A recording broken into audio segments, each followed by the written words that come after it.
everybody, it's that time again. Time to play some games and have some fun. Thanks everybody for being here. If you don't know who I am, my name is Kismet. Welcome to the stream. Thanks for wandering on in here. We're going to be playing some Fallout 76, of course, Wastelanders. Choking a little bit there.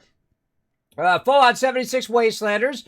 We're going to have some fun. We're going to be playing all night long, so settle in. You're like, Kevin, where's the 7 days to die? Don't worry. We're going to be getting into that tomorrow night, 9 p.m. Eastern Standard Time. If you ever want to know what I'm playing and when I'm playing it, bam, right down below the stream. Now, of course, I want to say hello to the awesome people behind the scenes, my awesome mods who back me up every single day. I see you guys already crushed that retweet already. I saw it in the mod chat there. Nice job, everybody. Keep those retweets going. Right now, you got a chance to double and then double again, which means you go from 500 and instead of going to 1,000, you're going to go to 2,000 caps. Now, again, I'm telling you, cool stuff coming down the line. Can't wait to show you all sorts of cool stuff here on the stream, and then I'm going to give it away to you.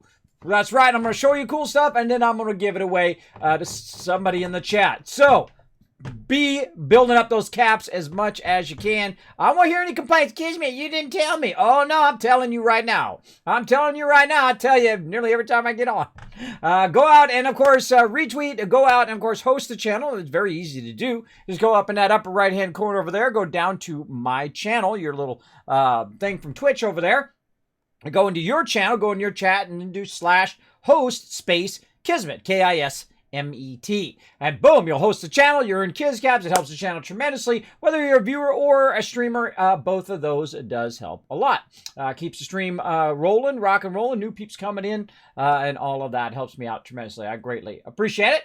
And again, thanks to my mods. Let's see who's going to be in here tonight. Who's gonna be in tonight? I'm in the wrong channel. I am in the wrong channel, ain't I? I am in the wrong channel over there. I was in the right channel over there, but wrong channel over there. There we go. Wrong channel. My mods got my back. There we go. Correct channel. Nope. Now still in the wrong channel. What the heck? Where did my... Oh, it closed all the things. Oh, it closed all the things. That's what threw me off. I scrolled down to where normally my mod chat is, and it was closed. It was closed. No wonder. I don't know what's going on with this machine over here. I made the window really small, so that kind of threw me up. Threw me up into the wrong thing. All right, over here. Here I am. There we go. Well, I saw it in my other one down here at least. I got two. I have two mod chats. I have one mod chat up there and one mod chat down here because sometimes the mod chats get covered by other stuff that I'm doing, like when I'm doing. Requests, or I'm doing stream renders or all that kind of stuff. So I always have it in two places at once. Though I'm not always watching it because I'm talking to you guys. That's what I'm doing. I'm streaming. Hey, Marty Monkey, thanks for coming in with that Twitch Prime love. Don't worry, I'm going to play that again here when I get in my main stream as well. I kind of leave the screen so I can just say hello to everybody, talk to them for a bit. And then we'll get in there and we'll show some of that love and stuff as well. Now, I want to go ahead and show you guys something really awesome. I've been working really, really hard on. Boop! This thing right here. That's right. The new Kismet website, kismet.gg. Oh, I spent so many hours on that thing. I literally spent 18 and a half hours on that yesterday. And you're like, Kismet, it's easy. You just throw some pictures in there and some text and stuff. I don't feel like too many people in the world truly understand the artistic process. Some of you out there know it. It's like, oh, you just click a button in Photoshop and it does it. No, don't do that. You got to come up with the idea. You got to come up with the concept. You got to track down all the information and all the stuff that goes with it. You got to put it in the text. You got to make sure it all works right and all of that. And you have to go through and double check everything over and over again. So feel free to check it out, kismet.gg. It's got all my stuff up there. Of course, all my sponsors, unboxing videos, and more on the way. But worked very, very hard on that and just released that today. So I hope you guys enjoy that. I literally was working on it all day yesterday. I ran 20 and a half hours of battles yesterday, and we only got halfway through tier 44. I was like, oh my goodness. Now, maybe I should have started, cutting them at 20 minutes or something. Maybe we'll do that next time, but I'm just going to keep doing them at 30 minutes from now. Literally, we have 41 hours and 51 minutes until this is over. I do not think we're going to get tier 45, but that's okay. leaves us a challenge for next time, doesn't it? Doesn't it? Yes, it does. I think next time what I'll do is I'll run tons and tons of battles, but I'll cut them off at 20 minutes so we get more battles in. I literally did around 40 battles yesterday. 40 battles in a single day. Of course, I did take a break in there as well. You know, in there, I'd, to lay down for like 30 minutes and my alarm would go off. Oh, no time for another battle. I was okay, hold on, lay down for another 30 minutes. Oh, another battle. Okay. I'm older. I have to take naps to keep going. Otherwise, I stall out. Yeah. My pilot light goes out if I go too long, as you know. Now, I'm also very happy to announce over here, I got to press some buttons and flip some switches. Right over here. Hold on a second. Right over here. Speaking of my awesome mods. Bam! Right there. Welcome to the mighty Wolfric, who has joined the Dragon Mod crew. Thank you for coming in and helping us out, Wolfric. Show him some love in the chat, everybody. A new member of the mod crew. Greatly appreciate it. Of course, Gwen's coming in tonight. And, of course, Crazy as well, helping out all night long. So make sure to show him some love in the chat as well. So welcome to Wolfric, to the Dragon Mod crew. Now make us proud over here. Be awesome. That's all we ask. You actually have to be more awesome than just awesome. You have to be extra awesome here in the stream. So welcome, Wolfric. Thank you as well. Now, if you would like to apply for mod here on my channel, know that it is a real-life job that, you got to be on time and take the time to get it going on, that kind of thing. Be very diligent in what you're doing. Then feel free to contact Gwen right there in the chat. You can go ahead and click on her name and go ahead and whisper her and say, Gwen, I would like to apply for a mod. We, of course, usually pick people who've been in the stream a lot, who hang out, who have a great chat presence, that kind of thing. If you've never said anything in my chat, well, might as well go for it anyway. But if you just never say anything in the chat, you're not very active in the chat, then that's going to be a little bit tougher for you to come in. Because I usually pick peeps who are very active in the chat. And by the way, we can see everything you've ever said in the chat. So be awesome. Is all I ask. Be awesome.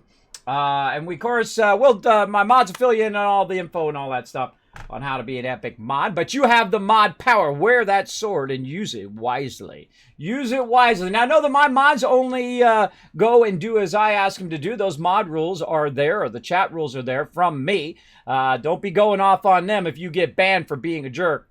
You're welcome to whisper me and say what so many people have said before. Kismet, I got banned for no reason. Oh, really? Hold on. Let me see. Nope, you got banned for a good reason. Because we log every single ban. Every single ban, every single time we do it. Because people try to pull that little stuff here in the stream. And I suggest if you're a streamer to do the same thing. To have a place on your Discord where you do chart every single one of those bans every time you time someone out. And so on and so forth. Because people try to pull that thing on you all the time.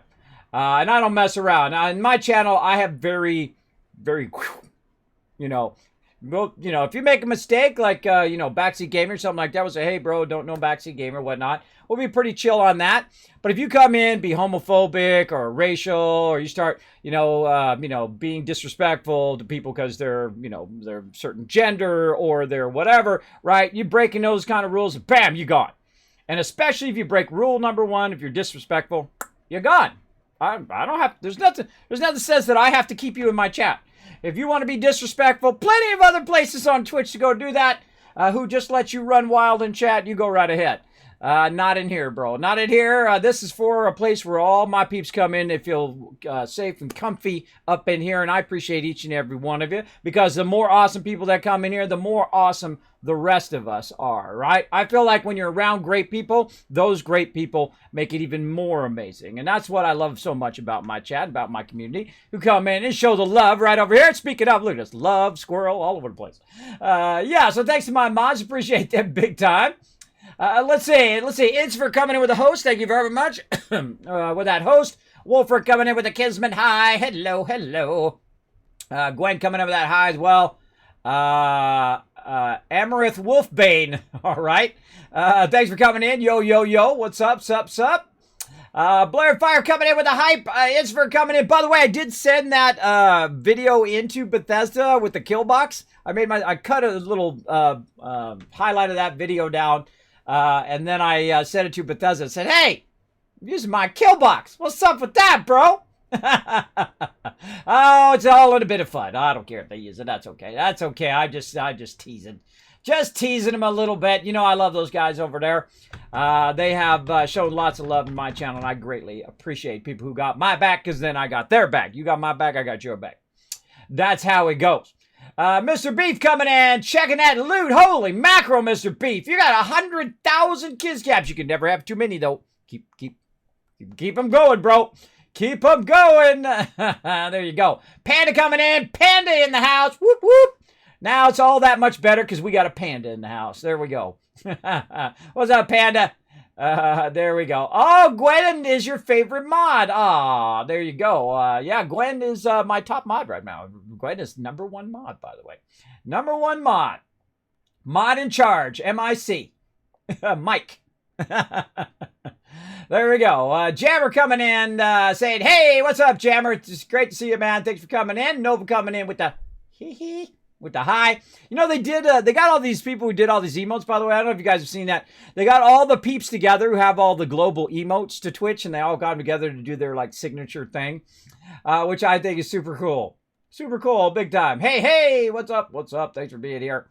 Thanks for the host. Thanks for the host, Gwen. HTML and code. Oh, yes. You got to love that code, bro. Got to love that code. I actually use this program that is almost dead. It's dead in one more day. It's called Muse, Adobe Muse. Because I can do it in HTML, and I can do it in programs like Dreamweaver, and, you know, that are hardcore coding things. But I'm getting past the point in which I want to do that. I want to use it like it was Adobe InDesign or Quark Express and just throw the stuff on there and do what I want it to do and then let the program figure it out. That's actually the program that I use for that. By the way, if you want to see some of the programs that I use here behind the scenes and all of that, I put that on my website as well, including everything in my studio, and I've updated it with all the new stuff, with all my Elgato, my Blue Yeti caster, which I absolutely love. Oh, big love to Blue over there. I wish they'd want to partner with me. I love those guys over there, but I don't know. I guess you know, sometimes people, you know, they look at me and they say, oh, well, you're older and whatnot, and you're disabled and whatnot. We don't want to partner with you. You can tell it right when you look at them. You can tell it. You can see it in their eyes, right? You can see it in the eyes and the way they talk to you, right? Well, you're not some young kid with blue and purple or green hair, so I'm not going to, you know, I don't want to partner with you. And that's okay. That's okay. You got to turn down. You got to, you know, take the good with the bad, right? Some people's going to turn you down. Some people are going to believe in you, though. And those are the ones that you tout the most. Those are the ones that you appreciate the most, right? The peeps who believe in you. If a company doesn't believe in you, even though you love their products and whatnot, then you probably shouldn't work with them anyway, because they don't believe in you, right? Now, I still love Blue products. I think they're amazing. But they're just like, nah, Kismet, you're not big enough. Oh, well, all right. Or I'm not their demographic. Or whatever, right? They have these mystery things. I even asked them too. I said, well, what are your criteria? What are your things like that? And they said, well, we have different, vague answers. What I got. It's, in other words, Kismet, we don't want you to be part of our thing, but we don't want to say it directly. That's just, I like people who are honest. Say, Kismet, we're not ready at this time to party yet. I'll be, all right, cool. That's no problem. Because I've been turned down just as much as I've been accepted, by the way. I've been turned down by lots of companies like Razer, man. I love Razer. I especially love the Razer Naga. Right? Been turned down. It happens, right? But then again, look at all those awesome people down there. Look at all the people who said, Kismet, we believe in you. Kismet, we got you back. Like Elgato, like Bethesda Gear, and all of those awesome peeps down there. Right? You'll find people who are in sync with you as a streamer, as a presentation, and what kind of stuff. So if you get turned down, don't get discouraged. Just say, oh, okay, thanks. And then one day, you'll get like your Fraser, right? Well, your Fraser says, Kismet, we love what you do, bro. We're going to send you 1,000 candy bars to make moments of joy to people. And that is the moment. That is the moment where you're going, oh, thanks for believing in me, man. I appreciate that. I appreciate that greatly, right? And big love to Fraser over there for that, for being bold like that. When I went and gave 1,000 candy bars out at TwitchCon. It's just, I mean, that's like the coolest thing, bro. That's the coolest thing. You go around and say, here, boom. You want a little bit of chocolate? All the way from Finland, from one of the greatest chocolatiers ever on the planet. Boom. Here you go. They gave this for me to give to you. And then you do that 999 more times. And you watch people's face light up. You watch people have a little moment of joy. Like, oh, wow, a little moment of kindness. Wow, out of nowhere. This person doesn't even know me, right? I love those moments. Those moments are what make human beings great to be around. Those are our best moments, by the way, everybody, when we're being kind to each other. I think, anyway. Nova coming in. I work on animation. Sometimes it takes a day for like 2 seconds of animation. Very true. Very, very true. It does. Back in the day when you had 16 gigahertz machines, I used to let animations run for months. Months at a time. 1 computer, 2 computers, 5 computers, 20 computers, and I would just let them run all day, every day. They would never shut off, and they would just render all day. That's all they did. And they also did just a section of the rendering. It would just go and go and go. That was way back in the day. Now you can do the same thing. Like, you know, I look at some of the stuff I've done in the past, like gigantic fly-throughs and things like that, and I know I could do those things in like, you know, half the time, a quarter of the time, maybe even like in a weekend. Now, that took literally 6 months to do back in those days. Yeah, way back in the day. Yeah, there we go. Apply for mod if you are so inclined. Remember that it is like a you know, a serious thing. I prefer you to be serious about being a mod. You're here to help. You're not going to abuse your mod power, obviously. I will insta-ban you for that. Make sure to be respectful to me, obviously, and to other mods as a mod as well. If you're looking for good mods, everybody, you always want to take it from your community, not just random people out of nowhere. I always feel like that's the best thing to do. I got the best mods on Twitch, so that means that Wolfric now part of the best mod team on Twitch, right? Yeah, that's how we do. That's how we do. Please treat it as such, as a special thing. Bossman coming in says, hello, Kismet in chat. Hello, hello. Tell us in the chat. Everybody say hello to the wonderful Tellus. Good to see you, Tellus. Thanks for hanging out. Been so crazy busy. I've been working so hard. I love that website, though. I'll throw it up here for you guys just coming in. Bam! Look at that. I worked so hard to make that happen. It seems a lot easier than it is. It also has another page where it has all my sponsors, and then another page which has all of my unboxings that I've done, as well as all the stuff I get questions about all the time. Kismet, what is your computer? What is your streaming software that you use? What is it this? What is it that? I actually took the stuff out and put that on to there as well. Typos? What typos? What typos? You're doing typos or I have typos up there? I'm sure I do. See, what the thing is, when you're a creative person, right? There's 2 types of people. There is the logical person, and then there's the creative person. I'm a little bit of both. But when I'm in the creative mode, I don't stop to do all the logical stuff. It's like giving up a piece of yourself. You have to get into that zone and literally stay there for 4, 6, 12. That was 16, 18 hours of work yesterday, of continuous work, other than a couple laying down for about 30 minutes. So 17 hours of continuous work to make that happen. Because while you're doing it, you're like, maybe I want that there, or want that there, or want to do this with that and that thing, like that. And then, you're doing that for endless hours. And that takes a lot of effort. So if you're worrying about all the little stuff and not the big stuff get messed up. So I usually do that. And then I always had an editor. Always had an editor, and Gwen usually acts as my editor now for that kind of stuff, for typos and things like that. If you see that, go ahead and give me some feedback.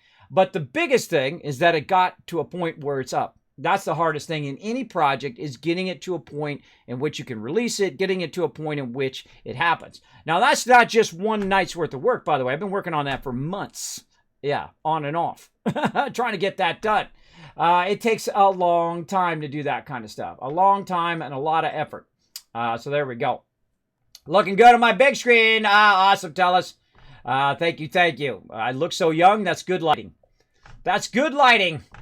I learned Bootstrap CSS, not Bootstrap in the typical reference. Yeah, it makes designing easy if needed, all in HTML code. Really?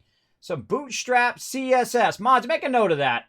Yeah, I'm old school. I did it in the old days where, you do straight HTML or use something like Dreamweaver and you do all of that. The problem with web design is it has not anywhere close to, even by today's standards, now that it's been around for 20 years, is still not at the level of something you would do for print design. Because you got a program like InDesign, or you got a program like Quark Express or something along those lines, where you could go in and make a page, you could make a poster, you could make a billboard, you could make a 500-page book if you wanted to, or magazines or whatever, very, very consistently and very, very easily. Where web design has never been at that level. Web design is still not at that level where you can literally just say, I want this to go here.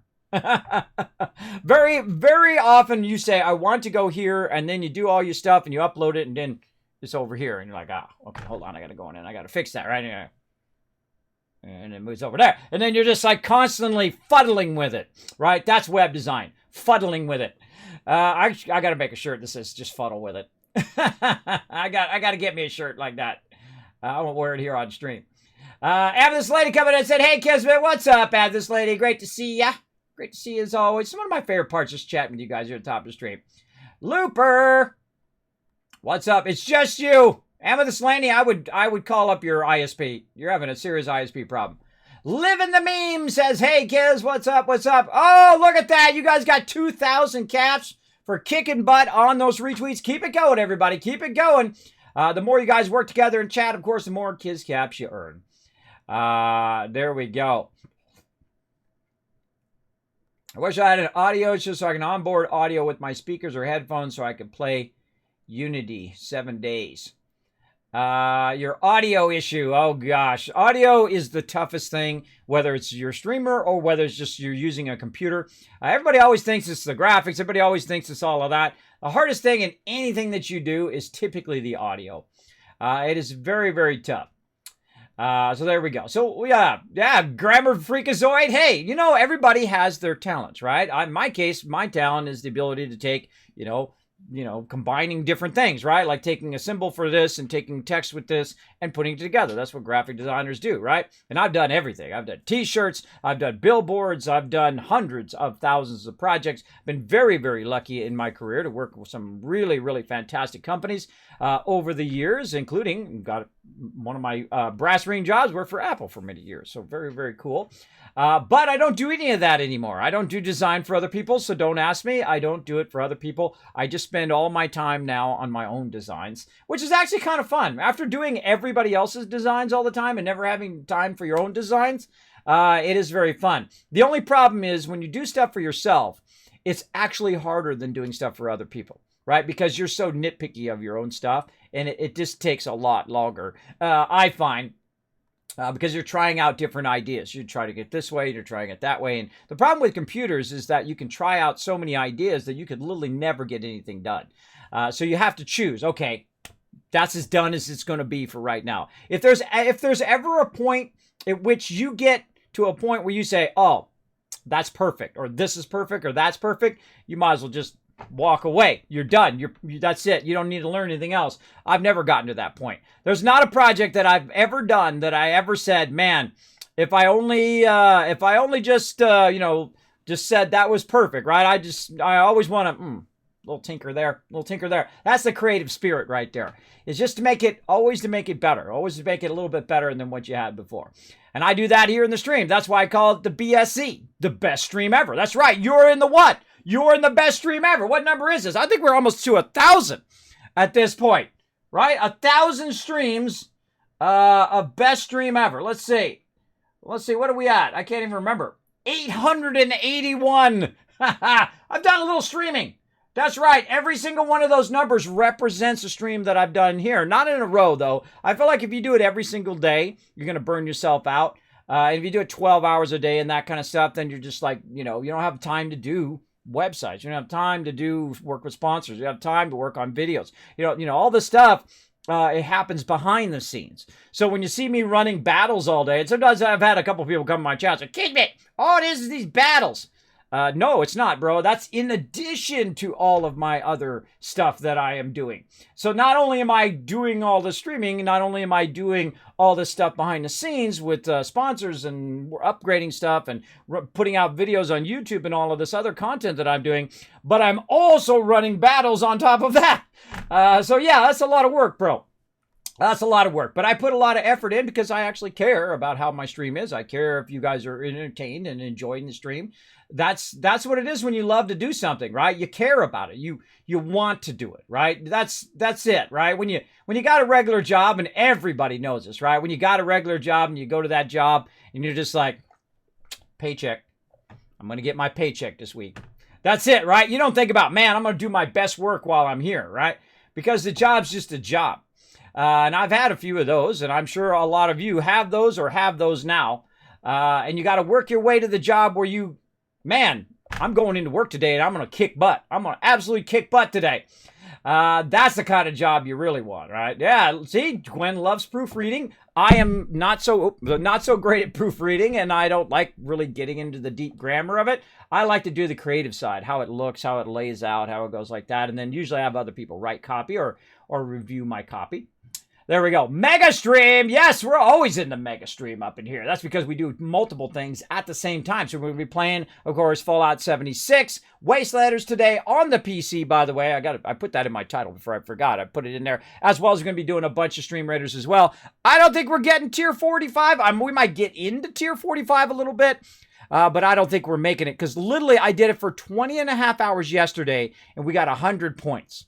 And right now we need 95 points to get to tier 45, and then in tier 45 it's 300 points. So that's literally 60 hours of nonstop battles where we won every single one we would still have to do. I figured out the math last night. I was like, oh my god, that's a lot of battles, bro. We might have to cut those battles down.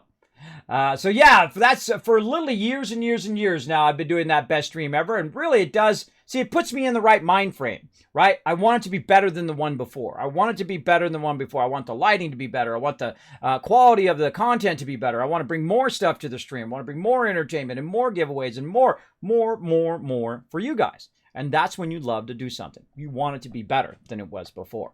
I suggest, if you're going to be a streamer, to always think of it in that way. What more can I do to show these people some love right here? These are the people you should be showing love to, not no random people anywhere else. These are the people coming in, hanging out in your stream. You shouldn't, guilt them into subbing. You shouldn't guilt them into doing stuff for you. You should appreciate they're in there at all. That they're in there lurking. People who don't even say things in the chat. I appreciate them too. They come in, they lurk, they're busy. They got things to do, right? They're working on their homework, right? Maybe they're doing their homework from home, right? Maybe they're having dinner. Maybe they're just chilling out and say, you know what, I'm just going to chill out, listen to Kismet, and drift off and take a nap, right? That's okay. However you like to watch my stream is the correct way for you. You come in and have a good time. I appreciate you. There you go.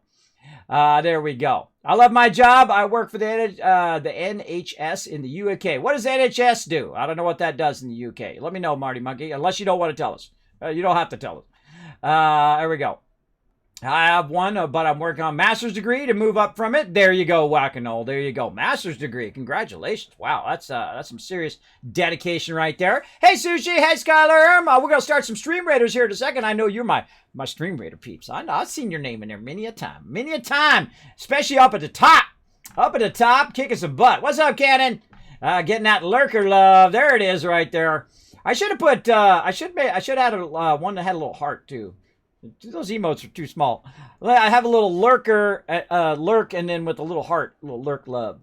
Maybe a new one. By the way, I did talk to my buddies over there at Stream Captain, and they're going to let me use my, well, of course, it's really my option because it's my character, but I'm going to use my little Stream Raiders guy as one of our new emotes in there as well. We're getting very close on those emotes as well, to our third unlock emotes.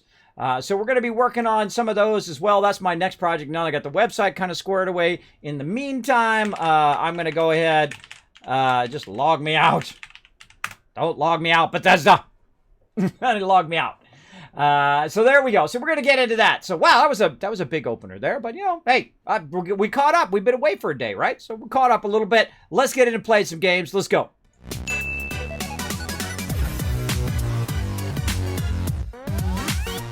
All right, so here we go, everybody. Let me go ahead and turn that off. My little whoop thing right there. There we go. Okay. We're going to go ahead and get into some Stream Raiders. Let's go. Oh, the store's got some loot in it. Hold on. Let me go spend my cash. I literally have 7,500 gold. Yes, I don't spend my gold very often, but when I do, I spend it on my peeps. Let's do it. All right, let's go see here. Let's go spend it on my army here. What do we got? Duelist Paladin? Yes, please. Grand Healer. I haven't been getting much in the store lately. You know what? I'm going to hit a refresh. Well, let's burn an extra 100. There we go. Nope, nope, nope, nope. All right, well, that gets a little bit of something going on. Let's see, if I refresh it again, it costs me 200. I don't know, even wasting 100 gold, just like, ah.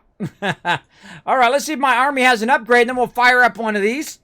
Oh, yes, my Centurion has an upgrade. What's he at? Oh, he's at level 20. Oh, he gets to specialize. Boom, boom. Oh, no, he's 21. He was already 20. We already did that one. Oh, my healer getting up there. Getting close to level 30. That's the next one I want to get to 30 is my healer. Maybe I'll throw my healer down this time and rely on you guys. Let's see. I might start doing that. I might start throwing my healer down and start relying on you guys to kick some booty. Oh, maybe I should make Norbert a healer. Yeah, Norbert could be a healer. Ooh, I kind of like that idea now. So yeah, I like that. All right, well, let's go for the gold, and then we'll ping pong, and we'll try to see if we can get this one and that one. I try not to do the 4-star or the 4-skull too early, because we don't usually have enough peeps. Now, what we might do is, here's what I'm going to do. I'm going to go ahead and let this run. If we reach 100 troops, we're going to start early. All right? We're going to start doing that from now on, and we're going to do it as a test. Okay? So if that reaches 100, you guys let me know in chat. Say, Kismet, we're at 100 troops, and we'll start early. All right? So let me know in the chat. We'll get that going. Bam! All right, so come and join us, streamcaptain.com. Very fun. There we go. There we go. Is it Fallout 76 PC today? Yes, you can look right there in the title, as well as you can look in the schedule down below the stream. No NH means National Health Service. Oh, at the hospitals. Oh, thank you, Marty Monkey, for your awesome service at helping out people, putting yourself in harm's way to help others. We greatly appreciate that kind of love and sacrifice here in the stream. Let's show Marty Monkey some love in the chat, everybody. I appreciate all service workers, people who help out in that kind of service industry, what I call the human mechanics, who help out firefighters and police and stuff like that, who put themselves on the line for everyday crazy peeps like me and you, all the other peeps as well. I always stick with streamer who is generous and giving to viewers. Oh, thank you, Sushi. I appreciate that. That's super kind of you. I try to be a force for joy here in the stream. That's what I try to do. And I don't think I didn't see it over here because I saw it right here at the top of the stream. But to Incifer, tip of the hat. There you go, Incifer. Yes, if you guys want to redeem fun stuff with your Kiz or Tycoon caps, right down below the stream, you're welcome to try those out. I do kind of sprinkle them into the stream. Eventually, they will kind of show up. So I kind of sprinkle them around instead of do them all at the same time. But for Panda, got a little Norbert coming in with his little dance. He's so cute. He's so cute. There we go. All right, let's get into it, everybody. Let's get into it. Man, I've been kind of itching to play, man. I've been itching to play today. I've been working on tons of stuff, and I think, like, this is my reward, right?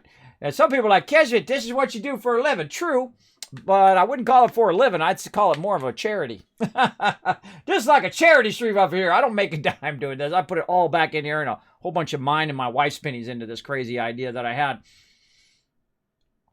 Into being a streamer and bringing people moments of joy.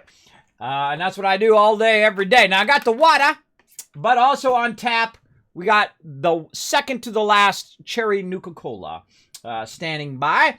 What a great shot. Look at the God rays coming in. What a fantastic shot. Love that. Also, one of my daughters got herself a camera. My other oldest daughter is into photography, but one of my twins got herself a camera, and holy mackerel, does she got an eye for photography. She's been out just taking pictures and having a great old time. in the backyard, you know, of the dog and of squirrels and of all sorts of stuff. And of course, of my other kids.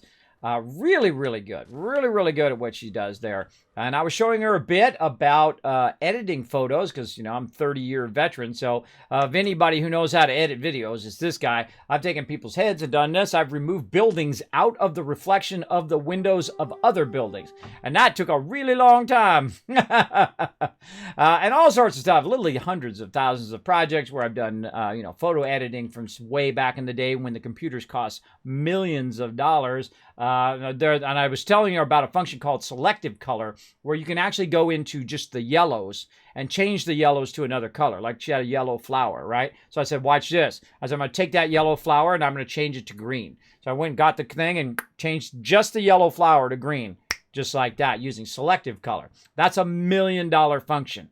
And the reason why I call it the $1 million function is it used to be on the $1 million computers that I worked with back in the day in my 20s, before the days of Photoshop and computers, you know, mini computers or home computers that could do that, right? In those days, they used huge computers to do that, and they used the old, like something out of an old movie, they used the tape drive, which I've used. It's just, basically, the tape drive is like a floppy disk. That's what those tape drives do. Have you ever seen those tape drives? That's what that is. It's not a hard drive. It's like a floppy disk. So it's like you're putting information on there, and then you take that and you move it over somewhere else, and then it moves over there. The hard disk, they actually had hard platters that actually weighed about 60 pounds and have a big handle on the top. I know. I used to lift them. That's why I'm so jacked back in the day. I would turn them, and then you pull them out of there, and they weigh 60 pounds. One hard drive. It was 300 megabytes, by the way. It's literally this big, round. Those are called platters, and you pull them out of there and put them over there. You know how much those cost a piece? $100,000. Wasn't my $100,000. Somebody else's $100,000. And every now and then, they would burn up. They would burn up, and then you could smell it in the entire place. They would burn up, and then you just know that was someone's $100,000 down the drain. Yeah, it wasn't good back in the day. What's my favorite software? Illustrator. Illustrator is my favorite software because it's the one that started it all. Not that I'm a big illustrator myself, like I'm going in and illustrating, you know, stuff. It's because all the tools you see in 99% of the programs today, the Bezier Curve tool, a lot of the boxes and the way that it works, all comes from Illustrator. In Illustrator, a lot of those tools, of course, went into Photoshop, and then, of course, Photoshop invented a bunch of tools, and those came back into Illustrator. But I've been using all of the Adobe products since they began in the day, since the dawn of graphic design digitally. Digital graphic design back there. All right, speaking of getting ready here in the dawn of time, it's going to take me like till the next dawn of time to get myself going here. I love talking to peeps in the chat. It's one of my favorite things. I love the groovy music for him. Yeah, he loves that music. Makes him dance.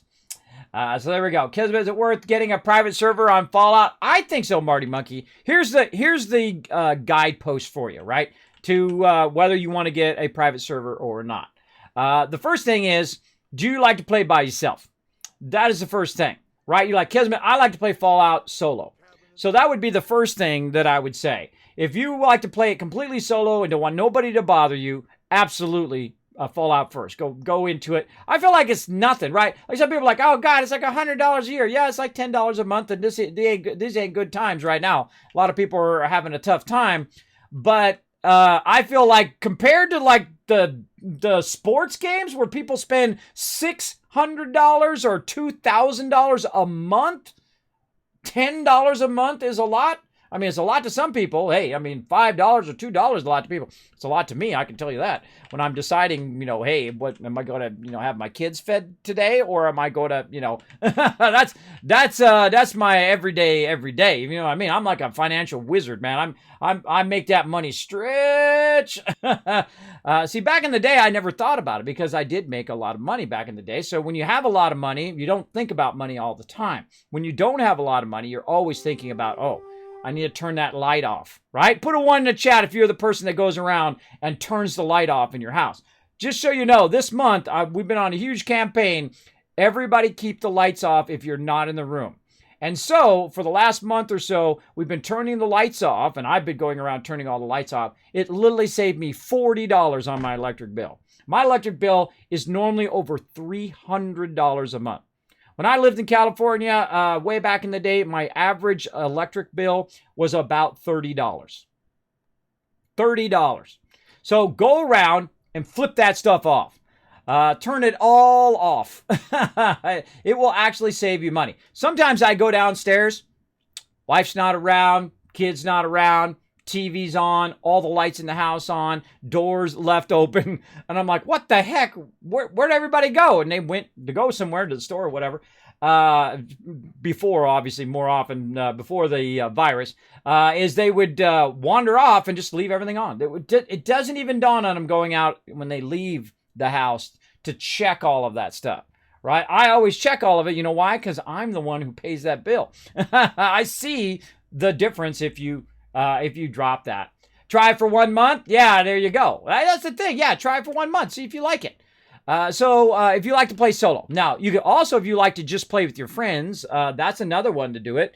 And of course, if you like to have an infinite scrap box. Now, you can just get it, and then all of your friends can come and join you, and they can put their stuff in your scrap box so you don't have your inventory full all the time. This is definitely the second reason to get it, is an infinite ability to hold all of the stuff. If you want to see, look, 2,200 cloth in there.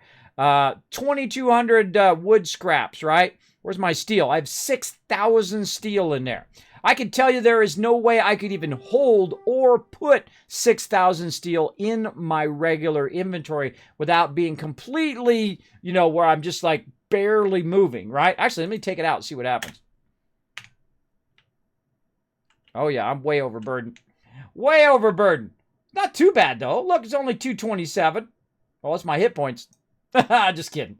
It's 300. That's actually not bad. 300 is not bad. When you approach 800, you start to actually, your action points don't help you anymore. You start to really get slow in the game as well. So let's put all that back in there, though. Nothing like dropping accidentally 6,000.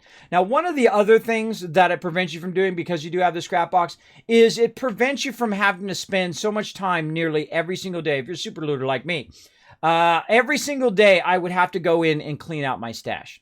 I still feel like that's a problem. I feel like if they could make this stash 5 times bigger than this, or even double as big, the average player, it won't be such a suffering. Because it is like suffering sometimes. I'm just going to tell it to you straight. It's a suffering in the game when you cannot micromanage your stuff. Now, I don't know why it is so constrained. They say it's a server issue, or it's a technical issue, or whatever it is. But it is a torture to have that in a game, right? Like I could go Guild Wars 2, massive multiplayer online game. I can hold more stuff. I can go to World of Warcraft. I can hold more stuff. I go to Lord of the Rings Online. I go back to Lineage 17 years ago, and I can hold more stuff. I don't know what the technical limitation is, but they need to put their AAA peeps on making this happen, right? Making that happen.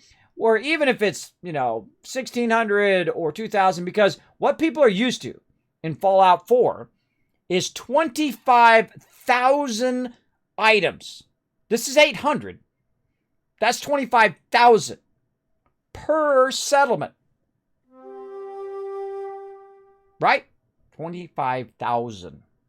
Now, just so you know, even I have never hit that limit in Fallout 4. And I loot everything. I've looted everything from everywhere in the entire game, including buying out all of the vendors every time I logged in. And I still never hit that limit.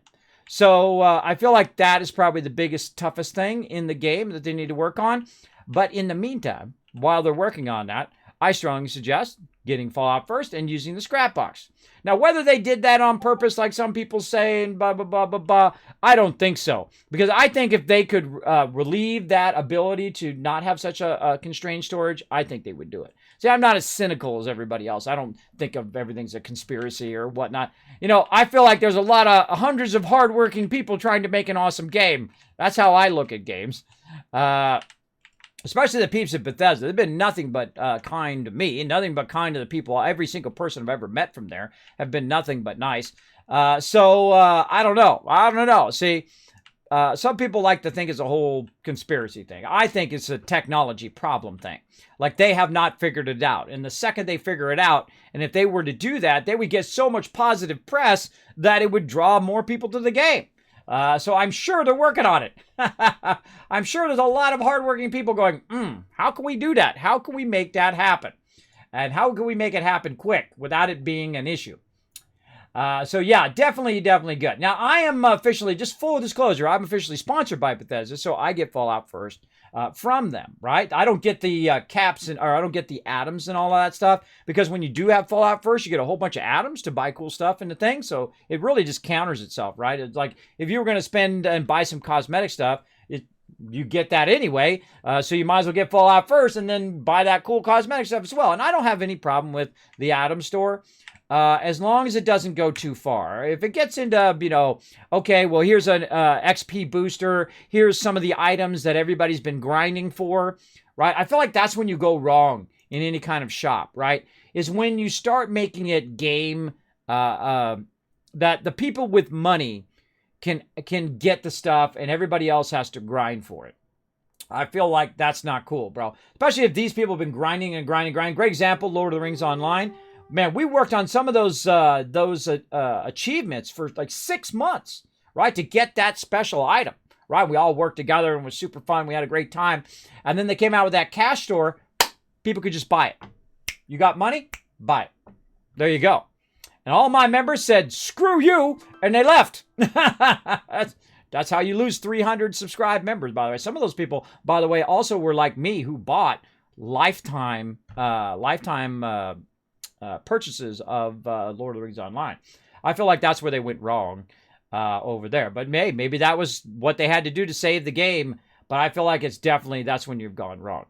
Most of the stuff in here is all cosmetic. They have these utility things, which are more of a convenience thing than a pay-to-win. A pay-to-win would be, hey, buy this thing, press this button, boom, you just leveled up.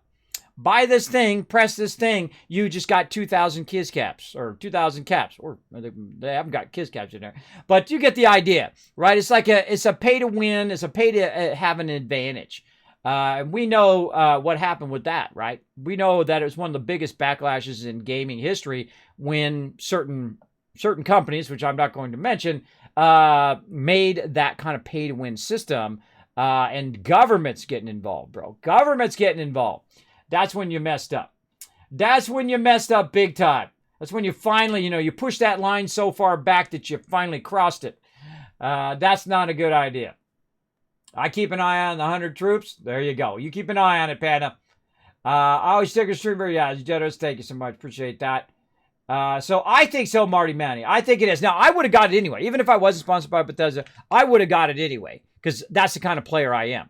I think it's awesome that all my peeps right now can jump in the game, get on my private server, and if they can't afford it, well, guess what? I got you back. Come on in, join mine. Come on in, join mine. I'm talking to all of you right now. Come on in, join mine right now. I'm telling you, come on in. I'm on PC.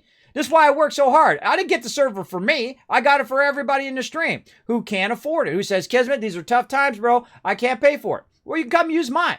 Now, if you can't afford it, I strongly recommend it, because then you've got your camp and you've got your thing. But if you can't afford it, the tough times right now, you can come jump on mine. My name is Kismet, Kismet. Feel free to add me as a friend. Know that we are not a PvP server. If you come in and start any PvP, I will perma-ban you from my friends list. Sorry, that's just the way we are, right? We work together up in the stream and watch the magic happen. When you get people working together, that's what I feel is the most magical thing. And because this person has a skill, and this person has a skill, and this person's good at this, and this person's good at this, and it rises the whole group up big time. There are people who are going to be way better than me at this game. They're going to be way better at every single facet of this game. And I like to get those people all together. Get them together so we're all doing it together. Oh, sorry, Mr. Beef. I just saw your thing cancel over there. Hold on. Let me get everybody in group. I have a tendency to sit here and talk. Let's get Mr. Beef in. Now, if you are in, let me know. Oh, I think he's already got a group going or something. I think he's got the group going. Send me another invite. Send me another invite. Now, if you do send me a friend's request, make sure to let me know on stream so I'll know. So I highly recommend it. And, of course, you get Atom points to spend. And, of course, you get your camp, which is awesome. So you don't have to move or your little remote, I forget what they call it. Hold on, I have to go look it up what they call it. They call it a tent, a survival tent. It's actually behind me. Right there. Survival tent is what they call it. So you get a separate survival tent, and the greatest thing about the survival tent is you don't have to move your primary base, right? Like me, I built a pretty substantial base, and we're going to be working on the base today. I built a pretty substantial base, and if I tell it to move my thing, all of this I'll have to come back and redo. Portions of it will be still blueprinted, but if I want it to be in a certain spot or whatever, I'll have to come back and redo the entire thing. So, and then if I did try to put it down, even if it did blueprint everything, which I can actually do, putting all of this down and having it in the right spot, so constrained in, is very hard to do. So even then, I would still need to kind of break it apart and then put down portions of it and redo it. So I highly recommend it. I don't feel like it's too bad. Now, of course, I would love it if I could just, work my buddy's Nitrato over there. And, speaking of Nitrato, let me go show you guys some love over here. It's the only time it's okay to name drop. Bam, there you go in the chat. I would love to go through them instead because what you get with them, and I feel like a lot of games are going server-based eventually. All the best games I feel like are on server, right? You know what's coming on server? All the cool stuff that we like, right? Satisfactory. We got Astroneer coming, is going to be server-based. We've got 7 Days to Die. We got Ark. We got a whole bunch of other stuff like Atlas and things like that. All server-based. I love that. I love that where you could just, go to like Nitrato, get yourself a server. Bada bing. Oh, I missed it again, Mr. P. Oh, so bad. Said it again, bro. It's so bad. All right, now I'm just gonna sit in the window. All right, send it to me again. Oh man, it's so bad. There we go. Are you going to start a new server when Alpha 18 is out for 7 days? Yes, I am, and I will let everybody know. Teeth whitening software? How does that work? There we go. Is it worth getting private server? Yes, I believe so. Hey, can we get a hair flip and a hey pretty mama? To me? Are you talking about me or are you talking about somebody else in the chat? I don't have long enough hair. I used to have long hair, by the way. I used to have long hair. I used to have a ponytail. Man, did that bring the ladies to the yard, if you know what I mean. Because they always wanted to touch my hair for some reason. I don't know what it is. It's the weird when strangers come up and start touching your hair. I don't know if that's weird for you guys, but I got a lot of phone numbers. Got a lot of phone numbers. I'm like, oh yeah, I grew it out and whatnot. I really, it's like a mane. So that's why it was so thick, right? So thick in the back in the day. Luckier than my dad though. He went bald at like 25, so I'm almost 50. So I got double thing. But my hair will eventually fall out. It's already fallen out now, and that's okay. You know what? Just embrace it. That's what I plan to do. Embrace it. Go with it. Because that's how life goes. I'm probably a pretty sexy bald man anyway, so there we go. I don't know. We'll find out. We'll find out when it happens, right? There we go. Yeah, that's kind of a weird thing to ask somebody, and that's pretty weird. I don't know. I don't know what you're going to do with it, so I'm probably not going to do it. Is everything you buy in the Tommy Shop permanent? Just curious about those items worth number of days tagged on them. Yes, I believe the bulk of everything is permanent. I don't know of anything that's temporary in there. If there's something that's temporary in there, everybody, let me know. Well, these are, I guess, we could consider temporary, right? Because they're consumables. So you use one, it repairs, and then it's gone. It's not like you reuse it, right? These are consumables here. That would be the closest thing to that, I would say. But everything else, once you got it, right? Now, one of the things is though, watch out if you're going from, there it is. Hold on. I gotta get that. No, get out of there, quick. Social menu. Control tab. I gotta scroll up. See if I get there in time. Yay, accept team invite. Yay, we did it, finally. I'm a hard person to get into group. All right, there we go. See, now, the cool thing is when people are in group, they can teleport me. He's over at the White Spring having a good time over there. I see you over there. I see you over there having a good time. Again, you come and join me. My name is Kismet. Just let me know when you did send me a friend invite in the chat so I can hunt it down in my massive friends list thing. They're trying to squeeze in a biofile. I don't think so at all, Drummond. I don't think so at all. It seems like that if you're cynical. But if you're more of a level-headed person like me, I don't think so at all. I don't think so at all. I think if they could do it, the good press that they would get from that, they would do it in a second. Why would Why would you not want the good press from that? I feel like the good press of that would far outweigh any gains that they would get through Fallout First or through any other means. Right, the positive press of, hey everybody, we figured out how to give everybody 5,000 storage. You would get so much positive press from that would drive so many people to play the game who have an issue with that particular problem, that you would get so much more money doing it that way. Way much more money. And believe me, they know that too. They know that all too well, that they would get way more money doing that. There you go. I know as you get overburdened sitting and managing stash runs out the flow of going out and having fun. It does. It does. I feel like they definitely need to work on it. Yeah, I'm the same way, they tell me, Cause. Just because everybody wants to get on the hate train and all of that stuff and just start, and they're like, yeah, man, I really hate this game. This game really sucks, man. Oh, really? Oh, really? What class did you play? What perks did you choose? Oh, I never played the game before. I just know that it sucks. Okay, time to stop talking to you. Bye, bro. Yeah, it's the moment I stop talking to people right there. It's like walking away. On to somebody else.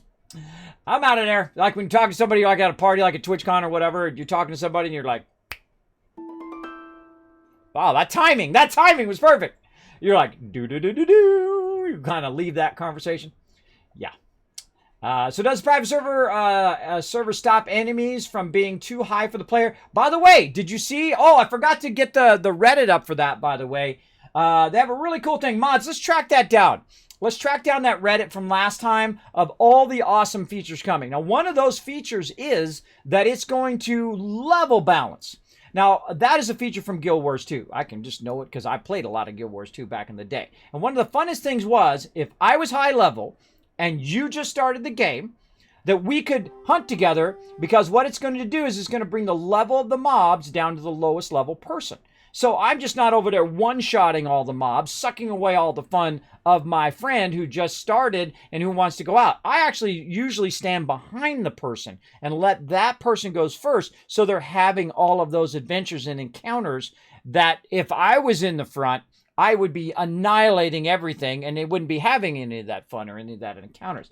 I feel like that's the hardest thing to do when you're running with someone, is not killing everything and sucking up all the fun. If you're running with me and you're running around, you're killing every single thing and not letting the newbies shoot stuff, you're making a mistake. You're making a mistake big time. Let it balance. Even if you're so OP that you could one-shot everything, don't do that. Let people play. The good old days, right. Right. I made a cup of coffee. I'm ready to go. There you go. We're going to get it going here. I'm going to work on my base a little bit first. So that's why I'm kind of just standing around chatting with you guys first. Letting everybody get on the server. So yeah. So basically it's going to rebalance the level and it's going to bring it down to your level. So when you go into an area, especially if you're on your own server, right? There's nobody else. There's just you. And so when you go into an area, it's always going to be your level, no matter where you go on the map, which is one of the problems of the game. One of the true geniuses of World of Warcraft, the original classic version, is that it was created in zones by level. Now, I'm a big fan of that. And the reason why is when you're in there and you're level 5 and something drops, boom, you got a level 5 weapon. Or you got a level 8 weapon and you can put that away. So when you get to level 8, oh yeah, remember that thing I put away in my storage. Oh yeah, now I got this awesome level 7 legendary weapon. I'm going to start wiping out stuff. Right? That's an awesome feeling. That's an awesome moment that happens in your gameplay. One of the big problems, and they've rebalanced it a lot now, one of the big problems is I'm going to get a level 32 item while I'm level 10. Now, I can tell you by the time I'm level 32, which is nearly max level, which is 50, I'm not going to use that item at all. So it gives me no reason to save that item. Right? If it's just a standard item. If it's a legendary item, then you can trade it in and try to get your, trade it in for your luck of trying to get a legendary item. A legendary item that you want to use as opposed to one you don't. So I feel like that this game has really suffered from that balance issue too. Is that when you start off the very beginning of the game, they're sending you to places that will get really high level really fast. Like you'll go to Morganton Airport and those mobs will be level 32. Now, Morganton Airport is a pretty early quest. That's one you're going to do very early from the very beginning. So if you go over there and you're level 10 or 12 and they're level 32, you're going to get smoked. You're going to get two-shotted or one-shotted by some mobs, right? So that's what they're working on right now, and I greatly appreciate all that hard work. Now, I'll get the schedule and all that stuff together. Mods, remind me to do that for Tuesday. Put that in my Kiz reminders to go. That's more work for me. More work for me. But I'll try to get they have an updated schedule of what they're adding to the game that they came out with. I actually retweeted it on my Twitter if you guys want to check it out there. But I'll get it together and I'll have it to show in stream, as well as I'll have all the new features that they were talking about coming to the stream. So my mods here will find it, hopefully. Again, just put it in mod chat for me, mods, when you find it, and let me know. It's a list. It's a Reddit list of what's coming new in Fallout 76, and we'll give it to the peeps in the chat too, so they can go ahead and take a look. Okay, so that's a little bit about all of that. Now, one of the things I do when I go to build is when I'm ready to do the next level of building, I take out all the stuff I've been doing before, right? So I'm going to take it out and I'm going to just store it. I'm going to hit R and then R again, which is going to store everything I'm doing, including all of my plants. Now, here's the thing. When you store plants, they do not decay. That's right. They're not going to rot. They're going to stay in your kind of building mode eternally until you put them back down, right? It's different than collecting them. Collecting them is going to put them in your inventory, where storing them puts them away into your camp's budget, right? Like this, and then you store, and so on. So we're going to go ahead and redo all of this, because now we've got a little bit more resources. We've got a lot of this extra stuff that we put down here, and we also got a battle to do. So while I'm tearing this down, this is before, and I'm going to see how much of this I could tear down while we're doing this battle. Let's go. Ready, go!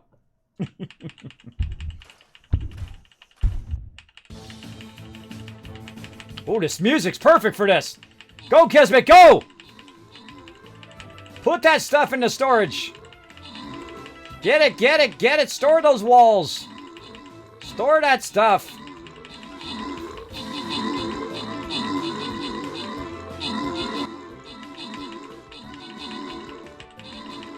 Go get him, everybody. Oh, this is going to be a tough one. 27 peeps to 120.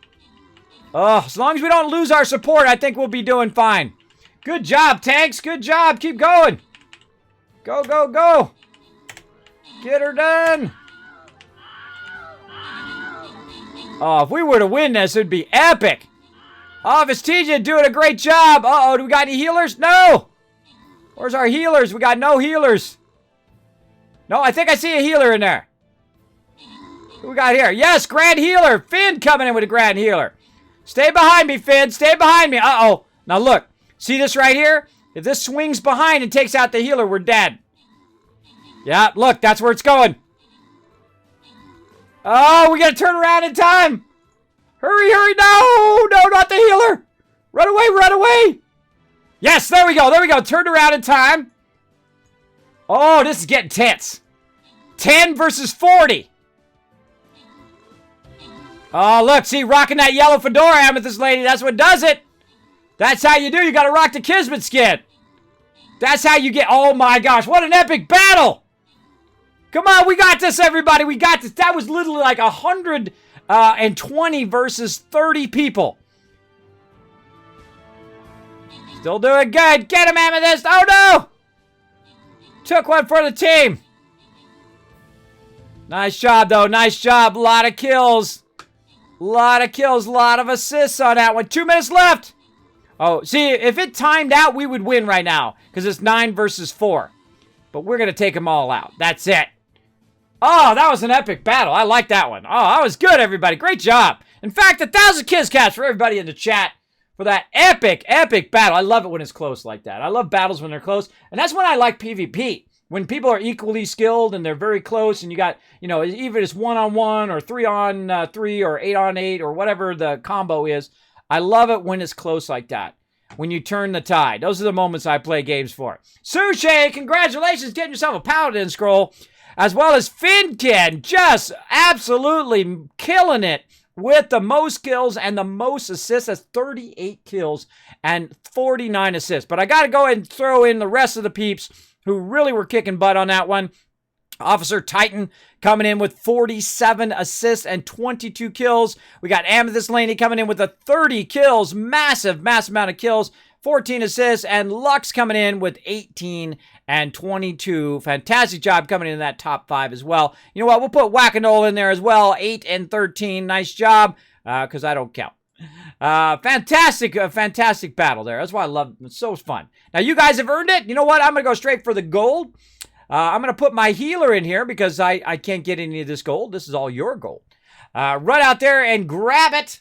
I've got plenty of gold anyway. I got literally 7,000 gold. I got plenty. You guys go get a bunch. Put your units down. I suggest you use your rogue so you can run out there really fast. Bam! Get that loot and be styling.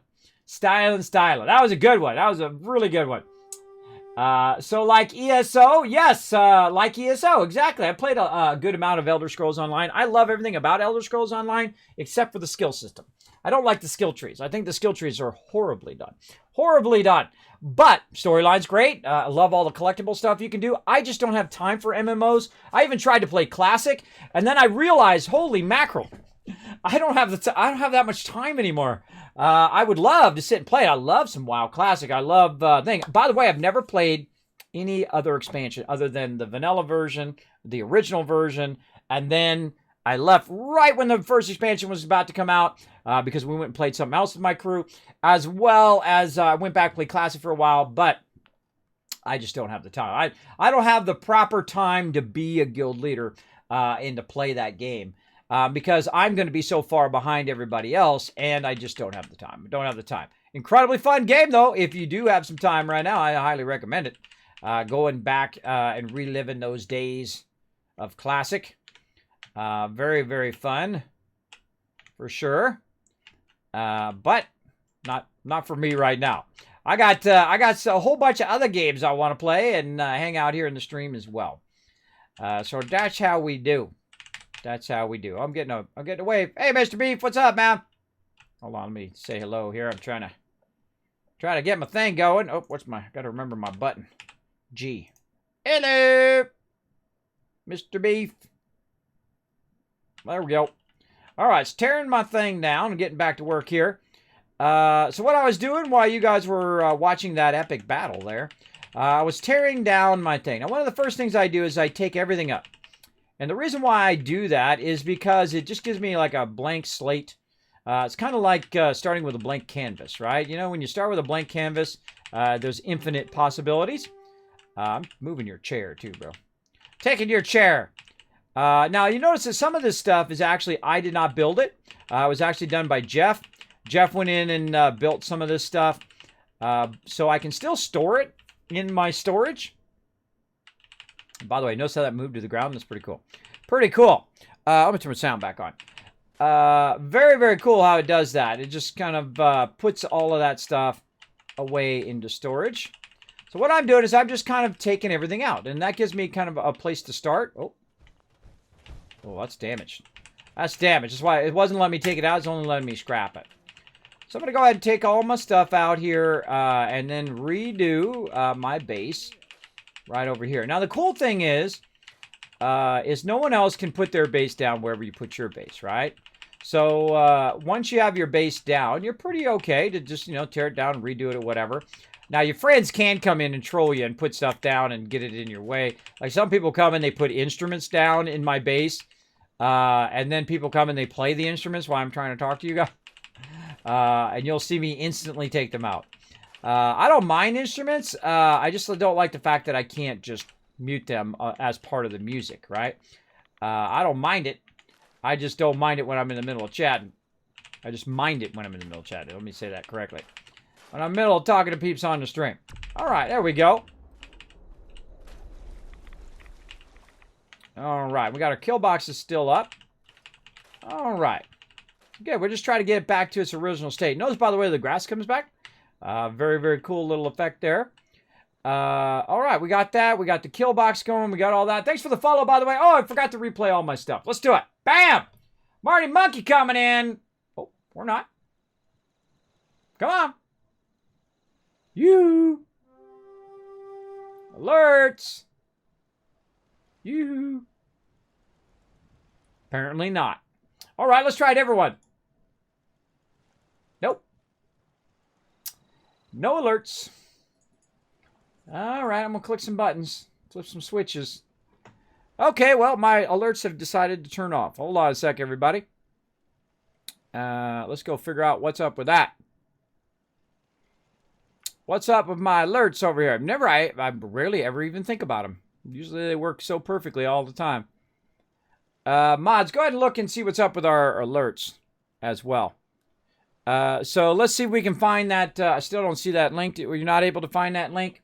I don't see it in mod chat. Actually, I'll type it in there.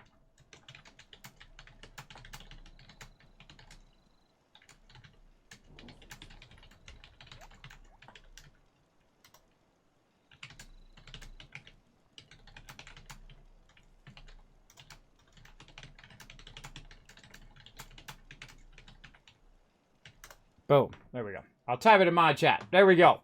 Maybe they'll see it in there. Yeah. Let's see if they can find that link for everybody in the chat.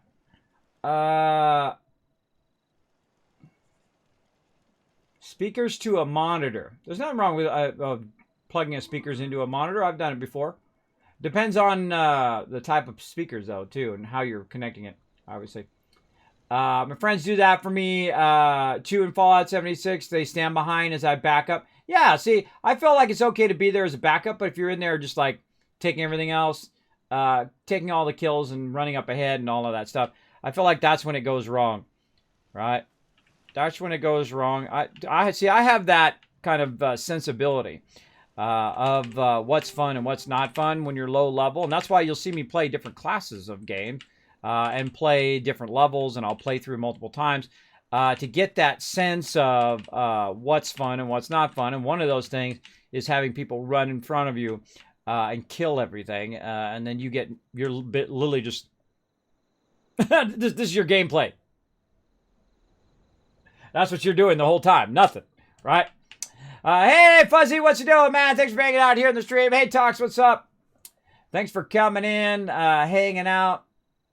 As well. I don't know why my alerts are not working. There we go.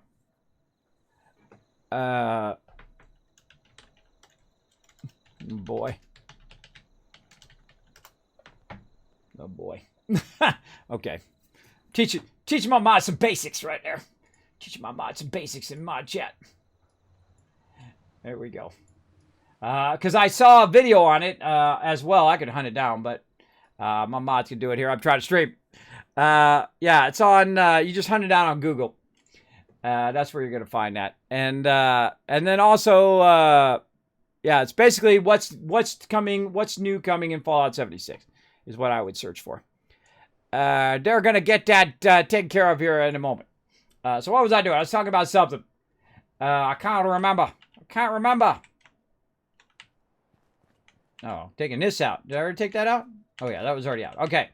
Now, one of the problems with where I'm at is the thing here and this here is that cannot be removed. Also, there's some natural stuff that's already here. And then over here, there's like actually, I think it used to be right here. There's like a stick there. But if you put something down, it will take it out, right? Like a log, a fallen log. Now, what I want to do is I want to have an outside perimeter around the entire base. And then I want to put all of my food and all that stuff on the inside to protect it, right? Now, one of the things about this game that you have to watch out for is that you can't really build exactly where you want stuff to go, right? Like if I wanted to take this wall and I wanted to put it right there, you can't do that. The reason why is you have to use foundations. You got to have something foundation. Like if I wanted to take this and just stick it right there, I can't do that, right? I have to actually use the stairwell one first, which is in here somewhere, right here. I've got to put the stairwell one down first. Now, also, depending on how far down it goes, along this wall edge is whether I can put the wall in there or not. So I'm going to put that in there. And then we're going to go ahead and put this in here. Like this. Like that. And there we go.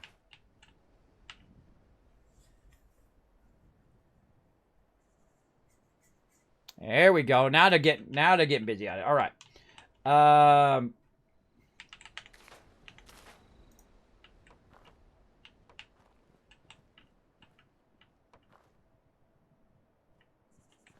Okay.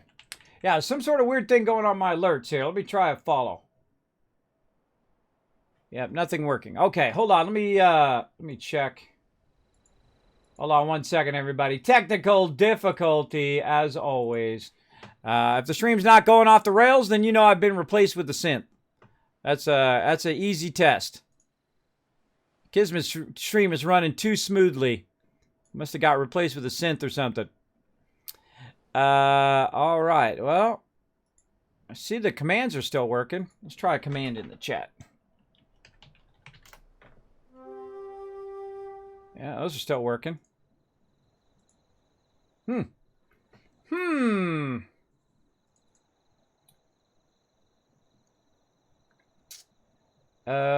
Good question.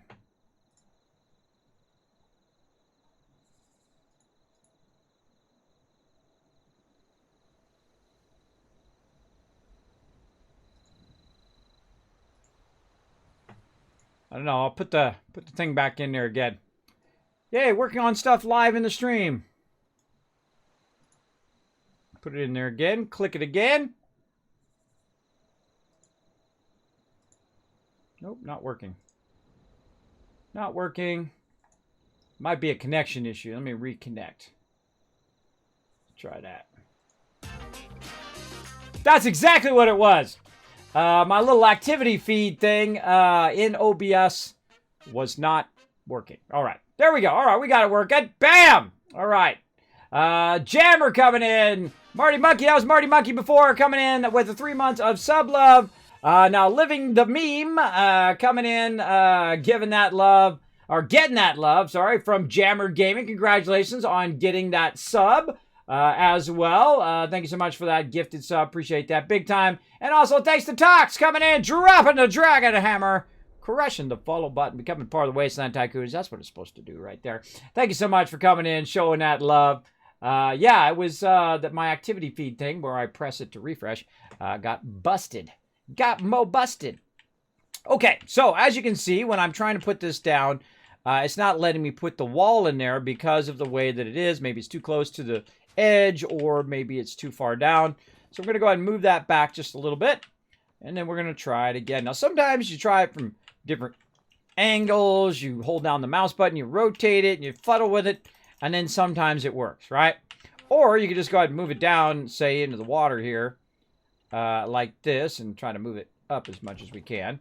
And then we go to try to put it in there. Oh, nope, still too far into the green. Hold on, let's move it back. And so this is basically how you build in any Fallout game, or any Fallout game with building, like Fallout 4, is you got to fuddle with it until it works. And usually that's what I spend the most of my time working on. See, there it works there, right? Where we can put that there. Now, we can always just put this wall separate, but we're trying to get it started. So we want to just kind of look at, okay, where's a good place to get this started? Let's say right there. And then we'll try it again. All right, there we go. Like that. Now, of course, in the Fallout 4, you could go in and you could rotate this, and you could just attach it to the other wall, which is great because if it's uneven, you can adjust the wall height like that, which I've done many, many times in the game. Now, in here, you don't have that luxury. Sorry. You don't have that luxury. So I have to actually use this to go like that, and then I can go ahead and try to put that in front, but that's not going to work because it's too close to the edge. So we got to do some more fuddling where we do this kind of thing, or you can just go ahead and say, you know what? I'm just going to store that, and I'm going to use a foundation instead. I'll find one in here. Now, these are all the stuff that's stored, so I want to use that first, obviously. I can just use a foundation to try to, you know, get it close to that edge and this edge at the same time to try to block them, to try to get into my base, like this. Now, I didn't have much concrete before, so doing this a little tougher. I got a little bit of a clipping issue there. Some people have no problem with clipping. I have a huge problem with clipping. I don't like stuff to clip.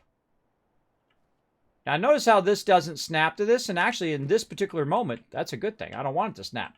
I don't want it to snap. I want to be able to adjust the angle of it so I can go ahead and fine-tune this. Now, this is, it can become endless hours of your time trying to make this work. Now, they have made the bases way, way bigger so you can build more stuff. Now, we got a bit of a problem there, right? See right there, we got that gap. So let's go ahead and store that again. And then this time we'll run over here. Now, I'm actually outside of the base, adjusting it. And it's going to have to really be along that edge.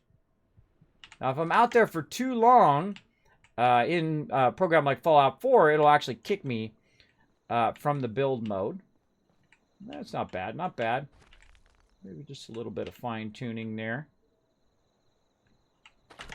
There we go. I was watching some Bob Ross today, by the way, on Twitch. A lot of fun. His son was on there. His son, did you know he had a son? Steve Ross. Do you know he's still alive? He actually is. Still alive, doing what his father did. Really fantastic painter. Holy mackerel. He was like amazing at it in his 20s. Now he's in 50s. He was actually, the episode he was on, he was like in his late teens. He was like 19, 20 years old. He was like, man, he's like Bob Ross level. I'm like, dang, man, dude is good. Dude is good. Very much a technical painter versus a kind of entertaining style painter, which is Bob Ross. He's a painter, but he's more of an entertainer than a painter, I think, you know, by just a little bit, right? He's more entertaining you while he's teaching you at the same time, where his son, and everybody's like that when they're younger, is more technical. It's more like, okay, this is how you do this, and this is how you do that, and so on and so forth, as opposed to all the little happy little trees and, you know, all of that kind of fun stuff. But still, amazing, amazing painter. So give him some love. The next time you're over there, go drop by the old Bob Ross channel. I just think it's the greatest thing that Bob Ross has the more views than most people on Twitch. I think that's like the coolest thing. As an artist, I think that's super cool that all these years later that, you know, that legacy still lives on. Again, I'm a huge fan of Bob Ross, so there you go. Huge fan. So one of my favorite things is I have a Bob Ross pin.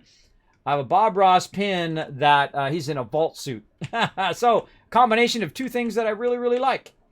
Now you're like, Kismet, where the heck did you get that kind of thing here? I forget what even... I think it's under defenses. There we go. Where did you get this from? Right here, right? Okay, or just do whatever you feel like doing, Gabe. All right, there we go. Don't back up. All right. Yeah, where did I get this from? I actually tried to find the pattern for this for a very, very long time. And my people were so kind in the chat, and my crew was very kind. They never told me where it was because I asked them not to tell me. And then I finally, after, I don't know, so many hundreds of hours of playing, I finally said, okay, just tell me where it's at. And I found out, spoilers, if you don't want to know where it's at, spoilers about to hit your ears. It's actually not something you can get through patterns. You actually have to do the PvP. You have to do the PvP, not the war zone and all that stuff, but you have to capture a workbench, right, which I never did. I never went in and captured a workbench in the game. So, of course, it never gave me these defensive items. Oh, I'm suffering from dehydration. Oh, man, I can't. Look at that. I'm almost dead, too. I'm almost dead. It happens. I'll be fine. I'll be fine. Or I'll die and I'll just come pick up my stuff. No big deal. I just need to rest my eyes for a bit. That's all. I have a bunch of random food so I can keep building. There we go. Distracting me from my building. Now what I'm trying to do is get close enough where I can do this. Now, as you can see, I'm alternating. I'm alternating the stairs and I'm alternating this so I can angle it, right? One of the biggest things in any game when you're building is trying to follow the angle of that edge, right? Trying to get it to snap in, too, is pretty tough. I feel like it's actually easier to go outside and try to snap it. I feel like it went there for a second. Gotta find that magic angle. Usually aiming toward the bottom. Whoop. There it went. But yeah, it's red. It's red. Bummer. My dang knee again every blasted time. Dang it. Gotta love him. My curmudgeon ally there. With any build system, you gotta find a magic spot. The magic spot that makes it build. Me, I'm always looking for it. Up, down, left, down the bottom, down an angle from over here. Sometimes it works and sometimes it doesn't.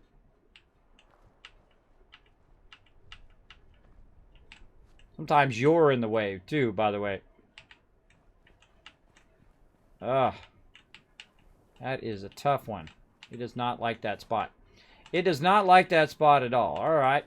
Let's move it out just a little bit. Try to get it away from that other one. I feel like I should inset this. Yeah, it's too close to the edge. Let's inset this in a little bit. Of course, I lose part of my base. Because I have to inset it. Feel like that's looking pretty good. That's looking pretty good. Alright. Notice how that time it started working when I'm down the bottom. It's not being obstructed by the other one. There we go. So there's a lot of building and then unbuilding and then building and then unbuilding and whatnot. Now, it'd be awesome if I could just tell it, hey, build it around this outside perimeter. But it doesn't do that. You have to fuddle with it. And that's what's good. I'm horrible with building. Well, it's not an easy thing. It's not an easy thing. It's not like you just, you know, tell it to build, right? Like if you're playing a game like 7 Days to Die, you can flatten it out, right? You could go here and just flatten this out and make it super easy to build. You can't do that in this game. And because it does have the difference in the terrain, it makes it very, very tough for you to be able to control how it's going to go around the thing. And so you have to spend a lot of time just trying to get it right, right? Get it right. Now, one ways of making it easier on yourself, of course, is using your cement floors effectively. Now, I did not have a lot of concrete in the beginning, so that's why I'm not using a lot of this. Now, one of the things I would do in Fallout 4, like a great example on the castle, you know, that spot that's open on the side of the castle, what I would do is I would literally just take that and put that there, and it would block them from getting in. And so that's awesome. And then they could try to jump up, and they couldn't jump up there, right? They couldn't get up over the thing. Except for in Fallout 76, watch this. Right, Kismet, whoa. It's a bit high for you to be able to jump. No, you just kind of up the side. Watch my guy. Ready? It's magic. You didn't have to jump at all. You run up to the wall, and he magically, like there's some stairs on the edge of the wall. Right? Hey, I feel like that's got to be fixed too. Right? Because guess what mobs do? Hey, what are you doing up here in your base? That definitely needs to be looked into. Because the whole point of me putting this here is to block them from coming into my base, right? That is definitely one of those things that you definitely want to be fixed. Now, another thing is, of course, the ability to stack these blocks on top of each other. Now, I could put it up there, right? I can put it up on top of here, but it would take a lot of work to make that work. As well as when you're trying to stack stuff vertically, it doesn't snap. It doesn't snap where it should go, right? I feel like that's something definitely that could be worked on. Something else you could do, too, is you start with one that's higher, right? You start with one that's higher, and then you key off of that one, right? So say we'll start with one over here at its kind of highest level that we can get it to go. Nudge it right up here in the corner. Like, say, here. And then we can use this to run across here. And then you'd have to then do it from the other side over here and try to make all that match up, which is not easy. Now, notice it's sinking into the ground. Getting a little radiated, but that's okay. Take one for the team here. Very nice. Come on. Gotta find that magic spot. There we go. And then here. Then, of course, now you got a problem here, right? So, again, working forwards and backwards is what I'm always doing. Always working forwards and backwards. Like this. So I'll get to here, and I'll say, uh-oh, what do I do there, right? Because now this is kind of blocking. Though I do have the ability to go outside my base. Notice that's kind of outside that green area. But if I go outside the base and then I try to build a wall, we're going to have a problem. All right, so we're going to have a problem. So I'm going to say, oh, put that wall there. Nope, sorry, it's outside your base. You can't build it. All right, so that's the drawback of building outside the base. Now, one of the things I would like to see is a smaller foundation, right? This is what you got. That's the maximum amount of foundation. You can also do this one, and that one, and this one, and this one, and that one, and this one. But it's still the big square block, right? What you really want is you want a smaller foundation, a smaller one, like a half one, right? Like this. See, if you had a half one like that, that would be awesome. Or if you even had a quarter one, that'd even be more awesome, because then you could go and you could fine-tune that, right? One of the things about Fallout 4 is this building system has way more pieces. Way more pieces, because every time you're building, you're thinking, if I only had a piece that did this, and if I only had a piece that did that. So really, a lot of your building is going to be very blocky because of that, because you have a limited amount of pieces that you can utilize.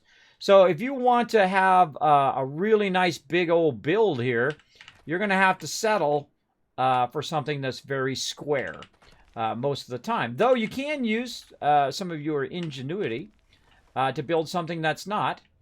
But you're going to see a lot of what I build here. See that? I did that all by eye, by the way. Did that all by eye and lined it up. Lined it up there with what it's got going on. All right? And then if we try to put a wall in, back over here, then we can put some walls in right there. But if we get too close to that edge, right there, it's not going to let me do it, not let me do it. All right, walls here, and so on and so forth. And as we unlock more and more pieces, now right here I can't do it because it's got this overhang. Right, so now I got to take it out and do the overhang. I always feel like it's a good idea to do the exterior, just like you're doing a puzzle. You know, when you're doing a puzzle, you look for the corner pieces, right? You look for the edge pieces first, and then you do all the middle part. And that's typically what you're doing. When you're trying to maximize the size of your base to try to get the most out of everything you're doing, definitely want to do that outside edge. So I will put things in, take them out. Put things in, take them out. Put things in, take them out. Another thing not to do is don't put your walls in straight away on the outside of this perimeter fence. Just put that in. All right, so this is looking okay, but it's really sucking up a lot of my water right here, which sucks, right? Sucking up a lot of my water space. So let's try something different. Let's take this out. And yes, I'm putting it in, taking it out, just so I can talk about different stuff that we can do, right, as we go along. That's what my stream's all about, talking about options on what you can do. We'll go ahead and do the same thing, but this time we're going to go ahead and use this right over here to get started. Let's say, maybe back a little bit. This is really a creative thing at some point, right? How you want it to look. I'll say right there. Now, if I use this one plus this one, now they're going to snap, right? So now you've got this. Now, this one's going to be a little too high. So I can't snap it up there, but I can try to put it down here. But I'm going to definitely need the one with the stairs, because this is a foundation piece, this one, and that is like a wall. It's like an extra piece that goes into it. I cannot use that one in the ground, as you saw. I can't just go in and put that one down. I can't put that one down without having the ladder one, and that kind of prevents you from see that. Now I put that one in. That works. And then put this one in. And so on and so forth. See, that one doesn't work there. But this one does. Oh, or not in this case. It's too low. Too low down. Too low down and dirty. Too low down. But you get the idea. Now look at that. Now that's starting to look a little better. But still losing a lot, right? So let's put that all back in there again. And these are the limitations that are in 76. It's better and it's worse. right? It's better than it was before, but it's also worse. Let's take out the middle one first. Then we can take this one out. We can take this one out. So you just got to fuddle with it. And that's something I've been saying for 5 years here on the stream. And something I've been doing for 5 years. You got to get in there and just keep messing with it until it hits the thing that you want it to be. I'm going to go in and just use these for right now. Try to see if it's straight. Not even close. That was even worse. That was even worse of an angle than it was before. I'll show you a little trick I used as well. Is you try to figure out the angle and you put a piece down that helps you with the angle of what you're trying to do, right? So in this case, you want to get it from there, and I want to get it over here. So I'm going to put a piece down, and I'm going to angle that piece in the angle in which I need, right? So I'm going to have it come straight across here and stop right about here on the other side of that. So we'll take this out. And now I'll take this one here at the end. I'll look at that one and start to try to angle it in that same way. And this is a lot of trial and error. Oh, if it wants to let me put it down. There we go.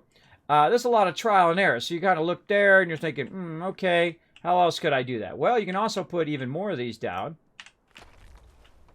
Like this. And then what you do is you can hop it. All right, you take the first one, add it to the end. Like that. Come on, you. And then you add it to the end. If it's going to let me or not. Don't let me do it then. Right? So what you do is you take the first one, you add it to the end, and so on. So you don't have to build a whole bunch of pieces. Get you the general idea. Yeah, still not at the angle I would want. So let's keep adjusting it a little bit. We'll look at it. We'll say, oh, it's a little too much. And it's just giving you a reference.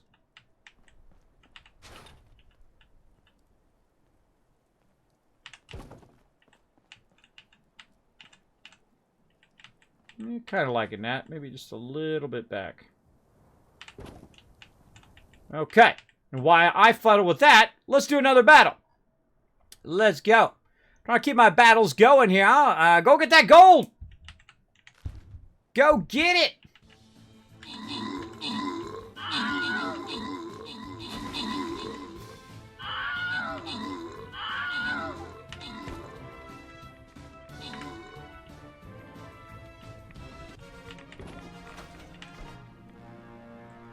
I was just thinking that, and then it just happened. That's too funny. I'll show you guys here in a second. I literally was just thinking it just a second. Grants and rewards going to you.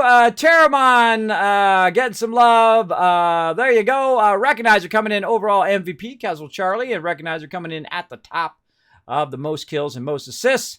Let's go into the next one, and I'm going to show you something funny. Now, by the way, you can join us at StreamCaptain.com. Everybody in the chat's playing right now, getting some epic loots during this awesome event. But check it out, everybody. Beep! I'm dead. I'm dead right there in the water. How did I die? Radiation. I die a lot. I die a lot when I'm building. It's going to happen because you're standing in the radiation. You're doing that stuff. No problem, Truck Cowboy. Appreciate the refollow there. Big time.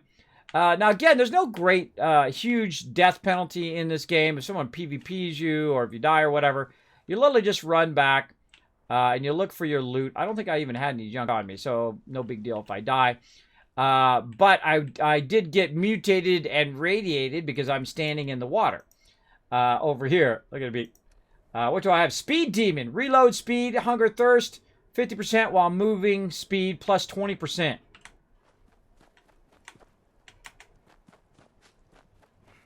I just need to rest my eyes. Let's test it out. Dang! Oh, Ragstag!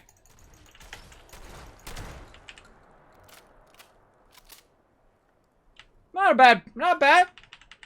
I don't know if I really sent... I can't even loot. There we go.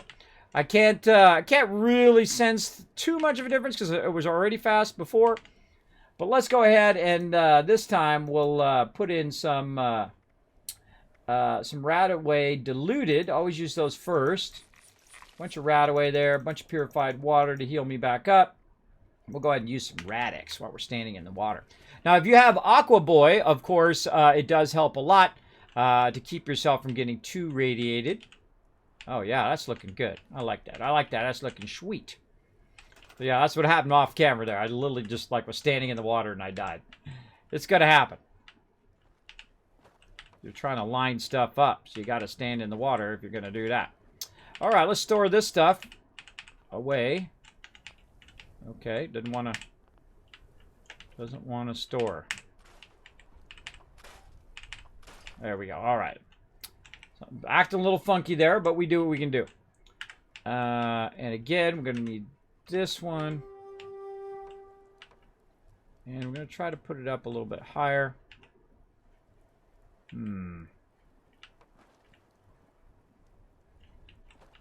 Yeah, see, we should probably start with the high side. Let's try this. Store that. See, everything you do in this game is fuddling with it, right? Let's see if we can do a little high side experiment here.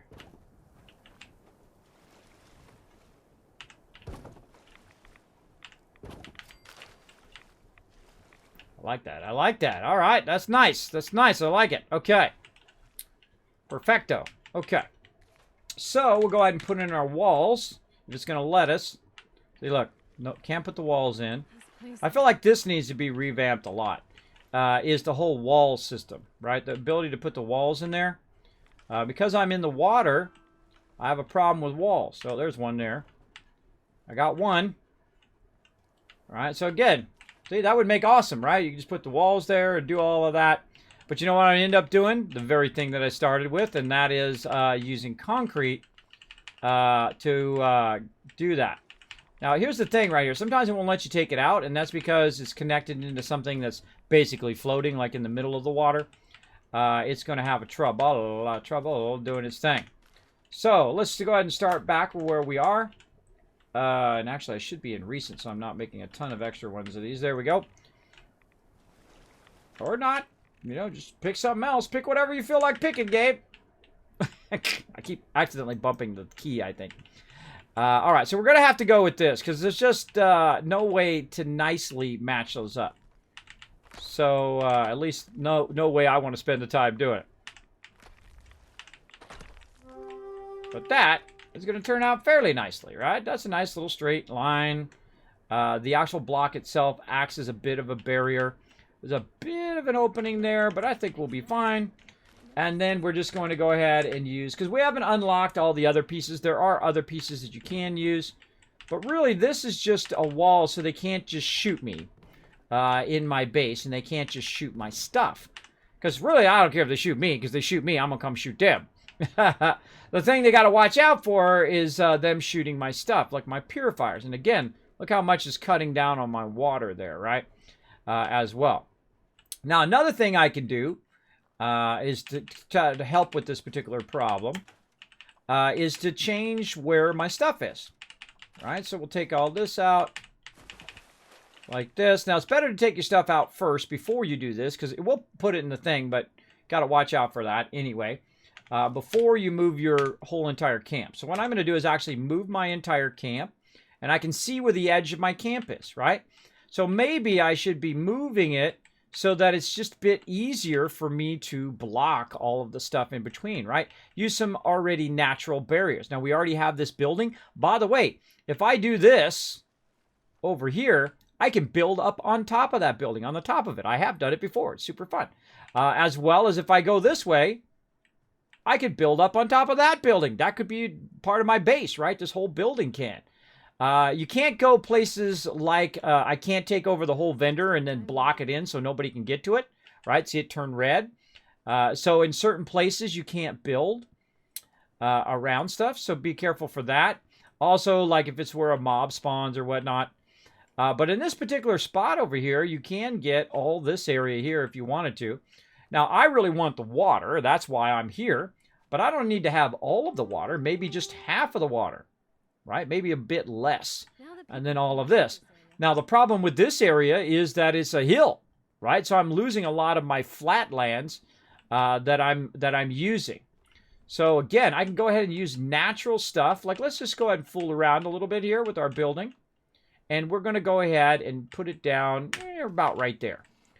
And that's going to give me an edge right here where this tree is. Right around where the tree is. And then wow, that was dead on. Right to the edge of this building. Right? And then I can do the same kind of thing. I can try to come in and utilize my little thingies here in a more flat area. And we'll just put a bunch of these down.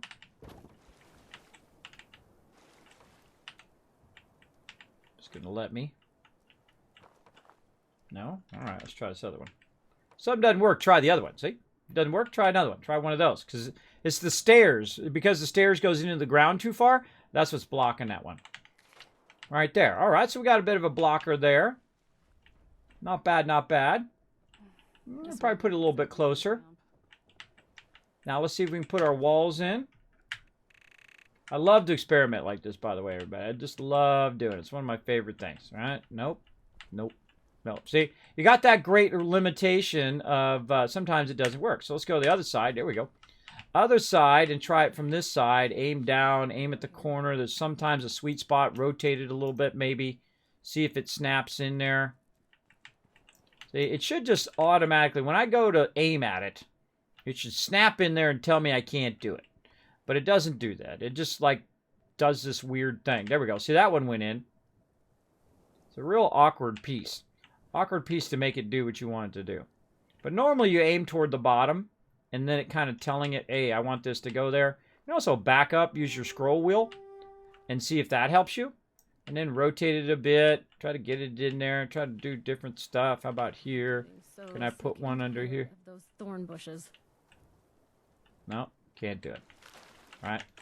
So we tried, right? But again, like I said, there's a hill here, right? It's not perfectly flat. If it was perfectly flat, this would be GG, right? Perfectly easy to do. So let's go ahead and take this out again, and you can probably guess what we're going to do, because I've already did it before.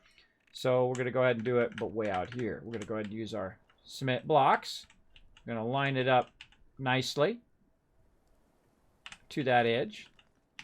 And then we're just going to run it out, even though it's going to take out some of our base. It's okay.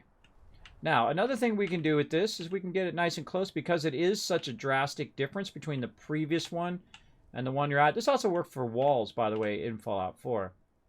Because it is such a drastic difference, it isn't trying to snap it to it all the time. So we can go ahead and bring the level up. I find like that works the best. Foggy crap. In this game is to really offset it a bunch. There you go. That's pretty sweet. That's pretty sweet right there. Like it. Like it a lot. Okay, now that whole side is defended, right? Except for they can get in my base through here, right? But at least they aren't directly shooting right at me. We can see that it actually goes through here too. I've actually taken over this thing, got closer and took over this thing and built inside here, which is great. But I've got another problem of this whole entire... Like, I could put down food right now if I wanted to. Watch this. Show you guys this. This is kind of fun. Put down food in here, in the dirt. Right there. I've put down mute fruit in here before. But the problem with this building is it's not my building. It's like the computer's building. It can't be destroyed, by the way, which is a nice reason to use pre-existing buildings. But I can't put a door in there. I can't put a wall in there. Even if I do take over it, it's not going to let me put doors and walls in there. I would love it if you took over an area and the existing building became something that you could modify. Even if you can't tear the whole thing down, at least you could put a doorway in. At least you could put, you know, a couple doorways to keep mobs from shooting you inside that area, right? Maybe fix the walls up, go in there and hammer it up, fix the walls up and whatnot. That would be awesome. That would be awesome. But can't be done. Can't be done in this current version. So, here's the thing. Watch what happens if I pick up my thing again. I'm going to go ahead and go out. I'm going to pick up my camp again. And I'm going to move it. I'm going to watch the angle of it this time. And I'm going to maximize my camp. I'm going to get the water, but I'm also going to maximize my camp versus everything else. I want to get a lot of this water. And I want to use this base enough where I can use it as a wall. but not so much that it's taking up all my ground space. So let's say, yeah, kind of like that. Yeah, let's go with that. Notice my stuff is gone. All that stuff instantly gets put back in my camp. And then I'm back at it again. I feel like the camp system is amazing. It's really, really well done. I really, really like it. One of the things I would love to see, though, is the ability for me to put stuff in a garden, right? In a garden inside my camp, as opposed to having to put it on the ground. Right now, I don't really have anything like that. Pots and plants and those kind of things. I can't even remember if you can unlock those. Don't tell me. Don't tell me if you can. But that would be nice. And one of the nice things about the beginning part, well, look at that cool well. What nice things about the beginning part of Fallout 4, and as you get through it, is that you had these pieces you could put down that you could put plants in. So you could put the plants inside your base, which is really nice, right? A much easier way than fuddling with it like I'm doing right now and trying to, you know, make it all work within the confines of my area here. Now, another thing I can do is I can build up, right? Building upwards means that I kind of build over the problem spots. So if you're going to build over the problem spots, if you're going to put down plants, you're going to have trouble. But if you're not going to put down plants and you're just going to build a base, well, then you can just build over the problem spots. That's okay. That's okay. We'll just do that. So we'll go in here and we'll grab our foundations. Now, I've literally played for hundreds and hundreds of hours and done hundreds of builds. By the way, I'm getting those builds together. I found like a mega playthrough that I did, or a mega tour that I did of all of the mega bases that I built at the same time in Fallout 4.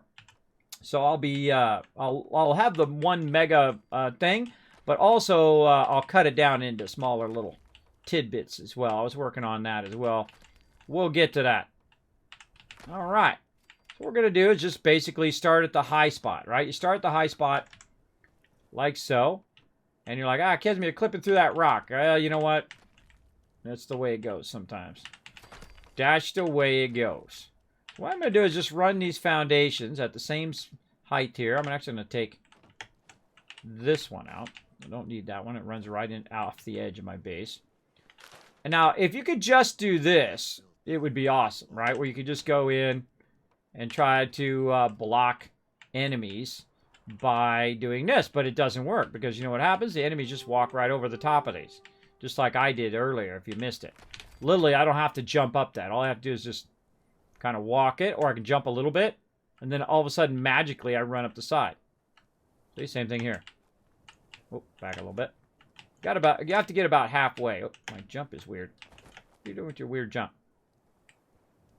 Okay, get about halfway, boom. You just walk right up the wall. It's really weird. The whole reason you put this in there is to block peeps like that guy. Hey, you. Oh, there's a plane crash over there. Get off my lawn. Oh my gosh, there's a whole bunch of them. You got arms that work. You don't. Bye-bye. Plane crash over here. A lot of cool events that happen right by my place over here. We got a vertibird crash. Huh. Well, that's lootable. Surger ammo, boil water, pipe revival, circuit board. Okay. I'll take it. Thanks for the free loot. It's like, Kismet, let me just deliver some loot right by your base. So there we go. So again, if you have it up high enough, they don't just walk up the side. But if you have it down too low, they'll just right up the side like that. All right. So now we're getting somewhere, right? We're building up the edges here. We're getting up to the height of the highest point of our base. And then we can go ahead and work from there. Now, again, you will run out of space. So what I'm going to do is I'm going to take these out. And we're just going to try to square this off a little bit. Now, this one actually is a foundation piece for that one. So we're going to leave that one. And then same thing this way, right? We want to run that across. But again, look at our problem, right? Now we're floating up in the air. You're like, Kismet, how are you going to fix that? I'll show you here in just a second. How are you going to fix that floating? Well, the first thing we're going to do is try to get it to go over there. Irradiate it a little bit. All over. Scroll wheel. Place that is hard work. Again, we're always watching that budget up there in the upper right-hand corner as well. Alright. Now this gives us a general idea of where to start our first block. Alright, right in there somewhere. Now it's not going to let me build a block way up there, because that's just not what it's going to Now that do. people have come back to this area, they'll all want to be setting up places like I'm going to get Foundation. radiated like crazy.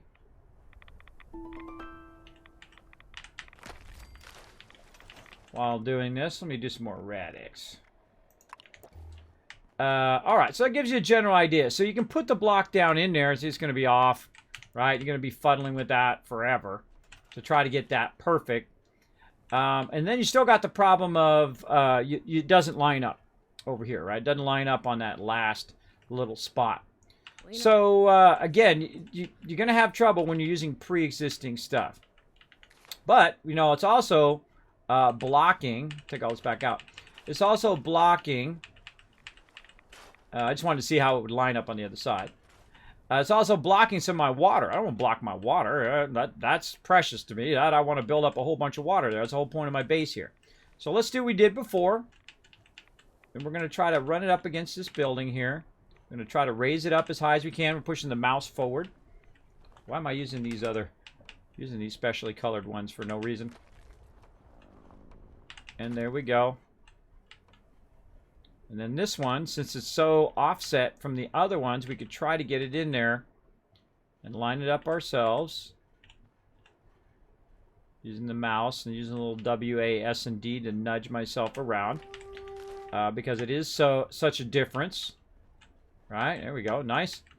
And then again, we're going to use this kind of tree edge. And once again, just kind of nudge it in there ourselves. Line it up. Now here's the thing. Where'd that tree go?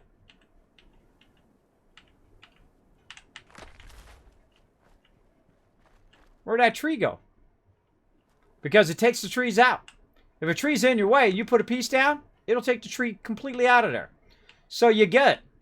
You're good there. Alright.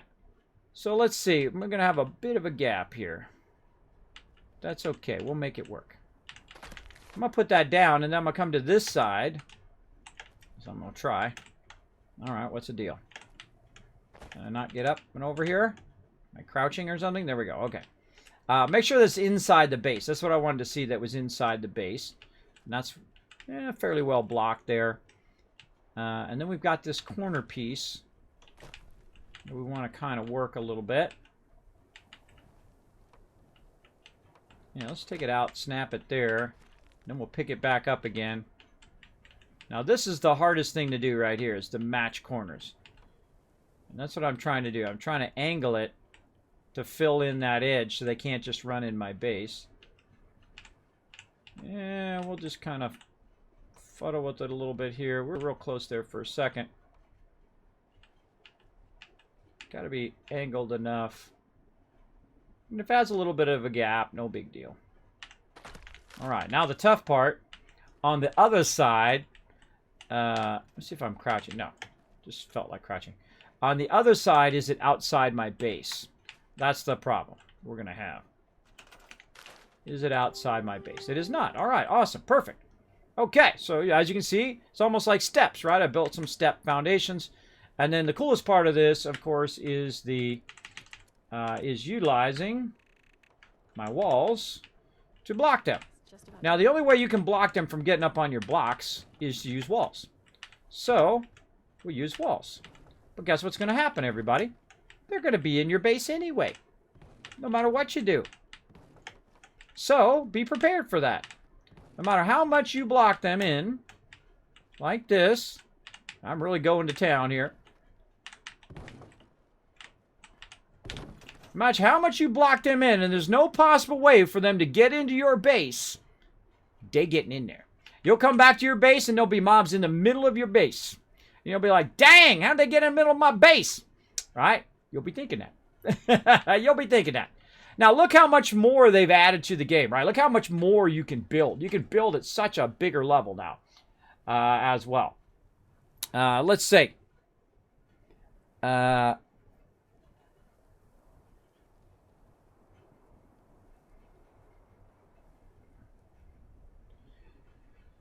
it was from an interview. It was a Reddit post of an interview.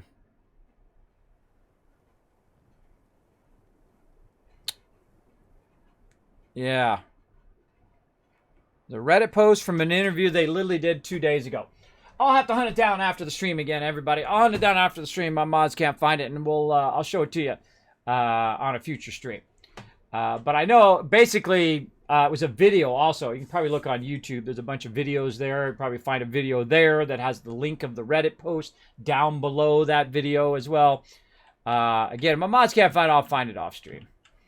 I don't want to spend all the time doing it here on stream when we need to keep on going over here.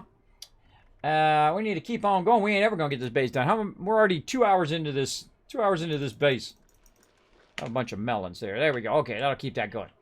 Okay, so I don't really need this one here, so I'm gonna literally just use that as a pedestal, and that pedestal is going to be for my Kismet kill box. So we're gonna go ahead and get ourselves a few of this. Right over there. And right over there.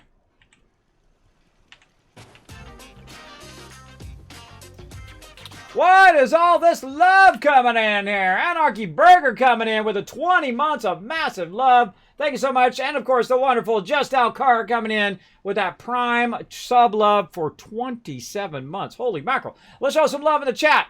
Will building there block the robot vendor spawn? Maybe. Maybe. But what happens is I can't build on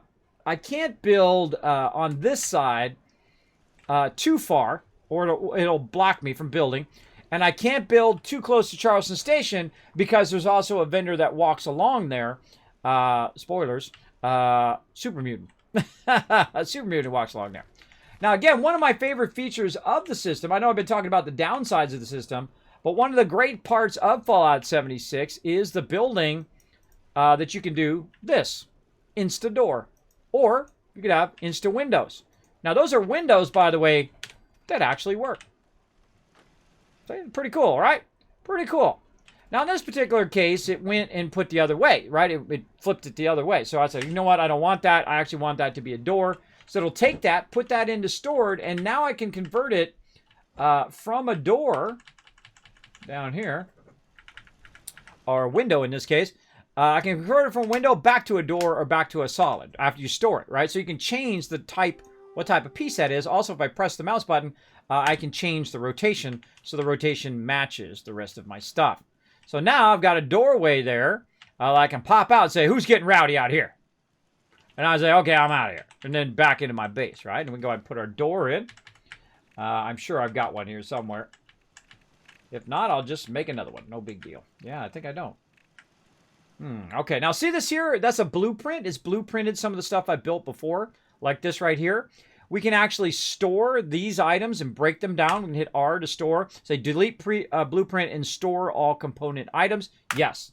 And the same thing here. We're going to delete this and store all of that from the wall that we made earlier, and so on. And now it's all broken down into its individual pieces so we can find it and use it later under our stored. Now, you always want to start with your stored first, obviously, because you want to... I thought I unlocked another door. I think I did that in my last game. I don't think I've done it here. Yeah, I haven't unlocked all of those yet. Okay, that's okay. We'll just use this door first. Now, you can lock doors as well. So you can go in and you can lock this door so people can't get in your base. Watch out if you are unlocking people's doors, as I did the hard way, as I learned that it puts you into PvP mode. I just wanted to go in there and look at their base because it looked awesome. But if you go and unlock the thing, bam, PvP mode, bro. All right, so we'll go ahead and put in some more protective measures, like so. Now, this is a really great spot for this because it's up a little bit, and it's going to get a nice view of where the stuff usually spawns, which is right here. You saw if these were here and that had spawned there when I first came in, it would have instantly annihilated them. Now these turrets suck. These are terrible turrets. You want to get the higher level turrets. They don't use ammo, by the way, turrets don't. So you're not like you got to reload them like in 7 Days to Die. You're not reloading them at all. All right, and then we'll also grab, let's see, can we put this one over here? No, it wouldn't let me putting it there. All right, because I think my base is just a little too far there. Okay, that's okay. We'll go ahead and grab this, store that, grab this, store that. All right. So now we're coming around back this side, right? So we've built ourselves a bit of a wall there to protect our crops, to protect our water purifiers and whatnot. Now, I would love to just use these other units like this, but again, I feel like it's really hindering my ability to build because it is so sunk into the ground. So how can we fix that? How can we make it, well, we can put this up a bit higher. We grab a foundation. Can we put a foundation down first? Like this. All right, and these are the things you want to think of. Can I put a foundation down first and then put that on top of the foundation? Like right here. Can I make it go up? Can I make it sit on there? You're going to be doing a lot of that. What if I put a whole bunch of them together, right? If I take a foundation and I build it here. This is how your creativity should go. This is how you learn. Now, you can look all this stuff up, obviously. But me, I like to experiment. I'm old school. I like to experiment. Can I put that there? Can I put this here? What about these poles that they have in game? Right? They got these poles here. Oh, wait a minute. Wait a minute now. Hold on now. I can put that pole there. What if I could take that pole and then take this item and snap that up on top of that pole? Wouldn't that be awesome? Wouldn't that be amazing? Wouldn't that be amazing if that actually worked? It would be amazing, but it doesn't. As you can see. At least it doesn't work for me. Yeah, it'd be nice if you could use that as a starting point and then put that in there. I feel like it's better in some ways, but not anywhere close as good as the Fallout 4 because it doesn't have as many pieces and it's not as easy to use. But not that the one in Fallout 4 was easy as well. Wolfric coming in with that 9 months of sub love. Thank you so much, Wolfric. My latest mod, by the way, everybody. Show him some love in the chat. Decided to join the Dragon Mod Crew. Best mods on Twitch. We'll be only blocking for 12 minutes. Nope. Nope, nope, and more nope. All right. And let's go ahead and, again, we can't put that up there. We can't use this piece. I have yet to get... What the heck are you doing, bro? Okay, he's stuck. Get away from there. There we go. All right. Just trying to take this piece out. Okay, so again, we have that problem of it's not easy to put the walls down like it is in Fallout 4, right? You just take the wall, you put the wall down, and you're just like boom, boom, boom, boom, boom, boom, boom. You just put the wall down, easy peasy, right? You got your walls down, you got to defend it. But because you're playing with other players, and they could exploit that use of just having floating walls and floating stuff places. That's why, I believe anyway, that's why they added the foundation system where you have to have some sort of foundation that makes this all work. So we're going to go ahead and just do a little bit of our stuff we've been doing here. We're going to bring this way up. Just kind of continue what we're doing. And we've got to find a good angle for this. Let me back away a little bit here. There we go. There's something was blocking me there. Not bad, not bad. I feel like it's going to get my water, though. Now, this whole thing is just to protect the interior of this area and whatnot. Now, I could go in and build a fancy house and fancy all of that stuff. I typically don't do that early game. That's more of a mega building. It's more of a kind of an in-game thing for me. Now, see, I don't even like it floating at that level. I'm that kind of, you know, hypersensitive to stuff floating. I will literally grab it and bring it down manually and try to match it up to that corner and step it down. So you have to use your foundations now for stepping. You can't just do what you did before and use your walls like so. And so we'll go across. Oh, it might just be out of the way. Let's see. Let's see again. And again, here we go. Again, your budget is way bigger now. Way bigger. Notice how I'm not even jumping. I don't have to jump. I just kind of float up the side as well. All right, we're out of walls. Let's make some more walls. Now, of course, they have a lot more cooler walls than my little junky wood ones here in the later game. Or even in the early game if you unlock all the patterns. But I'm just using that so they can't just literally jump up onto my base. Makes it a little bit tougher for them to get there. All right, now here we come into the edge here. We've got, look at all this room over here for our plants. Over here, we've got tons of room for water. And we have it pretty blocked off. And then we can build our Kismet kill boxes and all that fun stuff. Let's go ahead and do another battle while I continue to do this. And we'll get it going on.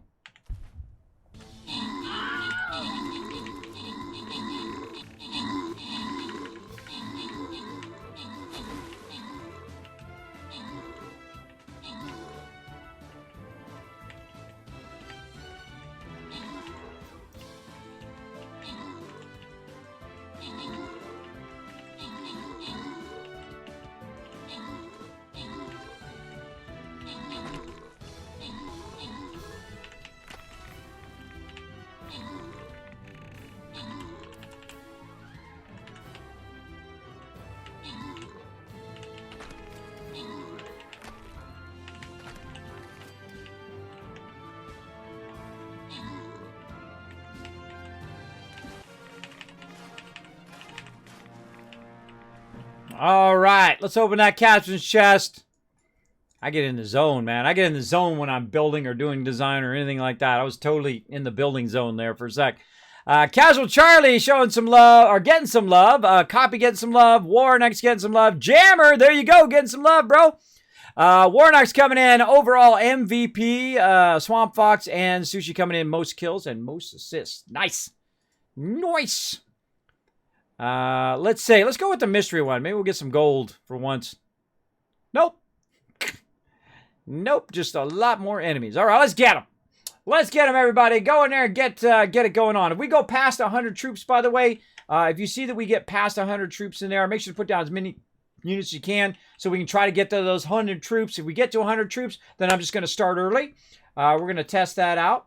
Now, what I did while you guys were watching that battle is I put down this and I ran it all the way across. The reason why I did that is so that I could see how big of a gap here in the corner that I have. And then what I'm going to do is I'm literally going to just aim this one in that gap edge. All right. Now, again, this is not going to keep anybody out of your base. They can literally just kind of float up the side of the wall. Now, it would have been awesome if you could do that.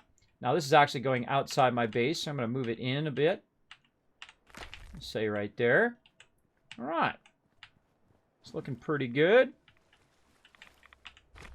Maybe fine-tune it a little bit here.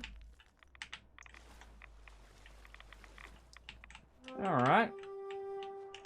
Then if I look at the angle of it, I can see it's going to go outside my base when I want to aim it toward that one, which is why I left that one in there. And now the fun part. Keeping it in your base, but angling it in the way that you want it to angle, right? This is the funnest part. So this is why you do reference blocks, right? So I want it to be right up against that edge, but I want it to aim toward that over there, so it'll end up over there where that block is. And then we'll go ahead and build some more. I feel like this game could take a thing from Satisfactory where you aim at the edge of the block and then it automatically puts a block there. That'd be awesome. That would be awesome, but I got to come back and go this way. Make it less awkward. Or maybe it's more awkward now. I don't know. Either one of those. Alright, just try to get my walls in. Again, I build for function first, and then I make pretty stuff later. Which I call mega building. Mega building is when you run through the game, you got tons of resources, you're kicking butt, and you come back and do this. This is more of a functional thing. All right, this is to protect my crops and stuff and me from getting shot. Now, one of the things I would do on this side, let's say right about here, is to take this one back out and change it to a door. Because you're going to want to come in and out of your base, right? And you're going to want people from over there to be able to run up into your base and whatnot. Now, this would be my crafting side. And the reason why this would be my crafting side, thank you for the sub love, 10 months of sub love. Thank you, Drad. Appreciate that. is the fact that is what. By the way, watch this. It just I don't know. It triggers me. It triggers me as a builder. Watch this. Whoop. Don't have to jump. Nothing. Just like magic, because magic, everybody. I feel like you should have to jump. I feel like it should be a barrier, because hey, it's a concrete block. It's a concrete block. All right. So again, let's go ahead and put down another wall over here. Oh, if it's going to let me go into build mode. There we go. Let's put down a wall over here, regular wall. Now, another thing I can do is I could make some windows, right? It's like, oh my gosh, something's attacking. Like over here, I know some stuff's going to attack. So let's go in and let's go ahead and take this wall back out again. Again, I feel like this is where it really shines, is that you can go in, take that wall out, turn that wall, using the same resources. Doesn't cost me any more resources. And now I can say, hey, who's out there? Blast bad guys, and then close it back up again, right? Good use of shutters right there. Dang me again every blasted time. Well, that's going to happen. Now, another thing I'm probably going to want on this side is also a doorway. Now, I'm going to put my doorway up a little bit higher. So let's take this back out, turn this into a doorway, put that down, and then, of course, we're going to need some stairs. Now, stairs in Fallout 4 was weird, but it's even more wonky here in 76. But one of the cool things is I can actually run that outside my base.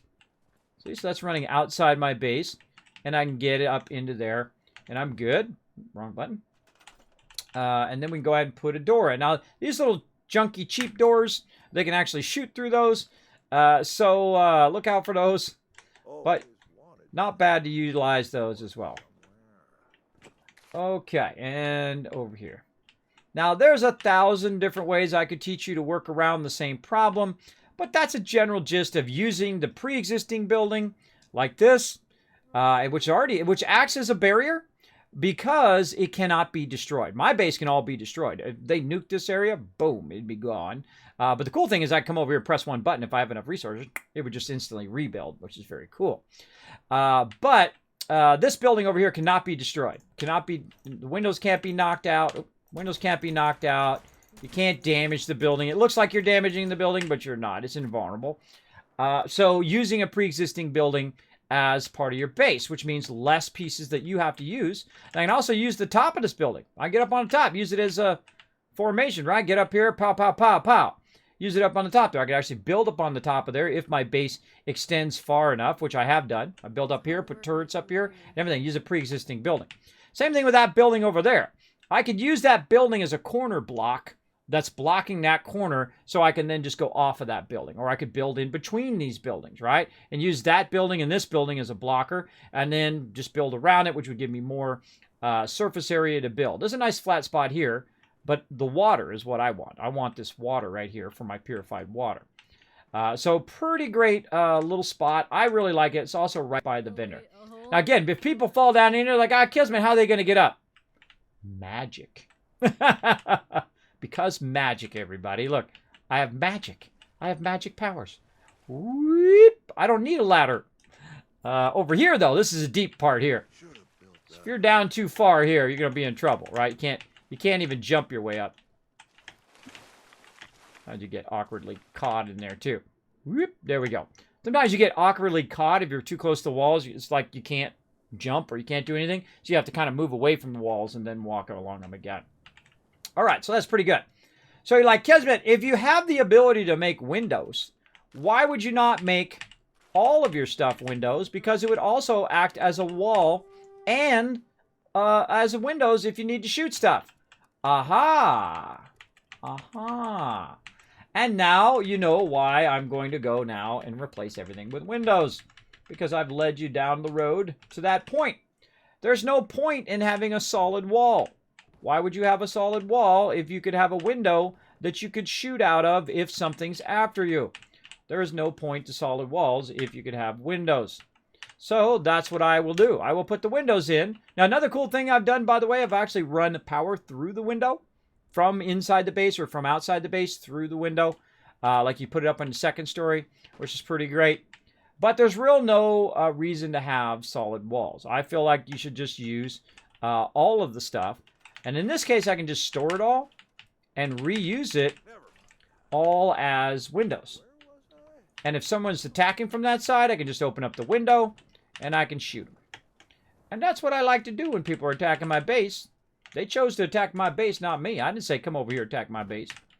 I didn't tell them to do it. That was their bad choice. So we'll literally just take all this down. There we go. And very easily pick it all again. But now it's going to go back.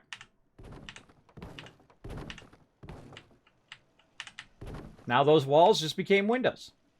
I feel like if they really leaned into this build system, it could actually become better than Fallout 4's system. And actually, if they leaned into it at a level of satisfactory, it would be one of the greatest building games of all time. Because it has that Fallout, you know, IP behind it. Right? If you could really lean into it like a satisfactory, that would be crazy. Forget about it. I would probably never see my kids at all.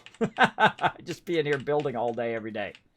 Now, don't worry. We're going to get to some questing and whatnot. We got all night long. We got plenty of time for all of that. Don't worry. I'm in no rush.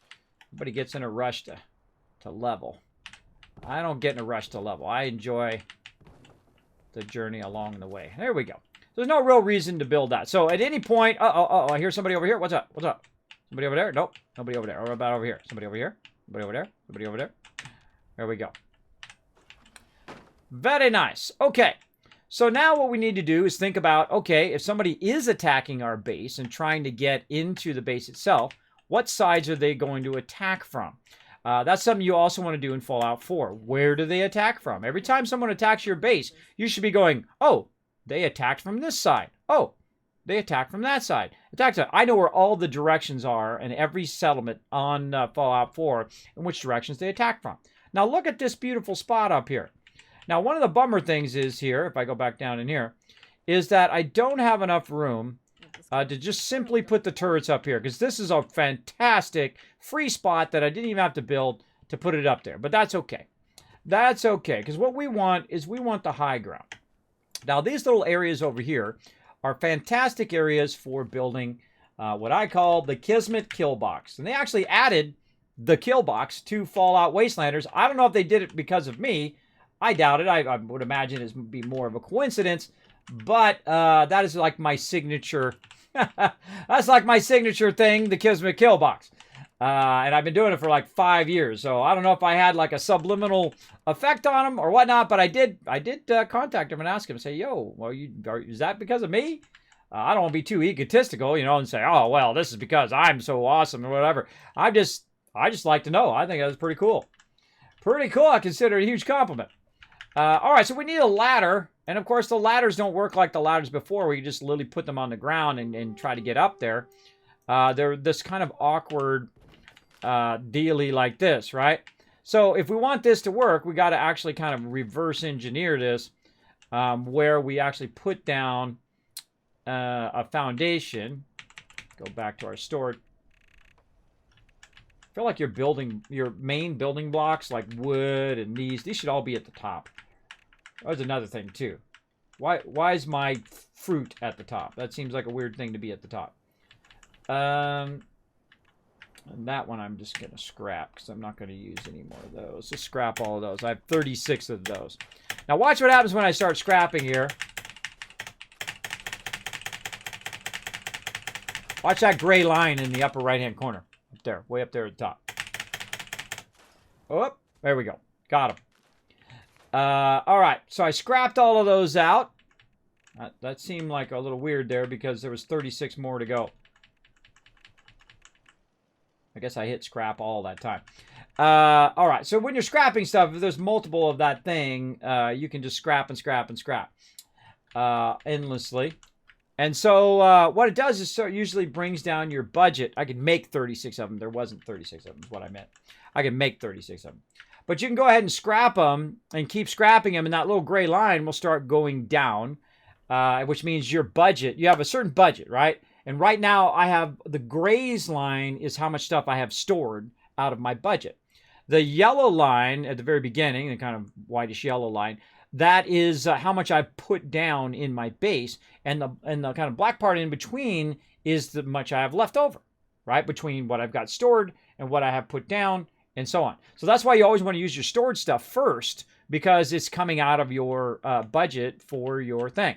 So right now, about 60% of my budget is coming out of,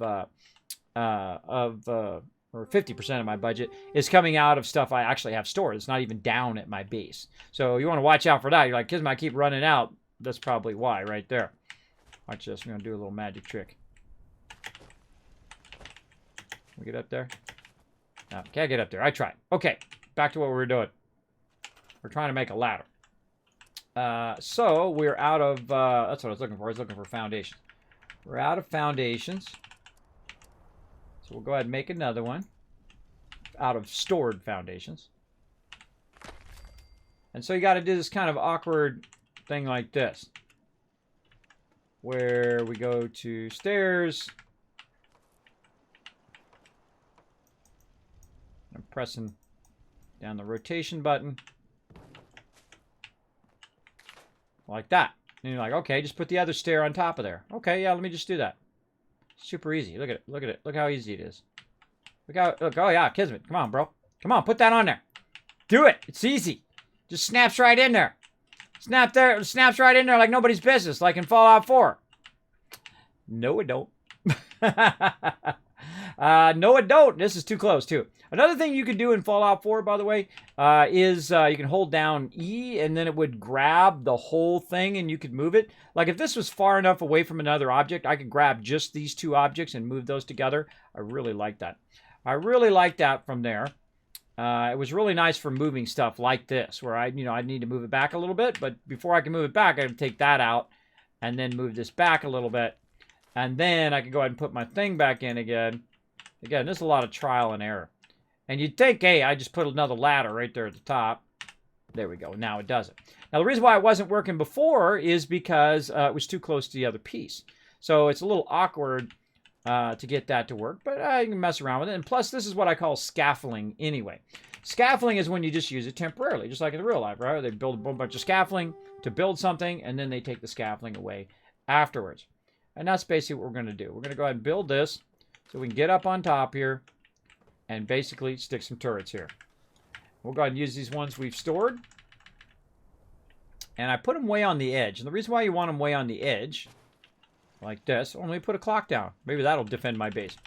The reason why you want to put them on the edge is it gives them more of a straight down vertical shot, right? So they can shoot like that. The angle of it will come down. It shoots in 360 degrees too. So if something's going on that side of your base, they'll also fire in that direction.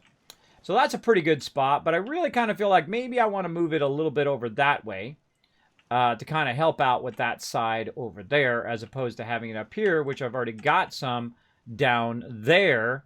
So those are already kind of defending this side, though this is a much better elevated position than over there, right? You definitely want to have it in an elevated position. That's why it's called the kill box. You're down in, where the mobs are in the kill box, and this is firing down into that.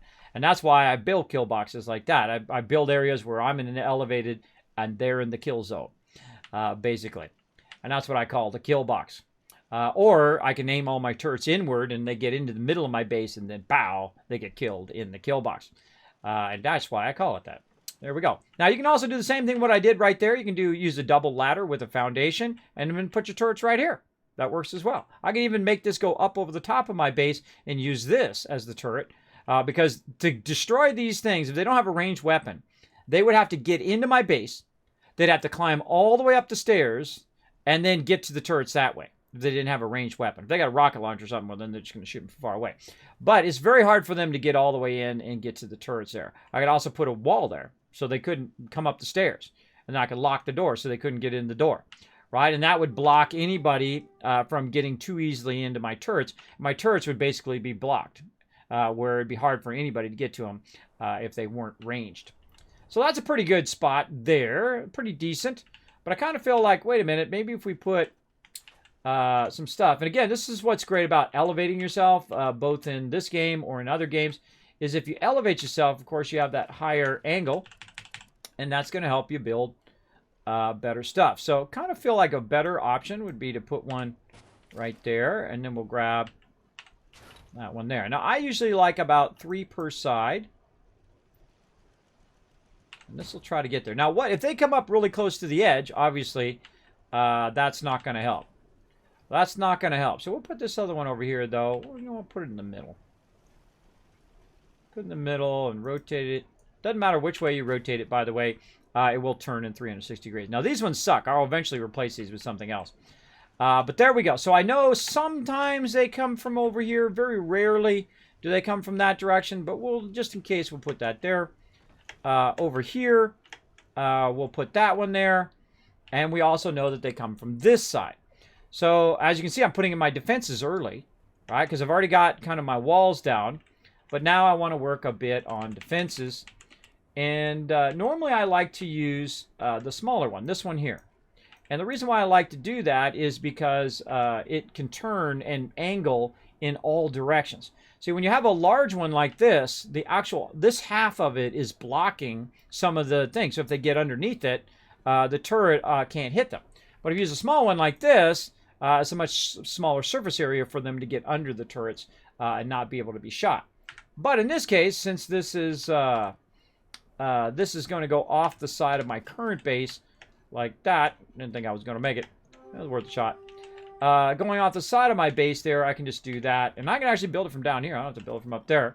This game would also be awesome if they added the floating camera, like from No Man's Sky, where if you went in and had the ability to float up and build.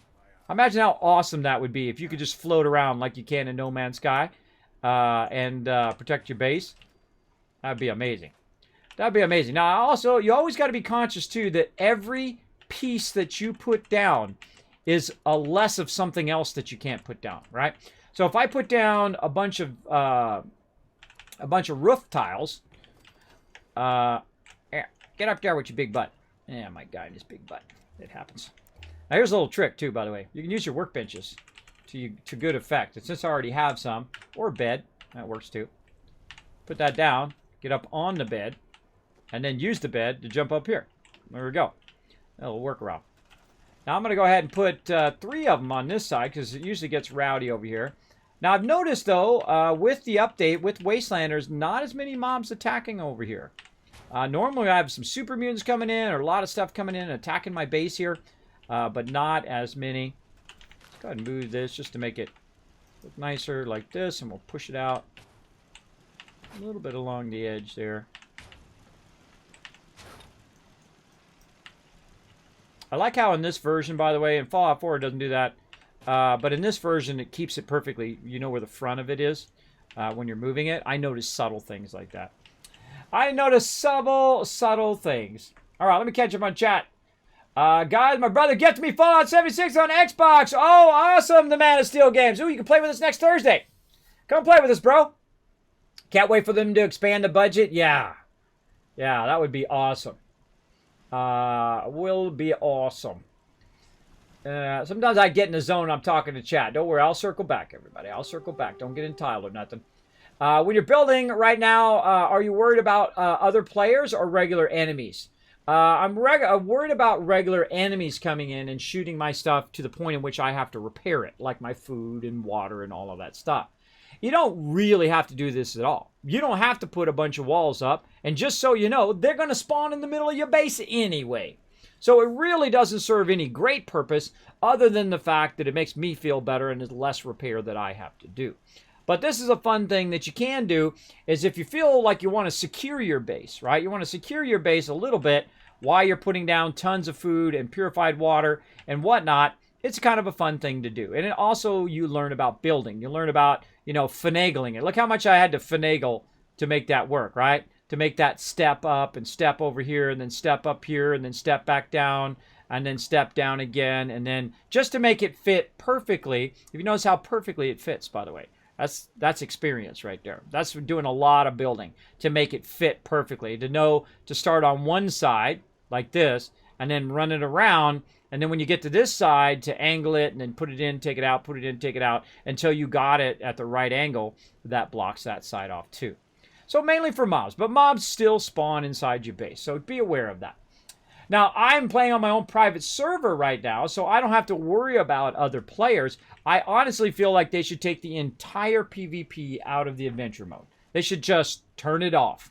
Turn it off. I feel like it's like the biggest mistake they made. They don't realize that the actual 90% or 95% of the Fallout community actually do want to help each other. They're actually decent people. They actually want to win the hearts and minds of everything. They don't really want to watch the world burn, though there are some out there. You know there are. And they don't want to be an a-hole to someone who's running around just trying to collect a little bit of loot. They don't want to run around and initiate PvP with people who don't want to PvP. I feel like that's the worst part, is that people come up and want to PvP with you when you don't want anything to do with it, and you've given them no indication that you want to do PvP, but they want to PvP you because, you know, they have low self-esteem and they feel like killing some electronic person on there is going to make them feel better about themselves. I like PvP. I like the challenge and the skill of PvP. But that's not PvP. PvP, coming in and just killing some person while they're wandering around, picking up pages in Stranglethorn Vale, you know who you are, playing World of Warcraft, that's not PvP. That's called being an a-hole, right? Called ganking.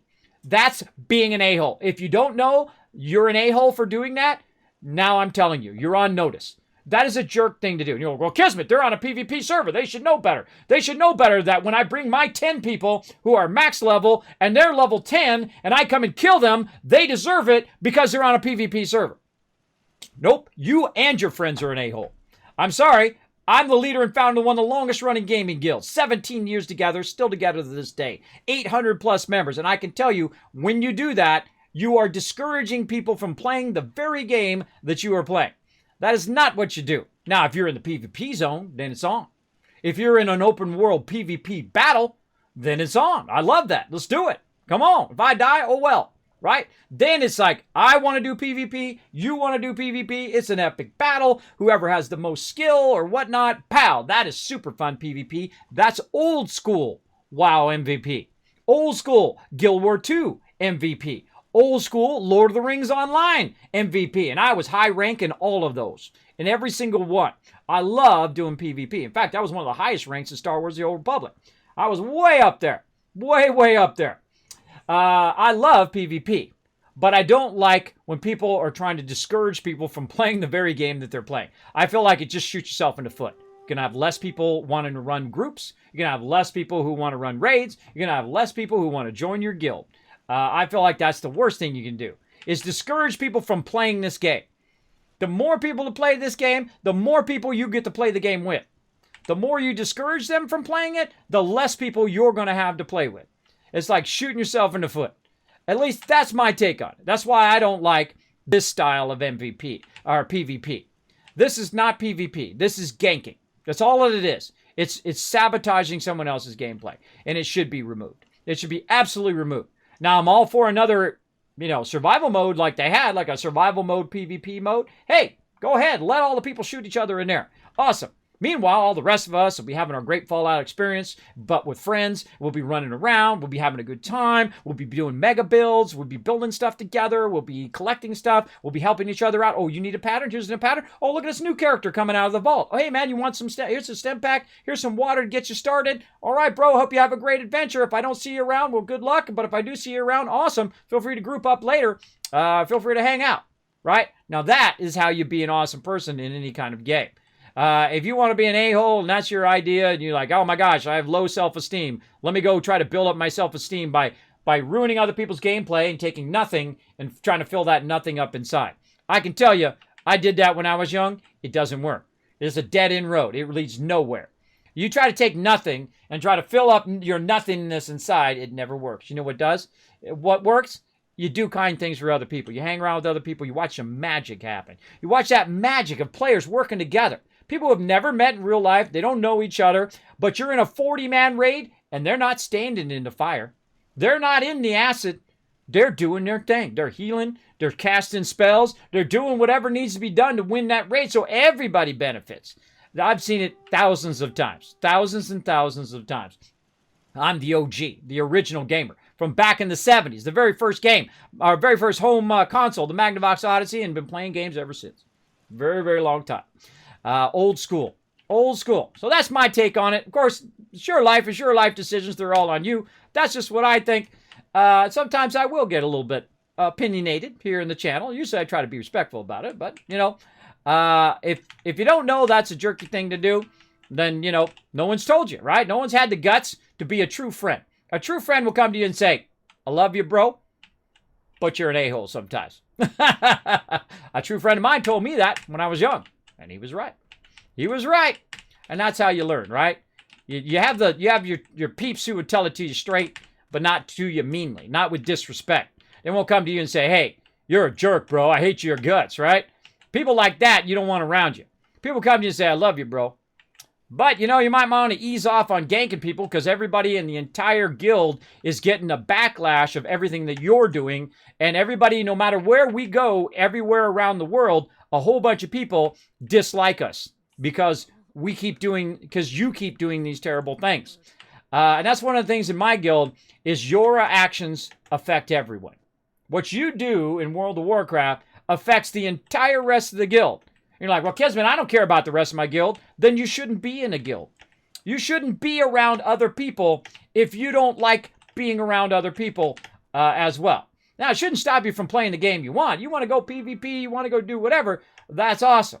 But if your reputation tears down everybody else and then makes everybody on guard from getting ganked all the time or getting attacked from other things, or the leader has to log in to 50 messages about how you keep stealing ore nodes from everybody, ganking people, low-level peeps, then the guild leader ain't going to like that. The guild leader going to say, bye-bye.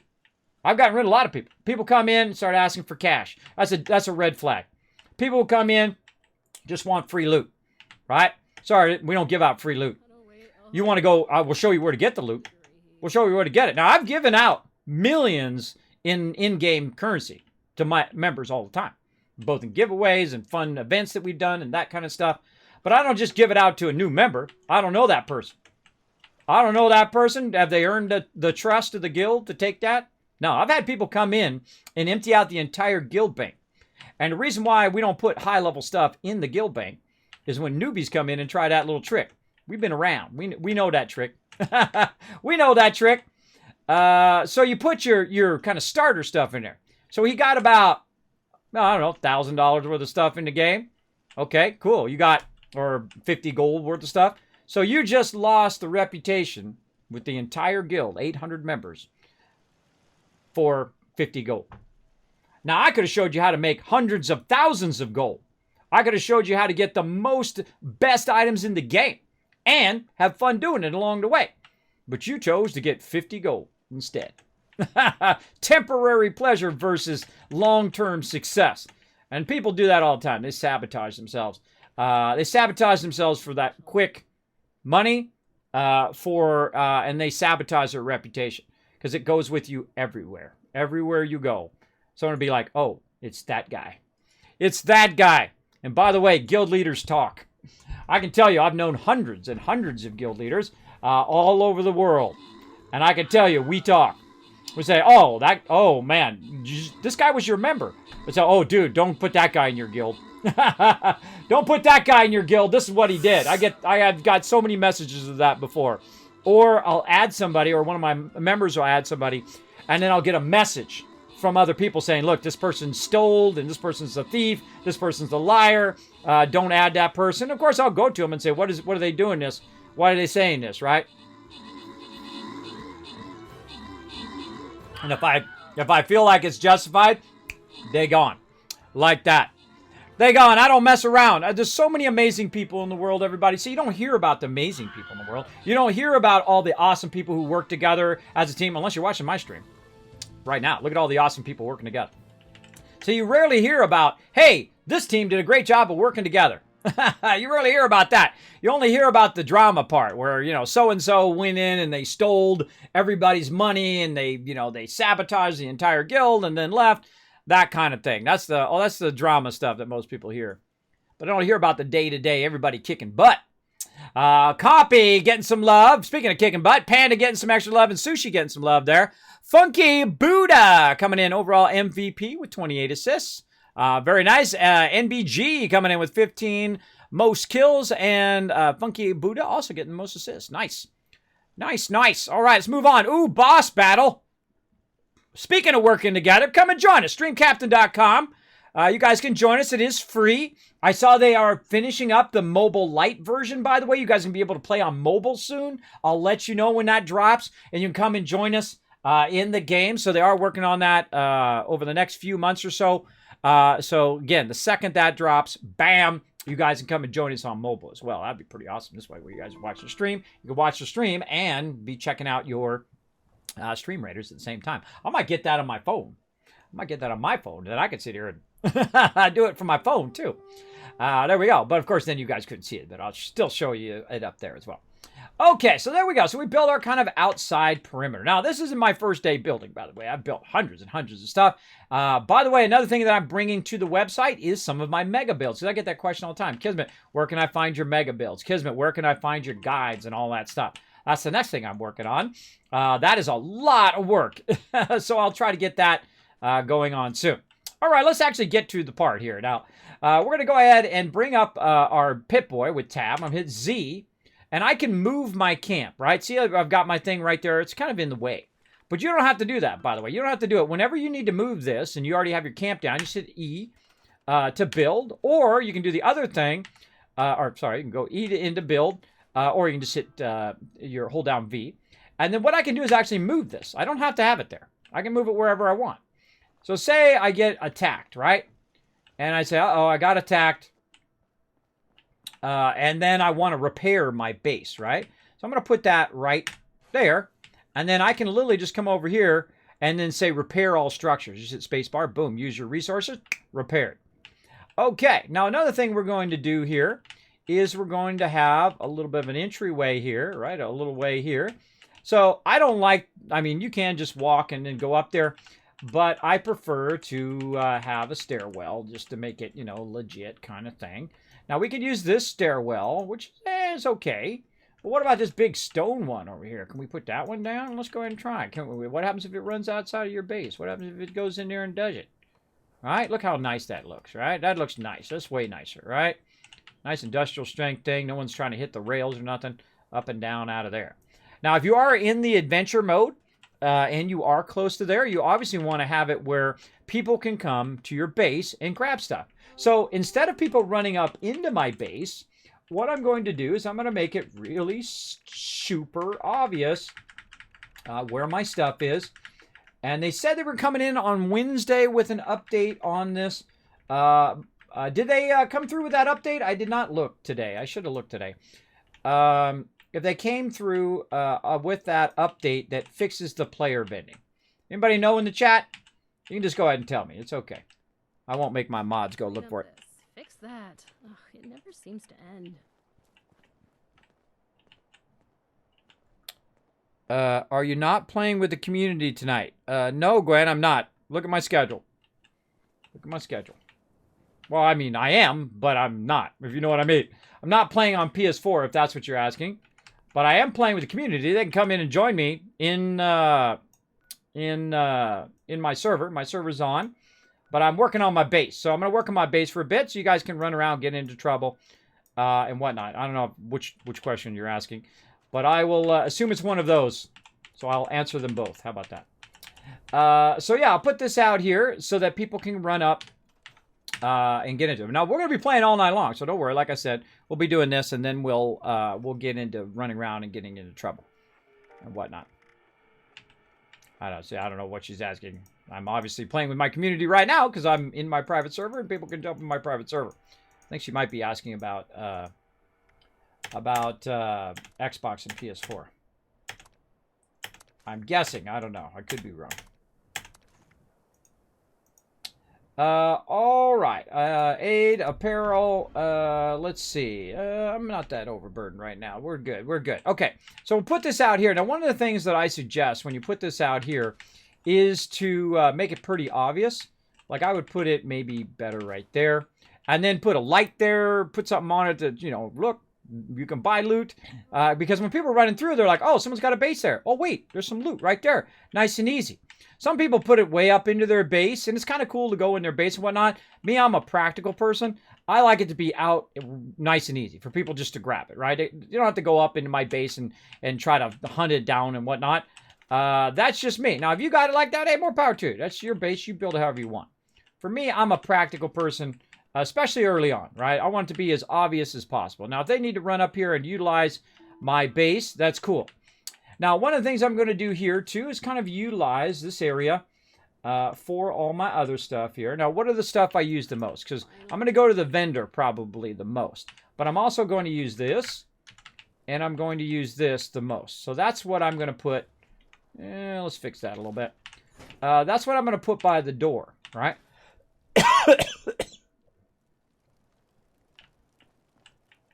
Oh, yeah, they could definitely, yeah, Mr. Beef's in with me right now. Is he still in party? Or do you have to bail? I thought he was in party. I don't know. Let's go see if I'm pressing the right buttons. There we go. Yeah, Mr. Beef was in earlier. He started the party. It looked like he bounced out. Because I'm sitting here just goofing off. Goofing off in my base. But, you know, that's what we got. Yeah, I see Jeff. All of them can jump in. You can go ahead and jump in. I'm just building base today.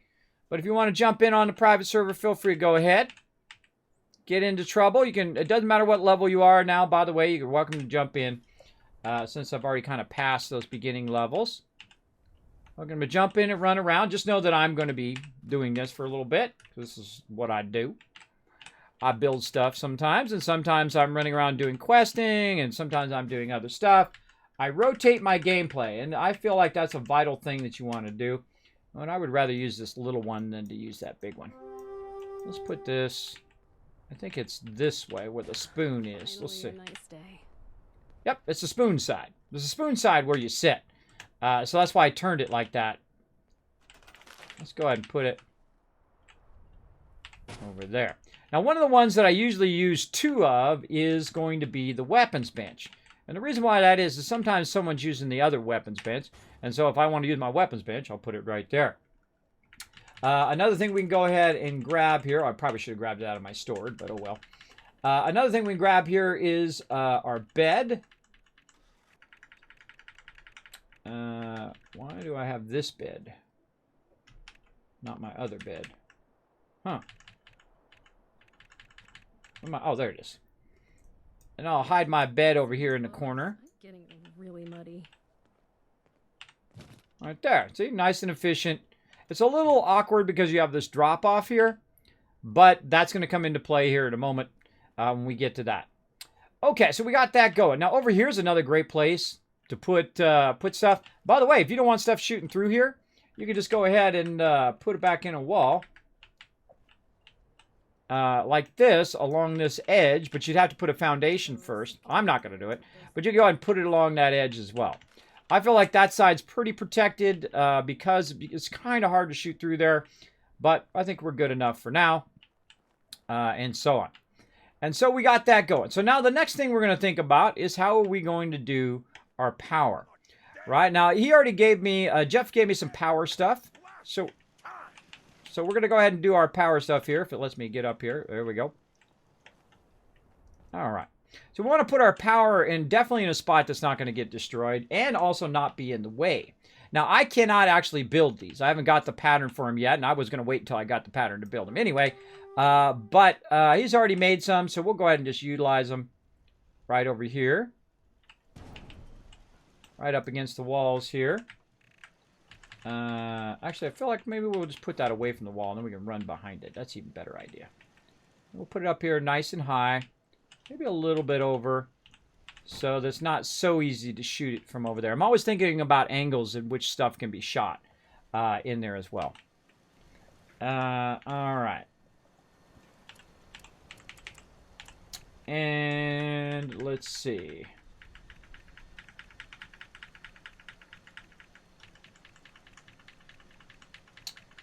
And let's see. Yeah, we'll put this down.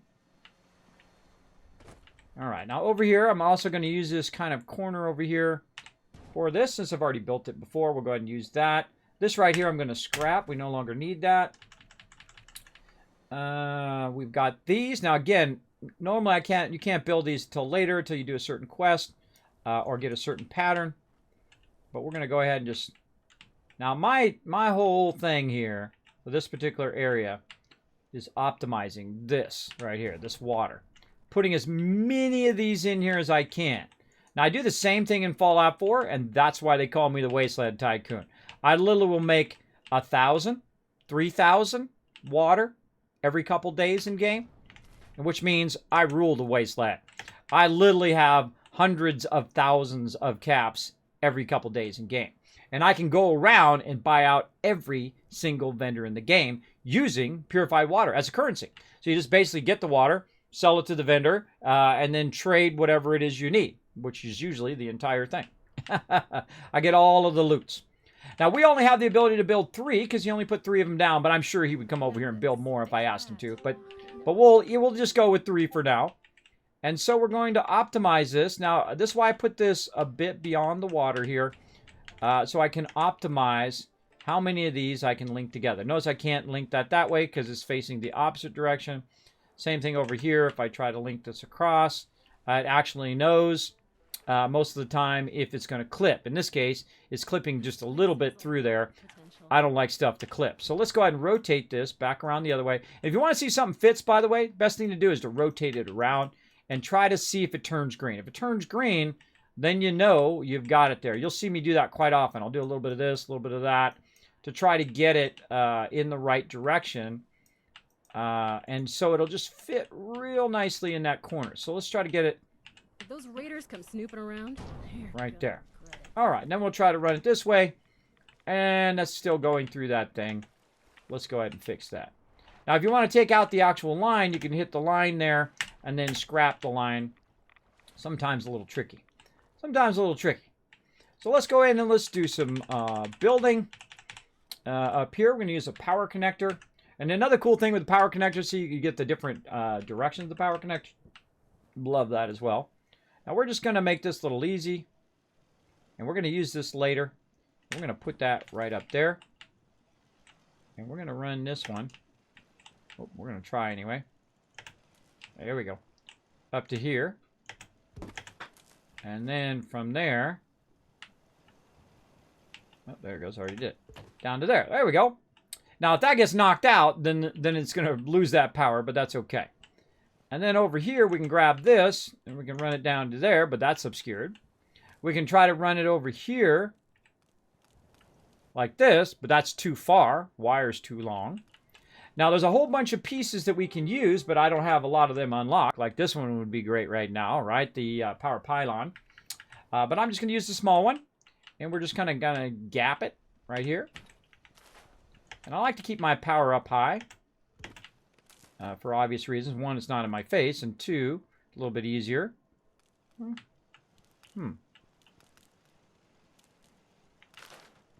Hanging down just a little too far. Now, another thing you can do is attach it first and then move it. I'm moving it along that edge.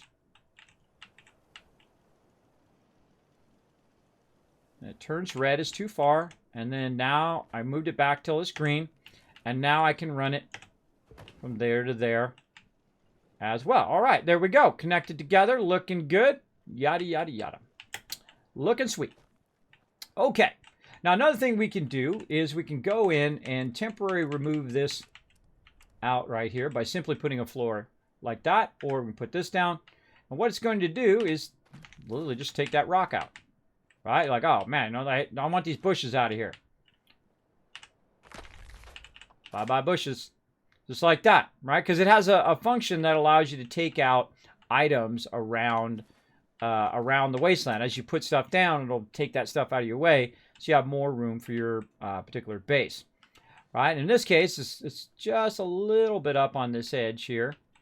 I always kind of look to see if there's anything there. Now, there's a rock there. Now, why those rocks don't disappear, I have no idea, but I'm going to see if I can... Yeah, see... Why these rocks disappear and those ones up there don't, I have no idea. But it would be nice to be able to get rid of those rocks or get rid of sometimes the fallen trees don't go. I can't get rid of that power line. I mean, not the power line, but the windmill. I can't get rid of the car. Some of that stuff you can't get rid of, which is a bummer. Okay, now just imagine that all filled with purified water. We'll get around to it. But now we want to get into our food. We got to get our food back up and running. And so we want to produce a bunch of adhesive. And so we're going to go ahead and try to put this down if it lets me. Oh, really? What object is it intersecting with? Okay. Not going to let me put it down there. All right, fine. There we go. We'll go from this side, and we'll just go as far as we can go. Yeah, it kind of says it's blocked. That's a bummer. That's a bummer. Do what we can do. And we'll make it look nice, but we are going to crowd it together. Very rarely early game do I spend time lining stuff up like this. The reason why I don't do that is because I know I'm going to move it later. But this right here, I'll probably leave this here for a while.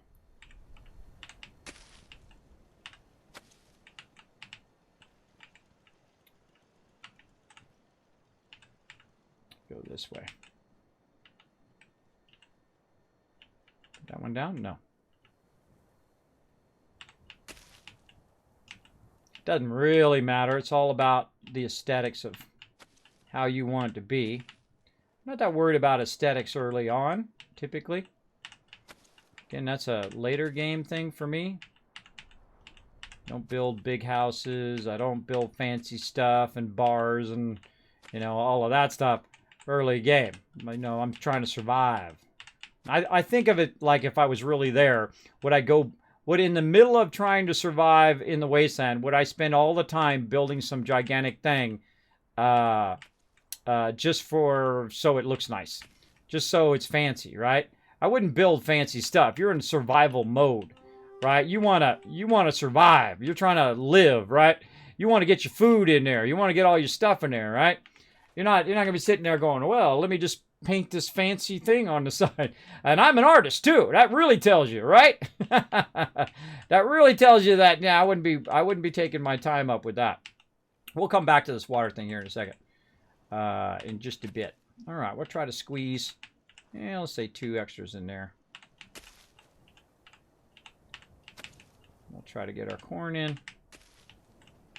And we'll just, I feel like our corn could be way closer together.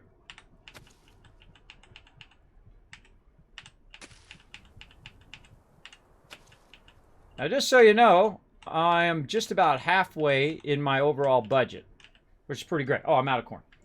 Out of corn. All right, now these over here, or maybe I can sneak these along this edge. Let's see if it lets me put it down. Again, it's really awkward. Notice how I got rid of the grass. It's really awkward that I can't adjust the terrain. If you're a builder, that is like the worst thing, right? Because now I have to just kind of make it work. And it does kind of adjust itself. See how it dropped down somewhat on the terrain there? But it is kind of nice to drop this down and take out all that grass. Just put down a ton of these melons here. Melons are really good. If you're going to farm something for food and water, melons are both. Both food and Zawata.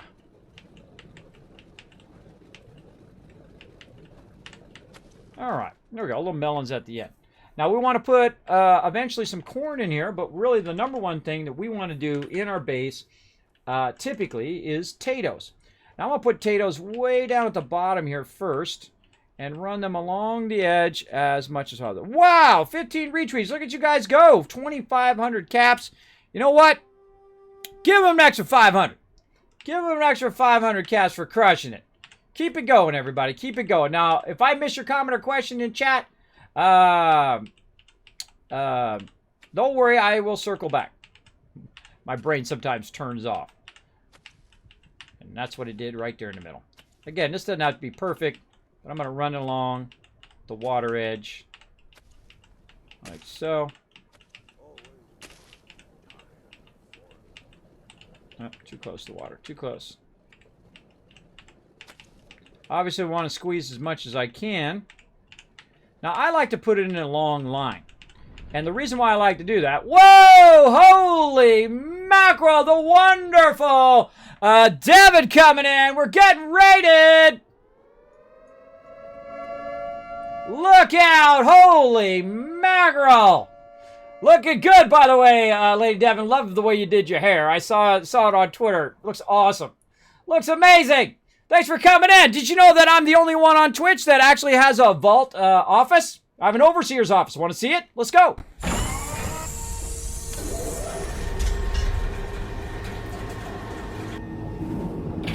I can also see all you awesome people right in there. Welcome to Vault 45. My name is Kismet. They call me the Wasteland Tycoon. Sometimes they call me Overseer Kismet right there. Welcome to the Mega Stream. You're coming in from the wonderful Lady Devin's channel. Thank you so much for being here. I love to see this every single time people come into my channel. Welcome everybody. I do play a lot of Fallout. In fact, I'm the OG, the original Fallout player for way back in the day. I worked for a company that actually had the client Interplay. That's right, the original peeps who made the original Fallout from way back in the day. I've spent tens of thousands of hours playing Fallout through all the years that it's been out.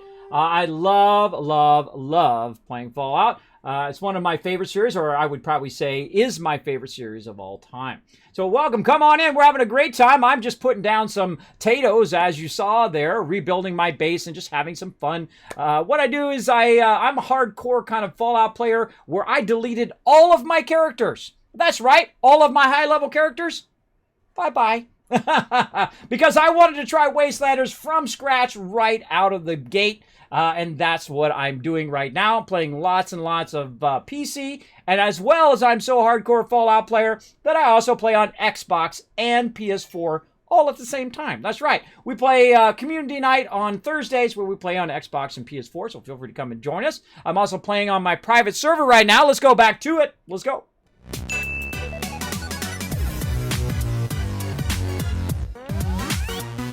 There we go. Thanks, everybody. Yes, I've played all of the Fallouts across the years.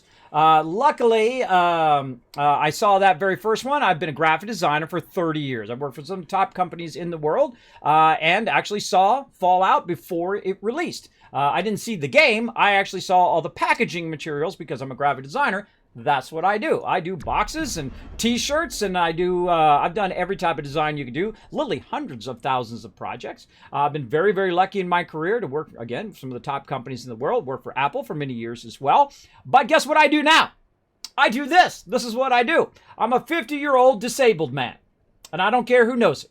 Because guess what? If you're out there and say, Kismet, it can't be done, guess what? It can be done. It can be done. Because look right up there. The impossible done real here on Twitch, right? People say, Kismet, it'll never happen. You're too old. You're not a young, good-looking guy, young, good-looking girl. You're not, with the clicks and all of that stuff. Don't believe that at all. You can do whatever you want to do. My stream is about bringing little moments of joy. That's what I do up here. Look at that. Purple checkmark up there. That means I'm a 50-year-old disabled partnered streamer on Twitch. If I can do what I love to do, you can go and do it as well. Probably way better. Probably way better because you're probably way younger and stronger than I am. But welcome, everybody. Welcome to the stream. Thanks for coming in. Man, that's one of my favorite things to do. I call it the Kismet Love Train. I've literally rated thousands and thousands of people here on Twitch. I greatly appreciate Lady Devin coming in and showing the love. Now, let me tell you a little Lady Devin story quickly. I'm going to say thanks to all the people dropping the Dragon Hammer there in just a second. I greatly appreciate Lady Devin coming in. Now, here's the thing. What I do for my mods every single year, obviously couldn't do it this year, but every single year I was actually going to go on vacation for my birthday, for my 50th birthday coming up in June. But I got a whole bunch of donations to bring my mods to TwitchCon. I do it every single year. I spend 600 plus hours every single year raising funds to bring my mods to TwitchCon. I've done it for 3 years in a row. Also contact sponsors like the awesome people at Bethesda and Bethesda Gear and also Fraser, who give me loot to give to you guys while I'm there at TwitchCon. I literally gave away 1,000 Kismet candy bars last year. That's right, as well as 1,000 before that year and 1,000. I gave away a bunch of Bethesda gear. If you missed it, I'm sorry. You should have found me at TwitchCon. I would have gave you some epic loot. But one of the things that I do is I also, after TwitchCon, is I take all the stuff we got from TwitchCon, all the swag that you get, and I send it out to donators, people who donated to get my mods to TwitchCon. So one of those donators, they got a t-shirt and they said, hey, can you take the t-shirt and have someone sign it at TwitchCon? And I'm like, oh, well, of course it's going to be me, right? That's easy. I'll sign a t-shirt. No, I want Lady Devon to sign it. Which I find is a sense of humor. I have that type of self-deprecating sense of humor. I think that's funny. I think that's funny when you think it's you, and she's like, and they're like, yeah, I only want one person to sign it. And I'm thinking, oh, okay, it's me. No, they wanted Lady Devon. So I actually took the t-shirts and a whole bunch of other t-shirts from donators, and I had Lady Devon sign it. And not only did Lady Devon sign it, but the entire Bethesda team that was there. It was the most incredible thing. I wanted the shirt, but I make a promise, I deliver. So they got a shirt signed by the entire Bethesda team from TwitchCon, including the wonderful Lady Devon. So thank you for Lady Devon. I appreciate that greatly. Now, she's probably not seen me when I'm not dressed up as the Wasteland Tycoon. This guy right here. Sometimes you'll see me in my yellow fedora. You'll see me in my blue suit. That is on special occasions where I dress up as my alter ego, the Wasteland Tycoon. The reason why they call me that is because not only do I make millions, but billions and trillions of caps in every single Fallout game that I play, and other games too, like when we play No Man's Sky, Satisfactory. I love building. That's one of my favorite things to do in any game. But I also love the lore of Fallout. I read every terminal. I pick up every cap and every little cigarette butt and every single thing. I call it super looting, right? I go in and I loot everything because you know what that does? That lets you do bigger and bigger builds later on. And I've done a lot of mega builds. That's how I know you. Yes, Lady Devon, that's how you know me. You're probably going, who is this Kismet guy? I could not even believe he keeps saying hi to me all the time. And he keeps saying how great my hair is on Twitter. That's how you know me. That's right. You probably didn't recognize me without my yellow fedora and all of that, because I was all dressed up at TwitchCon. It's one of the conditions of people donating is that I have to dress up. I'm not a cosplayer. I'm just a regular guy. I'm a regular guy. I'm wearing my Kismet shirt right now. But I do fun things and silly things. I'm not afraid to be silly. I'm not afraid to, make myself look silly for the enjoyment of all of you, because you're going to see a lot of that. You're going to see this stream go off the rails and things are going to happen. I'm going to die. I died earlier just from standing in the water while I was building because I got radiated to death. It's okay. It's okay. I don't mind having some fun. Again, my stream is all about bringing you moments of joy. So thanks for coming in. Thanks for hanging out. Now we're going to get into it. Now, what I'm doing right now, again, I like to put all of my potatoes in a row. And the reason why I do that is because when you're picking them up, you can just run in a row and pick them all up. I mean, it's a simple reason. It doesn't have to be a complex thing. I'm also the type of person that makes massive tons of purified water.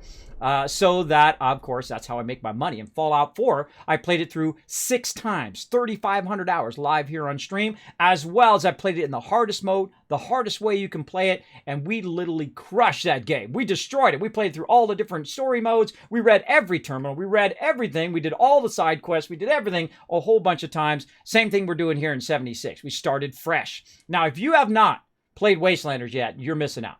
You're missing out. I suggest, even if you don't get rid of your high-level character, you can have up to 5 characters.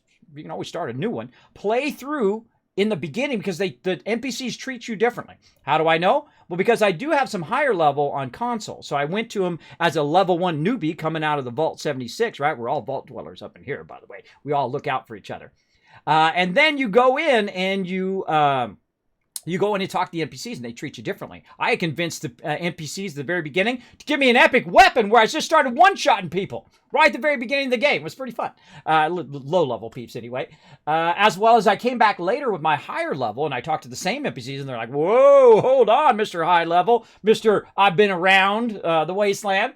It's really, really fun. Really, really fun. And if you already own Fallout 76, hey, guess what? You already paid for it anyway because it doesn't cost anything. You go play some and have a good time. Have a good time. But I strongly suggest what I call a start fresh or a new playthrough. I feel like it just has that wonderful thing. I love Mort. Mort's my favorite new character. Voiced by the wonderful Jason Mewes, who I find incredibly funny. I don't know. I like that kind of sense of humor, that kind of offbeat. He just is who he is. I love people who are who they are. They don't try to put on airs and all of that stuff. I feel like those are the peeps I like the most, right? They're just who they are. Like, this is who I am. If you meet me at TwitchCon, this is the guy that I am. I like playing games. I love talking to peeps. I love talking to peeps about games. I love doing kind things for other people, right? That's what I like to do. And if you like that kind of thing, hang out in the stream, because we're going to do a whole lot of it. A whole lot of it throughout the whole rest of the year. So thanks again, Lady Devin. I appreciate it. I can probably guess what you were playing, but let's give Lady Devin another shout out just so I could see what she was playing. Oh, you're playing some 76. All right, awesome. Are you near the top of the world? No. I'm going to show you my favorite spot in 76. You ready? Let's go show you right over here. Looks like it might rain later. It might rain later, just in case you all know. We're going to do a battle here in a second, everybody. Oh, look at that timing. My favorite spot to build, Charleston Station, at least early on. And the reason why is, one, purified water. I'm the king of purified water. That's how I got the name, the Wasteland Tycoon. I literally make so much purified water in Fallout 4 that I can buy out every vendor in the game. You're like, big deal, Kismet. You can go buy it out one time. No, every couple days in game, I can buy out all the vendors. No mods, no cheats, no shortcut. Doesn't matter what platform I'm on, you could do the same thing. You could be a tycoon like me. You could go in and you could make so much purified water that you use the purified water as currency. Now, I played Fallout when it came out. Now, the reason why they call me Overseer, Kismet, and I've got it over there, is that I also play another fantastic game, which you might be familiar with, Fallout Shelter. I have one of the longest running shelters going, Vault 45, thus where the name comes from. I started streaming at 45 years old, thus where the number comes from. As well as my vault has been continuously running, and I've played it for over 1,600 real-life days. That's how much I love Shelter. Still playing it to this day. I check in on my little peeps. They all got all the best stuff and all the best power armor and all the best stuff. And I send them out to the wasteland and they give me tons of loot and they come back. And sometimes we play Fallout Shelter, by the way, while we're also playing other things. Like we're doing Stream Raiders as well as we're doing Fallout 76. So I think we'll start back doing that next week. We'll get back into doing a little bit of Shelter, a little bit of Fallout 76 at the same time. So we're just going to switch around. Yeah, Charleston Station. So the reason why I love Charleston Station, and I'm early game right now because I deleted all my high-level characters. I'm hardcore. I'm hardcore. That's how you play. I'm level 25 right now. Right there. So when I hit level 25 is when I start kind of transitioning from the early stage and feeling how the game feels and how, are you getting drops for your level? Is it progressing well? That kind of thing. And then I'll start using power armor. Right? Some people are like, oh, I never use power armor. Hey, it's your game. You play whatever you want. Right? Me, I play a Wasteland Tycoon build. And that is heavy charisma, strength, and intelligence. Because the one thing you're going to see a lot in here is being overburdened. You're going to see a lot of that. And a lot of you know what I'm talking about. Right? You're like, ooh, look at that. Ooh, there's some more loot there. Ooh, there's some loot there. I mean, not just a little overburden, too. I'm talking like thousands and thousands of overburden. I'm talking like we don't leave an area until our legs are breaking. By the way, did you know that happened in the survival mode in Fallout 4? If you carried too much weight, your legs actually broke.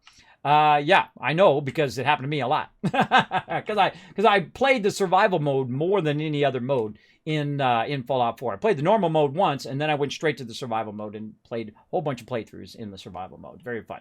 Then I played the survival mode in melee mode. That's really tough. It takes a long time to do a playthrough in that way. So yeah, Charleston Station. So Charleston Station also has a lot of water. It has a nice area. It doesn't get attacked very often. It's very mellow. As well as if you're, oh, look at me. I'm dehydrated. I'm nearly dead again. This is why we got the little food and water emote in the chat, right? Also, you see the super loot one in the chat there too. This is why we have all of these things for my peeps in the chat. They constantly have to remind me because I very rarely ever think about food and water. I very think about, I'm radiated, things like that. I'm usually in the middle of doing something, which happens quite often. All right, well, we got to grab some stuff out of there. But yeah, you have Charleston Station. So if you're in the adventure mode, this is also another good spot because you know what people are going to do? They're going to be running by and they're going to look over and go, oh, someone built a base there. Oh, I wonder what they got for sale. Right? That's why I love, this is one of my favorite new features, is this is a home run of the game. This right here, the player vending, right? As well as the legendary over here. Oh, Lady Devin!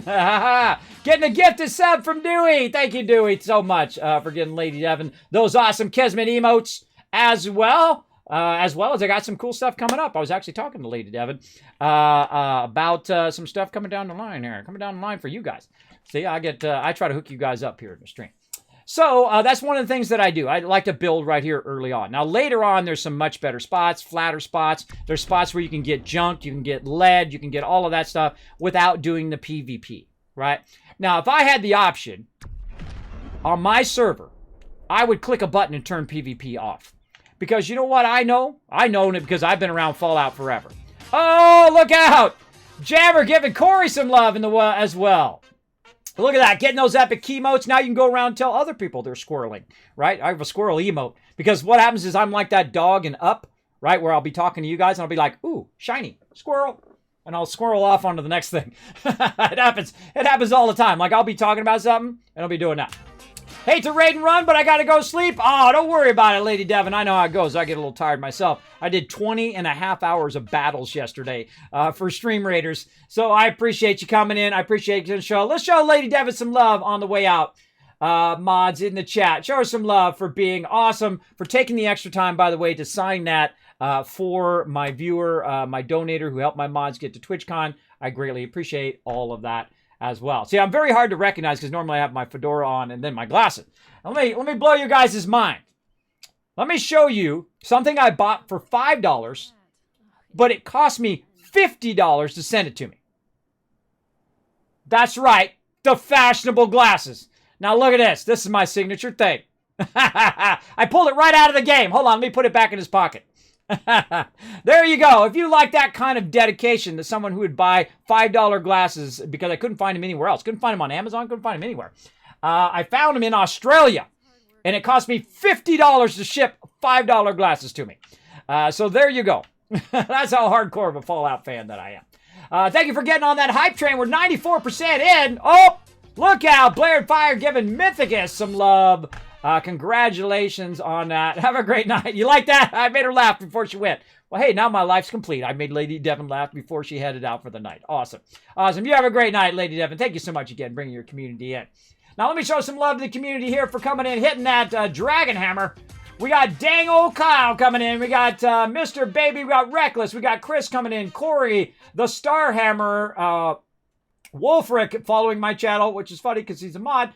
Rhubar coming in, Taknak coming in, Mega Dude, let's see, and Dewey, of course, gifting out that love. Night Shifter, Dewey again coming in with a follow, Jammer, Blaring Fire again, and Gwen, all gifting out a lot of love to you guys. Thank you so much for coming in, dropping that Dragon Hammer, crushing that follow button, becoming part of the Wasteland Tycoons. Appreciate it. Wow, great timing there, Night Vision. Thanks for exclamation point in that for me. Now, again, we also, because this is the mega stream, we do a bunch of things at the same time. So we play Fallout 76, we play a whole bunch of other games as well. And thanks for also, you know what else I got that no one else has got? Ready? Watch this. I got a Stealth Boy.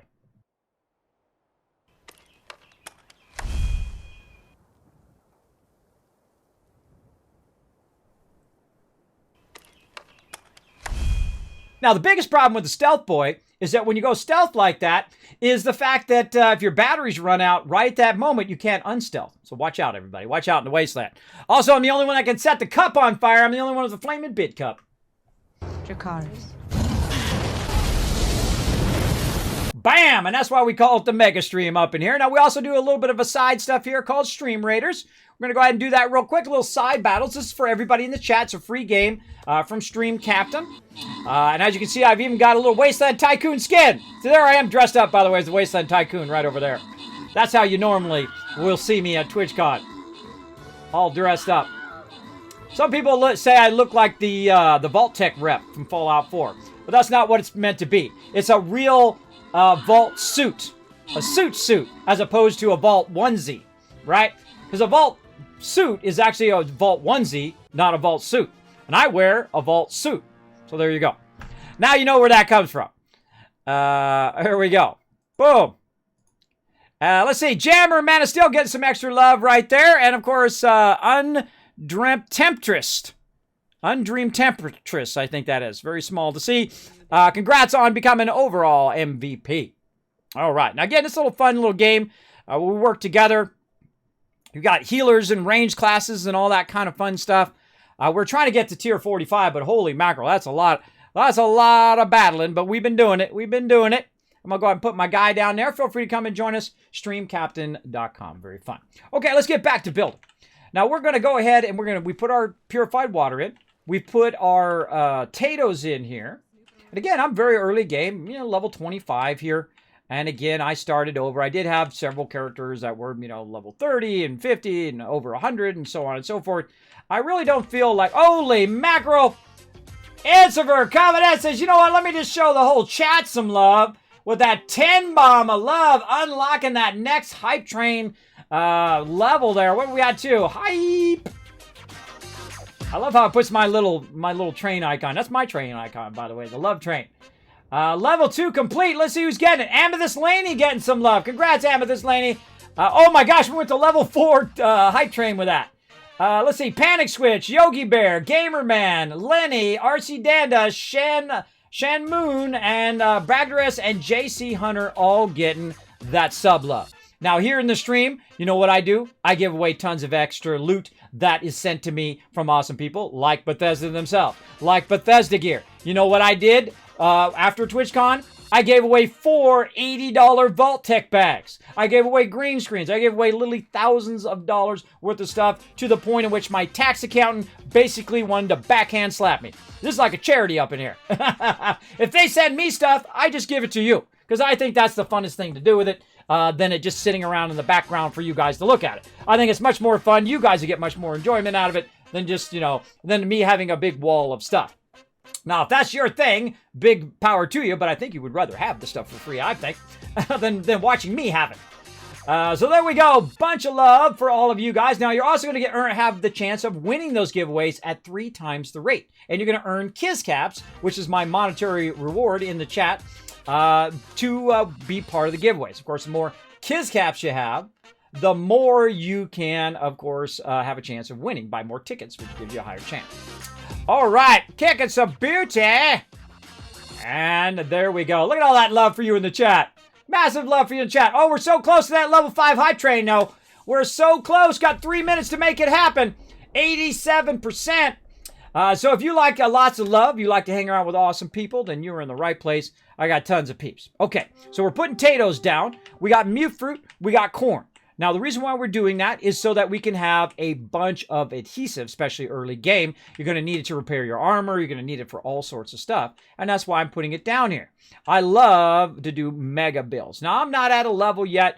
Thank you so much for the biddies. Watch them go through the fire. One of my favorite things to do is watch it go through the fire. I wish I could make them catch on fire. That would be awesome. That would be awesome, but they haven't added that technology yet. That's a Twitch thing. So we've got our potatoes, we've got our corn, and we've got it here. Now, here's the thing. If you want to make some quick caps, right? You're like, Kismet, I'm early game. I want to make like 300 caps and throw it in my pocket like that. Well, my favorite place is Sylvia Homestead. The reason why, you go over there, boom, 140 corn in your pocket. That's 140 caps if you sell it to the vendor. You're right down here on the other side of Sylvia Homestead, down here by Billings Homestead. On this other side, razor grain, which cannot be destroyed because it's a world item. So you can go there and pick up 200 razor grain. So now you got 140 one thing, you got 200 of the other thing, right? 140 corn, 200 razor grain, 340 caps in your pocket just like that. Now here's the trick to it though. The trick to it is you want to use this thing. This thing right over here, which is the single greatest thing, I think, in Fallout 76. This is my favorite feature of the entire game. If you have not played Fallout 76 and you're a Fallout fan, I think fail, because look, it's got the perk system. So at any moment, you could be spec'd for something else. And guess what they said in the recent Reddit post? They're going to have perk sets where you can set them. Hey, I'm looting. Boom, perk set looting. Oh, wait, I'm going to go take on the Scorchbeast Queen. Boom, Scorchbeast Queen set. Boom, this and that. Now, they have mods that do it too, but it would be awesome when it's built into the game, right? Now, right now, I'm setting the Wasteland Tycoon set, where I make more money by buying and selling. I can carry more stuff over there. I'm finding more loot using Farmer and Farmer. I'm Scrounger. But the thing that I want to put on whenever I'm collecting any kind of stuff in the world that's plants is Green Thumb. So you want to have Green Thumb on because you're going to get twice as much. So instead of just getting 70 corn, you're getting 140. Instead of just getting 100 razor grain, you're getting 200, and you're putting 300 plus caps in your pocket every single time you log on because it can't be destroyed because it's not in your camp. It's out there in the world. And there's a whole bunch of places all over the place to discover like that where you can get tons and tons of cash. Now me, I will eventually get to a point in the game when I get higher level where I'll literally make 10,000 caps in a single run. Stick around for that. There it is. Ah, snuck that in there, Gwen. Look at that. Snuck that in just so to get to that level 5. And of course, we got the level 3 hype train emote. Let me share that in the chat. Choo-choo. There you go. There it is. Unlock that level 5. Thank you so much for those biddies. I appreciate it. So I will show you that when we get to that. Right now, we're just about halfway through the game. I'm never in a hurry. I don't try to impress people at the speed at which I go, but how much fun I'm having along the way. That I feel is like every game is that way. More biddies coming in from Fuzzy. There we go. Keeping that hype train rocking. There we go. Great word. Oh, everybody's getting some emotes. Check your emotes in the chat, everybody. Everybody's getting some emotes from that hype train. Do we unlock another slot? Let's go look. Let's go look. I think we were getting super close to that other slot. We're going to have some more emotes up in here. Where's my button? My button's over there. There we go. I have a lot of monitors. I have 5 monitors. I'm hardcore up in here. Oh my gosh! Oh my gosh! We're 449 subscriber points out of 450.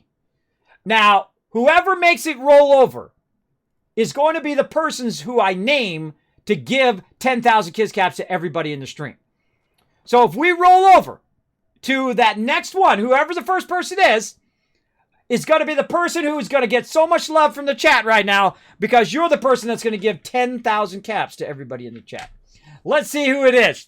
Let's see. I know somebody's pressing the button right now. Somebody's like, I'm on it. I know they are. My peeps are awesome.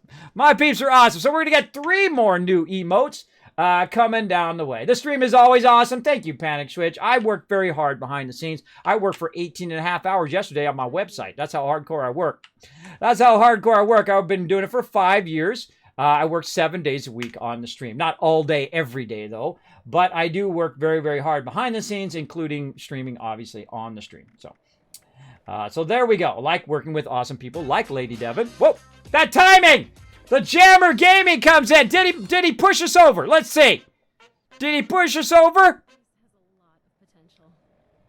Boom! That's it. 10,000 kiss caps out on the stream from Jammer. Insifer as well. Blaring Fire says, you know what? Let me show us how it's done. In fact, that was the triple love. Let's give out 20,000.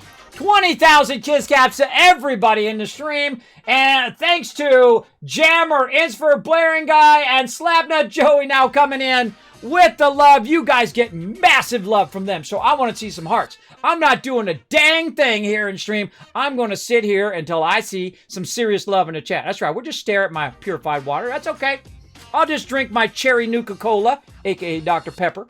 Until I see some love in the chat. That's how I do up in here. I want to see some love. I'm going to just chill right here.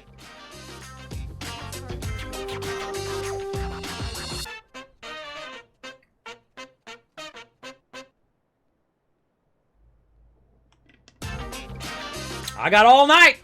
I got all night till I see some love in that chat. Come on, that was very generous of them. Pushing us over into that next level. We now have 3 emo slots to fill. I already know one of them. One of them is going to be, of course, my little Wasteland Tycoon from Stream Raiders, which you guys will be able to do in the chat every time we win. You can go ahead and do that. That'll be pretty fun. As well as we'll have to put 2 more emotes together for you guys to use as subs. Now, the cool thing is once we unlock those, they never go away, by the way. It's not like if the subs go down, you don't get those emote slots. Once unlocked, we're unlocked forever.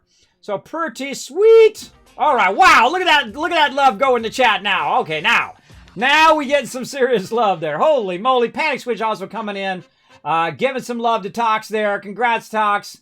Congrats to, who was that? Didn't tell me. There it is. All right. Congrats to, let's see, Smoochie, Loris Faye versus Bash, Blackthorn, and Green Thumb all getting some love, as well as Insfer coming in giving love to Buddha Bear. Oh, great name, Buddha Bear. Pretty awesome. I butcher everybody's name, by the way. And Neurotic Ninja. There you go. All getting some love. And Geico there. I butcher names like all day. That's what I do best. My best thing that I do is butcher people's names. Killbox Emo. You want the Killbox Emos back? I was kind of thinking of bringing the keyboard. It's actually in the chat right now, by the way. If you have Franker Face, you've got it. Look, I'll put it in there. Bam. There's the Killbox right there. But if you want it back, you guys let me know. Give me some feedback. Do you want me to put the Killbox emote back into the normal Twitch? And I'll just add an extra one over on Frankerface. You guys let me know. If you want the Kismet Killbox one back in for subs, I will do so and put it right back in there for you. All right? I don't mind at all. I don't mind at all. All right, so let's get into it. Now, we did all of that. And again, you're like, Kismet, you've been building for a while. Yeah. It's okay. Sometimes I switch modes. I do a lot of questing and battling, and we get into all sorts of epic things, and I run around with my crew. And then sometimes I'm just building and doing fun stuff. This is what I call long-term building. I will leave it like this for a while so that I can make adhesive and make all sorts of stuff. Right? So we'll let that grow, and we'll keep building this out. Now, one of the great things they did in the game is they've really upped the budget of your thing. Look at that. I still got a quarter left. I can still build a ton more stuff over here. But what is it that we have that we can make that we have stored, right? Now, one of the things that they added, another fun thing, that they added to game, of course, is allies, right? Which are companions in your base. Well, this guy loves to talk my ear off, so anybody like Mama Murphy, we all know Mama Murphy, right? She loves it. Yap. I put them way the heck out here where I don't have to listen to him. I'm going to put him out in the field over there. So he gets to sit way over there as well. And then also we need our storages, so let's do that. Now, one of the weird things that happens in this game is the fact that it's like magic. You don't even need a ladder. You're just like magic. Because magic, that's why. And let's go ahead and put our scrap box over here. And then we'll also put our normal thing in here somewhere. Where'd it go? It's not in there. Not in there.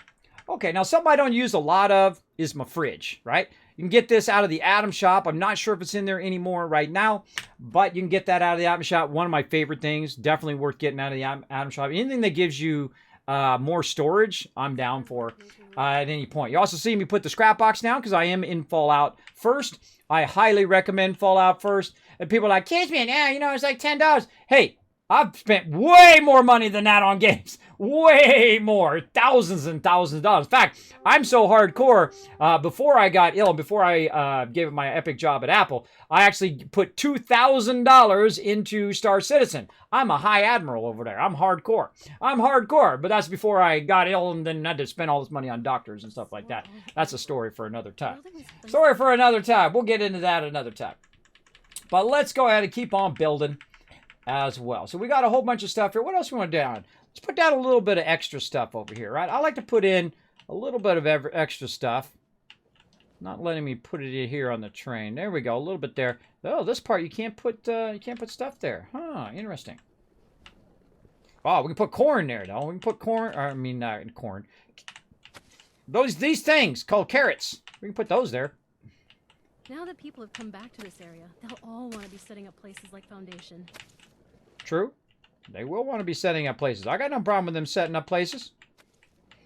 Now, I haven't even done... This how hardcore player is. I have not even done Foundation. I haven't even done the Raiders yet. That's how much self-control I have. I don't just run to the new content and try to burn it in 2 days and say, look at me, everybody. I just wasted all my epic content in 2 days. I feel like that's like shooting yourself in the foot, right? At first, it seems like a good idea, but then later on, it comes back to bite you because you're sitting around going, Kismet, there's no content. I'm not that dude. I don't do that. That's not good. Not good. All right, I'm going to take up all this other stuff that I'm not using. I'm hitting R for scrap and spacebar. Get rid of it. I'm not that dude. Now, if that's your thing, if you're a speedrunner, whatever, hey, more power to it. It's your game. You play it however you want. My game, I'm going to play it however I want. Now, let's go ahead and put this out here as well. We're going to put our new, speaking of new stuff, our crane treasure hunting out there. I like that. I like it a lot. Now, I was using these right here, and I used these in the beginning. These are really fun. This is also from the Atom Shop. The greenhouse dome. This is actually really good. The one without the base It's really good. I wish they had made a base that had dirt in it. Right, that would have been awesome. But use the one without the dirt, and you can actually put it over your plants in the beginning if you're not going to build a big old base like this to defend them. And that will basically make it where you can double them, right? So you put one mute fruit down, and then you take that one, make it into 2, 2 into 4, 4 into 8, 8 into 16, 16 into 32, 32 into 64, 64 into 128, 128 into 256. Just like that, right? I did the same thing in Fallout 4. I double up and double up again, double up again. All right, let's scrap all the rest of this stuff, though. We're going to clear out a bit of our stored here. Oh, someone put a flag up. Cool. Yeah, put it up right there. Get up there. Put up the stars and stripes.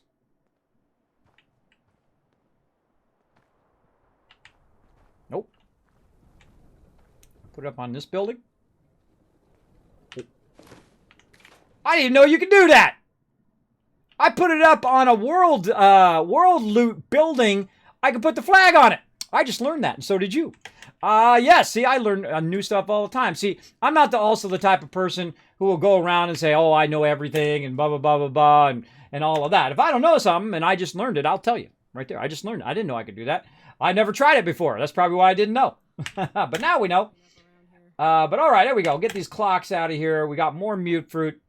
We've got, oh, razor grain I forgot to put down. Now, I like to put a little smattering of everything, so we'll put a little bit of razor grain over here. Yeah, there we go. Just a little bit, not be too much. And I think I can get these guys in over here.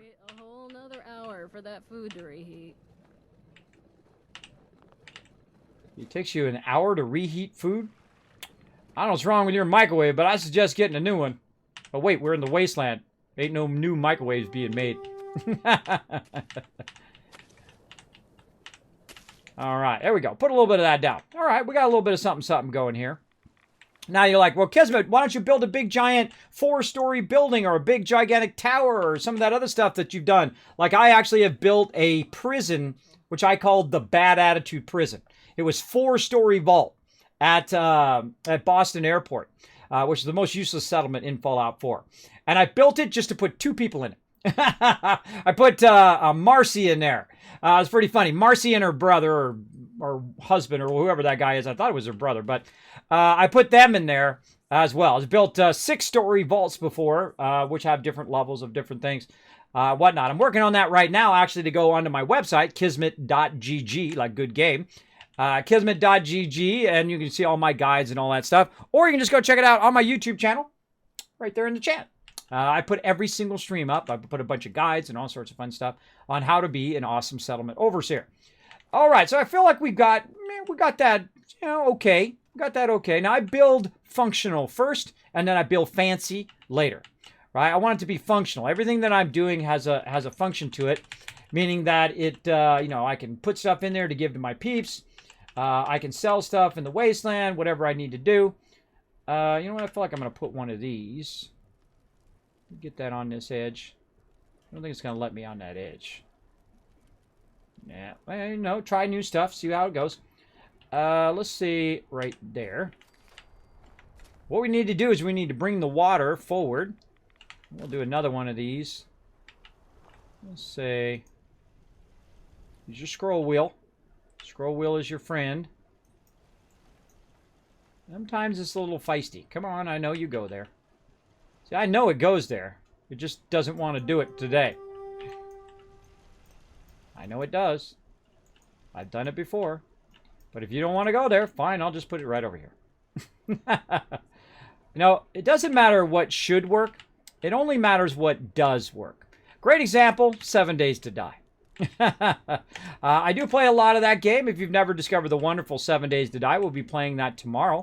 9 p.m. Eastern Standard Time. If you'd like to know my schedule and what games that I play here on the stream, you can find that right down below. Feel free to hit that follow button as well. That'll tell you what I'm streaming and where I'm streaming and the moment I start streaming as well. All right, so we run that to over there. So here's what we're going to do. We're going to do a little ping pong of our power. Let's see. How do we want to do this? Actually, no, I got an idea. Hold on. Let's do a little bit of this. Very rarely do I put in roofs. And the reason why is because they take up space from my building, right? When you have a limited amount of building, and you don't have to put roofs in, then you go without. That's what I say. But, you know, in this case, I'm going to put some roofs in here. Actually, you know what? I think I'm going to go over here as well and do a little bit of this action. That house long ago. Yeah, it's not going to... Yeah, there we go. A little bit of that action. Now, what's going to do is get me right here, and then I could jump up here. Now, I would put turrets this way, but normally they don't attack from that direction. There's no reason to put turrets in a direction you don't need to go. So I feel like that's a better idea to do that. And then we'll go back and we'll do this. Now, of course, Fallout 4 had a lot more awesome pieces. I can't wait till they add more to the thing. I just had a flashback to Lady Devon finally figured out who I was. You know, the funny thing is, I've had that problem quite often. Where I'll talk to somebody and they'll talk to me and I'll be like, oh, great to meet you, whatever. Now, I can't complain because I have sleep apnea and vertigo. So I forget people's names all the time. So if you come in the stream and I've forgotten your name or forgotten that you've been in here, I apologize in advance. But know that I do have those medical conditions and they won't ever go away. So I do have a bit of a memory problem. So I was hanging out.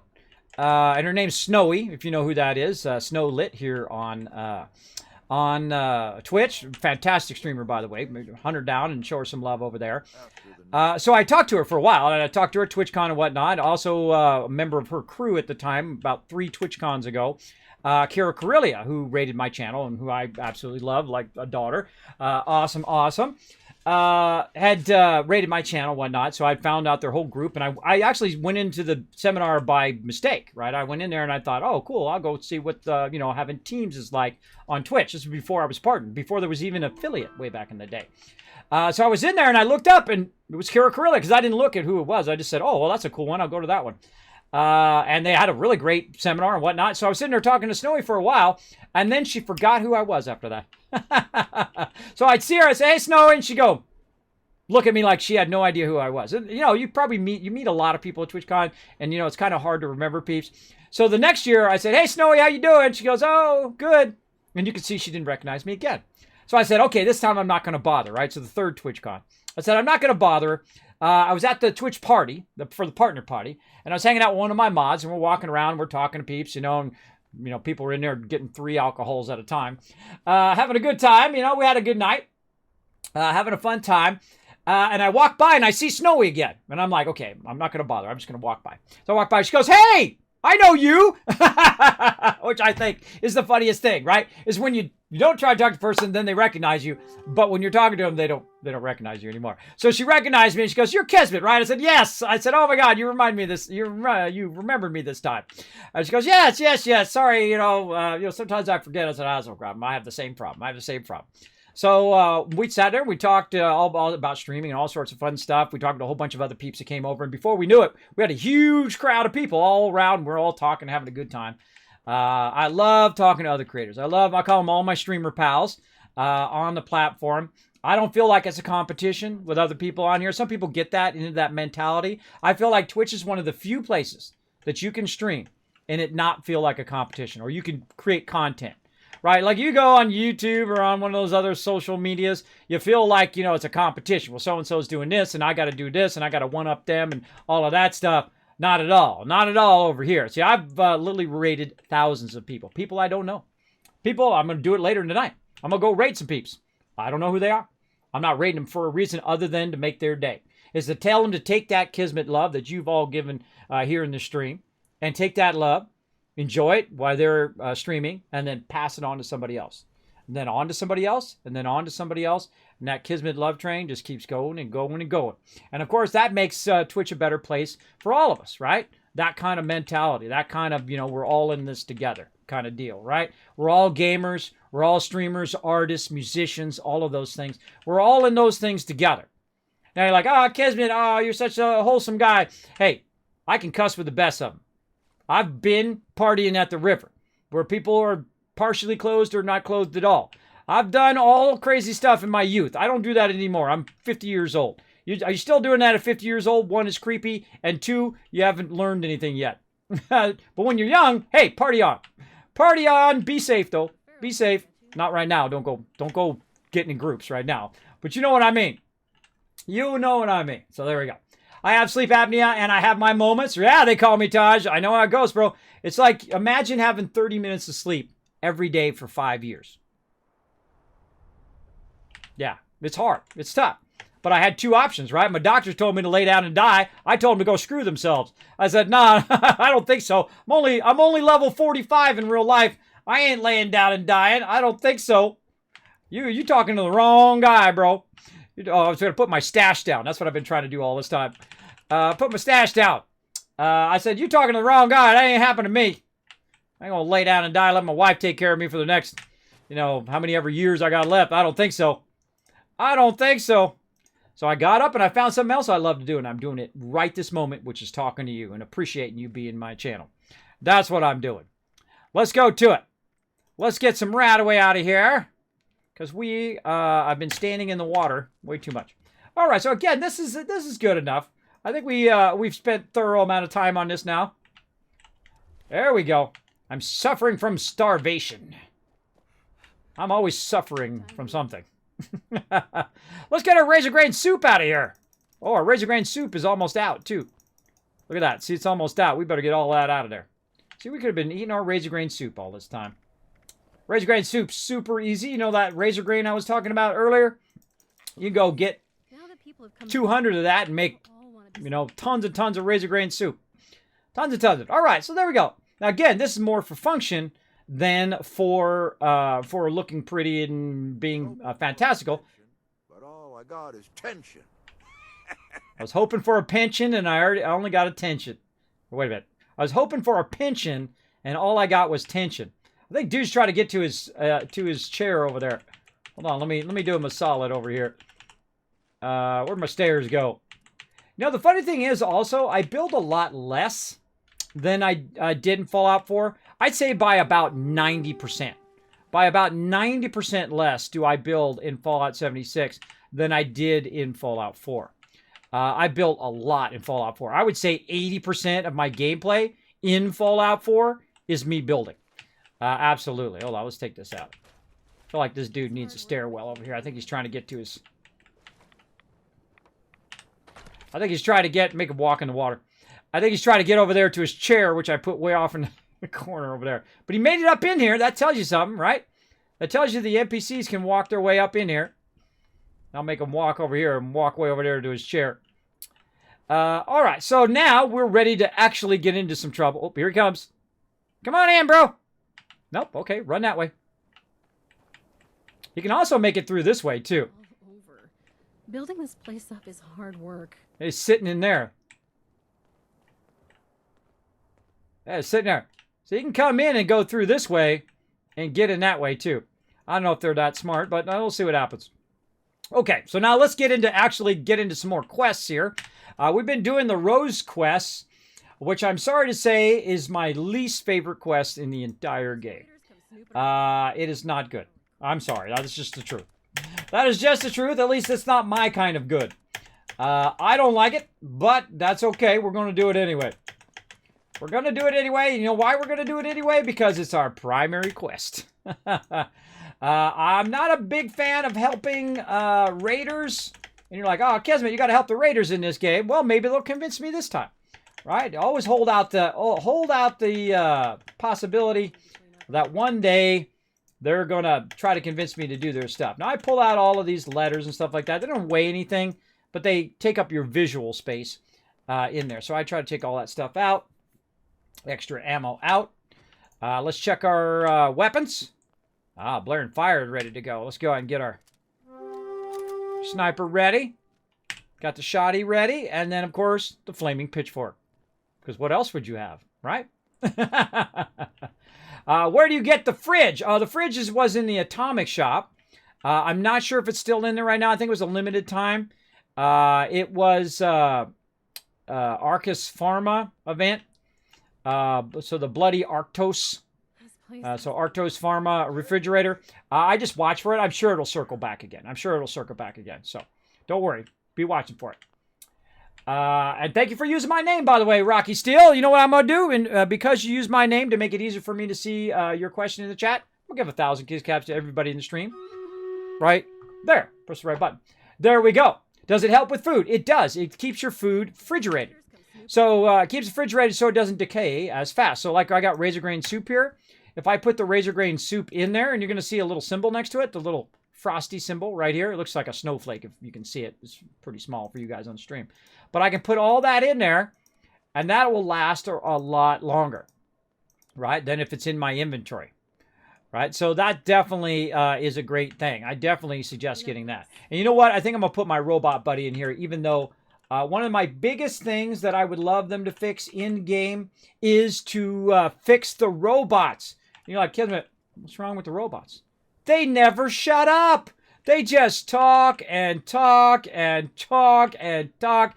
They never stop talking.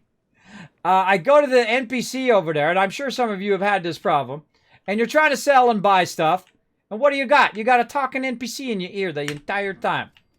But we'll put my robot down, we'll let it run. We'll let him have some fun. All right, there goes my robot there. Let's see. That was the Scavenger Collectron. Now, I've also got a one here, which is the Christmas one, which is the Santatron. And then this one I haven't unlocked, which is super cool, the communist version of the robot. Now, the robot is awesome in what it does. He runs around and grabs you a little bit of loot. And you're like, Kismet, pay to win, pay to win. Dude, he's going to give you so little loot that you can literally take 2 minutes and get more stuff than that guy's going to get you in an hour. So, no pay to win. Just really fun. It's a fun little thing to add to your base. Now, he's got to just nonstop talk over there, and that's why I put him way over there with that other guy, and they can talk to each other. There we go. Let's do another battle here and get it going on. Never feel sorry for asking questions in my chat. I do not get offended from questions. In fact, I like questions. I reward people for questions. Because that's the way I am. Let's go. Now we're going to do a little side game here called Stream Raiders. We do this about every 30 minutes. It's very fun. We run around and we're wiping everything out. Get my big head out of the way.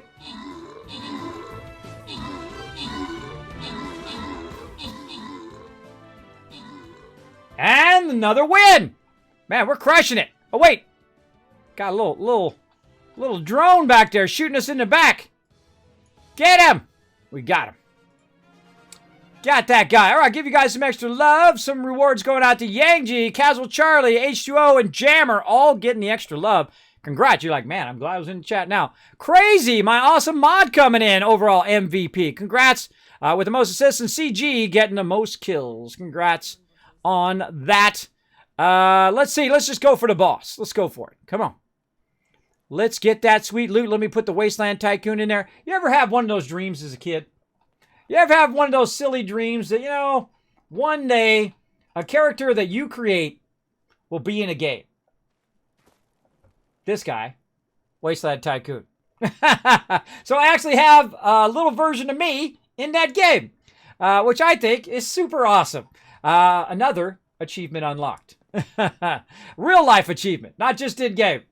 Very, very cool. So big love to Stream Captain over there for making that. They did a phenomenal job on my little Wasteland Tycoon tank there. Very, very cool. Okay, we got some stuff we can scrap here. Dude's just chilling out there. He's trying to get to his chair. I just know he is. Let's get rid of all this other loots. Let's see. Power armor chassis. We got a rifle. Let's go ahead and go down the line here. Did we miss anything?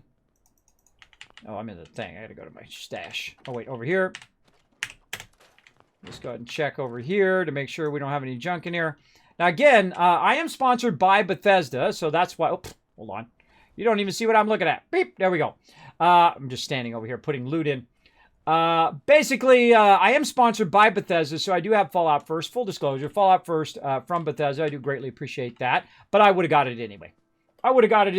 I feel like I love the scrap box. It's the greatest. It's the greatest because normally, you know, you get overburdened.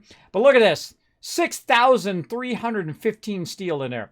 Lots and lots of resources. I'm a super looter. Now, some people aren't going to play the game like I do, where I gather all the resources and grab tons and tons of everything so you can do massive amount of crafting and build big mega builds and do all of that stuff. Not everybody needs it, but I strongly suggest it. It doesn't cost that much. People are like, "Yeah, God, Kismet, it's $100 a year. It's $10 a month." Actually, it's less than $10 a month. If you think it's about $100 a year, it'd be, because it's 12 months, right? And I know people who play sports games who spend $600 in a month, let alone, the $10.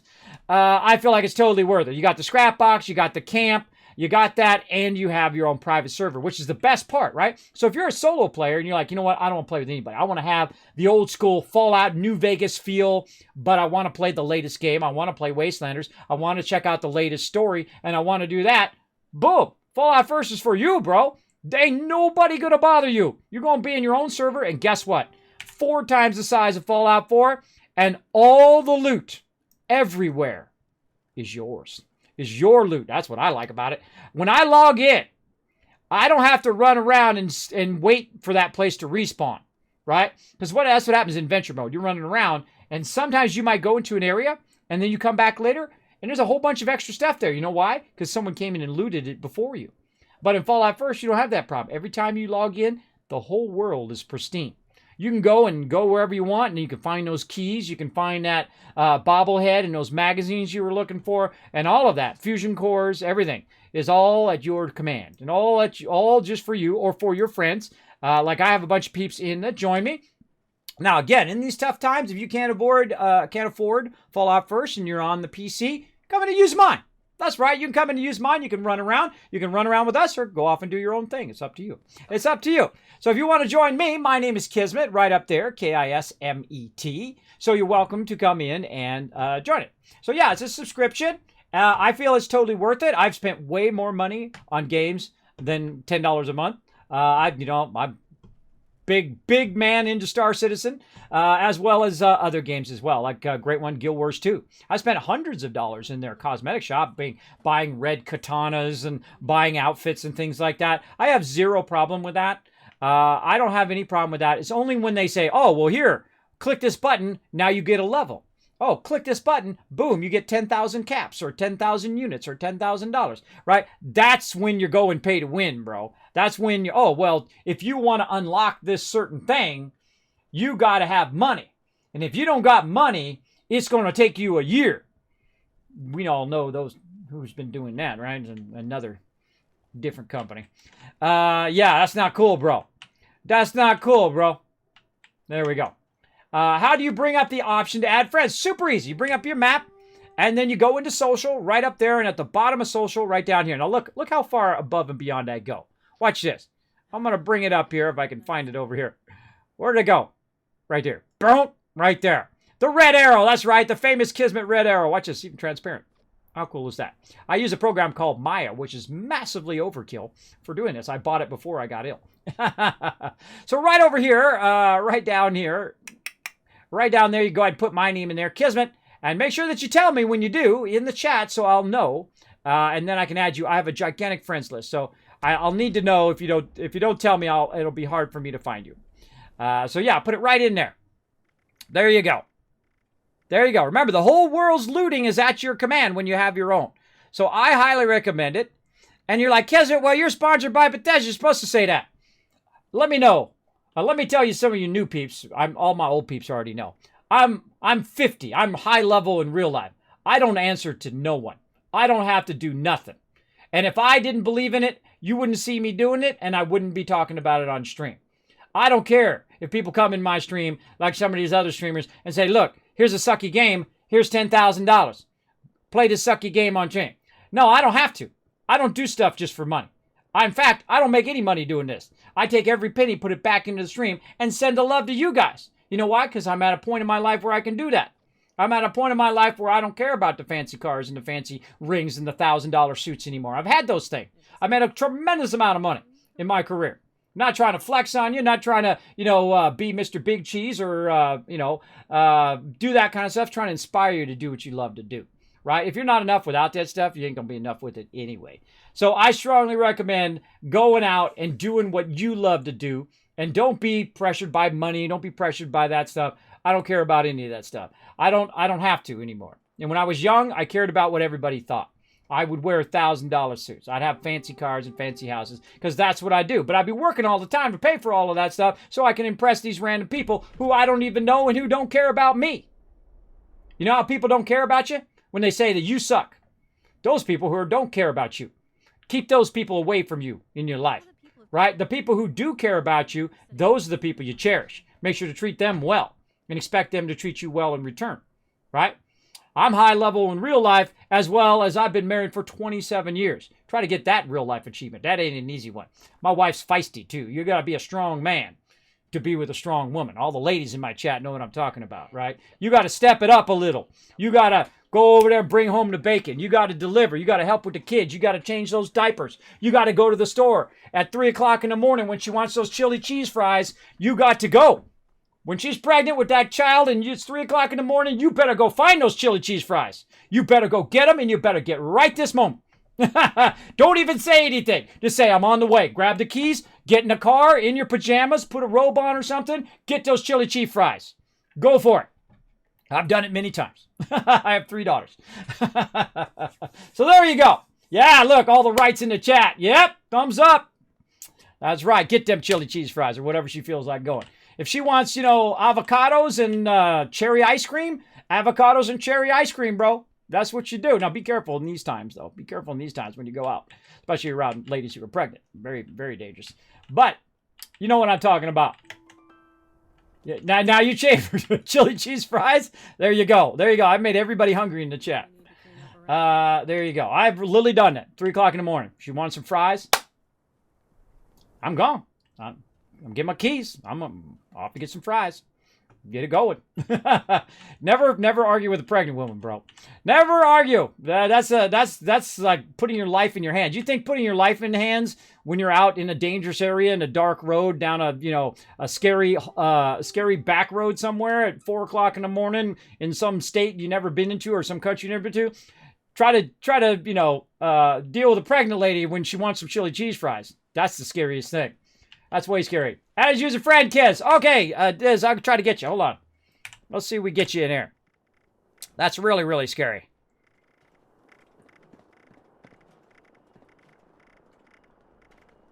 Let's do it. Where are you at? Hiding in here somewhere. I wish it just brought any new friends to the top. Right? It keeps all the offline there, and then like anybody wants to be a friend, it just puts it to the top. That would be nice.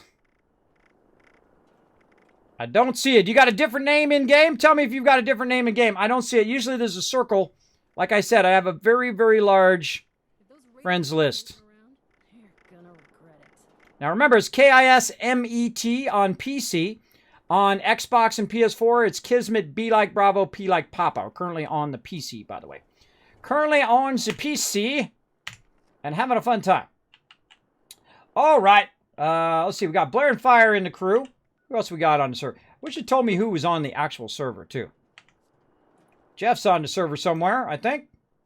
Here's how you know, by the way. You go over and you roll over and you click on them. And then if it says fast travel, they're on a different server. But if you can invite them, or they're already in your group in the case of Blaring Fire. And then if they're on the same server as you, boom, you can invite your team. That's how you know they're on the same server. There you go. Now, my crew, of course, is incredibly awesome, and they've been leveling up like bosses right now. So we're going to get it going on. Need some new clothes. Yeah, Jeff's 34. Look at him go. Look at him go. Okay, we're going to get back to it now. Here we go. Questing time. We got this done. That's good. We're going to let that run for a while. There's a friend request. There it is. Hold on. Hold on. Saw it come through that time. Let's try to get it. There it is. There you go, Dismith. Bam. You're in, bro. You're in. Now, I'll give you one chance to be awesome. We don't do PvP on my server. If I see you doing an PvP, you'd be permabanned off my friends list. I don't mess around. I'm too old to screw around with people who have, like, self-esteem problems. We all know those kind of people, right? Those people who come in the chat, want to be rude or obnoxious or be homophobic or be racially insensitive and stuff like that. Gone. Bye-bye. You're out. That's it. I gave you one shot to be awesome. So let's not do any of that. Let's just have some fun playing some Fallout 76. Here's my crew. What's up? Look at them doing their thing down there. Okay, I'm not even in the Discord. I've been over here the whole entire time. Let me go talk to my peeps. Hey everybody, I've been super busy building my base up a little bit. I thought I'd have a little building fun today. How you guys doing? Oh, pretty good. Just doing a daily quest. Awesome. I'm going to try to get back on my main storyline. You know how easy I squirrel. I squirrel so easy. Because my friend named follows Valmir. All right, let me see if I can find him. Now, again, if you can't afford it, I know it's tough times right now. I strongly recommend it, though. I strongly recommend it so you have your own scrap box. And a bunch of people said, Kismet, I've got it. I really enjoy it, which is awesome. I love to hear that. But if you can't afford it, you can come use mine. That's okay. As long as you're awesome. As long as you be awesome. Right? Don't come in front of me and jump up and down so you're on the stream and stuff like that. It's really awkward for me, and it's awkward for everybody else. Rocky Steel, I see you in there. I'm going to get you. Who else we got?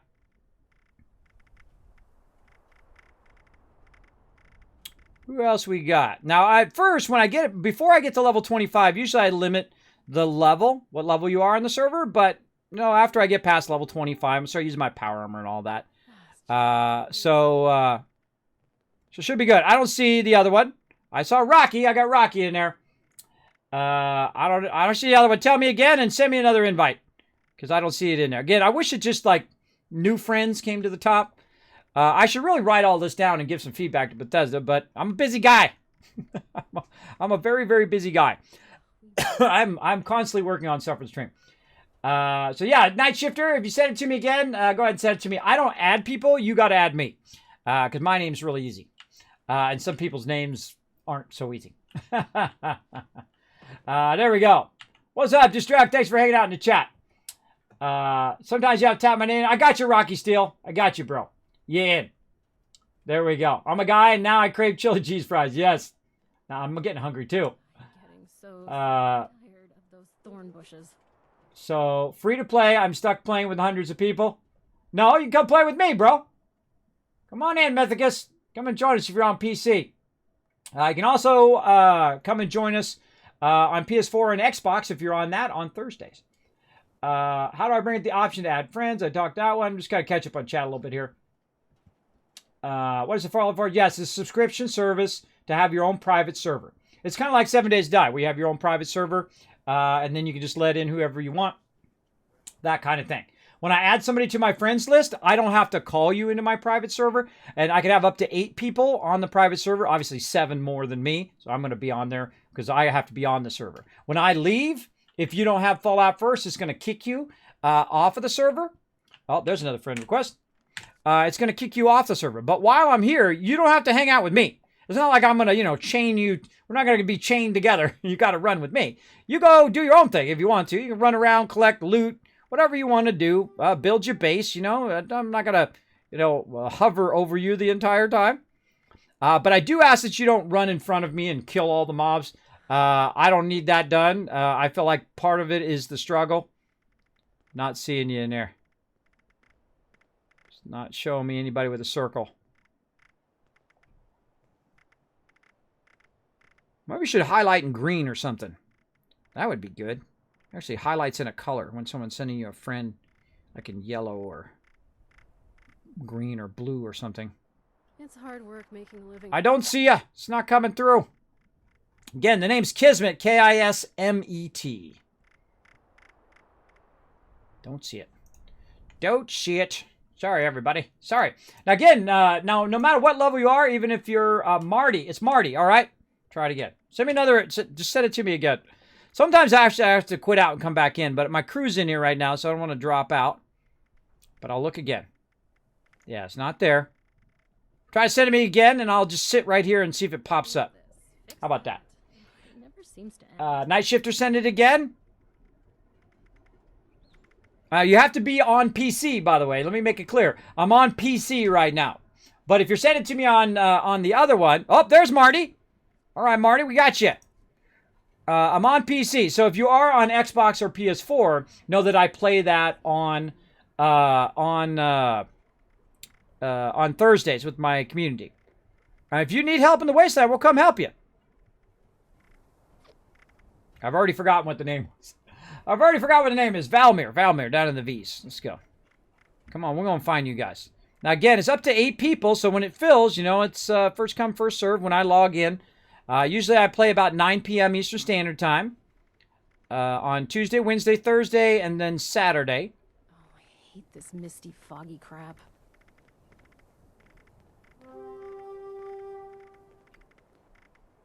I see it sending the request, but I can't add you.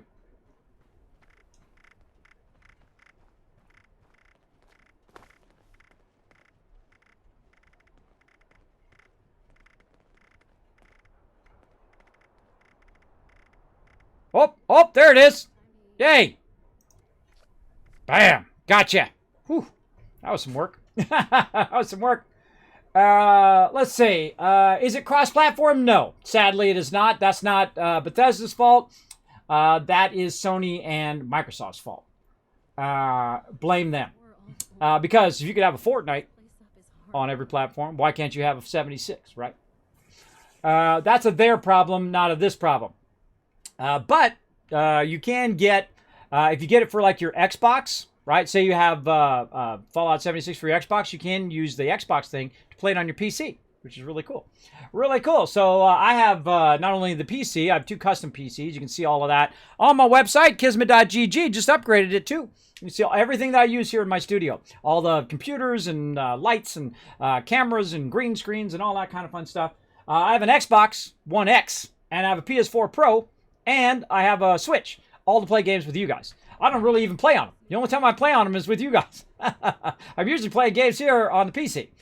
I don't care what platform you play on. It's irrelevant to me. It's all about the games. It's all about us being gamers and playing games together. That's what I care about. I don't care about the whole, this guy's better than the other guy. Whatever. That's a waste of time. That's a waste of my time. Oh, that's really getting foggy. Okay, complete some quests for Rose to gain her trust. Craft explosive bait at any tinker's workbench. Well, that's going to be easy to do because I'm right next to my workbench. So let's do some explosive bait. Let's see. Quest items. Gifts. Grenades. Explosive bait. There it is right there. What do we need? Ragstag meat. Which probably has gone bad. I know I had some of that. Let's see.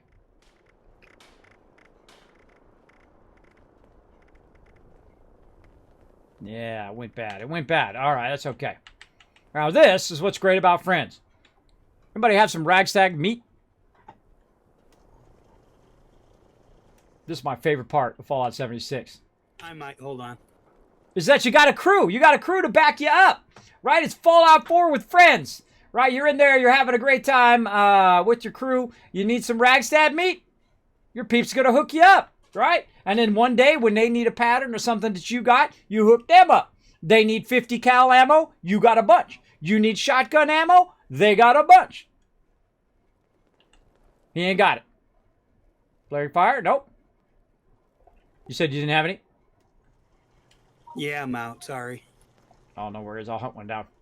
Okay, so we got to find some ragstag meat. I wonder if it gives me my little circle. On here. Where can we find ragstag? There's usually a good amount. There was one earlier that I killed. It went bad. I was testing out my thing. Ragstag. That's a good one. Up by Vault 76 sometimes, right here. Sometimes you find them along the road out here. And they're all over the place. But it doesn't give me my little circle. Sometimes it gives you a little circle of an area to go and explore. By the way, it does this really cool thing now, too, where it shows you where all your quests are. But it doesn't have them highlighted. It means that you have them turned off in your quest tracker. And you just click on them, and you can go ahead and toggle it to active. And it tells you where all the other quests are on the map. I love that. It's pretty awesome. Whoop! There you go. Whoop, whoop. Can we still log on your private server when you're offline? No, you cannot. Sadly, cannot. And if I could turn it so that worked, I would do that. But I stream on Saturdays from 9 p.m. Eastern Standard Time till around 4 o'clock or so a.m. So you're welcome to come join me then, or 9 p.m. Usually till about midnight during the week. So feel free to come in, and sometimes I do bonus streams as well. You can be watching for that. If you hit the follow button right up there at the top, it'll let you know. And again, thank you, Manny. Thank you so much for the follow. Rocksteel, thanks for the follow. The Cetro as well coming in, dropping the Dragon Hammer. becoming part of the Wasteland Tycoons. Welcome. Appreciate everybody coming in, showing that love. As well as resubscribed. Also, Diz coming in with that resubscribe. Thank you very much. Appreciate that. Okay. I get very easily sidetracked. Very, very easily. There we go. I'm back. I made a Fallout 4 character. He is my 193rd character. Wow. He's an Irish pirate alcoholic man, and his name is heroic voice Captain Corkscrew. Da da da da. I should have my da da da da noise. Dracarys. Oh, there it goes. There's my dragon. A little delayed there. All I can do for you is one of these. Like when he comes in and he enters into the Fallout, comes out of the vault, it goes. There you go. There you go. Hi from Germany. Hey, Shamoon. What's up? Guess what? You got a free sub today. You got a free sub today. Look at that awesome little baby dragon you got hanging out right there next to your name. He's a little cute little guy. When he grows up, you know what he's going to look like? He's going to look just like this dancing dragon. That's my buddy Norbert. He comes in and dances around a big cup from time to time. Fanning those flames. There we go. Kismet, by the airport up the hill from you. Oh, yeah, that's right. By the airport up the hill. That's right, right here too. Let's do it. Oh, it's kind of foggy though. Kind of foggy, but let's do it. Up the hill, let's go. Yeah, one was literally right next to my base earlier. Look at this. Look at this. We've been building this today. That was kind of fun. Kind of fun. It's not a mega build, but it is a pretty fun little build. I consider that a little build, by the way. If you didn't notice. All right, let's go up the hill here and see what we got. Take that hill, Kismet. Got a crashed vertibird over there when we logged in. That place is like a rotating spot where events happen. Had the lemonade guy there, different things. Every time I log in, there's some sort of different event going on there. Now, a great way to do this is to run up the hill, especially in the fog, and hit R or Q.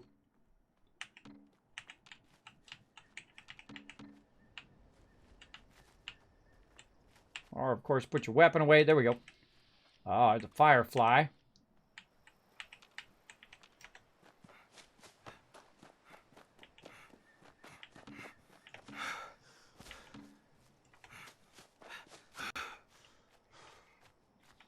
I like getting the high ground. Always a good idea.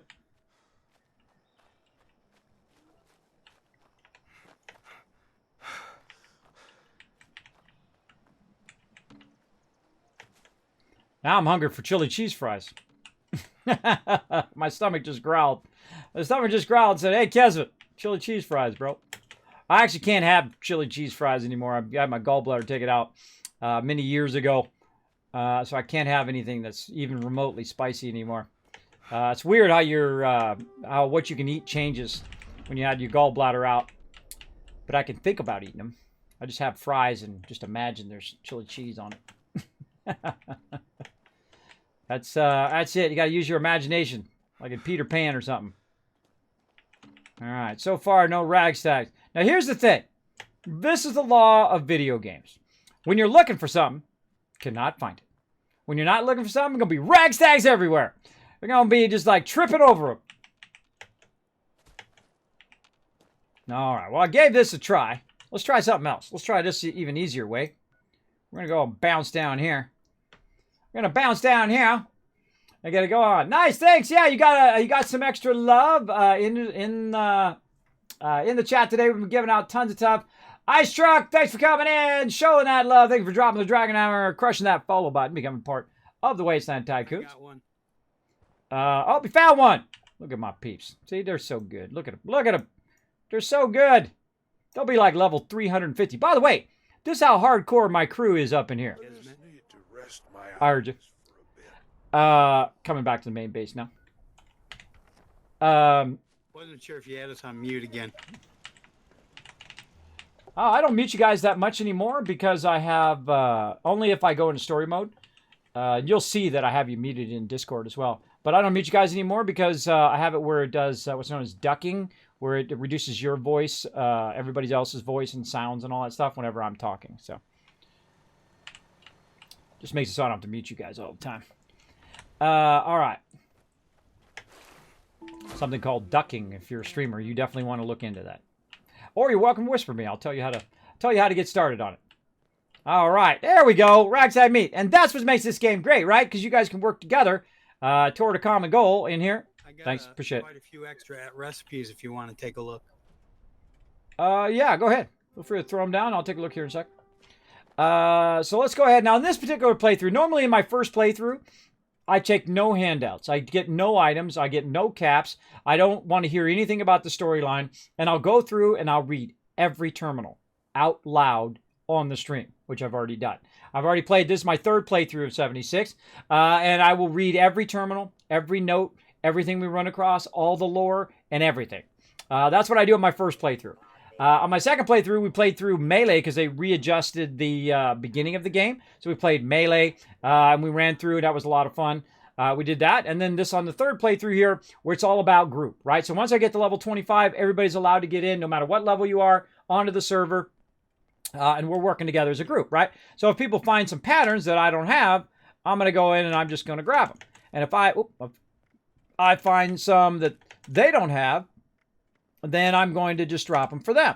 And that's working together, right? From the very beginning. Now, me, I'm the type of person that learns them straight away. Because if you don't learn them straight away, what's going to happen is you're going to start buying them. It used to be where you would use them, and then you wouldn't know if you had already used them or not. But they added the awesome known in there. So now you know whether you have or not. So that's good. Let's put that back in there. All right, I learned all the ones I can. Blurring, you want to try that out and see if there's any of these you can use? All right, back to crafting. See how off the rails I get? I got very off the rails. All right, explosive ammo. Nope. Grenades. That's what I'm doing. Nope. Mines. Yeah, explosive bait. All right, there we go. Great, you've got yourself some gross meat-covered explosives, but now what? Well, use your imagination. The trappers sure did. Any hungry carnivore is sure to be drawn in by the smell of fresh meat. So this one time, Chuck, he was the guy who came up with this crazy idea.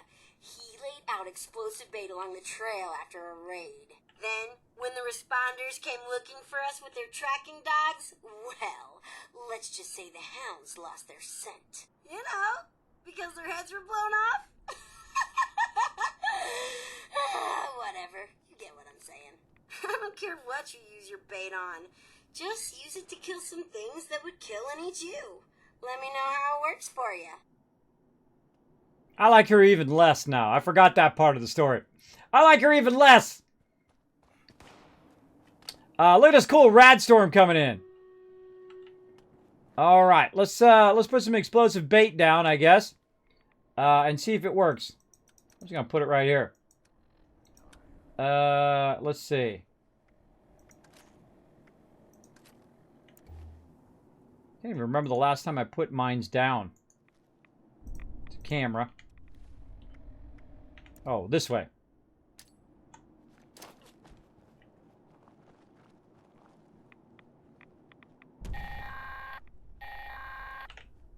Let's hear it for brutal efficiency. Yeah! I guess the trappers didn't mind picking shrapnel out of their quarries. As cruel as the trappers were, the diehards were the exact opposite. Don't let their name fool you. We called them that because they're stubborn asses to give up their dignity and couldn't bear to commit unprovoked violence. Pacifists. I don't know much about their special tactics. Did they have any? I don't know. Go find a death claw and make friends with it or something. Okay. Yeah, I'll get right on that. I'm sure that's going to work out great. I will take good care of you. Always wanted to retire. Now, if you notice, I moved away from everybody else. Right. Now I'm actually muting them. I moved away from everybody else so I could hear the storyline. One of the drawbacks of the thing is it doesn't pause. So you can hear stuff. You can hear all sorts of sounds and whatnot. But I'll get back to it here in a second after I do this battle. So I do actually have them muted at this point.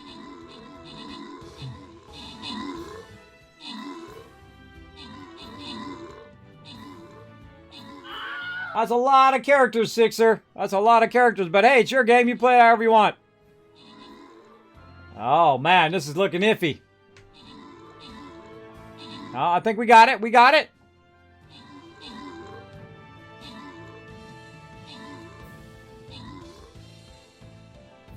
Boom. All right. Not bad. Not bad. Let's see. Gamerman, Malorus, Cookie Ninja, and Toro Man all getting some extra love. Oh no, not another one yet again. Coming in overall MVP with 27 assists. And Ariana Games coming in with 14 kills. Very nice. Very nice. We're going for that boss love. Let's keep it going. Keep it going up in here. All right, there we go. We'll get that going. I'll try to remember to do this. And then I'll actually unmute everybody. Sorry, I was doing a battle there. What were you saying? I was just saying you can't use your bed. Should have built It's that bugged, house like something's long too close to it or something.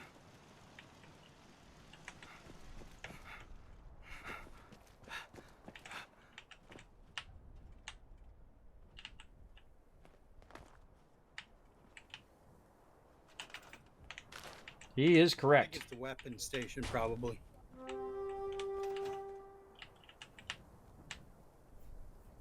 If the Scorched or the Ferals don't get you, Yep. the rats will. Put down this extra weapon station so peeps. When peeps are up in my other weapon station. Actually, let's move it just up. Move it a little bit. Away from the wall.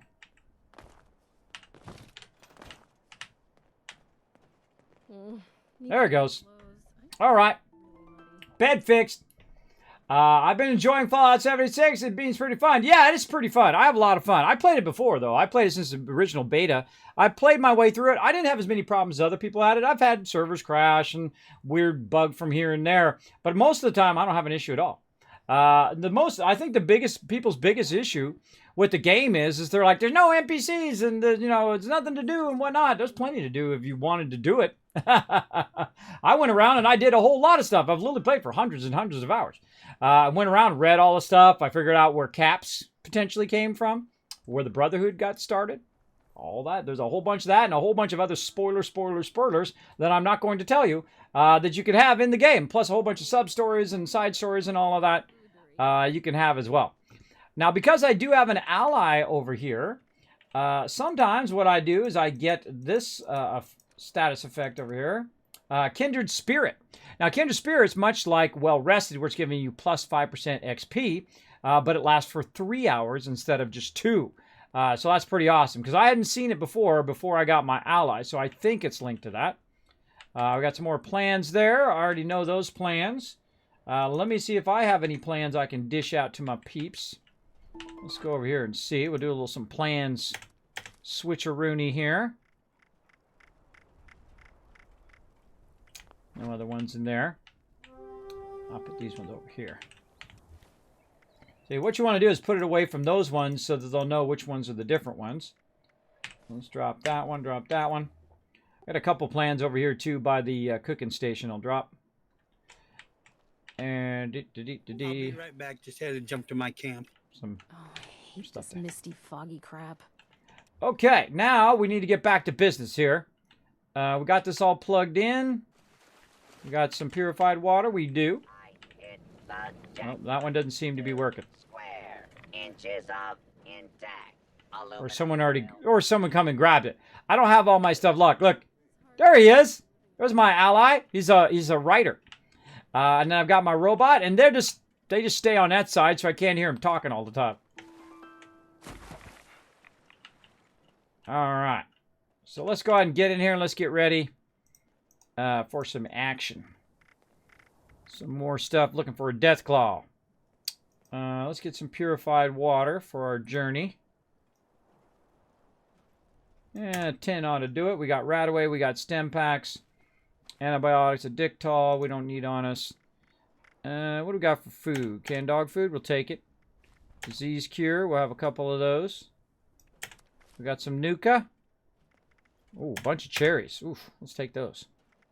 Orange mentats. That's a little tempting. Boost my perception and plus 10% VATS accuracy. You know, I'm going to try some orange mentats. I haven't done that in a really long time. Can't remember the last time I even used orange mentats. Oh, there goes my turrets. Kismet Killbox. Doing its thing. Oh, bad robot. Bad robot. Try to get over here. My eyes for a bit. That's all. It's out there again. So yeah, that's called the Kismet Killbox, by the way. One of my signature things where I put my turrets up high and they defend your base, just like in Fallout 4. You don't really need people standing there and guard and all that stuff. Just put up a little flat platform, put your turrets up high like that.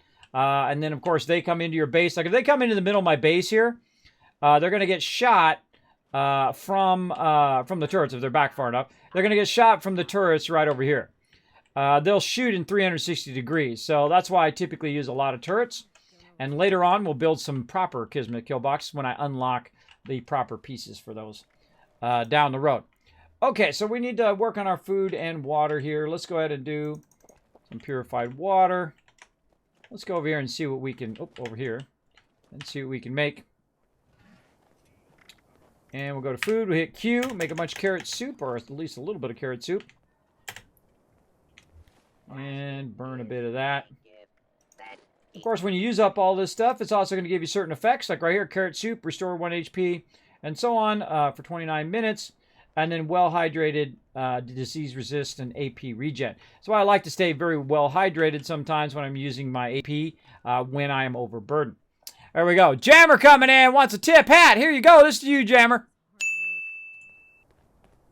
There you go. Mark is complete. All right. All right. A little tip of the hat. Okay, so we got to get a death claw. There's one right here. Go make friends. Oh, well, T.R. Jeffers just happened to make a tent right there. That's a free travel. I'm going to use his tent. Your thing just happens to be right next to where my quest is. That's too funny. His survival tent happens to be right next to my quest. So let's go make friends with a death claw.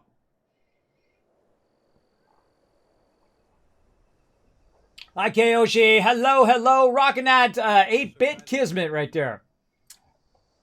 8-bit Wasteland Tycoon. So now he's got a camp here, so I just went ahead and got his camp.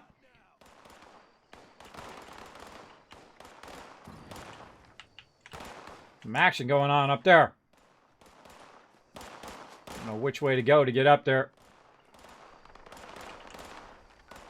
Maybe I got to run down from this side. I got to run down from the other side. My other survival tent's up here. I'm going to have to run down because I can't get up there.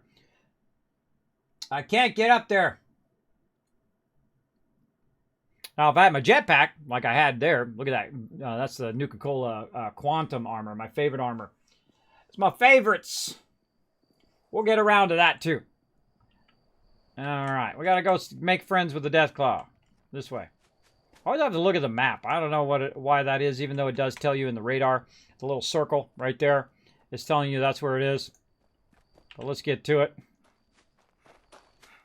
We'll get the power armor. We'll get all that going. I might work on my power armor next after we try to get these Rose quests done. And start trying to look for some T45. Or getting the recipes for it, making it that way too. But I feel like it's usually a better idea just to get it. From exploring around. That's just the way I like to play.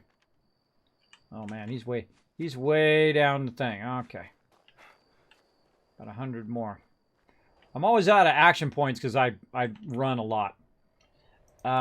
Let's see. Let's go ahead and get some Nuka Cherry.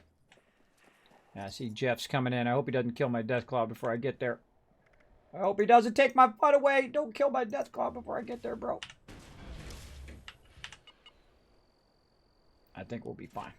Alright, so I'm going to get into some power armor, even though I don't think I have a fusion core. And then part of the fun of having power armor, and the reason why I bring it with me, even if you don't have a fusion core, whee! You can fall down off of stuff. I'm just watching it. Alright, keep an eye on it. I was showing him my jump down on the power armor. So even if it doesn't have a fusion core, you can still use it to jump down. And then you can go ahead and space and you collect it and pick it up. And then you're off. Let's do this. Jeff likes to run ahead. He gets very excited. He gets very excited, runs ahead. All right. Go find my new friend. Now, the thing about mobs is watch how tricky you can be with edges like this. Now, we're going to go ahead and go with the... Where'd you go? He'll run out of there again here in a second. We're going to go with the... We're going to open with the snipe. And then we're going to do a little trick here. A little edge trick.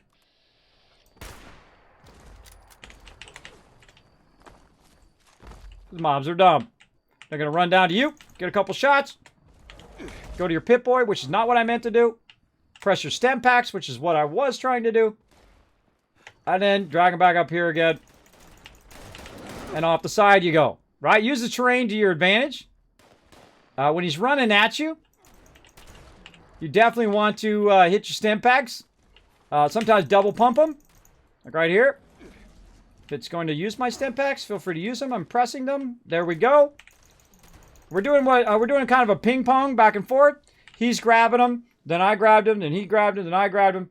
Back and forth. That works pretty great. So you're not just taking all of the damage. Now, one of the problems here in 76, though, is you can't do two things at the same time. So if you're reloading and you're trying to hit your stem pack at the same time, you have to wait for the reload, and then you get the stem pack, unless you're at a point in which you can interrupt your reload, whatnot. So you got to take that into account when you're taking on the death claws. So, oh, I didn't get credit for that. I didn't actually get credit for that. I just went and blasted him.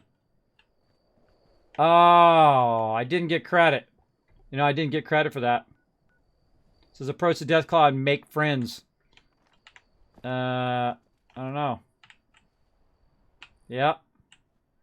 You didn't try to make friends? No, I remember that now from last time. I did the same exact thing. I did the same exact thing last time. I thought it was just go, you know, make friends, blast them. But you have to make friends with them first. And then you blast them. But nope, there we go. Now I have to wait. Probably try Death Call Island maybe and see if you can make friends with that one. Yeah, let's go over there. Let's pop over there and try that one. So yeah, you try to run up and make friends with them. I forgot to do that first. I forgot to do it first. Happens all the time. There we go.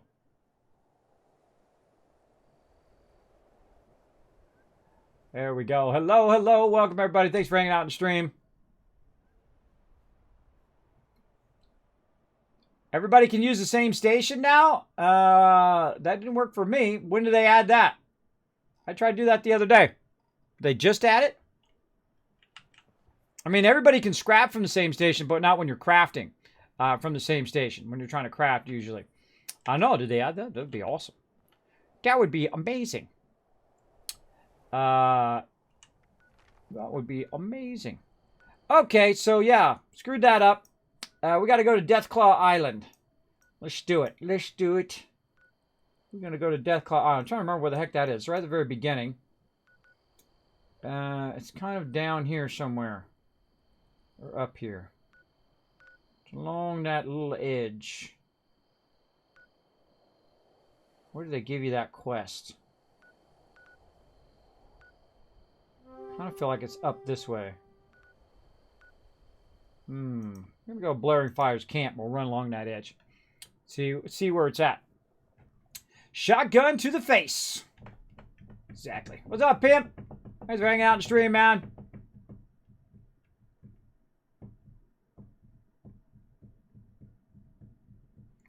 Loading. That was a cool shot.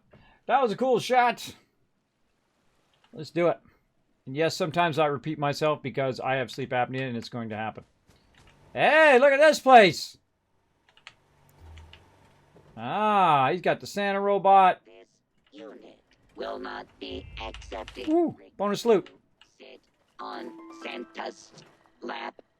We apologize. Oh, he's using a base thing. Oh, look at this. Got a Deathclaw rug. Check out Blaring Flyers' place. I like the stash. That's cool. I like to check out people's builds. Enjoy it. Yeah, he's just getting started. Just getting started on it. Very nice. Good start. Good start to it. So I just usually leave mine out in the open. I don't build anything fancy at the beginning. One of my favorite pieces is very much like this piece in Fallout 4. It's a flat piece at the bottom with a ladder and a flat piece at the top. It's a great base starter. You just start with that and build it. I don't really like that one as much, but it works. You can make it work if you kind of finagle it a bit.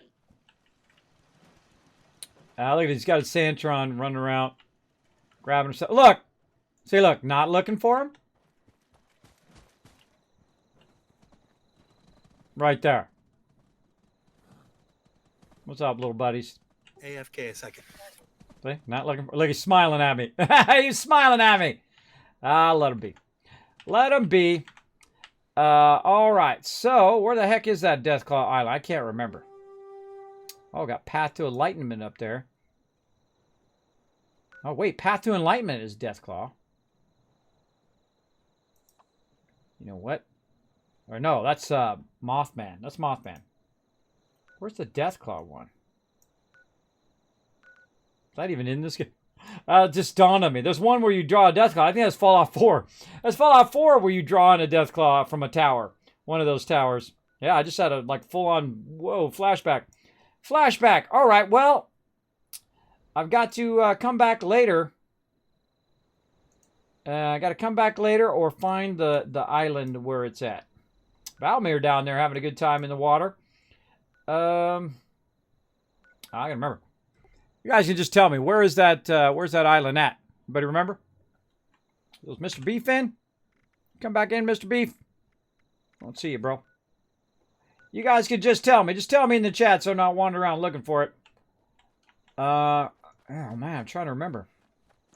No, actually, maybe it's off over here. Isn't it off over here somewhere? Attempt to acquire It's across from the Ferris wheel. Tree has failed. Ferris wheel. Reason. Oh, out there. There's where it is. Oh. I just had a sudden thought that, wait a minute, wasn't it? We went way off to the side? And I was right. We did. Way, way off to the side. Thanks for that. Thanks for that. The funny thing is, I can remember everything there is to remember about Fallout 4, but I don't know what it is about this particular map and the fact that I have sleep apnea, probably making it harder. All right, let me go see if I can make friends. Oh, wait, I should probably get as much health as I can. Let's burn some rataways. Some purified water. Why that rataway is under effect.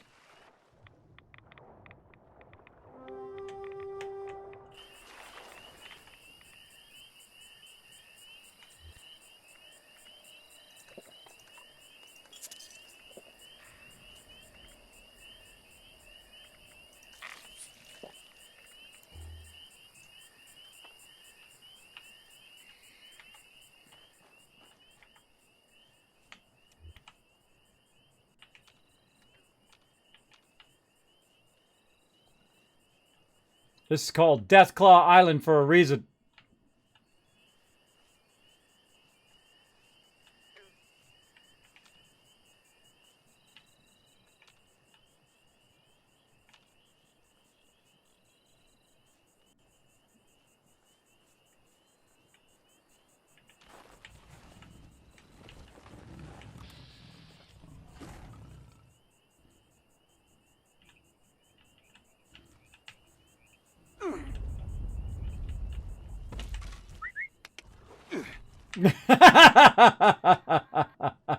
There we go. Hey, hold on! I didn't think you'd actually do it! We're talking about a Deathclaw here for crying out loud. Well, you're there now. Either kill it or don't. I don't care, as long as I don't need to find a new assistant. You go and kill it now.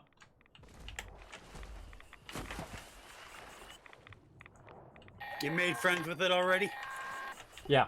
I don't blame you for turning tail and running like a coward. But hey, you're alive, and that means you can finish helping me out, so good for you.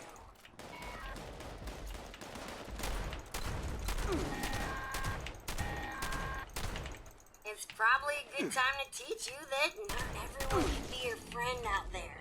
That's the real takeaway from the diehards. Moving on, the Blackwater Bandits were known for being sneaky thieves. Let me tell you, they once hit a Brotherhood of Steel camp. My stem packs were not working. They snuck right past the guards and stole guns, ammo, mini nukes, you name it.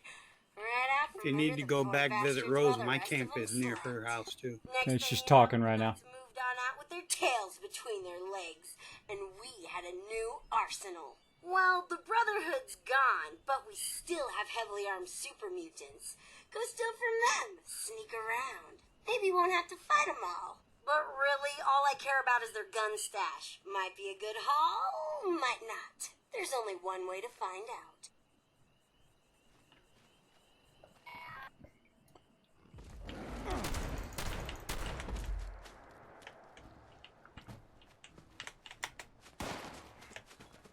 I'm the bait. The person who's the lowest level usually is the bait. Turn my light back on. There's a second one that spawns. Up! Get out of bats! Get out of bats! Run away!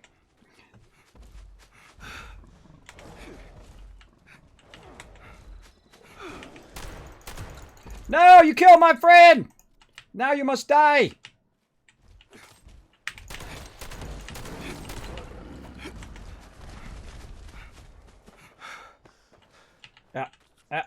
Yeah. Got right in the way. I was trying to res him. Right here. Nope. Find out where he died now. That one we already got. I think we better get off the island. That's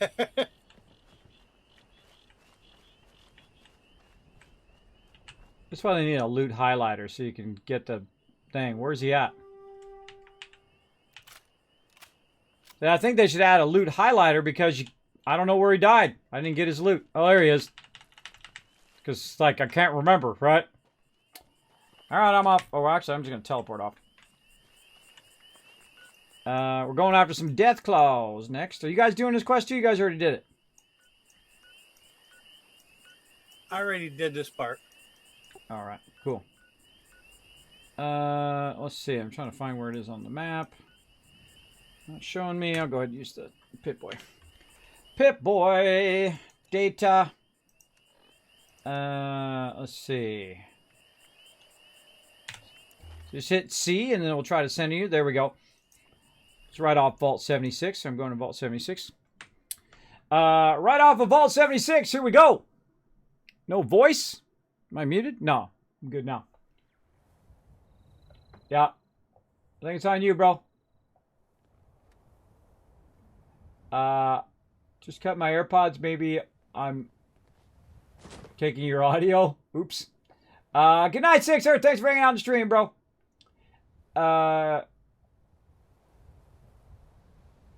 Yeah. Well, that's the problem with having vertigo and sleep apnea is that sleep apnea screws with your vertigo and vertigo screws with your sleep apnea. It's pretty rough. All right, let's see. You're going to the left.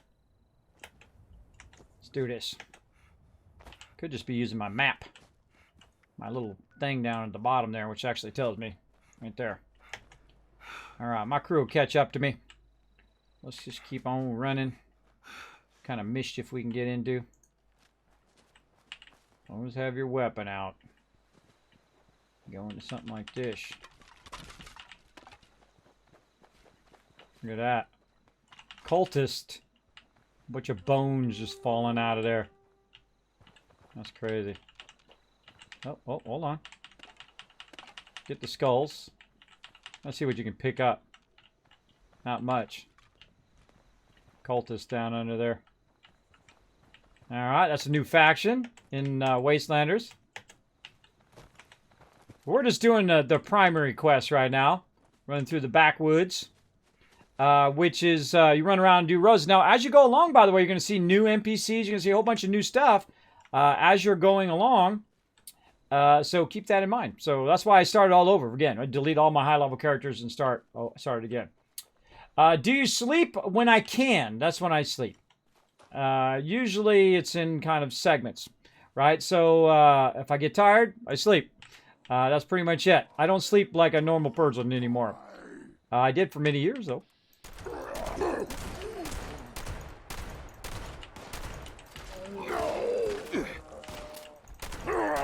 Oh, you want to play sniper? Come on, let's play sniper. Let's see who's the better sniper. Oh, look at him, he dodged that. Dude, I'm impressed with that dodge, bro. Oh. They're dodging all my shots just when I hit the trigger. Dodge that, bro. Dodge the next shot. I tried to only put one shot on everything, so everybody should get credit, I think. Well, if you're in group, everybody still gets credit. It's just not as fun if someone runs up ahead of you and just kills everything, and then you don't get a shot in. Let's see. What am I doing? I'm pressing buttons. I'm pressing buttons over here, huh? Bringing that to the front. That's what I'm doing. Over there, and then let me turn my game sounds up just a little bit. There we go.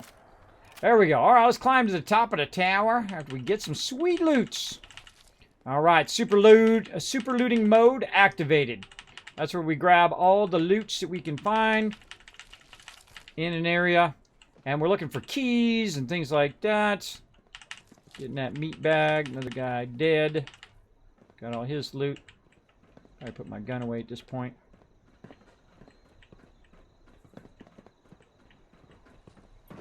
I have a really cool mechanic here in Fallout 76 if you guys have never seen it. Rocket launcher. Ooh, what'd you find? A missile launcher? Bet you could cause some real damage with that. Ooh. Whatever you picked up, keep it. You've earned it. Okay, this one's a little disgusting, but it's ruthless, so I like it. Ugh.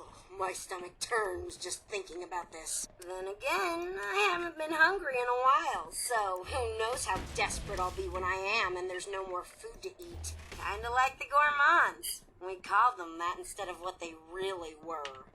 Cannibals. I'm not gonna make you eat anyone, but let's go through the exercise anyway. I saw a roaming pack of feral ghouls I want you to hunt down. They're always good for target practice anyway. I'm not saying the gourmands had the right idea. Ugh. But no one can claim they went hungry eating human or ex-human flesh. Just use a toothpick or something before you come back to visit. I don't want to catch a whiff of rotting ghoul flesh on your breath.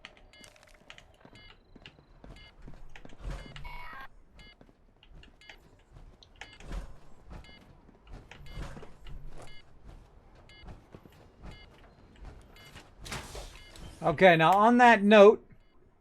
Oh, wait. Oh, I forgot to do this part. There's a really cool thing in this game. That was what we talked about before. There's a really cool gaming mechanic where you get up on the lookouts and you can survey the area. And then it will tell you a bunch of places. You'll see them pop up if there's any I can get. It'll survey the area and it will put new places on your map if you haven't already been there. A great example, like this one right here. Twin Python Cabins. I didn't have that one. So it popped up and got that. Now what I'm trying to do is remember where, there it is right there. So right down there, there is a outhouse. Now what I like to do, if I have the jetpack, is jetpack my way down there. Now I don't have any fusion cores, so this ain't going to work out so good. But it is a fast way to go down. Because it said right over here that it left a key, and that's why it's important to read them notes, on the top of the thing here. So I can go ahead and grab the safe key. Now I have the safe key. Now I get out of my power armor because it's going to take forever for me to walk back up again with the power armor. Now the cool thing is everybody gets the keys. Not just me. Everybody gets it. So if one of your peeps get it though, I think it opens for everybody. We're going to go test that right now. I'm going to open it and see if it opens for everybody. But everybody can get the key. So if they want to come back later and get... Oh, he already opened it. You already opened it? Yeah. Okay. So he already opened it, which tells us, yes, everybody can get in there and get it as well. So, yeah.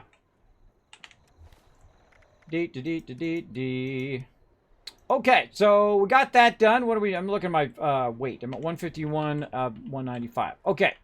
So we got that done. Kill a feral ghoul. A feral ghoul, huh? Does it give us a general area? All right, way up here. It's telling us to go to the Black Bear Lodge. You kill some feral ghouls. Going to pop up there.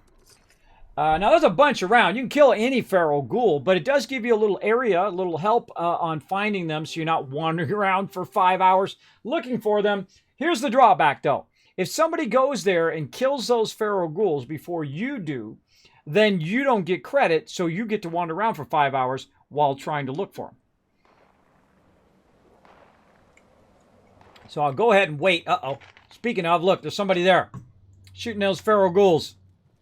Oh, man, that timing.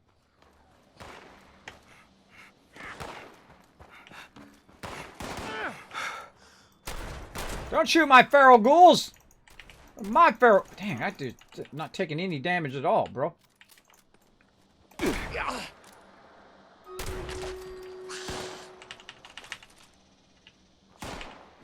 Oh, scorched. I usually just go to Flatwood myself. Yeah, I'm trying to stay on. Just trying to stay on quest. Trying to stay on quest this round. Hey, Victor! Thanks for coming in. Giving that 4 months of sub love. Hey, Broccoli, what's up? Thanks for hanging out here in the stream. Appreciate it. Appreciate everybody coming in and hanging out. Now, it says there's some feral ghouls out here, out back beyond the black shed. But I'm seeing one of the things that I always do is I squirrel on quests. I go off and I go the other way and I'm doing other things and I'm doing all of that.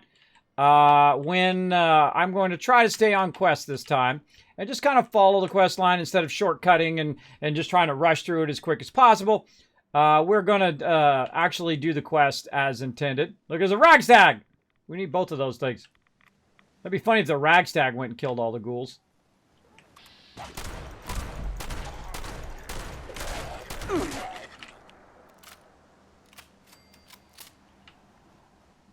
All right. Oh, didn't give me credit. Oh, no, it goes.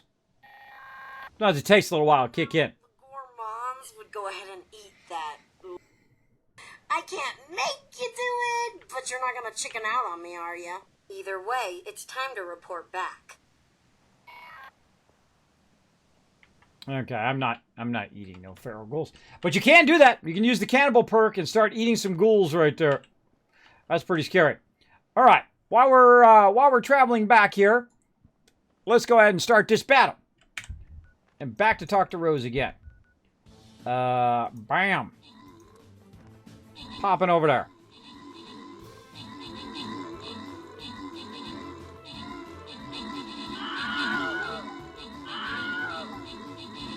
Oh, that's a battle right there.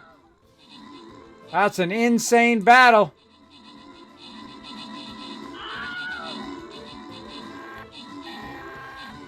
Well, you've learned a bunch of stuff about raider tactics, and I've got to say, they all seemed ridiculous. Really entertaining to watch from here. Were they effective? I guess so. You survived, didn't you? We can talk about your reward when you get here. Good job, you.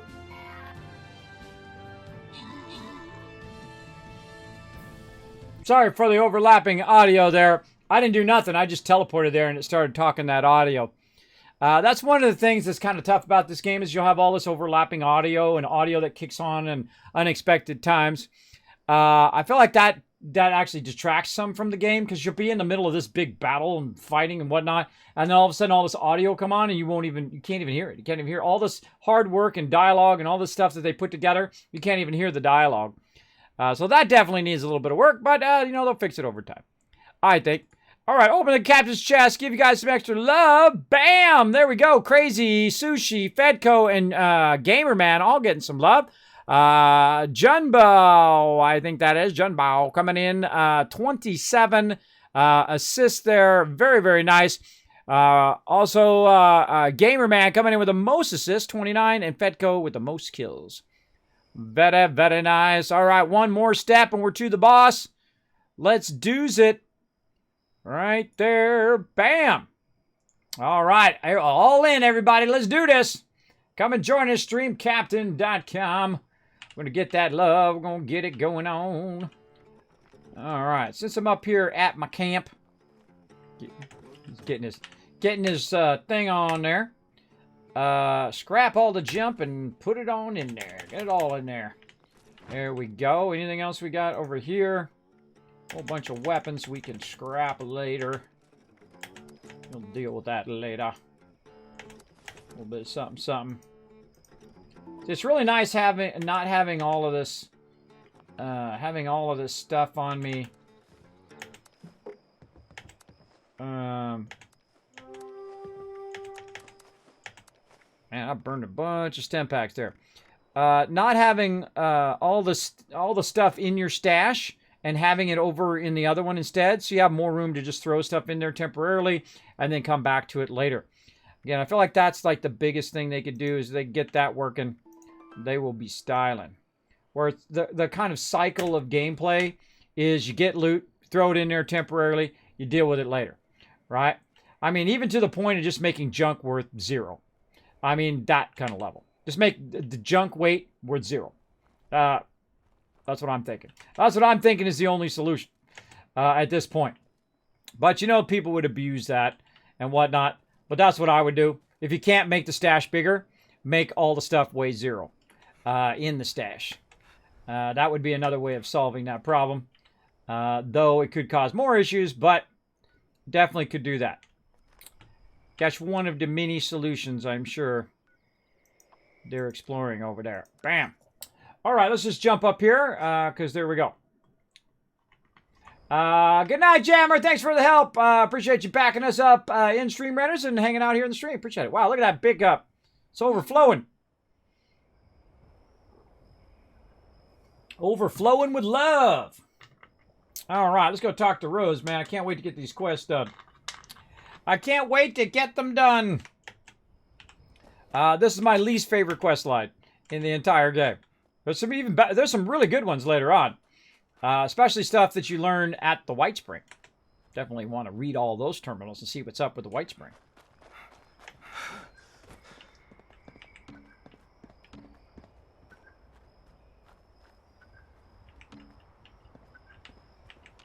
Thought I heard someone go, huh?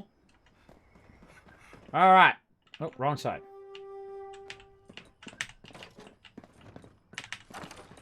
They serve the free loot, Overseer. All right. Let's go talk to Rose.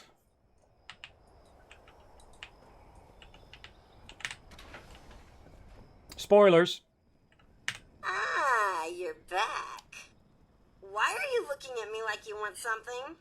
Your reward is the knowledge you've gained from me. Congratulations.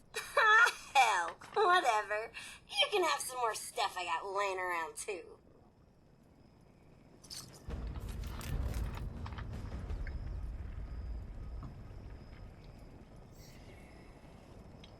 Flavors of Mayhem. Explosive bait, sack hood with straps, stem packs, rataways, and Black Diamond. A ski sword, which actually isn't too bad for this level. If you're a melee character, you rule this game. Melee is like massively OP. Massively OP, alright? Hey, I feel like I trust you enough now to let you in on a little secret. My old raider pals left a cache of treasure behind when they all checked out. Problem is, it's locked away and I can't get in there. Double problem, no one trusted each other enough to give anyone complete access to the treasure. Oh, story time! Let's go!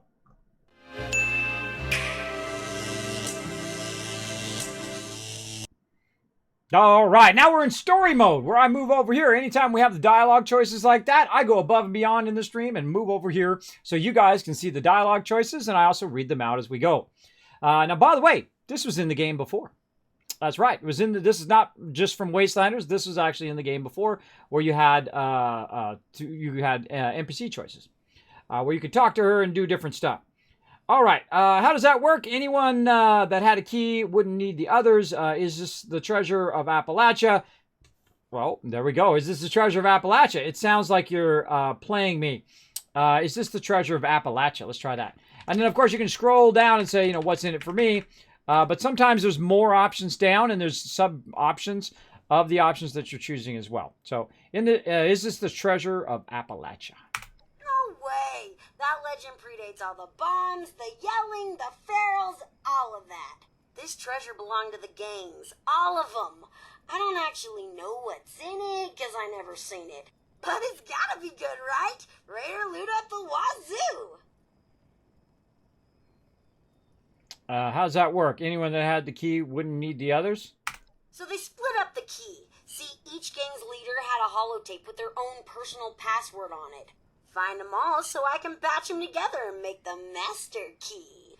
It's more technical than that, but you wouldn't understand. Check out Blackwater Mine first. That's the last place we heard from Freddie Lang, the leader of the Blackwater Bandits. Pretty sure she had a terminal there. Might be worth a look-see. All right.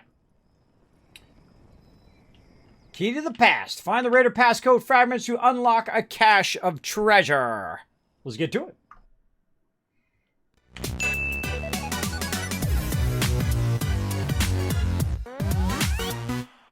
Just like usual, I actually have had a level up for the past 5 hours.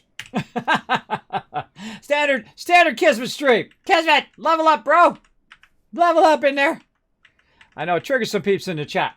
All right, let's see. We're going, oh, we got our strong back. Did we get a strong back and I'm not using it? What the heck? I'm using Iron Fist instead of strong back. I must have got that right at the end of the stream last time.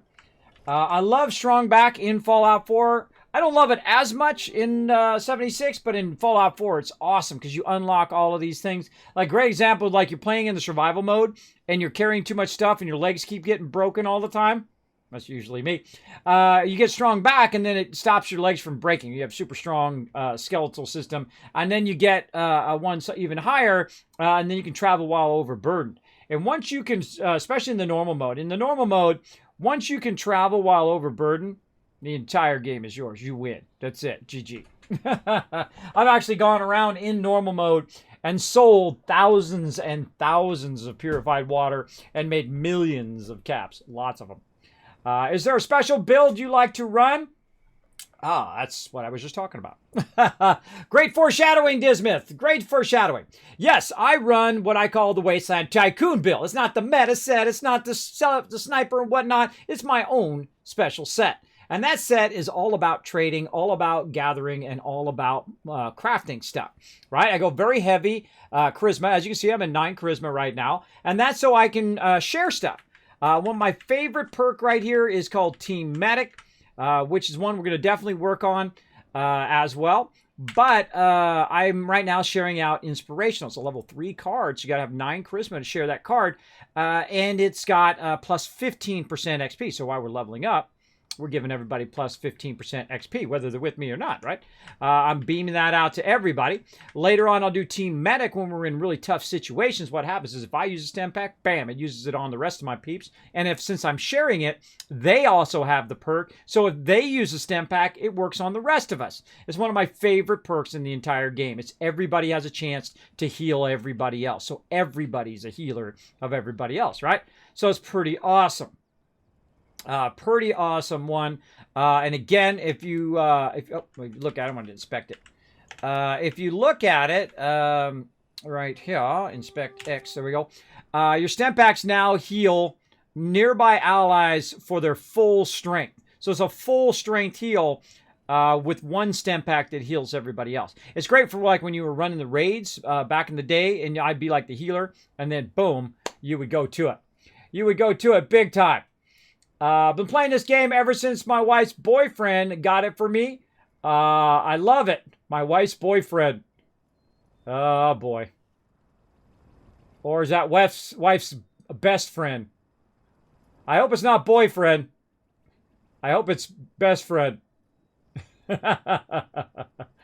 just stunned everybody in the chat. He bought it for me on my birthday. Hey, to each their own, man. If you're cool with that, hey, I'm not here to judge. You be you. You be you. Or maybe just saying something funny in the chat just to troll everybody. I don't know.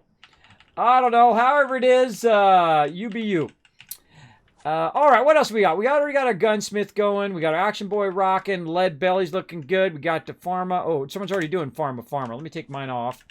If somebody's sharing a card, you want to take yours off. Like, I'll put can do back on. Or even good with salt, but I don't need good with salt. Let's see. So yeah, usually I go very heavy build. Usually 3 on everything else, and then intelligence, charisma, and strength very, very high. Oh, I wonder if I got my new shotgunner. Let's go see what we got. Now what I do is I'm going to go into strength, because that's most likely where I'm going to put the point. But I'm going to go ahead and filter it. Oops, I'm going to filter it. There's Lily right there. I'm going to filter it so it shows new. Ooh, Aqua Boy. Fantastic, fantastic perk. Love that perk. We might get that later. But let's go ahead and just zoom across here until we see the word new. Oh, there's one. Mysterious Stranger. Oh, I love the Mysterious Stranger just for the fun of having him pop up. Another strong back, so we get plus 10 more carry weight. Travel Agent, reduce your cost of travel. And that's about it for new. Now, there's a bunch of them in here. Now, I like to look at them by whatever I'm kind of working on in that moment. In this case, I'm working on strength. So, if I could find a new shotgun, that would be awesome. So, I've got shotgun. I've got expert shotgunner. But there's actually another shotgunner. Now, it's not worth your time upgrading your shotgun cards. Here's why. If I upgrade this shotgun card, right, if we go ahead and look at it, it's going to say, oh, it's going to go from 10% to 15%, right? But instead of getting that shotgunner card, I get the expert shotgunner card. Guess what's going to happen? Well, I'm going to get 10% more damage. And when I get the next level shotgun card, it's going to give me 10% more damage. Meaning, instead of getting 5% more for the same amount, right, for the same star, or the same perk point, you're going to get 10%, right? So an extra 5. And then same thing again, right? So if I upgraded this twice, I would be using 2 star points, or 2 perk points, to basically get 10% more. Or I can spend 1 perk point here, get 10% more, and 1 perk point on the next one, and I get 10% more. So that's 30% total, right? So 20% more instead of just getting 10% more. So double more. That you need to watch out for that when you're setting up your perk sets, right? That is very, very useful. Now, normally I would get strong back, but I'm really looking for pack rat right now because I do carry a lot of junk. I super loot, and most of that stuff is junk. So pack rat is one of my best perks as someone who is a super looter and whatnot. So what we're going to do is we're going to go ahead and get ourselves another pack rat. Let's do that. I'm going to put a point into strength. And there we go. Now we can go ahead and get to 3. And we're looking pretty rock solid with our 3. And we just happen to get 1 more point, which of course gave us enough to do 3. Let's go ahead and inspect it. Now all the weight of all junk is reduced by 75%. That's a lot. That gave me... See, what it does is it takes 25%, doubles that to 50%, which is a great perk upgrade. And then it adds another 25% on top of that, which really, really helps, right? Now, of course, it'd be nice if it doubled. It's a 100% reduction. I actually made a funny little thing. Mods, can we find that on my Twitter? Find that super looter card I made. So I took this card and I turned it into a super looter card, which is very, very fun. I went in and modified it and called it Super Looter and put a little bit of stuff from my stream in there. If you guys want to check that out, custom-made cards that I did just for fun. This is a parody card. And I called it Super Looter and I gave it a thing. One of the things I should have put in there, and someone did this as a reply, was no cap left behind, right? You know, that's what I should have put as the description. Leave no caps behind. Take it all. Or something along that line.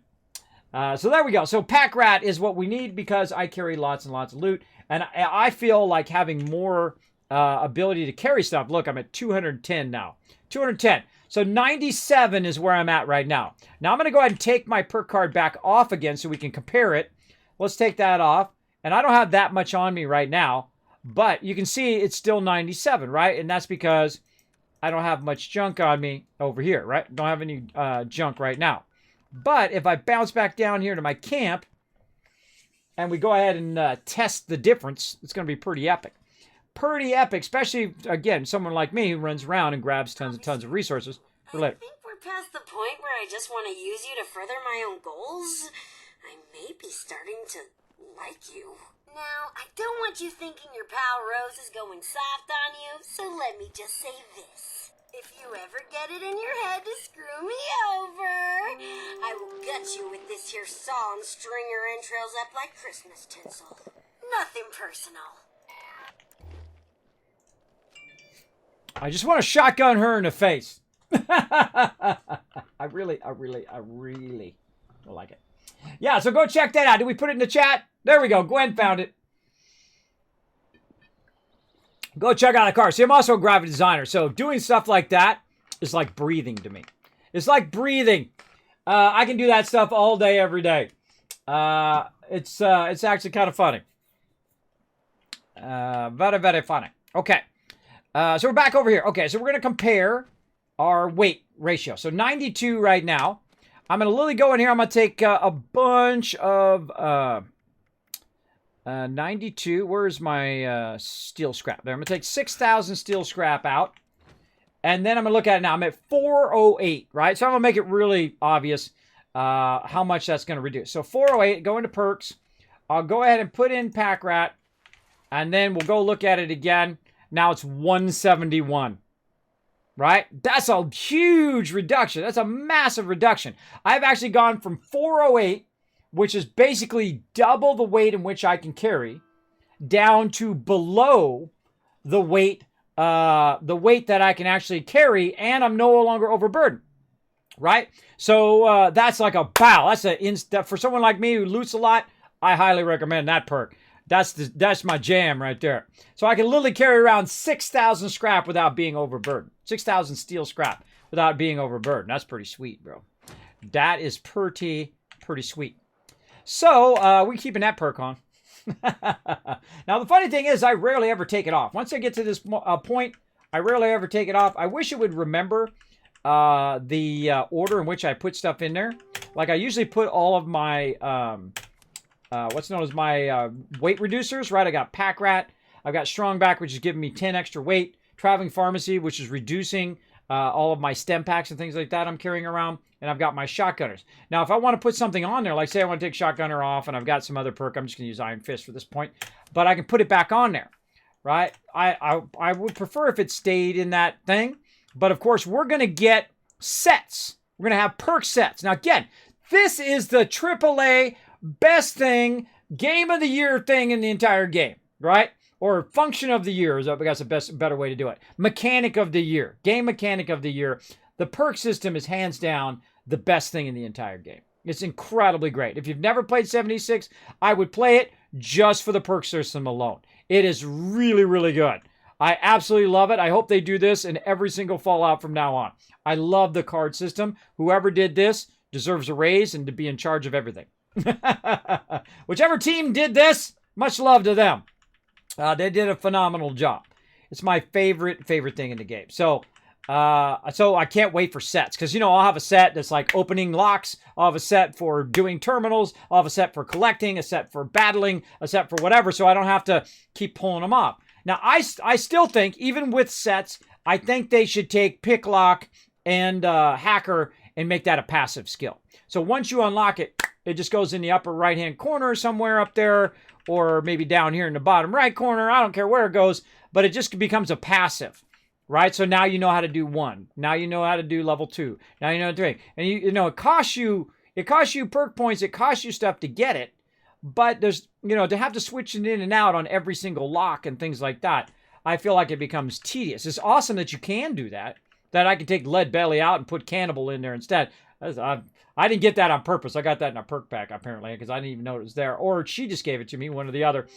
I don't ever. That's just too creepy for me. Poof, creepy. All right, there we go. That gives you a general idea on that and why I use that particular perk. Because I am a super looter. I loot tons of stuff. Okay, where are we going? Where are we having a party at? Down here.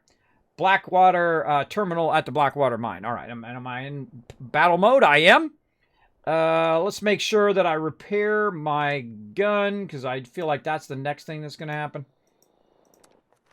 Over here. Oh, it still says my death is over here. Did I not pick up my stuff? So if you don't pick up your stuff, it remains over there for quite a long time. I mean, it's probably been like 2-3 hours it's been sitting there. Probably should have took a break at some point, too. But I spent a lot of time doing my base. Yeah, it still says I'm dead over here. All right, that means I didn't pick up my whatever loot. It's on the ground.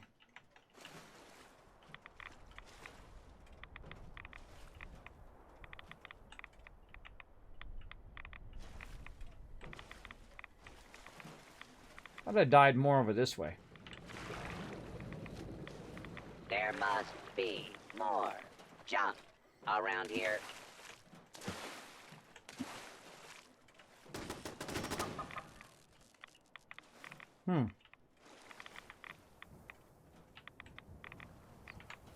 Huh. I thought that icon went away after a while.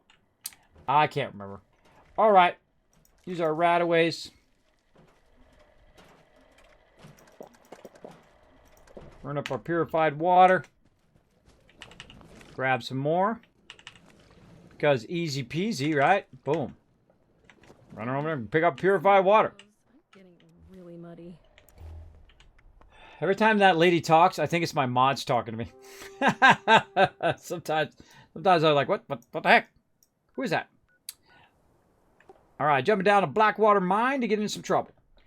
Letting them know, and then I'm going to go ahead and modify repair.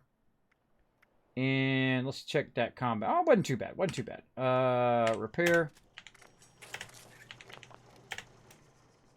Oh, we should look at that black diamond one. Hold on. Let's inspect that one. Just so you guys can see that. I'm going to throw that in my thing, probably get rid of it. But it's actually not too bad. It does 62 damage. It's a ski sword. It's actually pretty good. It's level 25, 62 damage. You can mod it up a little bit, I think, if I have the stuff for it. Let's just mod it. Now, I like my heated pitchfork just because it's funny. But this actually is a pretty decent... Yeah. Yeah, metal shards. Look at that.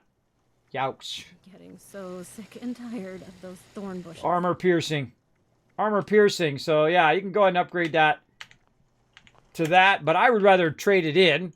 Even though it's actually a better weapon, melee weapon than what I've got.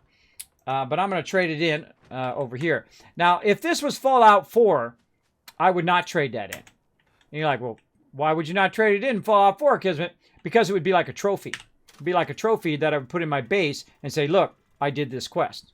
And I did this quest, and I did that quest, and I did this quest. That's exactly why I would keep it. In here, because you don't have a lot of storage, extra storage like you do in Fallout 4, I feel like anything you keep is a waste of your time. I just get rid of it. Bam. Bye-bye. Thanks for the change. Thanks for the legendary script. And that's it. That's why I don't keep items in here. And I feel like it really does.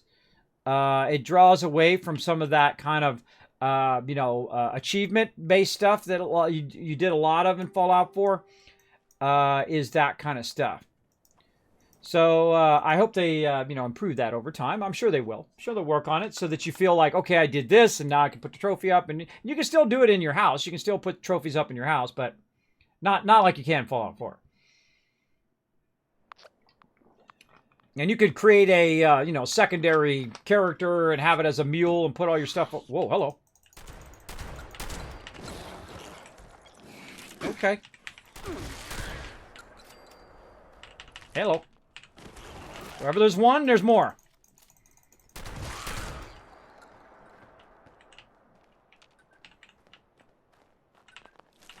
Flying mole rats.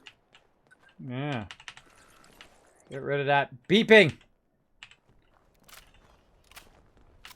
I think it's because that guy came in, and when that guy, I shot that guy and killed that guy, and they popped in over the top of that guy. All right, let's get some mole miners. Have some fun. All right, go in postal. That's okay. Just kill everything. Go. Postal mode.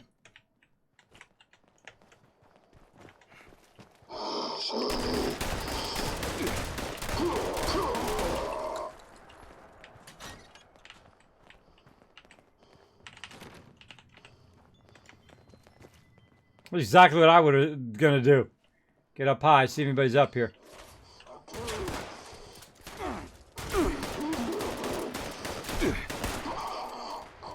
Man, I want that other weapon. Who's hitting me? Behind me. Thought I cleared this area. Apparently not. He didn't even shoot at me earlier.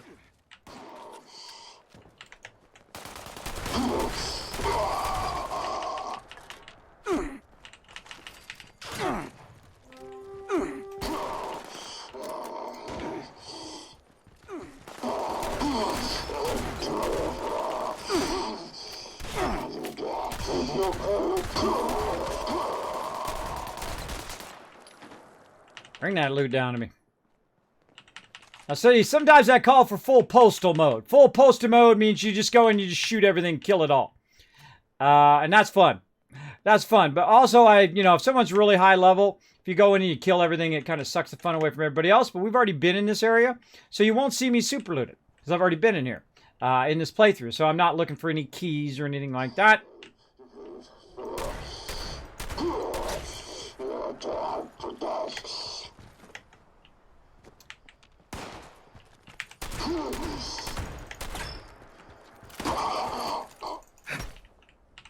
Stab him with my pitchfork.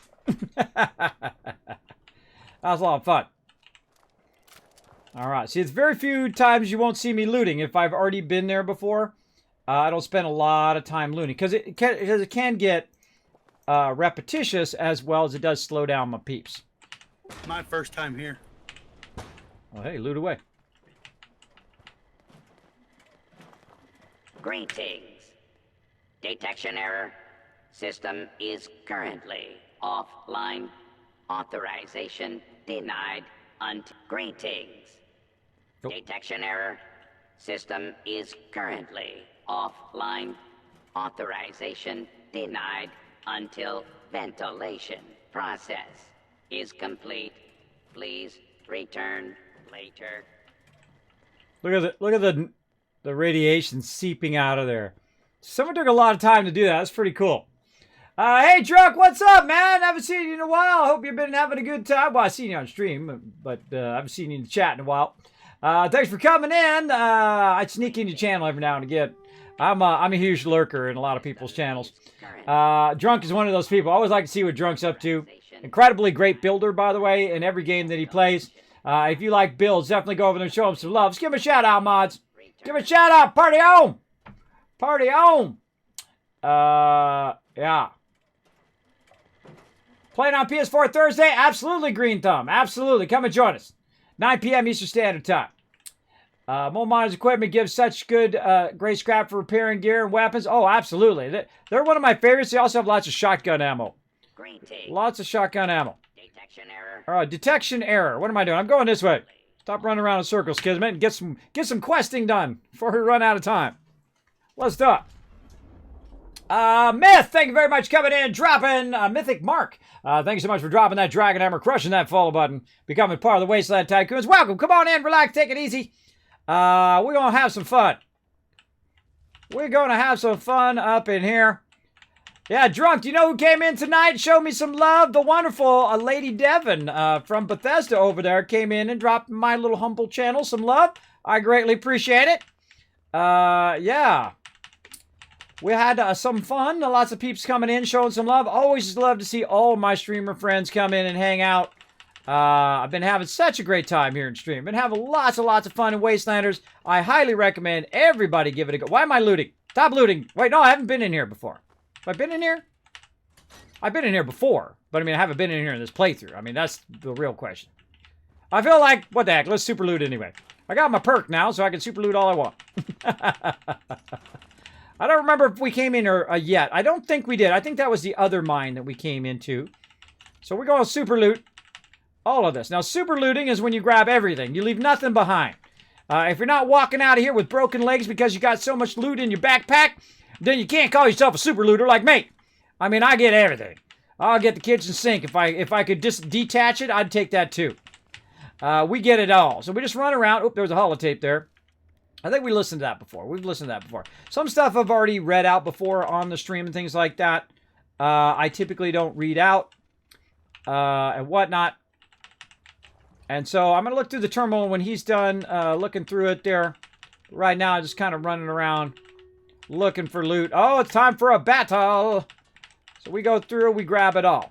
Now, if I grab it or they grab it or whoever grabs it, doesn't matter to me because we learned something that's pretty cool.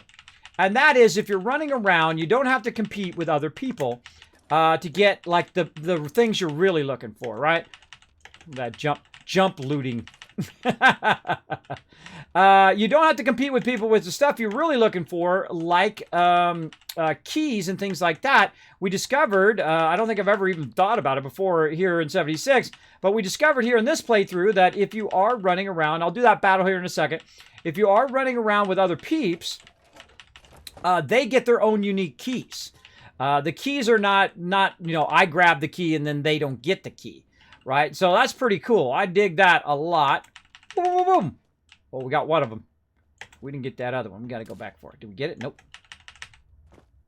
Did I get it? Did I get it? Did I get it? Oh, no. Come on. We got it. What's this? What's this? We got to get the skills here. There we are. There's a wrench hiding underneath there.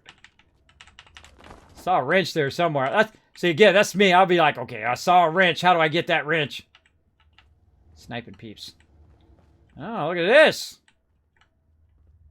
I forgot that was back there. Oh, what did I do? I forgot some loot. That's a red 4-alarm, red alert there that I forgot some loot. All right, we super looting this baby. Now, the reason why I do that is it makes it where it's more... I'm more prone to go to every room and to every bit of area and look for stuff like keys. And that's how I find so many keys and so many bobbleheads. And it also works in Fallout 4 as well. As I'll look behind doors, indoors, over the top of stuff. Because I'm in that mode. I'm in that mode of looking in the sinks. Is there anything in the sinks here? Right? I'm in that mode. I try to keep the doors open, which tell me, okay, I've been in there. That kind of thing. And we've been in here. There we go. Remove them rats. Remove them rats. Okay, part of this quest, gonna talk to the terminal. Now, before I get into the terminal here, let's go ahead and do a bit of Stream Raiders, and we'll come back. There we go. What's up, Kellamall? Thanks for being here. I mod so many channels already. Well, there you go. There you go. Well, hey, want a mod, you can always apply. Much love. Exactly. I love your emote there, by the way. Love that emote. Much love. Hey, Callum, thanks for being here. Let's see, what was he playing last time? Green Hell. I never even heard of that one. Mods, put that in my kids' reminders to check that out. Yeah, you see the schedule down below? Absolutely. There's some streamers that get triggered if you ask them, hey, what's your schedule or whatever. I don't mind telling you. But it is down below, so you can check it if I'm not online. It's also on my Twitter page. It's on my Discord. It's on my offline message as well. I spend a lot of time every single week, by the way, doing that schedule. It does take a lot of time and effort. Get those bad guys. We're almost there. Now, this is a really fun game I love to play. It's called Stream Raiders. And you ever want to make a character that is after you? Look, there I am. There I am, the Wasteland Tycoon running around in there. Get him. Who was that? The girl whose ship's got that last kill in there. Nice. So yeah, they made me an awesome little Kismet skin. The Wasteland Tycoon skin, which I absolutely love. Crazy and Gamer Man coming in, showing that love. Fetco also up there. By the way, we're a little bit more than halfway to get that new skin. If you do wish to support the stream and you enjoyed that 20.5 hours of me running battles yesterday, I mean, for that alone, you might want to buy a skin or two. Just showing you guys the love. But if we get all the way to 100, we get a new skin. I think I'm going to make it into Norbert. This guy, my little dancing dragon. We're going to take him, and I think we're going to make him into a healer. I think a dragon healer would be awesome. I think that'd be really, really cool. So yeah, let's see. Fetco came in with the most assists.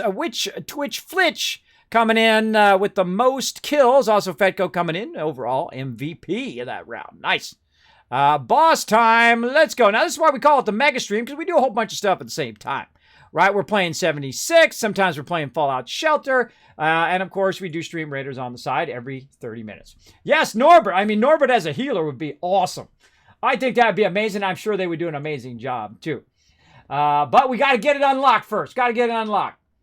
And again, thanks for coming in and hanging out, Drunk. Always great to see you, man. Appreciate you coming in.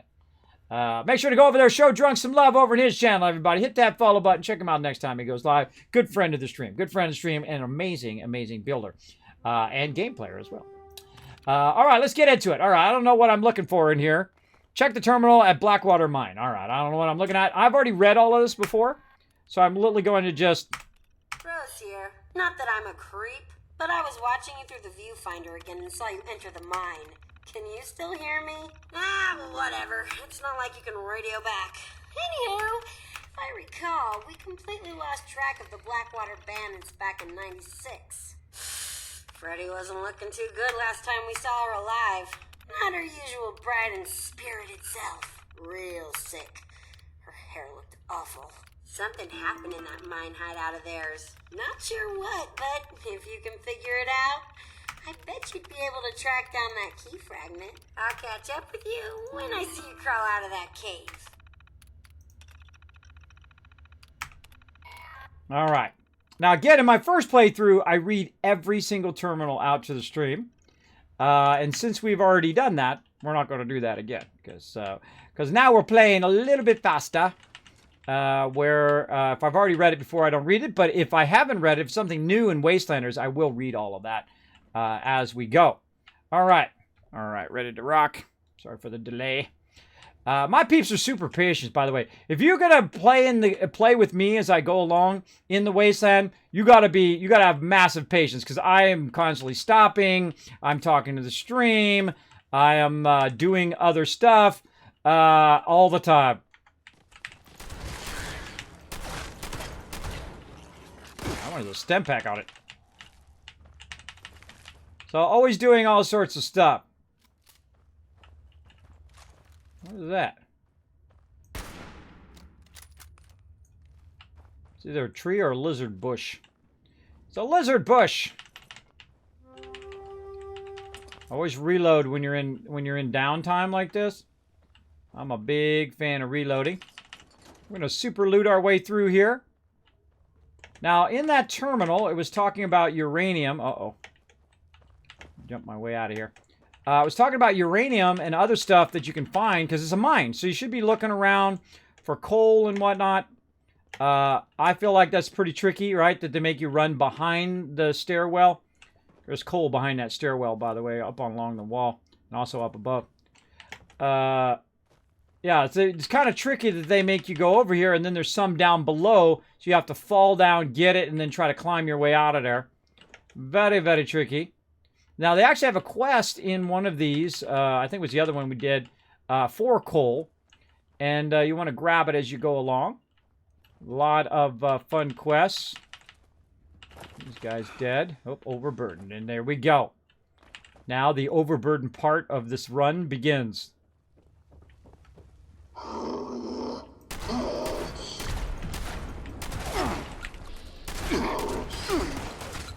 Now, see how I got in a position where they're between me and my crew? Oh, my thing's broken. So I always try to stand in a way. Try to always stand in a way where I'm not blocking. Trying not to block their shot. What happens quite often, especially if you're melee, is people will run in front of you while you're trying to shoot stuff. And then it's really, really hard to hit anything. So I always kind of have to be kind of conscious aware. Who's hitting me? Thought they got them all. Apparently not. Yeah, so you want to be conscious of that. Another thing you don't want to do is you don't want to stand on the mobs. Don't loot the mobs like this. Stand off to the side. Now, to some people, the mobs are going to be in different places. So make sure that you're not literally standing on the thing when you're looting. Like I try to stand off as far as I can, but still get the loot. It just makes it easier on the entire group. Makes it go a bit faster too when everyone's trying to loot at the same time. So it's good not to stand on the mob. Now sometimes, by the way, the mobs are going to be overlapping each other. And when you swing back through, you might see a little meat pile there. And when you see that meat pile, no, there we go.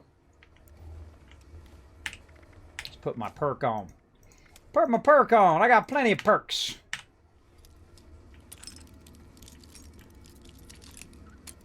Now, when I'm super looting, I'm going a bit slower than when I'm going really fast. Typically, when I've already run it and I'm not looting, I'll go a bit slower.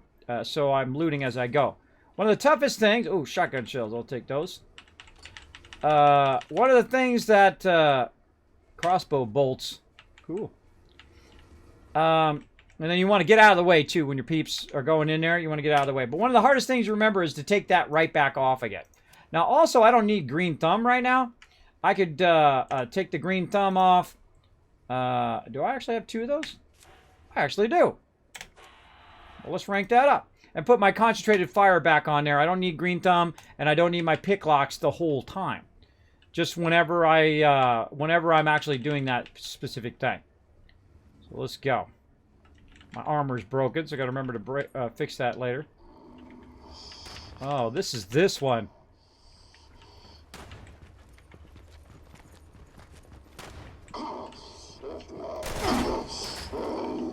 I'm gonna draw the fire and get out of the way so my peeps can come up the stairs so they're not blocking. And pop out, get their attention, get them in a crossfire.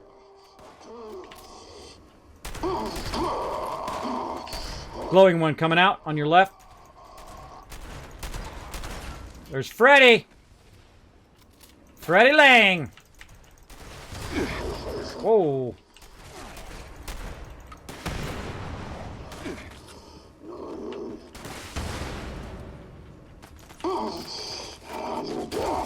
Whoa.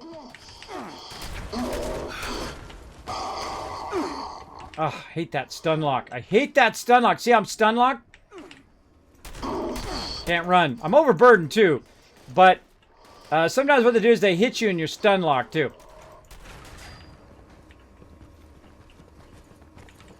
Thought I heard someone shooting. Did you hear that? Choo-choo? That was like them hitting the side of the thing. Which means when you hear that noise, they're shooting. They're hitting the side of the thing they're shooting from somewhere else.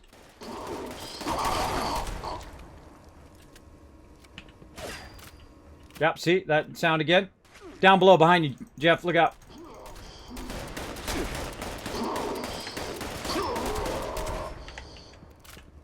Another one ran back down the mine area back there where we came in.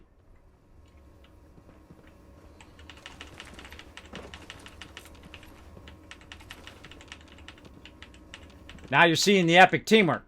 Again, see how I ran up, got out of the way? That's a battle tactic thing.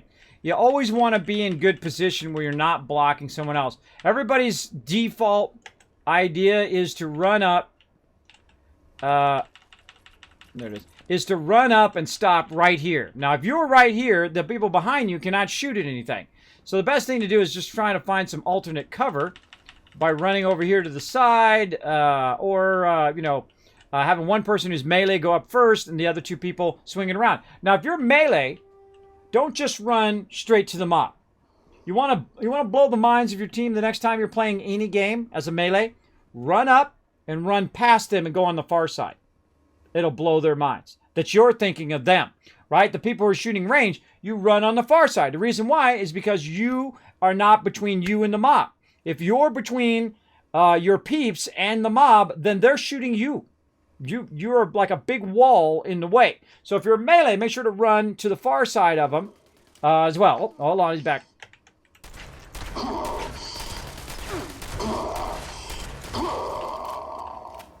So yeah, run to the far side so you're not blocking that damage. Oof, look at all this loot.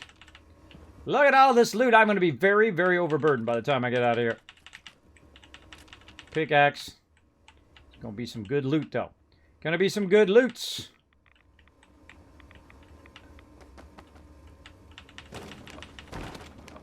Oh, what was that? That was a T-51 something. It's a mod, I think.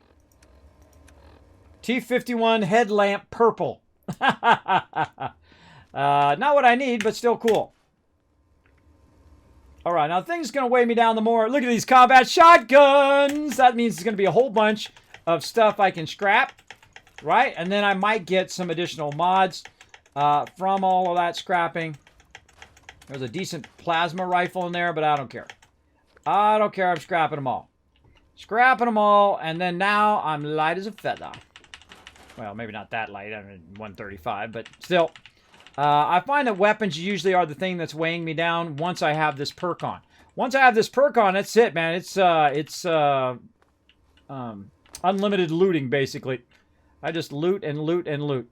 All right, Kismet's Guides to Terminals. Here we go. Click the first one, the second one, and the third one. Then hit the tab key. Go back out. Back into the terminal again. The last three. 1, 2, 3. Back out of the terminal again. Here we go. And 3 in the middle, right? So first 3, last 3. It's so funny how often that works. That works really, really well. I came up with it, and I've tried it multiple times. I've literally like 90 percentile that I get the terminal by doing that. The first 3, the last 3, the middle 3. In that order. And I just did. I just got it yet again. But we can do it the normal way, too. That's okay. We can do it the normal way if we don't get it within those first 3. And that's usually what I do.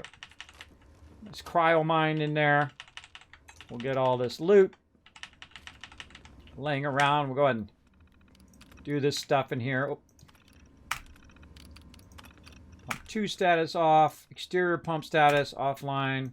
Water level. Likely to develop cancerous organs. Awesome. Why would you have the remote control door control, I guess, in here in case you get locked in, I guess? I don't know. I don't know. More loot there that I missed. What's up with that? What's up with that? Now, again, once you're back over here, I'd do another little swipe of that. I'd also check your apparel here. All right, looking good, looking good. Oh, I forgot to run around and do my power armor check day. Ooh, it tingles. All right. Now, this, I think, was from where we came upstairs. Over here. Which way is it?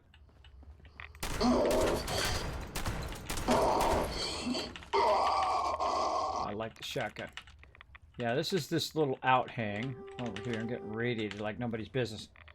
Do I have any Rad-X on me? Sure do. It's going to greatly reduce the amount of rads I'm taking at once. It's not going to stop the rads in this case, but it's going to greatly reduce it. My peeps are like me. Oh, look, I use Scrounger. That's one that gives me bonus ammo.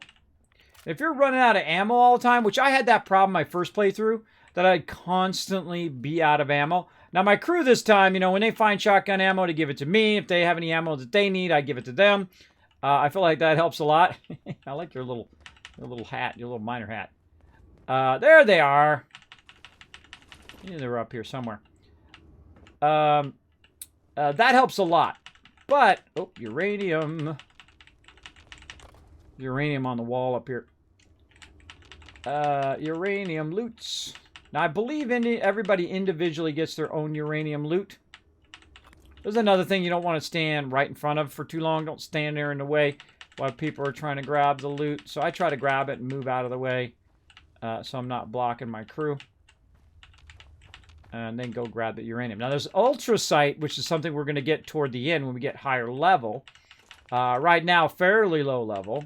Level 25. Did I get another level up? Did I get a level up today? I did. I got level 26. All right, there we go. I don't ever worry about levels. I just have fun along the way. I rarely don't go, hey, everybody, look at me. I'm such a high-level dude. If I want the levels, I will grind them. If I want to be level 400, you know I'll get it. I'll get me level 800 if I want it bad enough. But I don't like grinding in that way anymore. I mean, there was a time in which I would do that for sure. But I don't like doing that anymore because it takes away from other stuff I could be doing as well. Look at this. Toxic waste dump down here. Now, I jumped down, guys. Down here. I'm going to look around a little bit. Radiation ramp. Grab some containers. Ooh, see, I can just sense where the loot is. Oh wait, no, I remember this. Hold on, you came through that door, and then you came out here in the other way. When you go the other way around. Yeah, that's the other way around. All right. Well, hey, let's get all the loot. I don't leave any of that sweet, sweet loot behind. Dude's rocking the tidy whities. Hey, man. One time.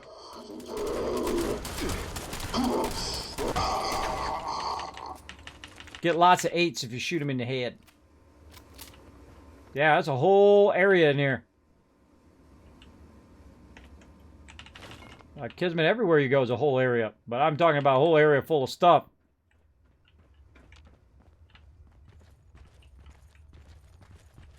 I hear somebody coming. Problem with being melee, bro.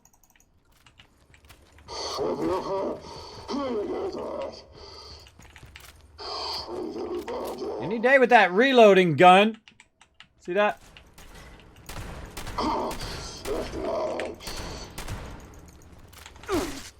Just some melee? Come on, I'll take you on melee. Let's go. What you got?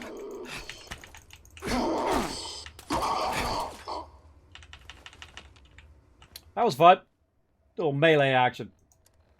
I usually do a regular playthrough where I can use anything, and then I usually do a melee. Or melee, for those who like it said that way. Playthrough. It's very, very fun. Alright, too much radiation.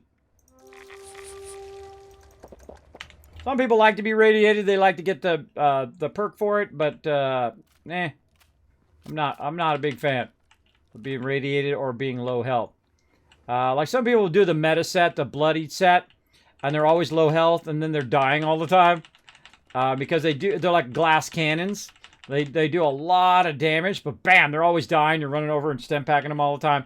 I've seen that happen so many times. Like when you're doing the Scorched Beast Queen. Anybody else seen that? Put a 1 in the chat if you've seen that when you're doing the Scorched Beast Queen. You see all the people with the bloody sets dying left and right. You're over there burning your stem packs on them. I mean, it's great. I mean, it's great. Like it's like having a wizard, like in World of Warcraft or something, right? That's totally tanked. Night, Gwen. Thank you so much for your help. Appreciate the love. Show some love in the chat, everybody. Say goodnight to the wonderful Gwen, backing me up today. Appreciate it. Appreciate it big time.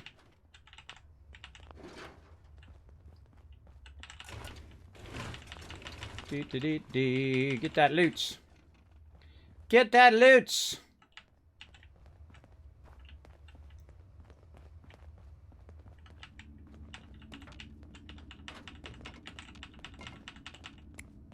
I sweep everything.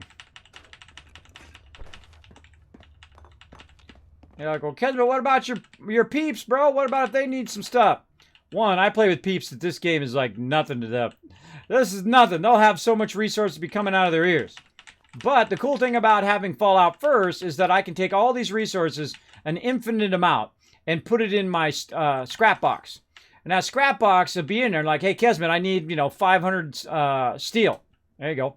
You need 400 wood. There you go. You need some plastic. There you go. See, I don't like. Oh, hold on. There's a note up there. Folders. I don't cherish stuff and say, hey, well, it's my loot and stuff like that. I don't care. I'll give it to my peeps. Do they need it? Yeah. I mean, and they do the same for me, right? Those are the kind of peeps you want to run with, right? Not the selfish peeps that are only thinking about themselves the whole time. You want to run with some peeps that got you back. Otherwise, you're running around with people you don't trust. That's not a good idea. Not a good idea to be running with peeps you don't trust. But sometimes you got to, you're in a pug or whatever. You don't know who these peeps are and whatnot. But I trust my peeps. My peeps got my back. And I appreciate it. Huh. Right, little spot. All right, we're going to look just a little bit further here. Now, we're not going to do the whole instance. We're just going to look around a little bit. I feel like we got all of this. I think we good. There's a little spot under here. Feel like there should be like resources or something in here. Maybe we already got that. I think we're good. Now, one of the things that they did add in 76 that's pretty awesome is the ability to travel while in an instance. Yeah, there's a 1 in the chat. There we go. Is to travel while you're in an instance. So if you're inside this instance and you're like, yo, I got to get out of here, I can actually just, boom, travel to the Blackwater mine, in this case, because I got to go outside. But I can just fast travel out in the middle of an instance, which is awesome, which you can't do sometimes in Fallout 4. Now, some places you can travel into, like the railroad, but most places you can't. Most places you have to come all the way out to fast travel other places. So very cool addition, which goes unseen by most people. I notice the little things. I notice that kind of little stuff. All right, I got to go outside the entrance. Not overburdened, by the way, because once I get to the 3rd level of the junk card, I'm not going to be as overburdened, especially when I start doing my power armor as well, which we'll get into here in a minute. Peekaboo!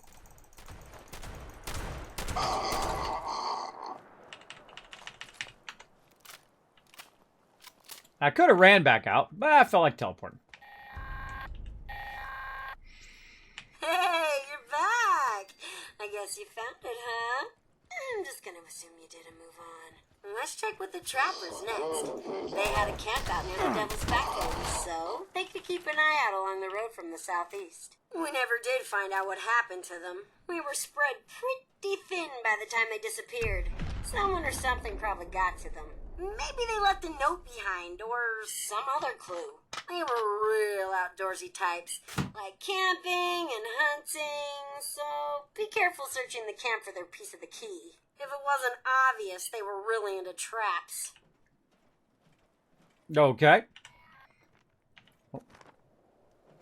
All right, moving on to the next one. Now, I'm trying to play the quests as intended in-game. So I've got to run way over here. There's also radiation rumble over there. We could go do that. But I don't have anything over here. Now, I could ask my peeps to go over there, but I feel like a lot of the fun of the game is not just quickly jumping there, but to running into stuff. Look at over here. One a day is in there rocking it, level 63 over there getting a sweet loot. Boderim coming in level 64, kicking some booty. Now, they know because I'm lower level to not come over and just kill everything. You got Rock Steel over here kicking some butt. He's got his camp up there. Now, here's the great thing, everybody. Patronize other tycoons' camp, right? If you need some ammo, go over there to Rock Steel's camp. He's got 5,316 ammo. Spend your caps over there. Spend your caps with other tycoons like you in the chat. If you're on PS4, same thing. If you see another person here in the chat who's on PS4, who's on Xbox, actually, let's take a census right now. What platform do you guys play on in the chat? Xbox, PS4, or PC? Just put one of those or any of those or a combination of those, whatever you play on, right there in the chat. We'll take a little census. And if you see someone else who's on PS4, Xbox, or PC, whatever platform you're on, try to patronize their camps when you're in Fallout 76. So that's what I try to do. I try to go to my peeps always first, right? Like down here we got Marty. Marty's got a little bit of ammo, got some plants, some miscellaneous. Always go over there and help out fellow Wasteland Tycoons. Then it stays in the group, and the group grows stronger because of all of your awesomeness, right? All right, so I feel like we're just gonna hoof it, but I definitely need to fix my stuff first. So let's take a quick little moment to pop back to my camp, and I will fix my stuff real quick, and we'll get it going. There we go, everybody. Look who else is in all three. Crazy's all over it. Look who's on what platform. If they're on the same platform as you, make a note of their name the next time you're in Fallout 76, and go see, if you see their camp, go and show them some love. Or, even better, add them to your friends list. In fact, come play with me on Thursday, and we'll do that on Thursday. We'll run around, and we'll spend our caps on other people, PS4 and on Xbox. We'll spend all of our caps on other people's camps to get them a sweet start, or help them out, or they may already be rich in game. Any and all of the above. Now I'm going to come back and work on mine over here, but actually I just realized I didn't connect my little thing here. Did anybody say if they got the vending machines back up and running? I think I missed that. Did anybody say if they've got those working now? These back up and running? Let's go see. I'm actually going to just put something in there and see what happens. 38 ammo. Seems to be working.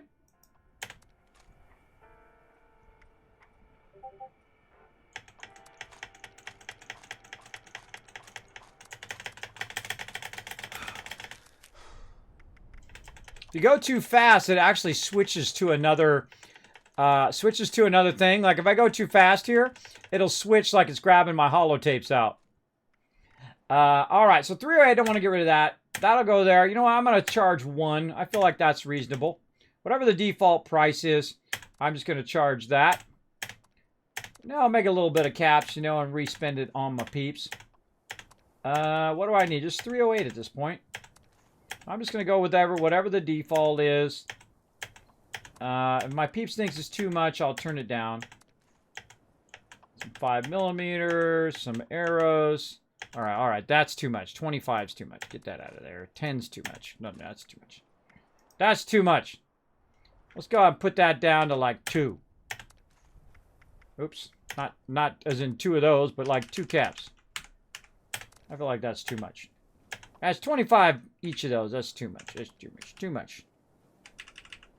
Yeah, and I'm just selling to my peeps. I'm not camera film, no. Cannonball. That should be free. Crossbow bolts.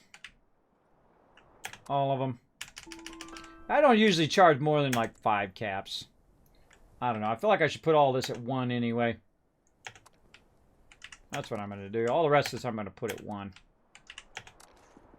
Fusion cells. And there's nothing wrong with charging your peeps, right? As long as you're not overcharging them, being aggressive, too aggressive with the... I don't know who wants missiles, but good luck if you do. Now, I usually ask people if they're going to grab stuff out of here, that they're actually going to use it, that they're not just going to buy it out of there and then sell it to the vendor, because that can happen as well. But I usually put it in there for my crew to utilize and whatnot. So there we go. We'll put that in there. Show them some love. What am I doing with the rest of the stuff? The rest of the stuff I'm just going to get rid of. I got way too many fusion cores on me here. I usually try to keep the fusion core that's at its highest, which in this case is, oh, it was one of those, not that one. This one, 70%. It switched the position of those two. It does that sometimes. It moves the position of items around when you're putting it away. I don't know why it does that. It seems kind of weird. That seems kind of weird to me, but that's just me. All right, let's get all of this stuff out of here. Oh, we got that bloody pistol too. I wonder how much that bloody pistol says it's worth. All right, look at all this junk in here. Hold on, we got a clean house here for a minute.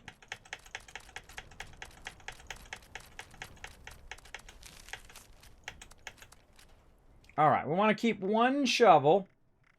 We're going to need that later. Over there, we're going to finally try to get that quest done. We'll keep the shovel. Everything else got to go. Got to go, bro. Now, they added the amazing, one of my favorite things, the legendary trader. So, since you can't scrap it, you can come over here and say, okay, cloaking right robot leg, which actually isn't that bad. It has intelligence, whatnot. Too bad. Bye-bye. Into the vendor. Rolling pin. Hey, if you're a melee character, you like hitting things with rolling pin, go for it. Bam. Over there it goes. Bloodied pistol. No, no, no, no, no. Do not sell that to the thing. Anything that's got the word bloodied on it, people are typically looking for it. Especially if they want to be like super tweaked out and OP at the beginning of the game, where they come in with a melee set and they go heavily into bloodied set, and then they've got a level 5 pistol. They'd be annihilating everything in the game.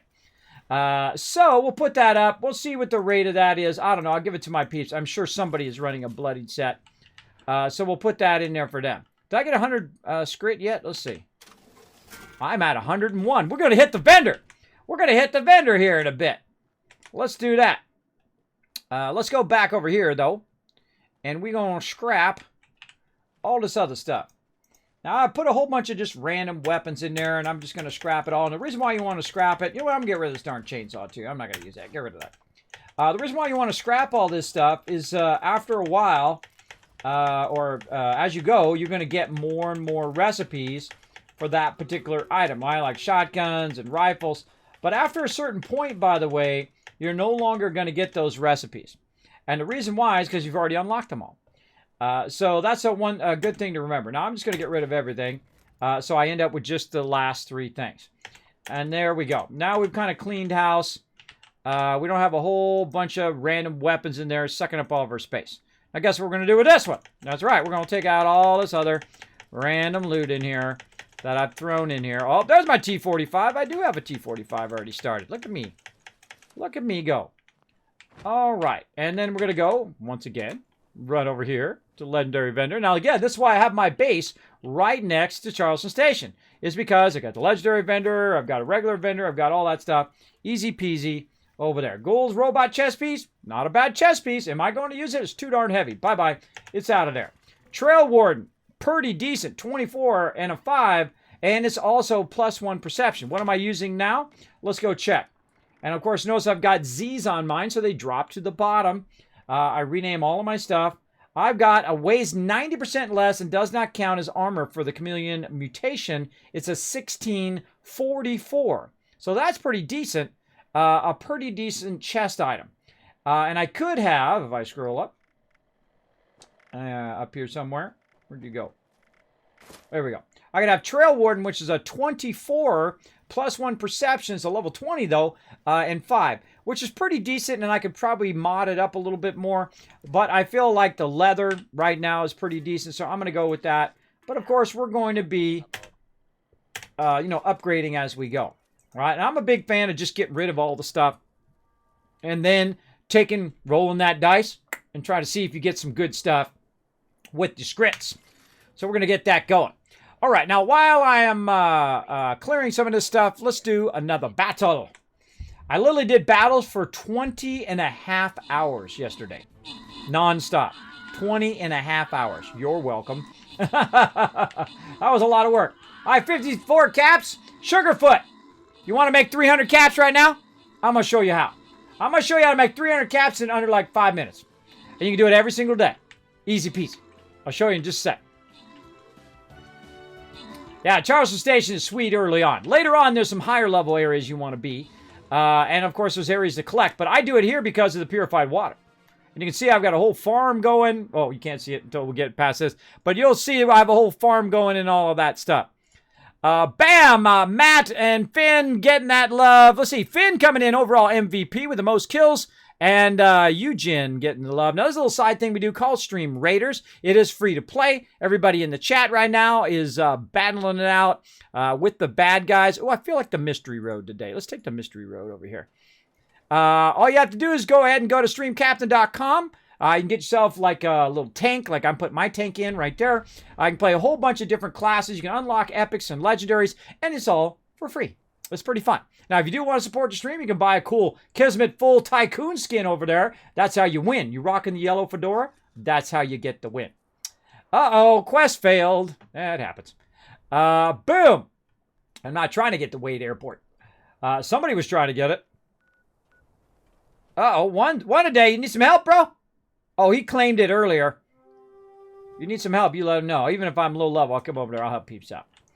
All right, so we're going to go in here. We're going to take out all of our apparel. Oh, yeah, so this is my base. I'm here at Charleston Station. You see it's right here. And what I do on this particular base, I just tore it down today and rebuilt the whole thing for like 5 hours. Because, I'm explaining as I go along. You do it much faster than that if you're just building versus talking about it. But as you can see, I've got tons of mute fruit. I got a little bit of corn and a ton of potatoes running here, as well as I've got purified water, thanks to Jeff, who has these already. I do not have those yet. And then, of course, we've got some power up on top. We've got the Kismet kill box up here. By the way, did you know they added a location called the kill box in the game? That's been my signature thing for like 5 years, the Kismet kill box. So I don't know if it's a coincidence or what. I'm hoping they get back to me because I buzzed them and said, hey, Darman, what's up? I buzzed them and said, hey, is that from me? I could have just been a coincidence, but I don't know. I've been doing that for a really long time. I have t-shirts with the Kismet kill box on it. I even got my own emote, the Kismet the kill box, right here. I've had this emote for I don't know how many years now, a long time. Boom, kill box right there. So yeah, I don't know. I hope that's an homage to me. That would be awesome, but I seriously doubt it. But hey, I consider it a huge compliment. So thanks for coming in. Jake Snake coming in. Minnesota coming in as well. And remember, GG. Thank you very much for dropping the Dragon Hammer, crushing that follow button, becoming part of the Wasteland Tycoons. Okay, so yeah, this is my base right here. And again, I'm just taking care of all of the basics here. I've got a robot over there. I've got an ally who's a writer. And then, of course, purified water. So I can, every time I come through here, And I've got the fridge from the atomic shop. I don't know if it's in there right now.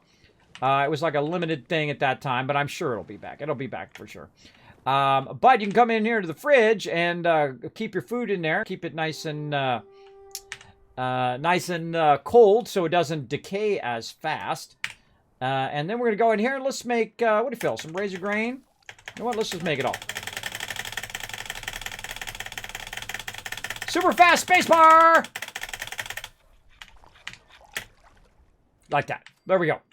Then we can go in here. Now, I'm not a big fan of making food and all of that. I don't typically go and say, oh, I'm making this food because of this reason or because it does this particular perk for me. I typically don't do that. I typically just make whatever I've got. That's just the way I am. That's just how I roll, everybody.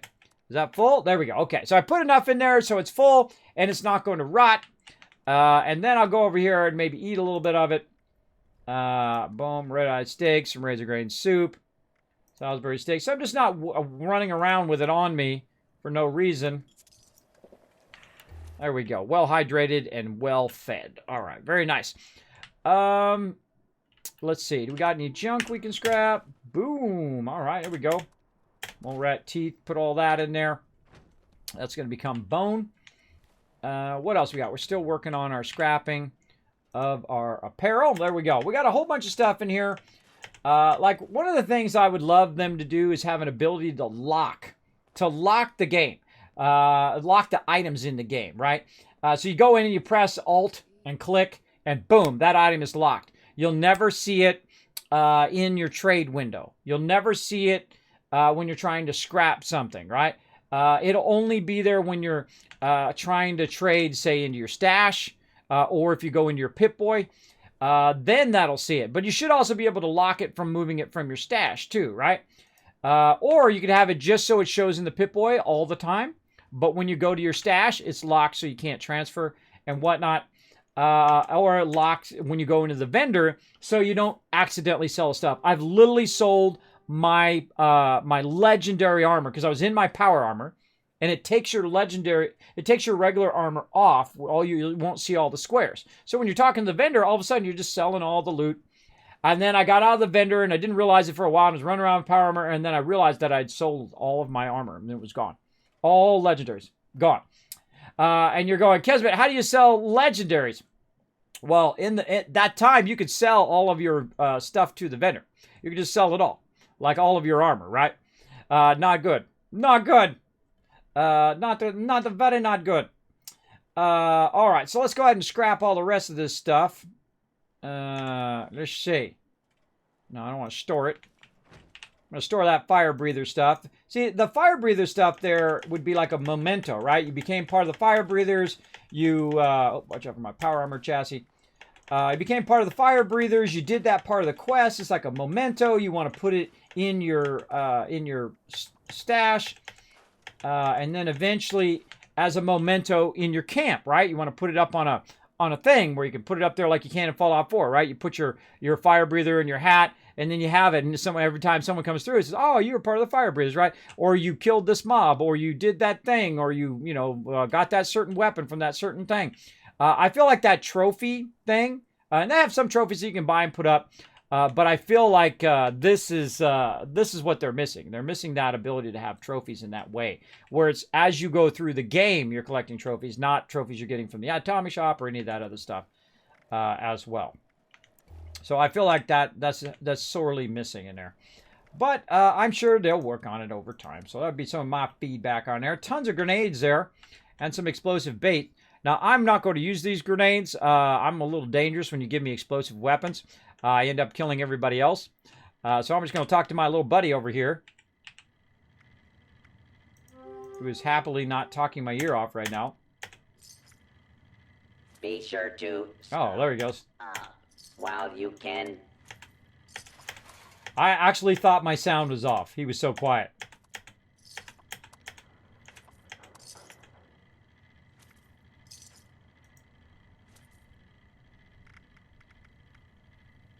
I'm kind of waiting for him to talk. There he goes. While supplies are available. I swear he's not as annoying. not quite as annoying as he used to be. Maybe he's just not being annoying in the moment. But what happens is I used to talk to these robots, and one of the irritants is they would never stop talking. I mean, literally there was like a 5-second thing in between when he would talk and the next thing. Let's time it. Hold on, we're going to time how long it takes between him to say something. Let's go. Let me get a timer so I can get it in time.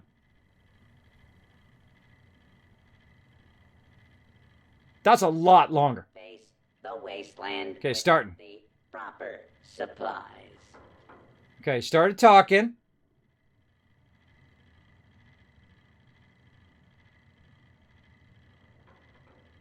Yeah, that's way longer. Wow, that is really long. I am 20 seconds. to Every 20 seconds he says something now. It was more like every 5 seconds to 3 seconds before. At least that's how it feels when you're there. He would just non-stop talk, and he'd be saying the same thing over and over. It definitely seems like they improved. I wonder if they watched my stream and then... I'm sure other people are the same way. I'm sure they're the same way. Let's get over here since it's been 3 hours, and we will recharge our plus 5% XP. Let's get it going. Poor kid. Let's get it going. Now, if you're coming in from the homepage, mods, check that homepage. If you're coming in from the homepage, I can kind of tell because what happens all of a sudden my viewers go up. Because Twitch is so nice that they put me on the recommended tab on the homepage. If you are new to my stream, feel free to come on in. My name is Kismet. I'm a variety streamer at Twitch. I'm a 50-year-old disabled partner streamer. Well, not many people could say that. Right up there in that corner, you can see that purple check mark. I love playing a lot of Fallout and other building games. Do you like space games? Do you like fantasy games? Do you like sports games? All those kind of things. I really don't limit myself in all the kind of games I can play. So feel free to come on in, relax, take it easy, and have a good time here in the stream. We have a lot of fun. We try to bring little moments of joy, try to entertain people, and have a good time. And as you can see, my guy is rocking the nap right now.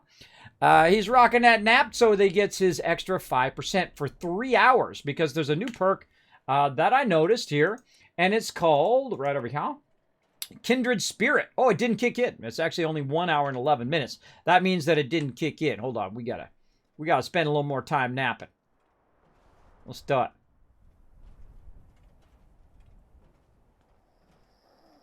All right. Now I'm gonna blow your mind right here in the stream while you're hanging out. If you've never seen me do this before, see those awesome glasses he's got right there? That's right, I got the fashionable glasses. They're $5 glasses. They cost me $50 to ship them. I'm not lying either. Not kidding. Really, it cost me $50. I couldn't find them anywhere. Couldn't find them on Amazon. Couldn't find them on eBay. There we go. We got it. Couldn't find them anywhere. I found them in this costume shop in Australia. So I ordered them up for TwitchCon last year. And it was literally $50 to ship that to me. $5 glasses cost $50. And I was like, YOLO. Put it on a credit card. Send it to me. That's how hardcore of a Fallout fan that I am. There you go. All right. Let's see. We got that going on. Oh, look at this. Look at one a day over here with the sweet ammo. Sweet ammo. Show them some love over there, Blaring Fire. Go get some loot. Where am I going? I'm going over here to search for the notes. All right. Now, I've already got Emmett Mountain Disposal Site, so I think actually I'll start there. All right. I'm jumping to Emmett Mountain Disposal. I'm going to run over from there. Look at me wearing a little dress. That's a quest that you do. Workshop real quick. Oh, no problem. That's a quest that you do in the carnival area. Pretty funny. Whoa, hey-oh! I just teleport in, dude just comes after you.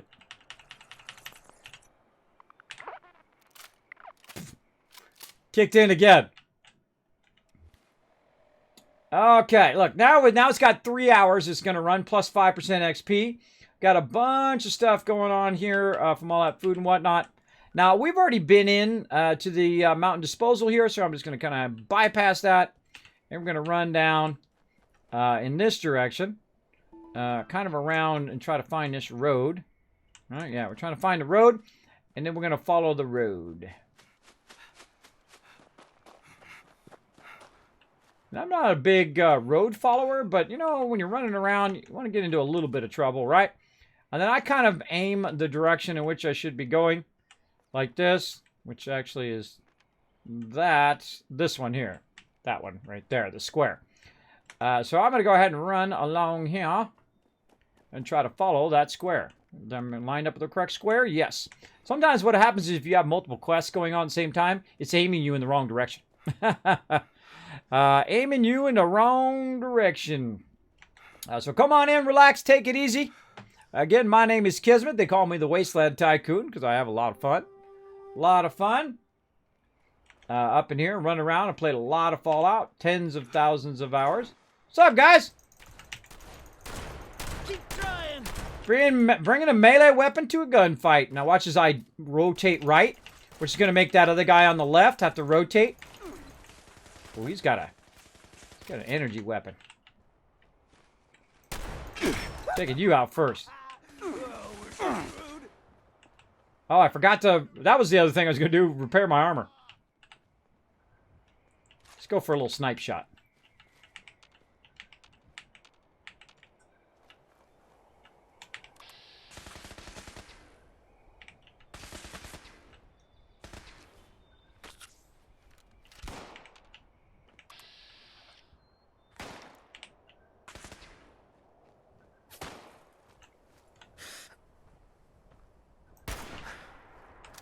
Just take a luck shot.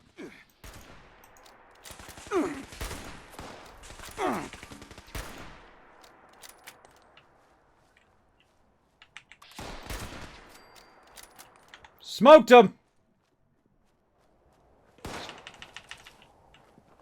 Let's have some fun. Where you at? Sounds like he's up above. He is up above.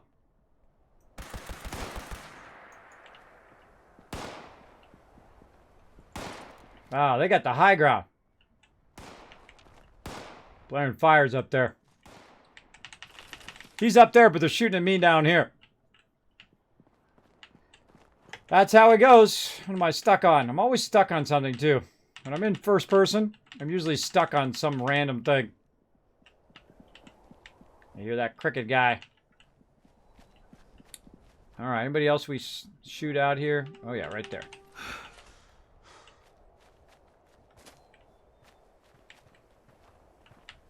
Alright, yes, I forgot. Darn it, darn it, darn it. I forgot to... Oh, I forgot to put all my stuff away, too.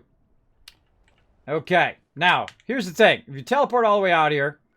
did I unlock anything? No, I didn't unlock anything I can teleport to.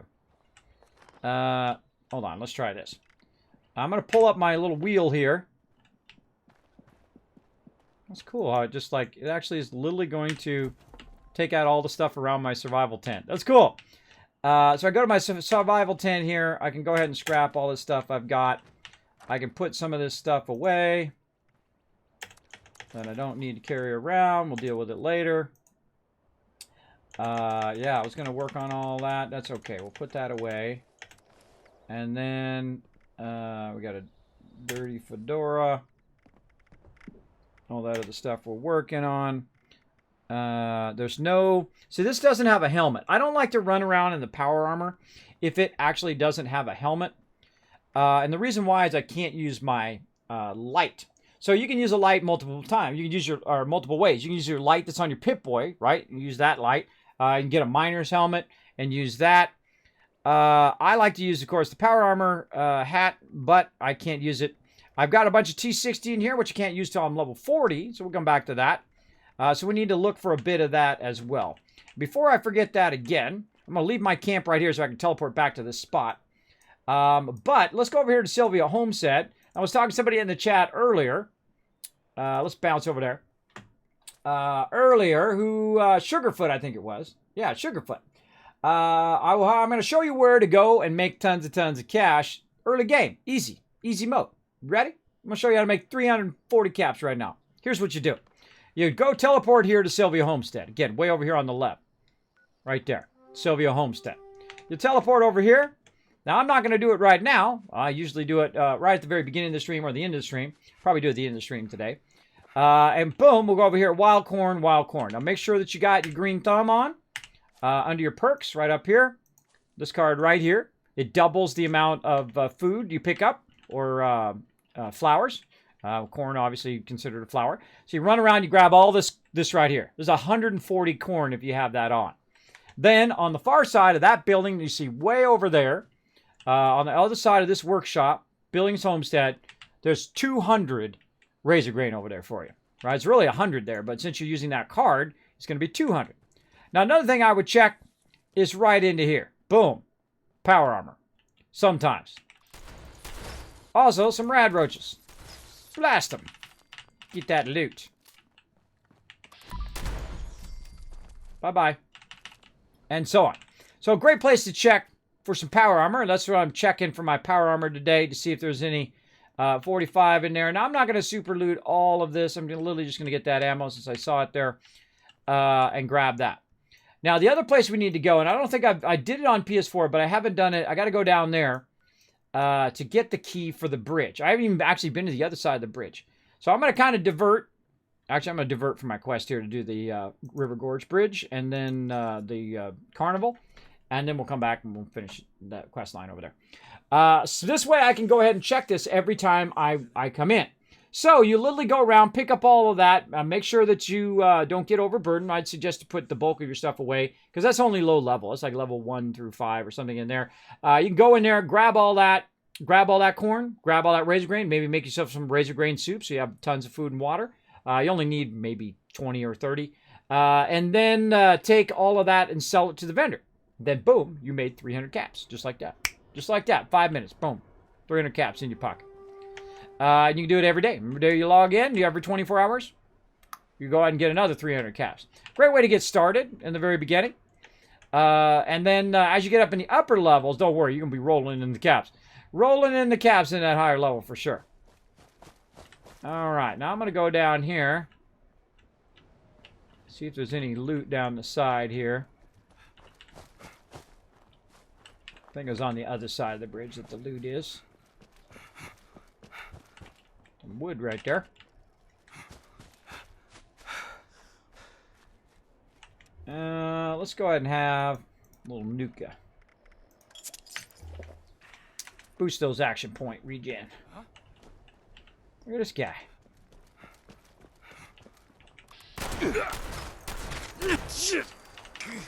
I was gonna let you live. I was never gonna let that car live. Now, you can only do up to 1,400 caps in the vendor every day. Later on, you'll see me max the vendor every time I log in. But this early on, I don't. This early on, I just do my thing. Do my thing where I run around and get into trouble. Now, we're going to go over on this side. Over here. Just where the loot is. Over there. It's on the other side. It's on the other side. If you know what I mean. Other side, other side.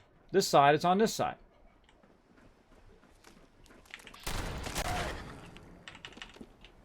Now you gotta watch out when you're up here, because you can fall to your doom. Now this one over here is a skill check. Basically, if you've got pick lock, which I have, and I go in here and just try to pick lock this. Now, of course, be listening for mobs running up on you. Nope. There it is. It's over there somewhere. Notice that if you ease off, it'll not break. I always kind of feel like the first time you do it, it's a bit harder. And then the second time, it is a little bit more leeway. So I'm going to come over here. I'm going to get this note. I'm just going to take it. Doug, it's Carl. I've left for Camden Park to meet our buyer.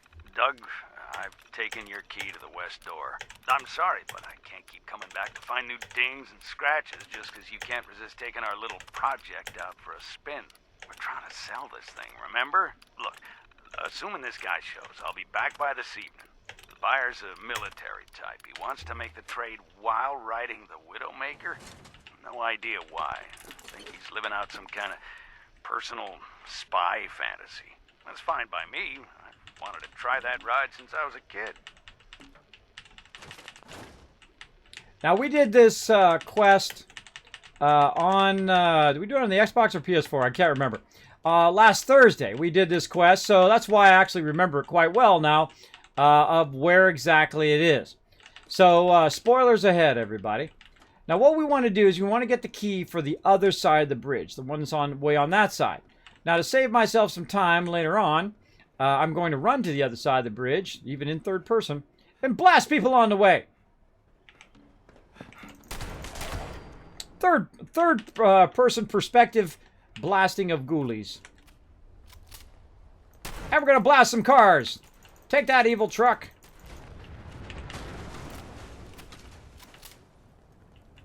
We'll attempt not to fall, but no guarantees.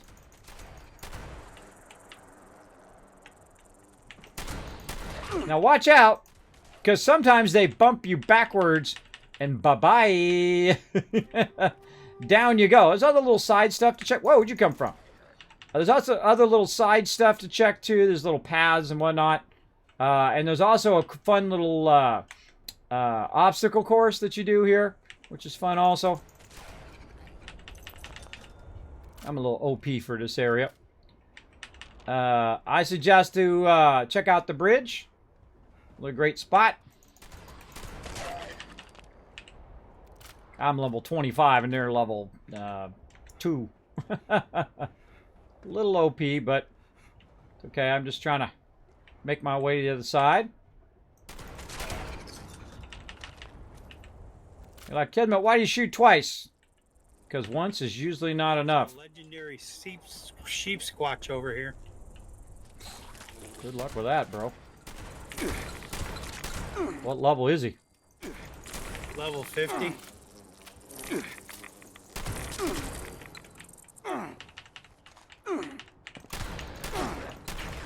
See how they knocked me back there a little bit? Kind of fighting mobs on the thing right now. Can't use the thing. I'm a little busy. Yeah, I think I'm gonna pass. Well, I'll come and get another time. See, I'm so easily distracted by that kind of stuff. Like, hey, we got this thing over here. Hey, Kismet, come over here. Hey, let's go do that. Killing a few squirts, and all of a sudden it just appeared. Yeah, pretty scary. I hear a buzzing. I hear a buzzing above. Take that, evil car!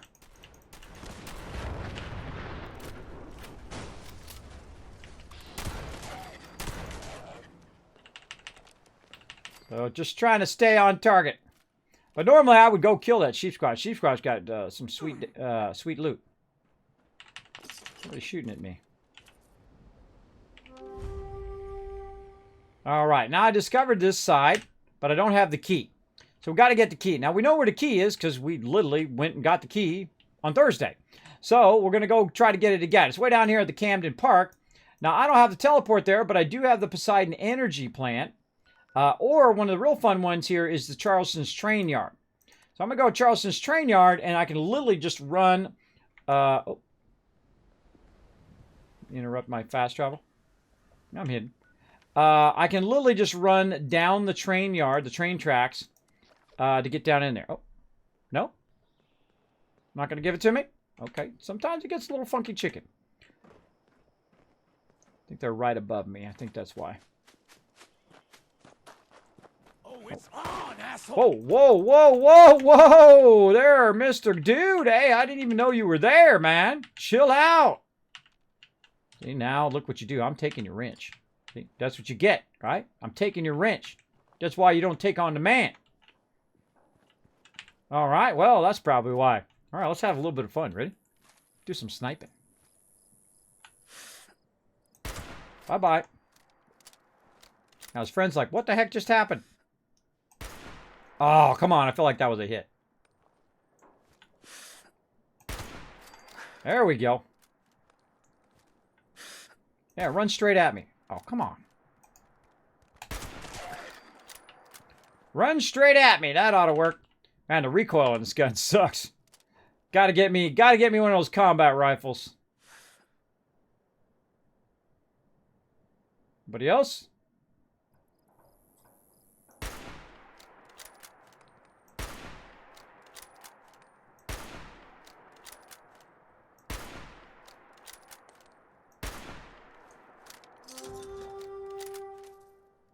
I just got some caps for that. I just got some caps for that. It's too funny. Okay, I was coming over here just to travel. Got it. See, that's the thing. You know, when you don't just quick travel and you actually go somewhere, you get into more adventures. You get into more adventures. You run into things like this and cool little stuff like that, as opposed to just bouncing around from place to place. It's very, very fun. Am I on the homepage, Crazy? You can check that out and put that in my homepage tracking. It seems like I am getting a big boost of love here on the stream. Big love to Twitch for that awesome love. Let me know in the mod chat. Let me know in the mod chat. Now I go through here and I can loot all of this Charleston train yard, but we're not. We're going to turn immediately around and we're going to take it on down the road. You want to bring it here? Dude, I am level 25. You're level dead. Not good. Not good to take on a level, my level. Now, look, we got a cutoff here, right? We go right or we go left. We want to go, well, straight, actually, is where I'm facing. So we want to go straight. We're going to go down straight. Blaring fire coming in behind me. I'll wait up for him. Still have not repaired my armor. That was the other thing I was going to do. I got some broken armor. I got a couple broken armor. We'll get around it. Wait up. Wait up for my bro. All right, heading up to go to Camden Park. Go to Camden Park.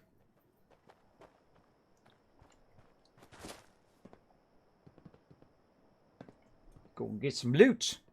Now, again, if you want to come and join me, let me know. I'll add you to the group. You can also join me on my private server playing right now in PC. I do play on all 3 platforms. You want to join us for PS4 or Xbox? You need some help in the Wasteland? Let me know. Every Thursday, we play with the community as well on all platforms. Isn't that amazing? We play all of them. What's up, girl?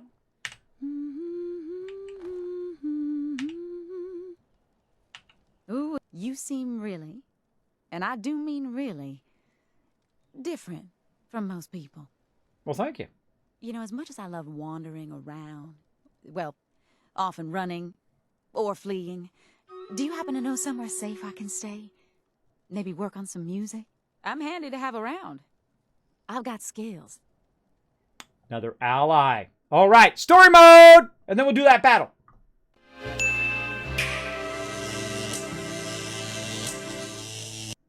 All right, spoilers alert.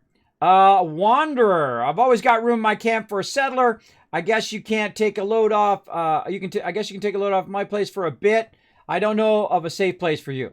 All right, I like my writer, but I feel like I like this lady. So I'm going to try and see what happens if you get another settler when you already have an ally. Let's see what happens. Don't tell me. Part of the fun is figuring out. All right, I always got room for my camp for a settler. Oh, I knew traveling with Paige and the gang would pay off one day. Yes, I did. Listen, I need to say goodbye to some friends before I head over. I know it's a lot to ask, but would you mind setting up my guitar at your camp? You get that set up and I'll trundle right over. Promise. All right, girl. Ooh, this is exciting. I have a really good feeling about this. All right, sexy girl. Nice Appreciate it. and all that. Nice to meet you as well. We'll see you at my camp. Bye-bye. Now, I don't know if that's how the ally system, don't tell me, part of the fun is figuring it out, that you can actually switch your allies out based on if you have their particular thing down at your camp. Kind of feels like that. Like I put her guitar down and I pull up his chair because I already got a writer who's already over at my camp. And so I can put her down and I kind of feel like maybe you could switch in and out of them. There we go. It's a rare ally. You are so lucky to find her. Oh, well, they do call me the Wasteland Tycoon, so I am pretty lucky. And of course, Kismet stands for fate or destiny. It was my fate to find her. She's level 39, too. She's higher level than me. She's, 10 plus levels higher than me. Yeah. Awesome. A rare ally. Well, there we go. I'm glad I did it. I see Wanderer, though. I want I'm a wanderer myself, so I've helped fellow wanderers. I've actually seen some other allies as well. I think I should have got all the allies that I run into, because then it seems like you could switch in and out based on which ones you put down. Don't hold me to that, and don't tell me if that's true. Because I want to explore and find out, right? No backseat gaming, no spoilers. That's part of spoilers for me, is discovering game mechanics. All right, let's do it. Why is it? Oh, because I'm in story mode. My bad. Kind of better that I'm in story mode when I'm doing these battles. This way I'm off over here. For some reason, they all go right toward the middle bottom. Oh, definitely, for sure, Rocky Steel. I love looking at people's bases. I'm a big fan of builders. By the way, if you do have an awesome build, you can go ahead and take that build, take a screenshot of it, go onto the Discord. I'll throw it in the chat for you while we're doing this battle. Bam. Right there. Go into my Discord, and what you can do is actually post your builds, whether it's in Fallout or whether it's in wherever else, like No Man's Sky and all of that stuff, right over there. So the whole entire community can see it as well. So feel free to come and join us.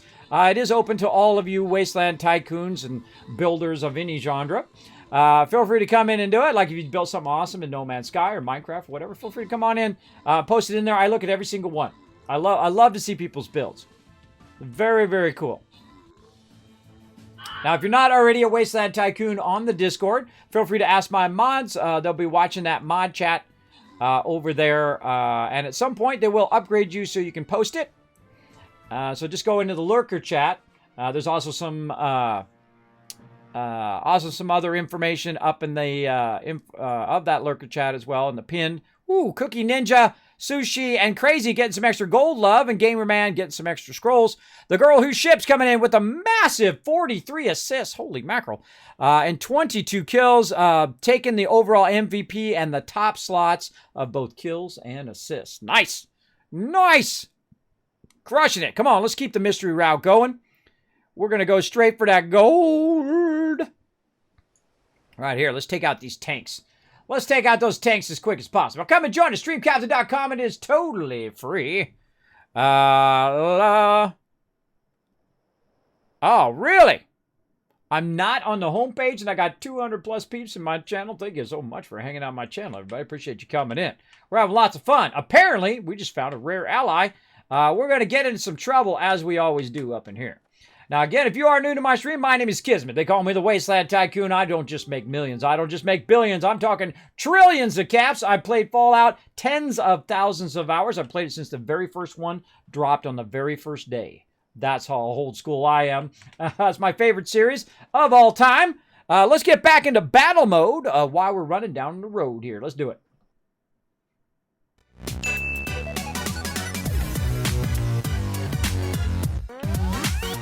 Perfect timing! We get into some trouble.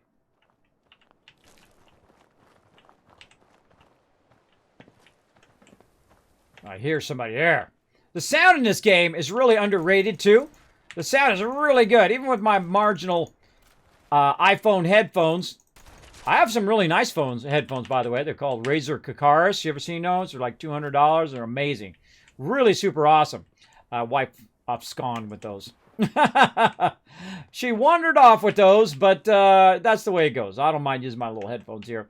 I feel like these headphones are built for somebody like me. I don't know. They fit me perfectly, so that's why I like them. And they don't... Another thing they don't do is you don't get ear smash syndrome, where they're just smashing your ears. As well as, even if you do have this, where it's pressure on the side of your head. I haven't found any good headphones like that, though I've been looking at some of those really nice headphones and nice stuff from SteelSeries they got over there. That's looking pretty cool. But I try not to use headphones like that because I do have vertigo. And then, of course, that pressure on the side of my head does affect that vertigo.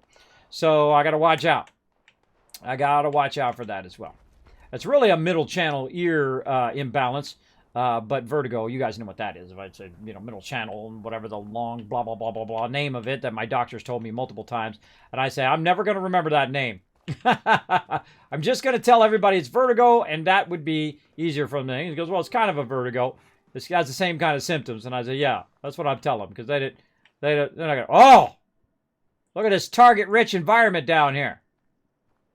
That's a scavenger. I don't want to shoot her. But I do want to shoot those cars. Because look at this. This one. Middle one.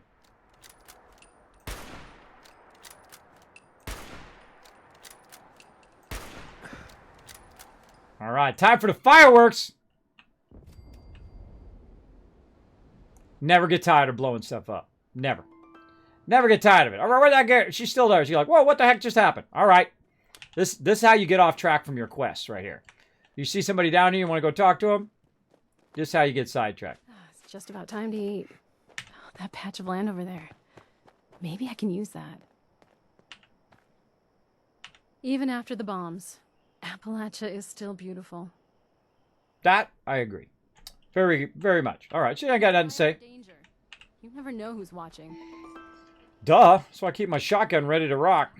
Keep it loaded. All right, moving on. All right, back to the railroad tracks.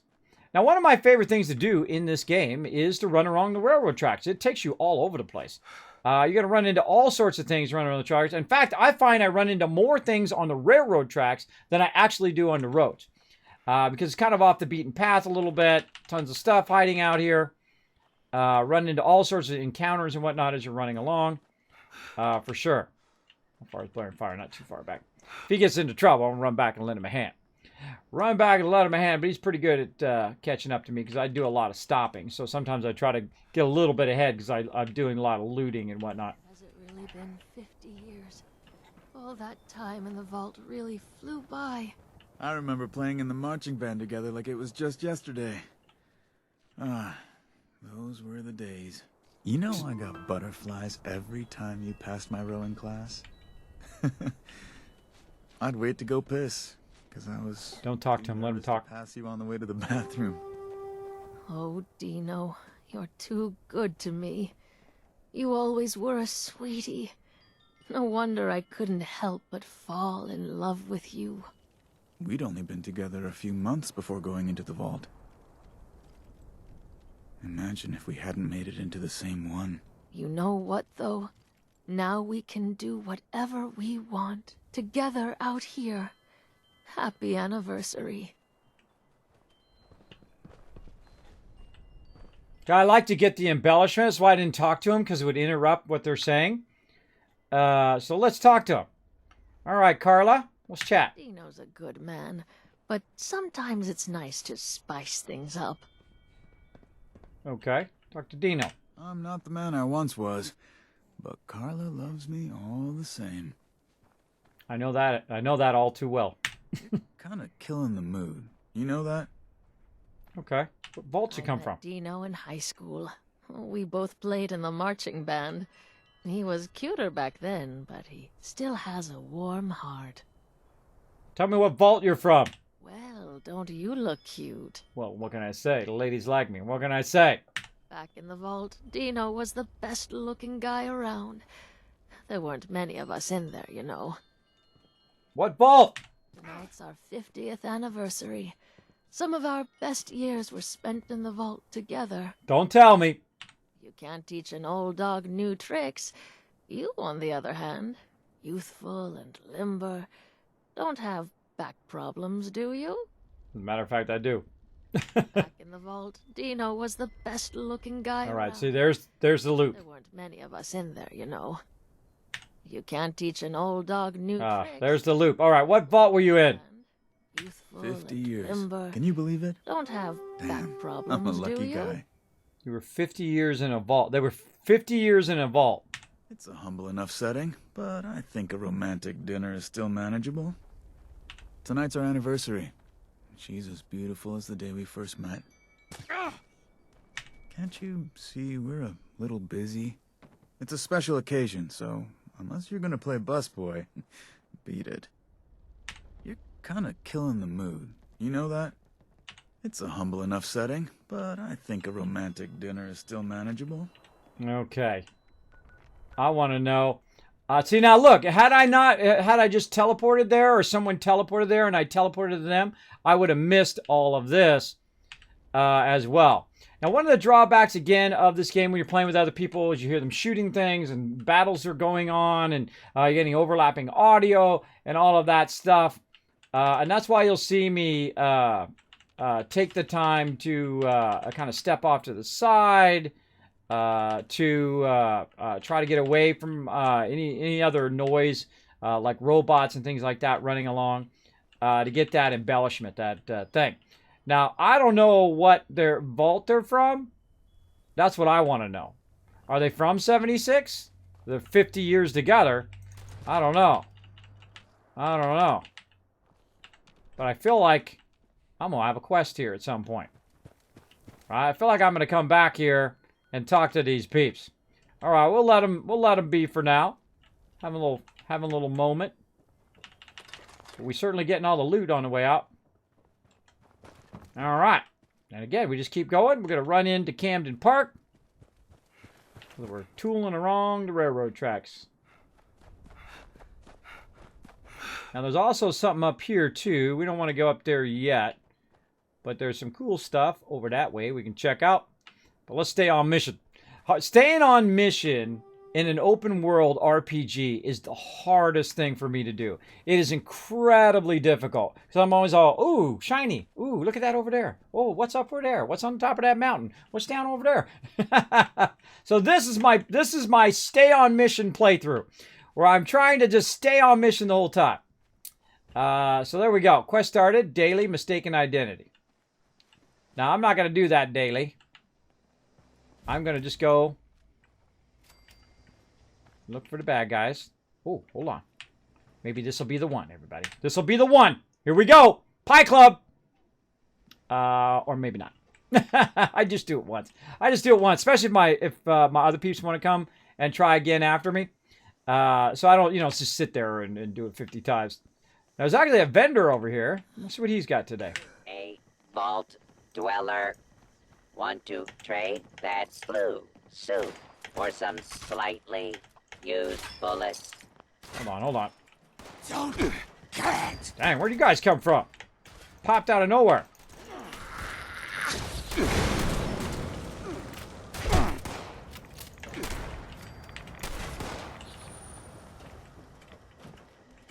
See that move? I remembered that was there. Blew it up on him. Saying you should steal from the park, but my prices on bobby pins are very reasonable. Oh, I'll come through here and super loot this another time. But let's see what he's got. Weapons. I just sold him all that excess weapons of mine. Apparel. Asylum workers uniform weathered. I'm a little tempted keeping that one. Should know that the other bots in the park are crazy. That's why I only trade with humans. Okay. Starting to see how long he says before he says something.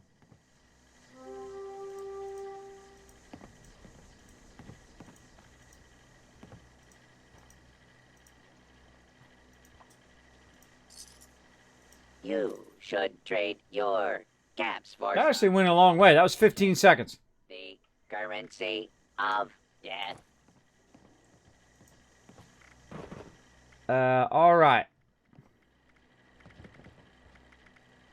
Oh, look at this combat rifle stuff. Tons of combat rifle boost there. Combat shotgun. Deep pocketed. Excavator. Ooh, this is all excavator upgrades. Place. Hazmat suit. Great for taking on the Scorch Beast Queen early on. Sell weapons and Okay, and that's about as much as I can stand at, and then I mute it. Come on, you got any base stuff? See, I'm always looking for base stuff. Oh, water purifier right there. Boom. That's what I'm looking for. Did I miss any power stuff? Now, if you know where this stuff is, you can just basically run right over here and buy it early on. But that's what I'm looking for, a water purifier. Look at all this stuff. Water purifier. I found a bunch of other stuff as well. But there we go. Okay. Back to it. Now, we're not going to super loot all of this because we only got so much time. So we're going to run up into here. And the sound in this game is so good. Here, right where he's at. Over that way. Now I go the crazy way, which is this way, but this way is actually the easier way.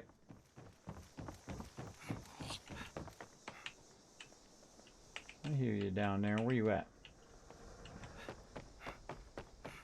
Let's go the other way this time. We went that way on the PS4. Got to do a lot of running around and basically just run along the tracks. Now, if you're tricky, like me, you can attempt, and I do stress the attempt part, to jump across. Should take a little shortcut there.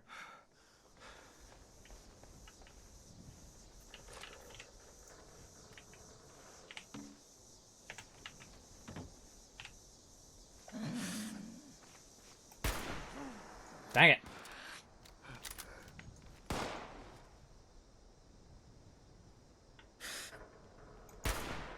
Yeah, I feel like my timing is just like a half second off. Half second off there.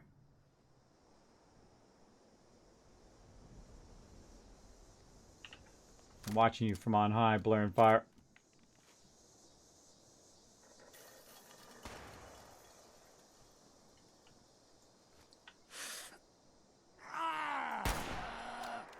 Oh, come on. It should have went through the fence. Where the heck did he go?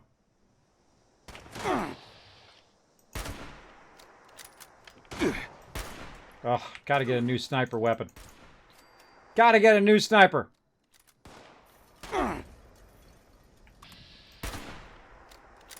That's it. Just they want to stand behind the bushes. Where are you at?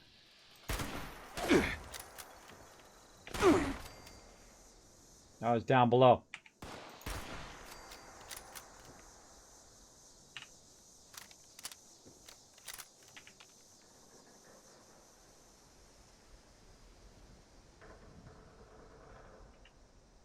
Yeah, see, what I did is I killed the ones that spawned because of me, and then when Blair and Fire comes in, it spawns some more, and that's why I had some more there.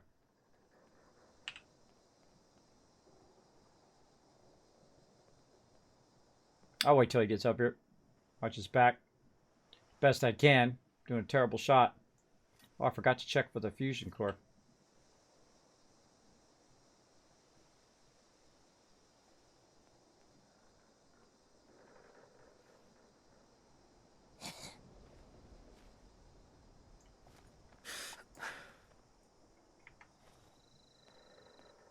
Not here. Dang it. Can't shoot through there. Well, it was worth a shot.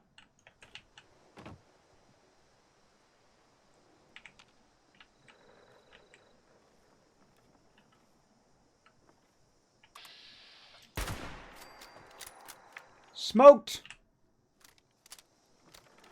It's an okay weapon. It's just this recoil is terrible. You'll want to go the not straight up way, which is the other way, Blair and Fire. There you go.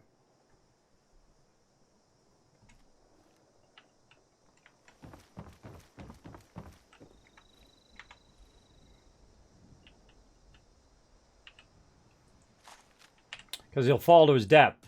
Or he might make it, never know. Hey, Kismet in chat, I appreciate narrating the story as it goes. It helps to keep the story in line for me, so thanks. Yeah, I do like to read out the story as I go along. It's very fun.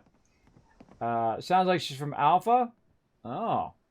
When you get a chance, you should check out my base. Yes, I will definitely try to remember. If someone will have to remind me again.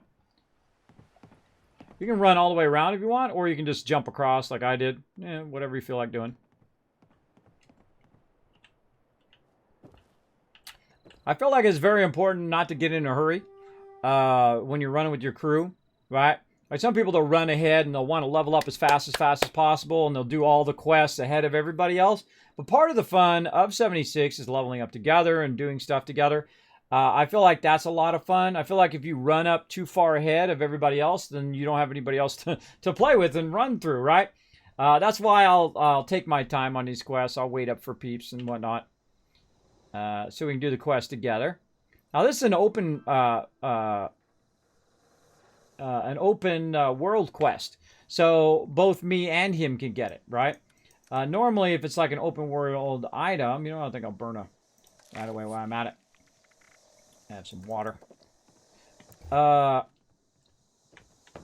Normally on an open world stuff, all of the loot is, whoever gets the loot first gets it, right? Unless it's a container. But in this particular quest, because it is a quest that's unique to each person, you can go ahead and each person can grab it. Also because it's actually in the container. What are you doing back here, little Mr. Fuzzy? You're so cute. I'll get out of his way. Did you get the key, Blaring Fire?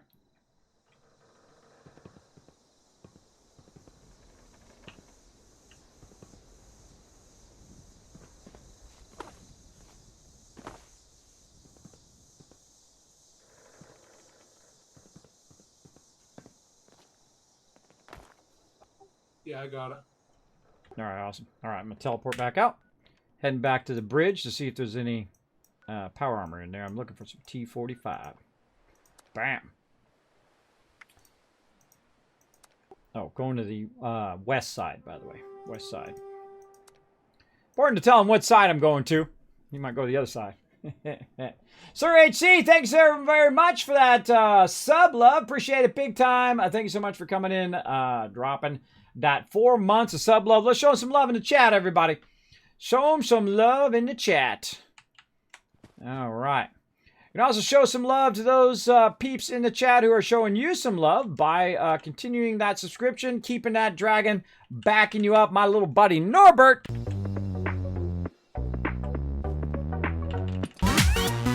There we go. Look at this. Quantum. Come to Papa.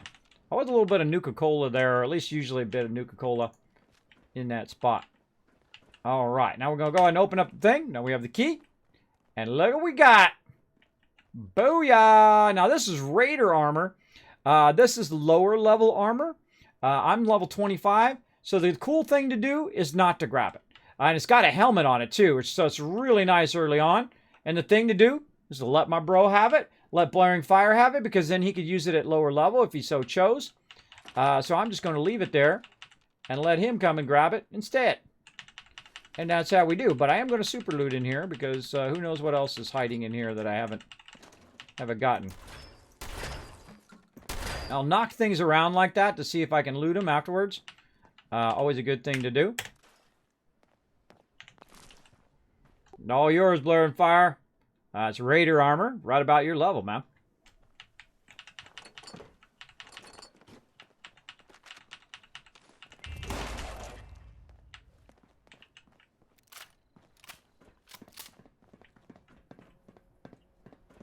Anybody shooting at my bro, we're going to get shot. I'll be shooting at my dude. Boom. Sometimes right here, by the way, there's fusion core. Good place to stop in and check for a fusion core. I find that I get a lot less fusion cores on my private server for some reason. The fusion cores have a tendency to spawn more often on the adventure mode. I find. That's just my kind of running around. Pocketed metal right arm. What do I got for right arm right now? Arm left. Where's my arm at? Did I scrap my arm? I don't see. Oh, it must be a legendary. Must be a legendary if I don't see it there. Yeah, arm metal. Chance to revive yourself with a stem pack once every minute. Ish, cool. We'll keep that instead. Scrap. Bye-bye. I used to like to give Sturgis and a whole bunch of other people those work things like overalls in Fallout 4, so they could, because they're doing the scrap stuff. And then I would give everybody who's working like in the vending, I give them like a dress or a suit, that kind of thing. Everybody who's working and doing the farming, I would give them like a farmer's outfit. Before, they had the ability to tell what each settler would do, right? Now, if you go play it, you know what each settler is kind of in the middle of doing. But before, you didn't know. So what you would do is give them different outfits, and that would help them do it. Speaking of, by the way, they did say that you're going to be able to change the outfits, I believe, of your allies in your base, much like you got to do in Fallout 4, which is awesome. Grab that. All right, how we looking? 110. All right, looking good. All right, he got himself some power armor. We looking good. All right, congrats on that power armor, Matt. Should help you out in the long run. I'm going to jump back to my camp, which is way out there. My survival tent, which is way out where we just were before we did all of this side quest. Fast travel. Now, we'll come back to Camden Park. We'll go ahead and walk through there, and we'll do all of the other stuff where we go in and we, of course, do all of our, you know, quests and silly stuff over there, daily quests and whatnot. So there we go.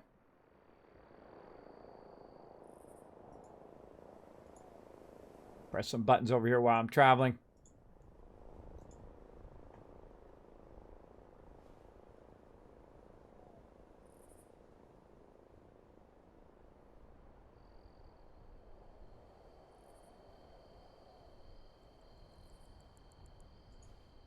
Boom, pressing some buttons. All right, there we go. Let's get back to it. That's how we do. Hey, thank you, Peyton. Thanks so much for dropping the Dragon Hammer, crushing that follow button, becoming part of the Wasteland Tycoons. Welcome to the stream. Appreciate it. All right, let's get back on track here. Take that, evil car. All right, am I aiming in the right direction? I'm aiming in the right direction this time. All right, heading back down the road to my quest. Now my weapon and my armor is broken.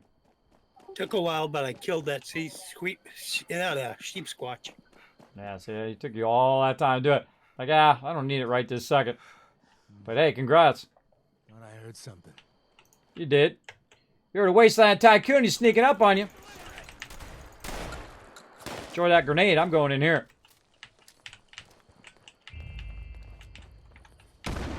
Let's get this over with. Okay, come over here and stand in front of the door so I can shoot you. Okay, thanks. Tried to stem pack. Didn't work. Okay, next guy. You guys are so dumb. Shoot you in the crotch. Uh-oh, broken gun, broken gun. Not good, not good. And this is why we have a backup melee weapon.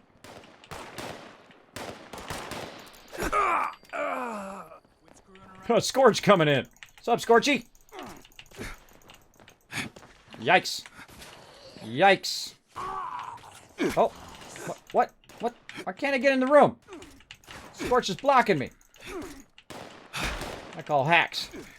I call hacks. Always together.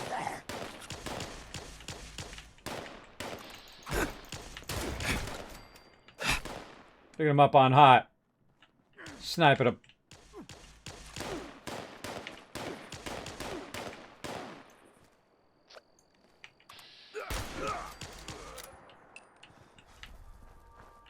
Well, that was fun. All right. Friend request received. Somebody sent me a friend request. Make sure to let me know in the chat who it is. So I'll know. I have a very long friends list.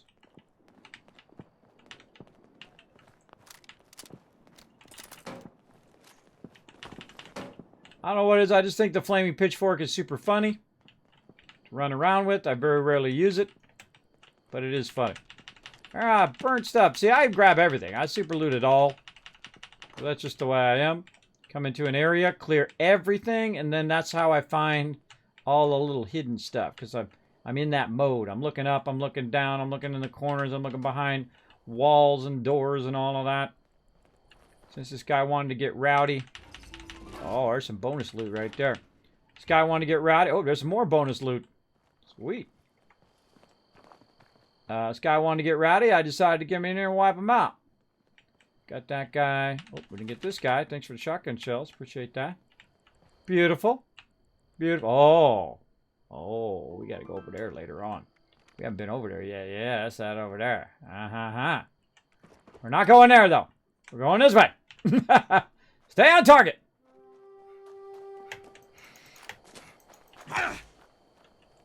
Look at that. They're up. They literally did. See how he did it before I was about to do it? He knew I was about to do that. Yeah. Okay. This one. Take a shortcut.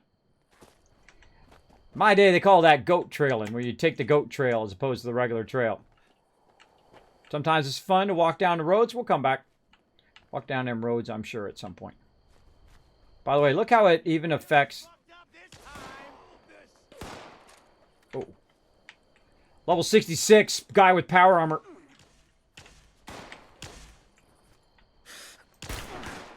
I'm gonna bathe in your blood when this is over. I hear him to the left.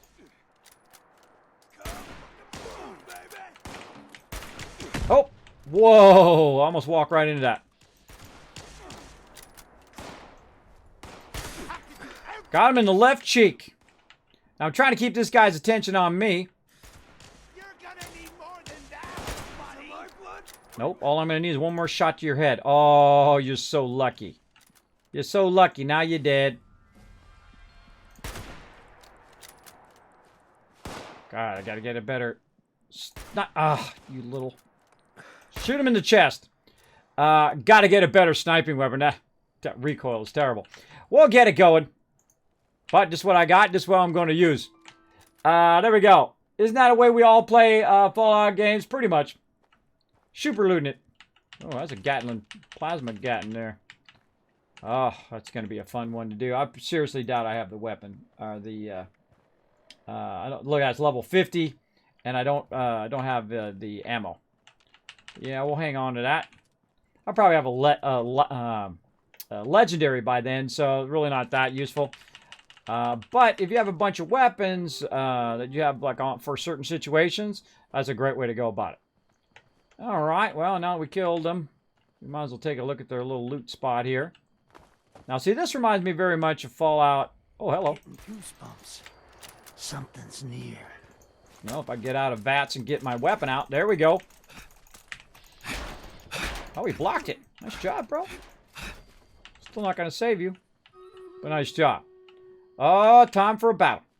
Reminds me very much of Fallout 4. In Fallout 4, you had all these little spots that you could run into, and they would have all these little things, right? Little side mobs. Boom, getting that extra loot. All right, do that battle here in just a second. We're just going to go ahead and grab all the loots. We've never been in here before, so we're going to just take our time checking those loots. Oh, somebody just dropped that? Nope, picked it up. Somebody just drop a bunch of weapons in front of me? Or was that from somebody else?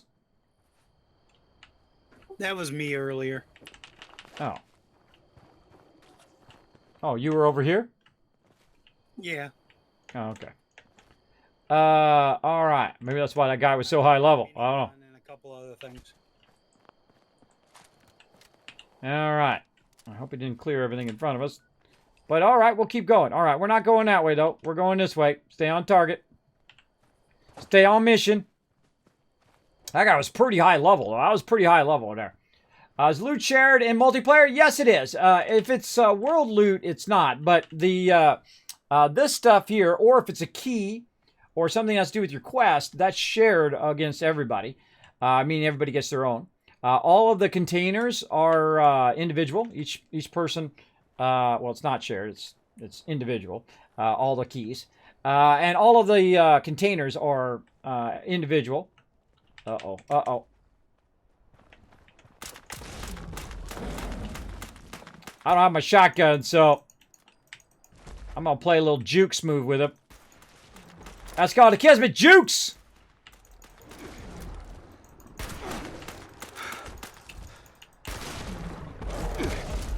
Take one for the team. There we go. See, with death claws, you want to let them bounce back and forth between peeps, right? So not everybody's taking the damage, or no one single person's taking a lot of damage. That's a really great technique when you're working with mobs that are higher level. I grabbed the damage. I pulled him up here. I did a little jukes move where I jump off of the thing because then he's a dumb mob, so he's going to run back around. Watch out, though. Some mobs do jump down, so be careful of that.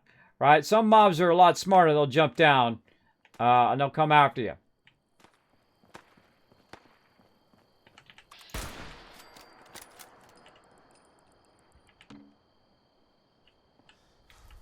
Man, there's all sorts of little areas to check out.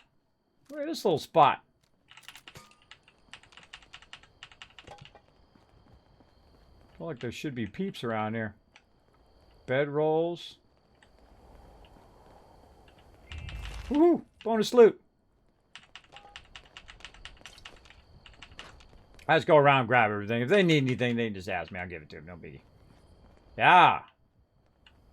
Yeah, Watoga, right? What is that? Don't tell me. Don't tell me. I see some bad guys down there. Some super muties. Get the truck.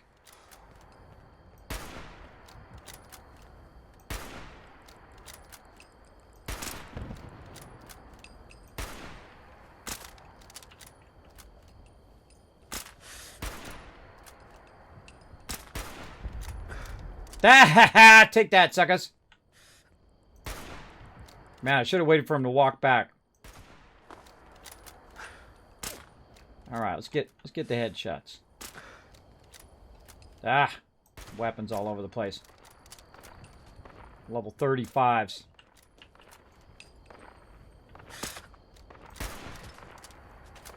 Man, I feel like it's just like a half second off. They move right when I shoot. Good.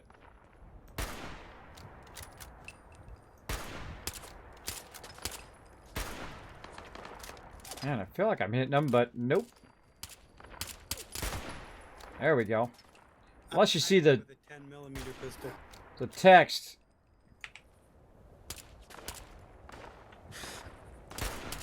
Dang it. I feel like he should have walked right into that. Shoot him in the neck. There we go. There we go.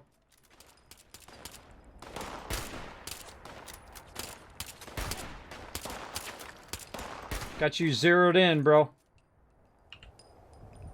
Alright, don't get distracted. Don't get distracted!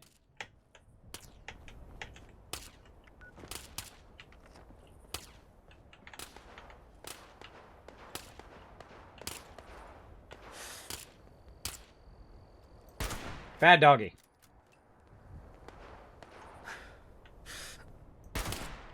Oh, that was a hit. That was a long hit, too. Alright, come on back out of there. I know you are.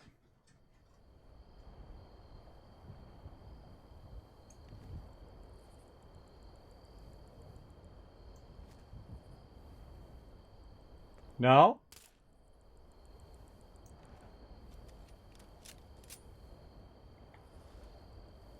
Alright. The radiated dog right there.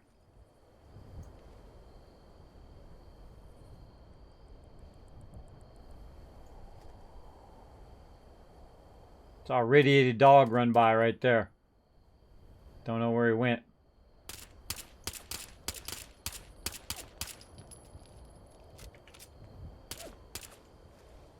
Oh yeah, there he was.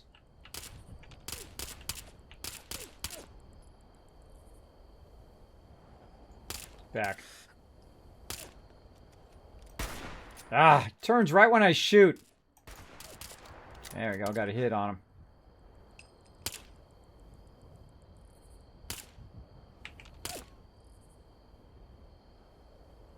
Alright, enough of this. Moving on. Alright, moving on. Moving on.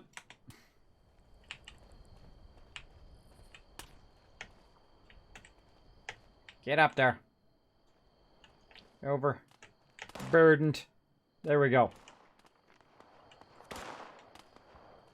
Moving on. See what happens. You can sit there and do that forever. I'm going to move on here. I'm going to get up here, let them snipe. Going to do a little bit of a battle here. Let's get our stream raiders going on. Ba-ba-bing. Let's go. Kick some booty. I'm trying to get this quest done.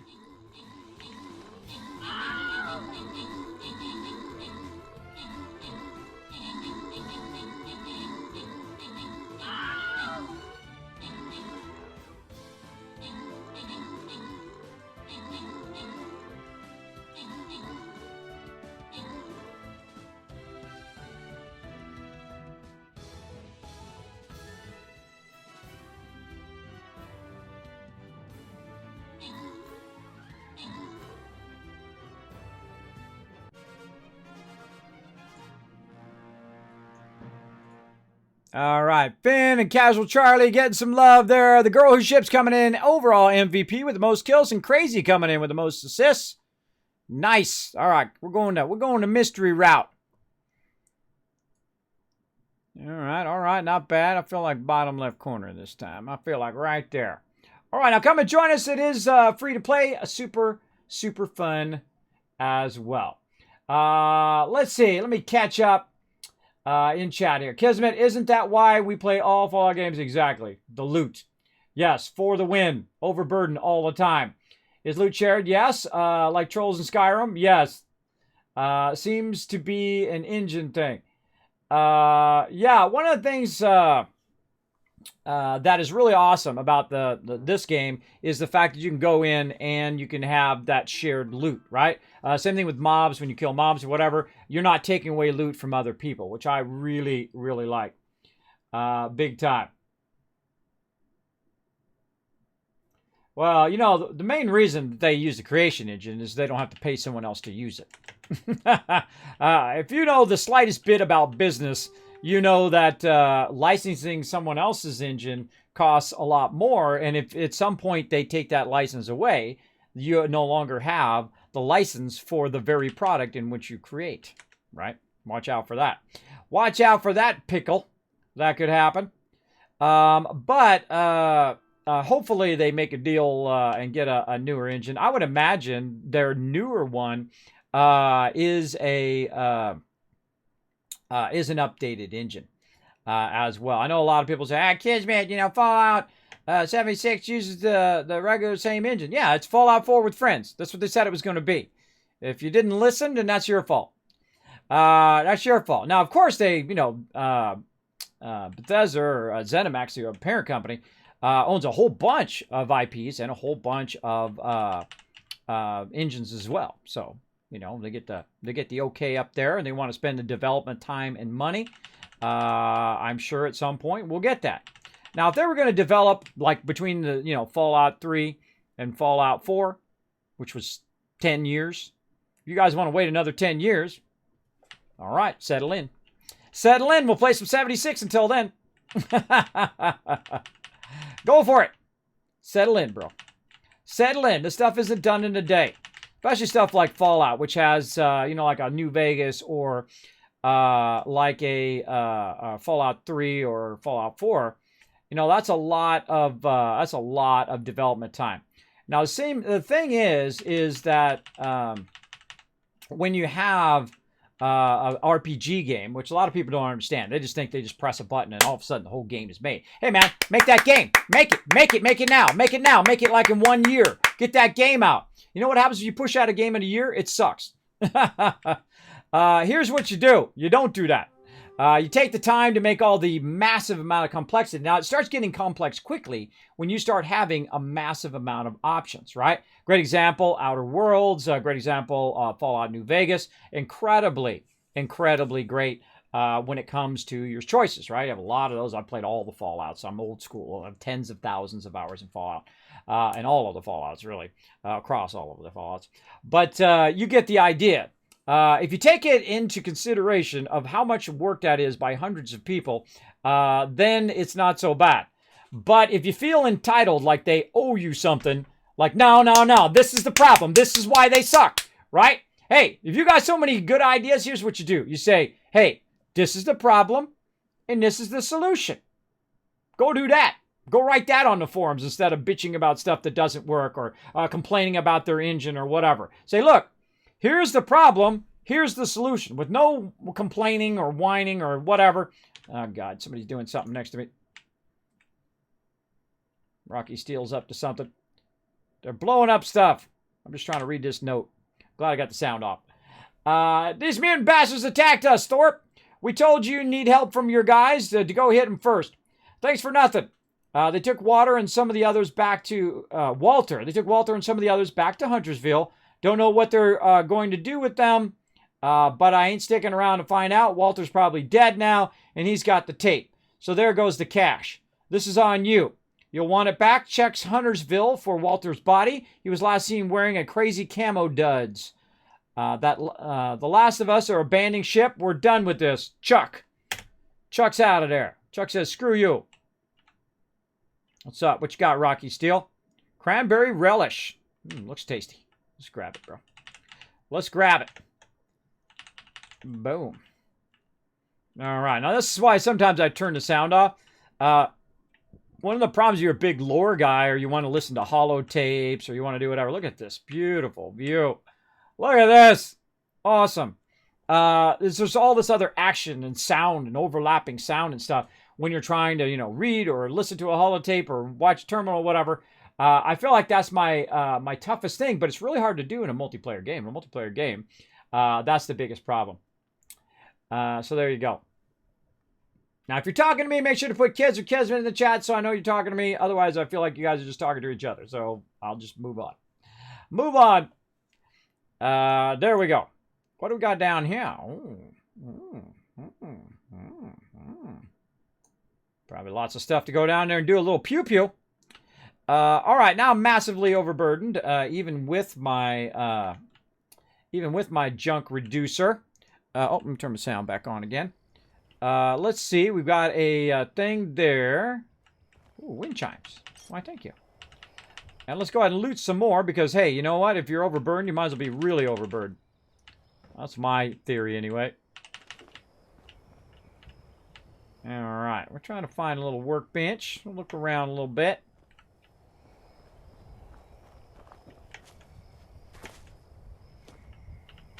Oh, look at that. This is where everybody been hoarding the toilet paper right there. Oh, it's like you sit on the edge. That's a weird place. Got some Nuka Shine. You got a magazine.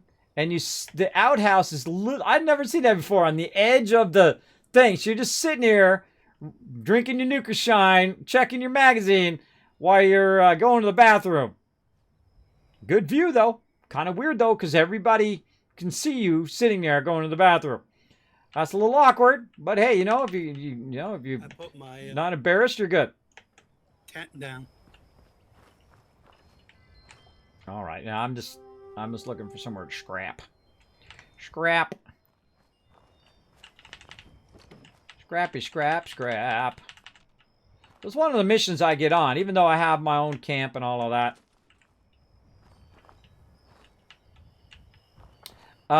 Is the... Oh, that was delayed. That was delayed. Is to run around and see if I can find... What the... Oh, the bear trap. Bear trap got me. Is to run around and see if I can find a scrapping station. As always... Yep. Somebody triggered that trap. Can't get through now. There we go. Is to find a workstation. Every time I go into an area... So I can scrap all the excess stuff that I have, right? Like I just picked up a whole bunch of heavy weapons and whatnot. Bad monkey. Bad monkey. So I picked up a whole bunch of extra weapons, and this is what we're looking for. Now, it's actually down where we were going to go anyway, down there. Find the Trapper's Key fragment. So I'm going to go ahead and try to aim myself in that direction. This way. Back down that. It's actually up to go down. Up to go down. So we're going to go ahead and go this way. Whoa! And now I'm dead.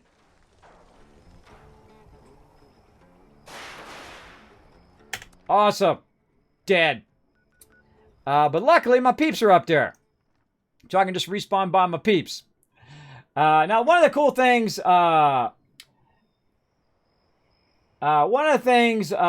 can happen is you can die, right? But no big deal if you die.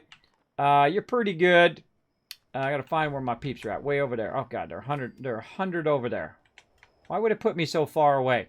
One of the things that the game does too is it puts you really far away, typically from your peeps, right? Like I'm gonna go to the... I can't do it all over bird. I told it to respawn me by my peeps, but you know what it did? Is it respawned me way the heck over here. So you know what? What the heck? While I'm going, it lets me go first person. I feel like one of the most awkward things in the game is the fact of that delay between... It only happens on PC, I find the most. On my PC. On going between the thing. Between the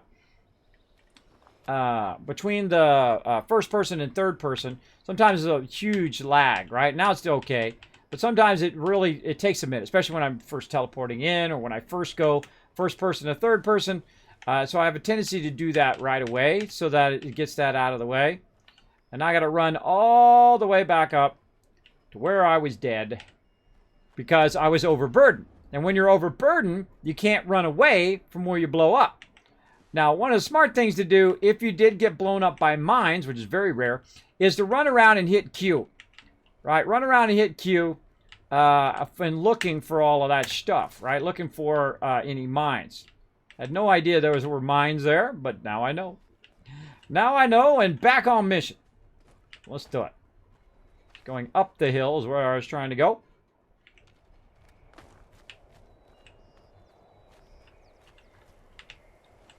There we go. Back on mission. Gotta go up and then back down again. Because it looks like this is down, but it's up and then down. There's a devil's backbone. Something we'll do another time.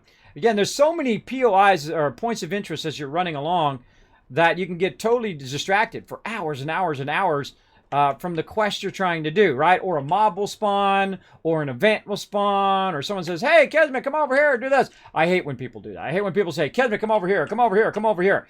No, I'm not going over there. I like to do my own thing. I like to go in my own way than other people leading me around everywhere, right? I feel like, you know, it's usually in a kind gesture, right? Like, hey, Kismet, I got something for you, or Kismet, come and look at this. But not that many people like to be led around. So that's why I typically say don't do that. If you're in the game, don't say, hey, Kismet, come over here, or let's go over this way and go do that. I'm on my own thing. You can run with me, or you can run your own way, whichever, or whatnot. And so what I'm doing is I'm running around, and then we're going to go ahead and try to get around this side. Slowly. There we go. We're running toward this over here, which I still didn't get. I'm going the wrong way again. I got turned around. I was following Jip. Turned around. Don't. See, there's another thing. Don't follow peeps. Sometimes they're not going in the same way. I'm the same way. I might not be going in the way that I should be going. I'm trying to go over here. Trying to go over here. Let's go.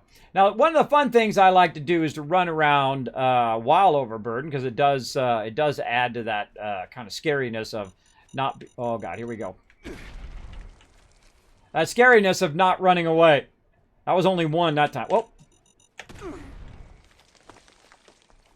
All right. Now, see, once I did one, I should have hit Q. See, that's going to give you your frag mines as well. Well, someone else found one. Can't even see it. There it is. Now, if you're really tricky, you can run up there and grab it. But I'm just going to shoot it. Now, what I did is once you do one... Oh, now I'm dead. Whoa. Once you do one, you should run up and hit Q along the way. I was trying to get up on this thing so I could hit Q. You can hit Q along the way for your VATS to try to VATS the mines. That time was much better. Less death. Less death that time. And VATS your way through. Once you know that's a potential thing, then you want to go into it. All right, want to go in and watch out. Big time. Big time! Give you a nice XP boost. Whoa, what the heck just happened? Power armor on the other side. Do I have a torso and a thing? Well, now I own it, so now I have to collect it. Right, I'll just collect the whole thing. Okay. Weird. Okay. I don't know what you're doing here, but it's weird. Okay. I didn't mean to grab it. Apparently, I was looting on the other side, and it pushed me through the wall. Yeah, I was looting this, and it targeted that on the other side. I don't know if I already have that 45 armor, but oh well. We'll take a look later. We'll look later. I'm just trying to get this quest on. And this is why I'm not a big fan of these quests. They're a bit tedious. They're a bit not that interesting. One of a few quests that I don't like in the Fallout series, and this is it. This Rose one. I feel like it's just not great. Not compelling. Not that interesting. I don't like doing stuff for raiders. I especially don't like raiders that, you know, make me go around and do all this weird stuff for them. I feel like I would never do that if I was really there. I would go in and I would just blast them for being raiders. Right? Who have like zero care for anybody else. All right, here we go. That's one of the funs is just running around. Oh, I got a 50 cal machine gun on me. Oh, I should have had some fun with that. Hold on, I will have some fun with that. That's actually a level 25 cal. Anybody? Oh, they're all dead. Bummer.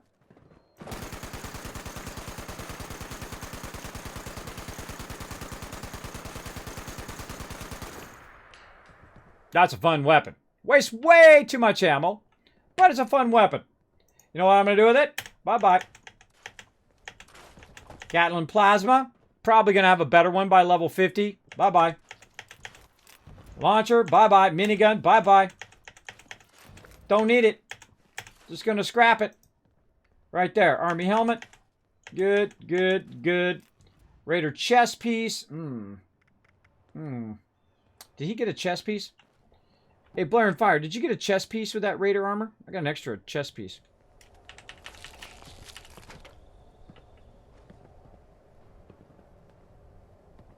His foot twitching. A little weird. No, I didn't get a chest piece.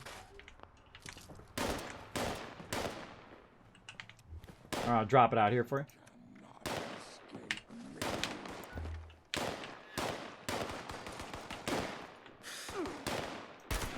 Headshot! There we go. Now my headshot's finally working. I don't know why it wasn't working earlier. Weird. Ah, that was because I ran out of breath.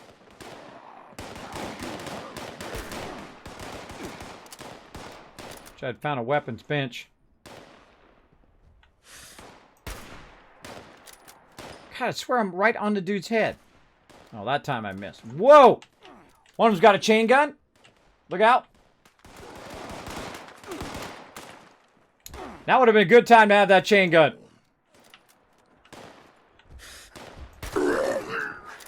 Got him that time. Point blank range.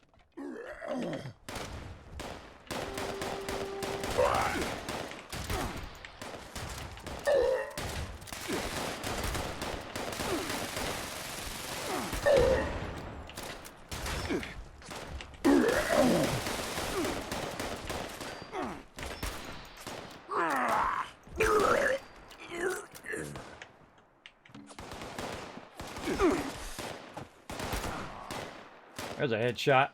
God, this weapon every time I shoot, every time I come out of there, it reloads.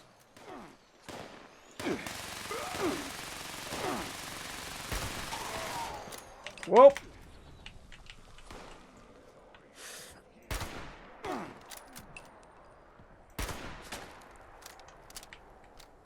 Should have reloaded that before I went into snipe mode. Oh, come on. That was a hit.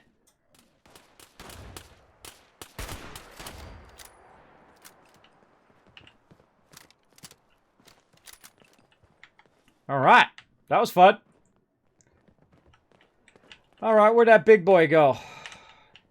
Fell out over here somewhere. There he is. Big boy is under the trailer. At least he is for me. Under the trailer, and of course, instantly overburdened again. As you do.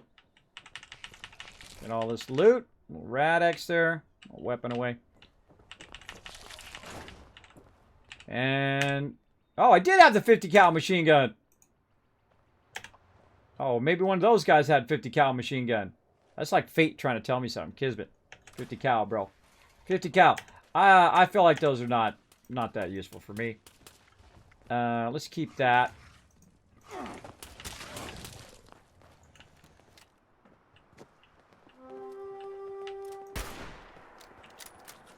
Really?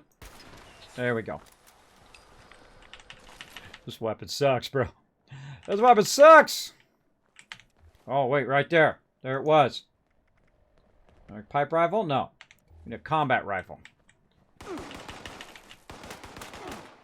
We gonna get one. We gonna get geared up. It's kind of fun. We're just sniping peeps. Oh, he walked right in front of me when I shot. Oh.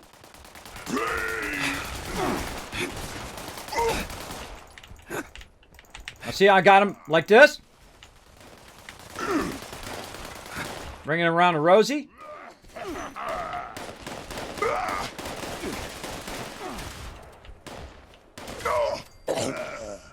Keeping him busy when I shoot him.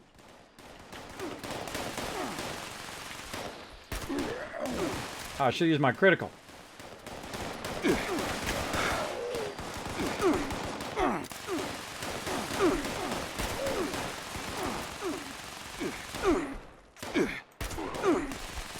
Whoa, whoa, whoa! Where'd the guy with the minigun come from? Came from behind. Shot me in the back. Yeah, he's behind us. He went in the house. Oh, wait, I got healed.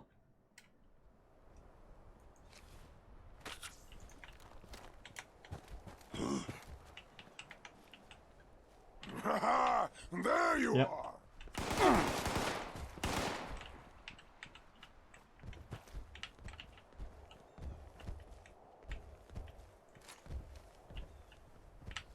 Now, can I res you? It says you're dead. It not Yeah, you didn't have enough. I ran out of time.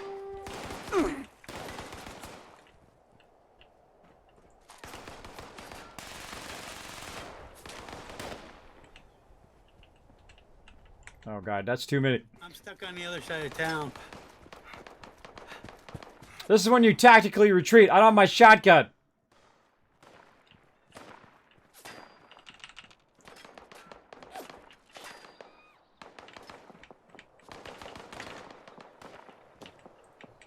Did I pick up any other weapons?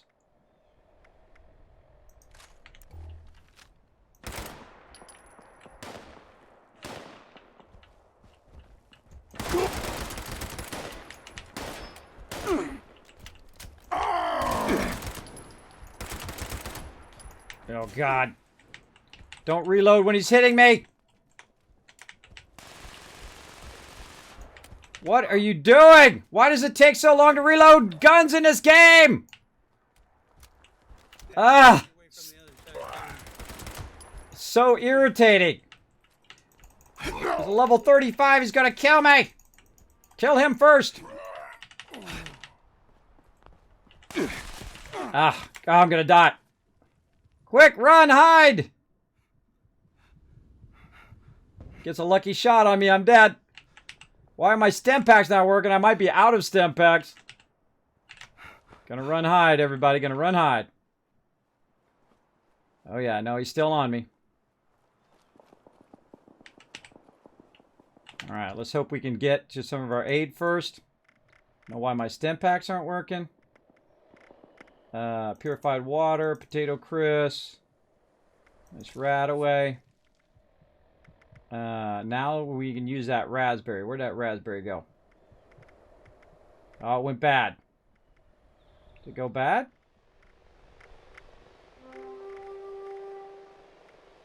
Where'd the raspberry go? What's it called? Cranberry relish. There we go. Dog food. Cram.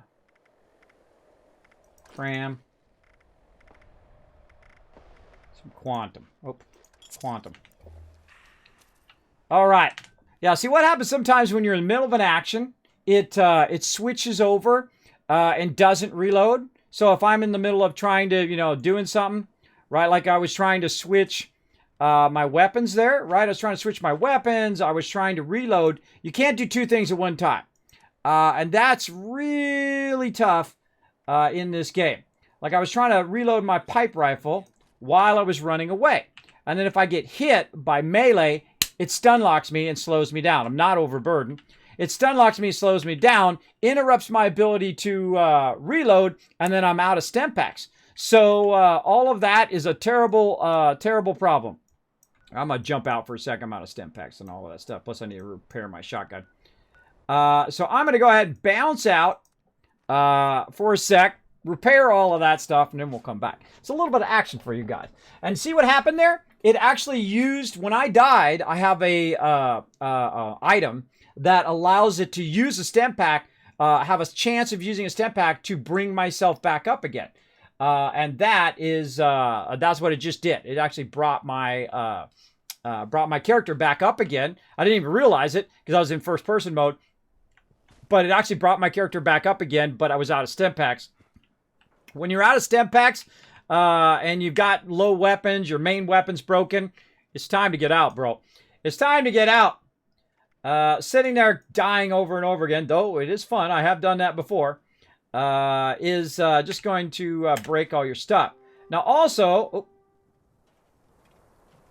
let's see. Nope, I don't want to scrap. I want to repair. What I want to do here is repair my stuff, but also another problem I had, the reason why I was taking so much damage, a chain guy came in from behind us, the respawn, is that also my armor is broken. Been meaning to fix my armor all this time, and every time I come back to my camp, I forget. So one of the things, of course, you always want to do is swing by your camp, clear all your stuff, all of that kind of thing. So that pipe rifle helped out, though. That pipe rifle saved my life right there. That idea of, switch over to pipe rifle. I've also got 2 power armor chassis on me and whatnot. I was about to put my camp down, but we'll take that out. There we go. That was some intuitive moment there. Nothing in there. And then we'll put all this scrap away. There we go. Put all that into our scrap box because I have Fallout first. Love that thing. Love it, love it. Let's try to actually remember to repair my stuff this time. There we go. Look, leather armor broken. Leather armor broken. I hate to leave my peeps behind, but you know what? They kick butt, so I'm sure they're over there wiping them all out right now. I'll be back in a sec. Look how much of my stuff is broken. I'm getting basically 0 armor from all of that. I'm just lugging it around for no reason. All right, there we go.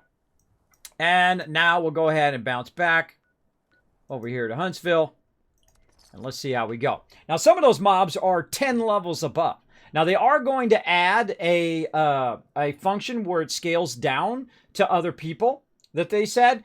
But the problem is the highest level person that goes through that area is going to cause that area to spawn at that highest level. Right now, Jeff is level 36. So he's the person that's going to cause it to spawn. Or if someone was a level 50 or 100 came through here, you'd have level 80 mobs that we'd be taking on at our level. So they're going to try to fix that up a bit so we don't particularly have that problem as well. So we'll get it going here in a bit. Let me get my shotgun out. All right, well, I might as well super late loot my way back through. Now, I did die, so I have to go back and get my stuff, I think. We'll see. Now, also, when I'm gone and they kill all the mobs, I don't get any of the loot. Oh, perception +2. Your keen eyes notice something odd about the nearby corpse. Its belly is strangely distended, as if someone has tampered with it. You should investigate more closely before proceeding. Oh boy.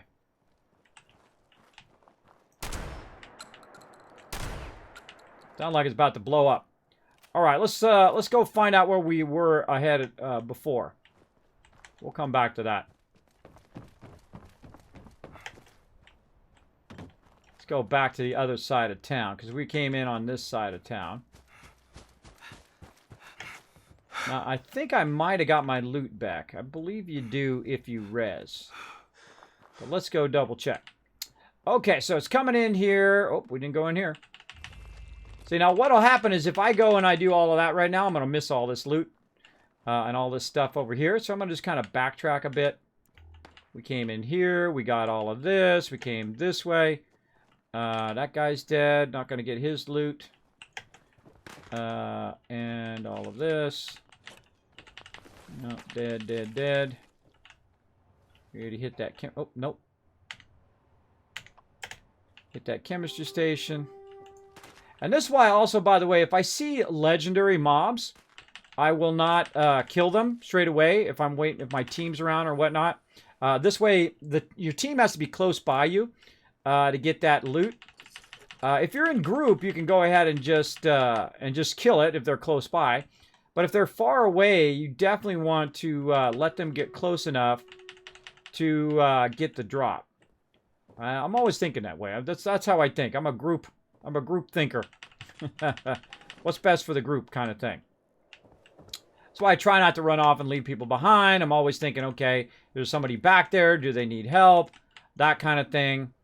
It's really tough when you play with people that just leave everybody behind, right? They just run off and leave everybody. Because, you know, then I got to be like the leader. I got to be like the dad. I got to say, hey, don't run off and leave people behind kind of thing. Like that. Which I don't like to do too much, but if I feel like it becomes a problem, then I'll mention it to the peeps. I'll mention it. Alright, now I died over here. Let's see if my stuff is there. Nope, it's not there. That stupid mob's regenerating health. Yeah, they do. I use stem packs sometimes. Did you see any, my drops here? Was there any drops, or did it give me back my drops when I rezzed? Because I have a thing that auto-res me. I don't know. Mine's way up there by him.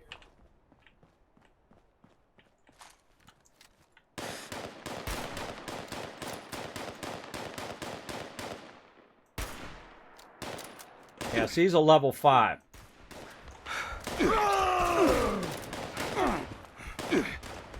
Oh, I forgot to get stem packs. I'm in trouble.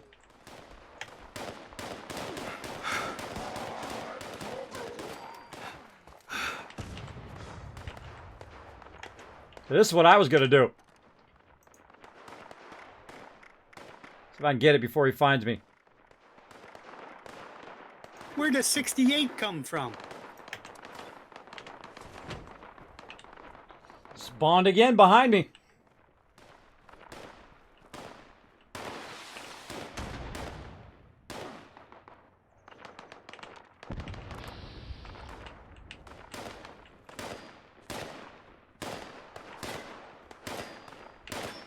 Clear fire!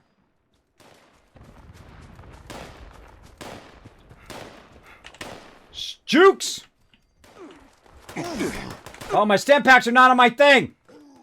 Darn it! Why does it take my stem packs off the thing when I put them away? Now I'm going to die because of that.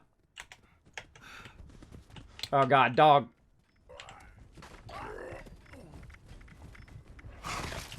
No. My stem... See, what happens when you have your stuff in the thing and you use up all your stem packs and you take your stem packs off? They don't come back onto your wheel. I forgot to do that. My bad. My bad. So when I come back in again, I want to put it back on my wheel. Otherwise, when I'm pressing 5, it ain't doing anything. So that's what just happened right there. So I'm pressing 5, and I'm not healing. And I'm trying to heal everybody and help them out. But nope. Dead. Dead.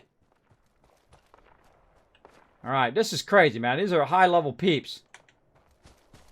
Trying to get this quest done. We're running along. How are we doing on the battle? Battle, wait.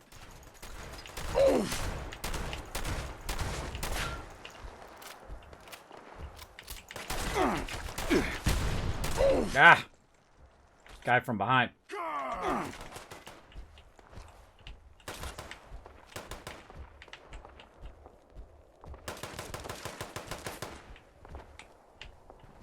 Oh, God. Rocky Steel coming in with the help. See, now it could be Rocky Steel. He's level 53. That's why these guys are spawning so hot. We're getting some backup.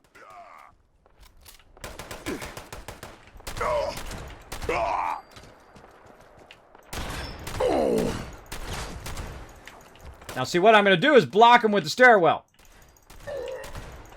While he draws the fire.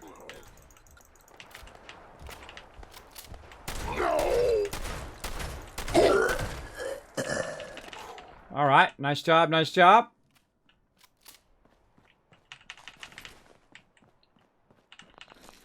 He said something about something, I don't know. All right, I got to get my loot. Okay. What was that? Sorry, I was in the middle of battle. I put my camp outside of town. Yeah, Blaring Fire's got his too. See, that's what I was about to do, right? When we killed that, I was waiting for us to kill that last person. I was going to put my camp off to the side. And then, boom! All of a sudden, these high-level peeps come out of nowhere and start wailing on everybody. Let me get dude in the party here. Hold still. Hold still. Hold still for a second. It's so hard to get people a party this way. He might already be in party. It doesn't give me the option. Of course, I could tell him to hold still and party up, but that's okay. It's not giving me the option. I'm not the party leader. I forgot. There's Ro coming in to help. Level 19.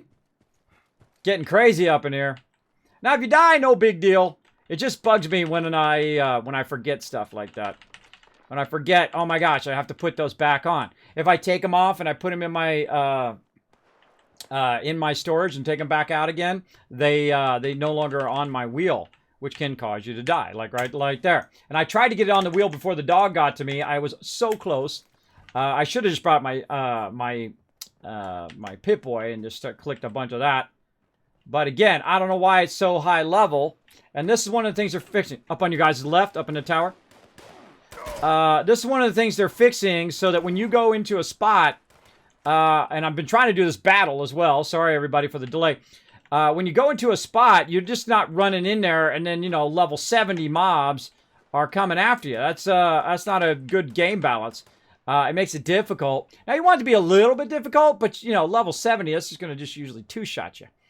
All right, while they're out there blasting stuff, I'm going to apparently press the wrong buttons. There we go.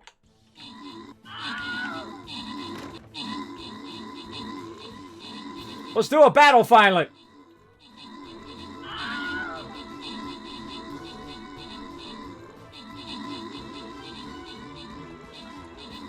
What's up, Kazai Spread? Oh, it's been like a year. Wow, you missed a ton of stuff. If you missed out all last year, I literally gave away almost $10,000 worth of stuff here on the loot on the stream out. If you missed out on it, but hey, if you don't need stuff, then hey, thanks for hanging out anyway. Appreciate you coming back and checking out the stream, having lots of fun, playing some Fallout 76, of course. Right now, we're doing a little bit of battles on the side. We're getting some epic battle action there. And that's the kind of stuff they're working on right there. See, that's kind of tough, right? You're coming in there, you got a level 12, you got a level 27, and a level 36 taking on a level 50-plus mob or 60-plus mob, and whatnot. Now, that could be the effect of other people running through there who are on the server, causing that kind of high-level spawn, but they're going to try to fix that. Litharian coming in, Muttburger, as well as Yangi and Crazy. I'll get some extra love. Crazy getting 50 gold. Nice. I'm overall MVP, but I'm going to skip me. Eugen coming in, most assists, and I'm going to say whoever's next, Swamp Fox with the most kills. Very nice. Or really, actually, I think it's both Eugen. But there you go. Nice job. Nice job, everybody. Let's get you some gold. Let's go. From all that epic battle, let's get you some gold right here. I'm going to throw my healer in there. Go grab that gold, everybody. Go grab it. All right. Now, that's something we do on the side called Stream Renders. Very, very fun. We're going to go in here and check out Gale's terminal. Now, what I do is I just kind of I hit return through here. Because a lot of this stuff I've already read. I think I have. I think I read all of this, but just in case I didn't, I'm going to run down through this terminal and see if there's anything that unlocks. So I hit return instead of clicking backwards. And the reason why I hit return is in case there's another page. So we'll go ahead and just check a bit of that. Get the loots. All right, back to it. Man, that was some action there. That was some crazy action. All right, now my whole goal was to go to the center of the city here. And see what's up. Oh, Rockseal's got his armor on now. Now he means business. Look at this. He got his armor on. What's up, bro? Feel like I'm gonna go get blown up, but hey, you know it's gonna be epic.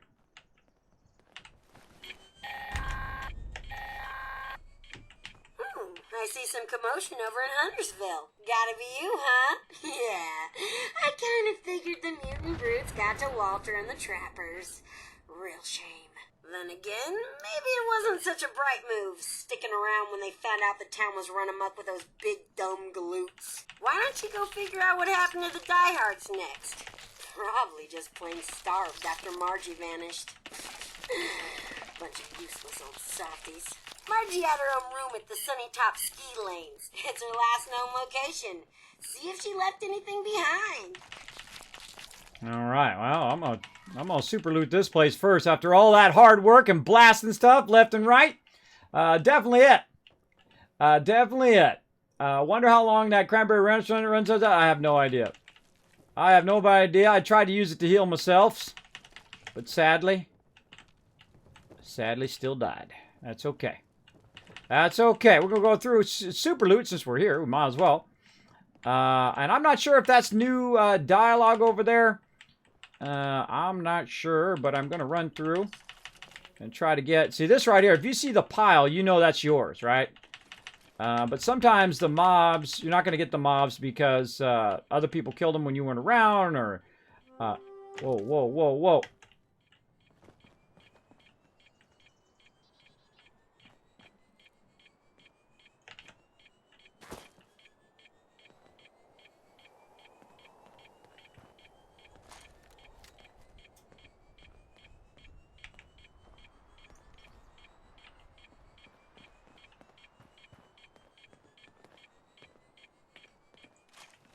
I feel like that's the scariest noise in any game. I hear that noise, I get triggered, bro. I instantly go into defensive mode.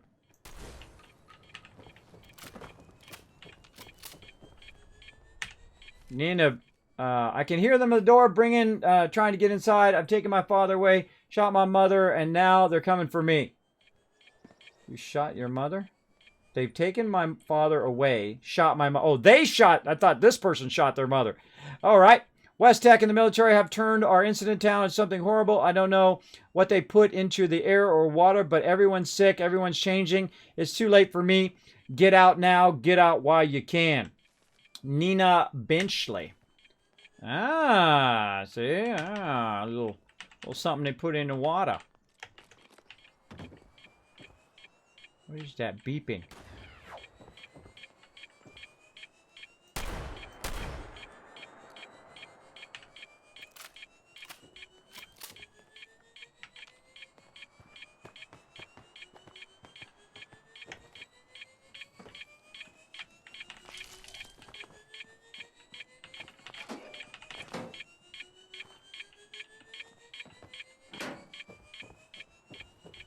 Like it's stuck.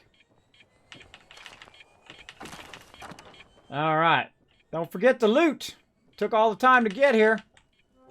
That took a while too. That took a real while to get over here. And that's why you got people backing you up in the wasteland, right? To come in, it gets a little tough. Ooh, bonus loot. Gets a little tough. You're like, hey man, I need some backup. They come and back you up. Appreciate it. Now I don't mind. Again, I don't mind dying. In fact, I like it to be a bit tougher in game. Normally, I play the hardest modes in game because I don't want it to be too easy. I feel like no matter when you get about level 40 in any Fallout, and I've played them all, you get about level 40 in any Fallout, and the game just starts getting easy. You start getting your power armor, you start getting all your skills, you start getting all of that. You're like, man, let's get an easy mode. I better crank this up on the survival mode. Now, this game doesn't have a survival mode. That's because it is survival mode. If you wonder why the game seems a little harder if you're new to Fallout, and that's because it's actually the survival mode of Fallout 4. That's basically what you have here. Very much the same kind of elements, except for you can quick travel. It has the same kind of elements of Fallout 4, and that's food and water and all of that kind of survival stuff, which it had before. People were like, hey, it's like Rust. No, it had it in Fallout 4. It's not like Rust. Rust is a very different genre from this. Rust and 7 Days to Die are a survival game where you make your axe, and then you make your nicer axe, and then you make your even nicer axe, and you sit and you cut down trees, and you dig holes, and you adjust the terrain, and all of that stuff. This is not that. This is an RPG game with some survival elements in it. That's not its primary thing. Its primary thing is not crafting and all of that. So if you're not into that, don't worry. You don't have to do that at all. If you don't want to. It's not totally required. Look, my skill is 0. That's exactly what or the skill required in here is 0. But yet, still broke my bobby pin. Bada bing, bada boom. One thing I noticed, though, when I went up there, I forgot to take out my, pick lock. See, I'm really bad about taking out my pick lock. Oh, look at this gnome! What's he doing? Okay. Jangles and a gnome together. That seems like trouble right there. That seems like trouble already. Alright. That beeping is triggering me, bro. That beeping, that suicider noise is triggering me. You dead. You dead. Look at this side. Tektron. All sorts of loot. Whoa, look out! Rocky Still says, hey, Kismet, let me show your viewers some love right here. Neil, thank you so much. Noodles, Peyton, Sir HC, Elixir, Giant, all coming in, showing that sub love, or showing that follow love. So thank you so much for that. And thanks to Rocky Steele for giving a gifted sub to the Ute Legacy. Also to Kagaz and Subquake. Hey, Subquake, you just got a free sub, bro. Subquake actually making an amazing Oh, I forgot to get back to you on that, by the way. Making an amazing mod for 7 Days to Die. Incredibly well done. Like in the point in which I think they should probably do it. Now, if you just got that sub love, everybody, here's the good news. Now, I literally gave away almost $10,000 worth of loot last year.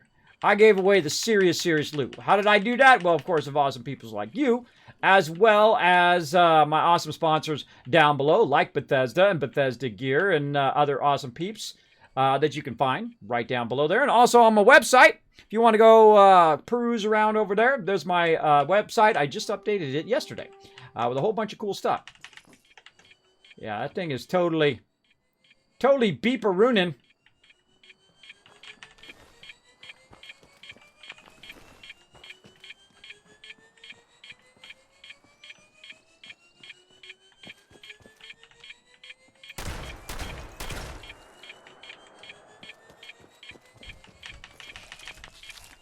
I thought I'd go over there and see if it blew up on me.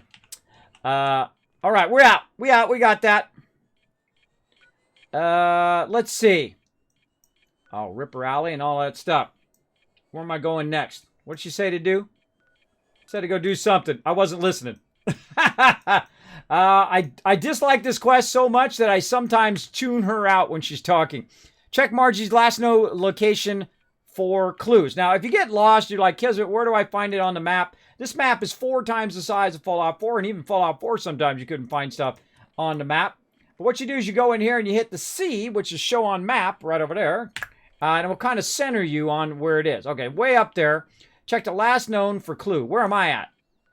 I am way the heck down here. All right.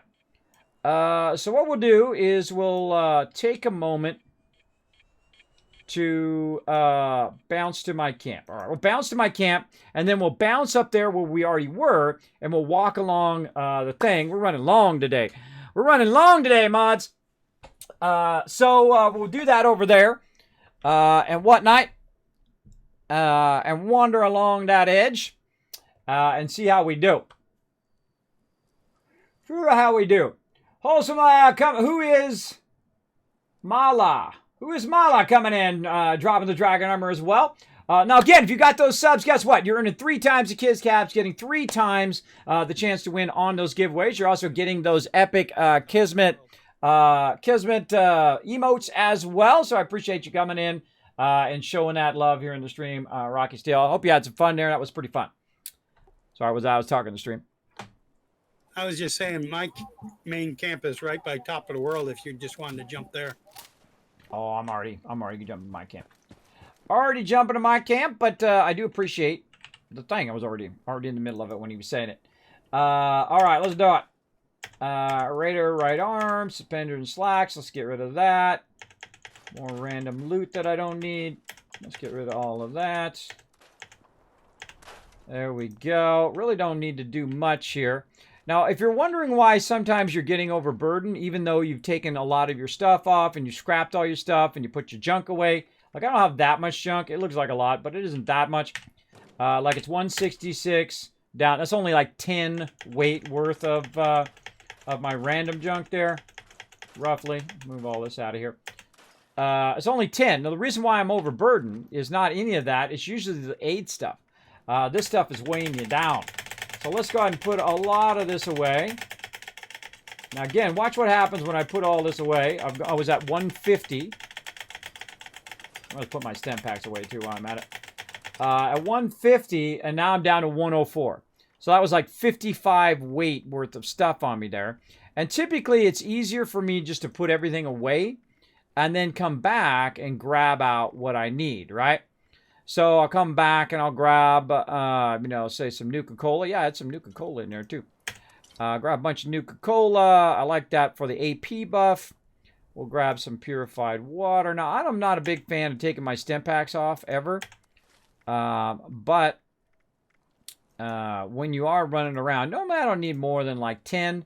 But we're going to get into some trouble. So let's just take them all. What the heck? Take all of those. And we're going to get weighed down. The more of this stuff that we carry with us, the more weighed down we're going to get, obviously. So we got to, pick wisely. Oops, wrong thing. Meant to get that. And then we also put away some food in our fridge earlier, right over here. Be outside. And so we'll get some brain fungus soup and some other random loots there. And we'll burn one or two of those. It's fine. Like so. And then we're still overburdened, so we still have to go, still close to overburden. So we have to look around and say, okay, what else is doing? A boathouse key? No. We got gunpowder? Ah, there we go. There's a point or two in there. Oh, we got technical data. We got coal. We got uranium. By the way, these keys need to be in a separate sub thing. We got a bunch of notes and stuff. This really doesn't cause any weight. It's more of a visual thing than anything else.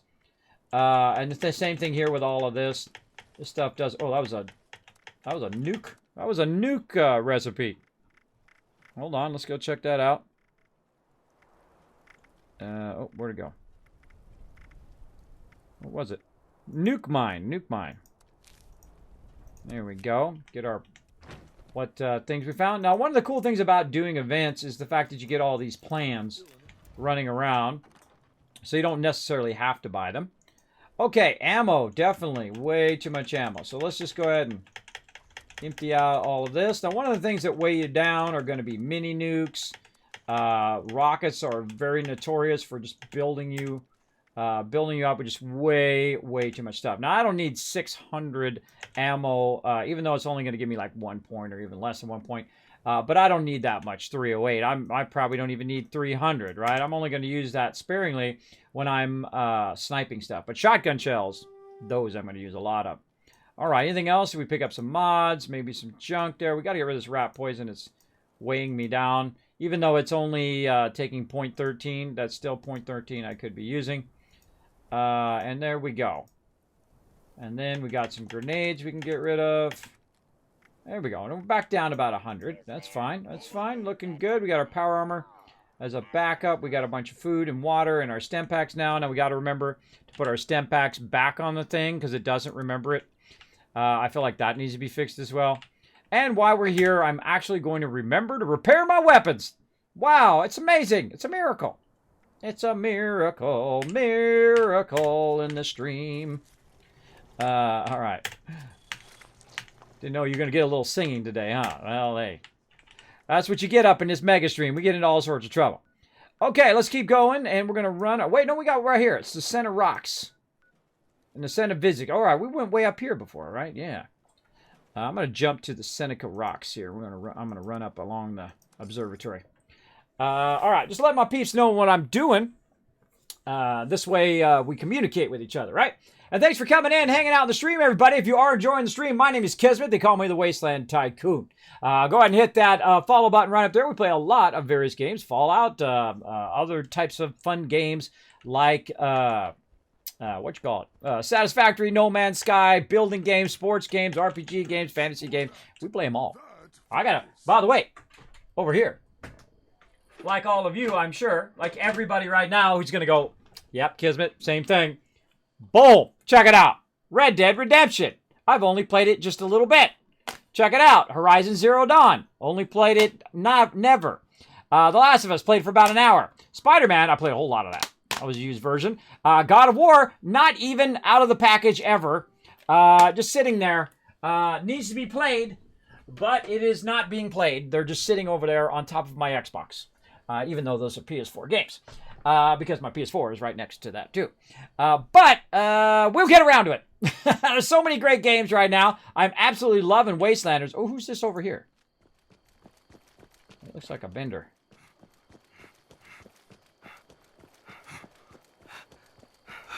Yeah, that's a vendor, Moo Moo. Where's the vendor, Moo Moo? Charlie the Moo Moo. Charlie the Moo Moo is like blinking in and out of existence.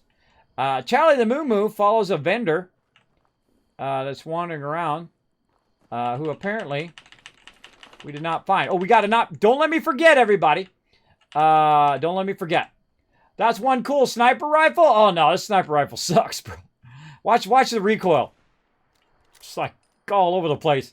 I gotta get me a nice combat shotgun, combat rifle as well, because they can shoot faster and their recoil is super sweet. I actually have one on PS4 right now. I think it's PS4 or was it Xbox? I can't remember. One of those two that we played on Thursday. Oh man, it was sweet. It was sweet.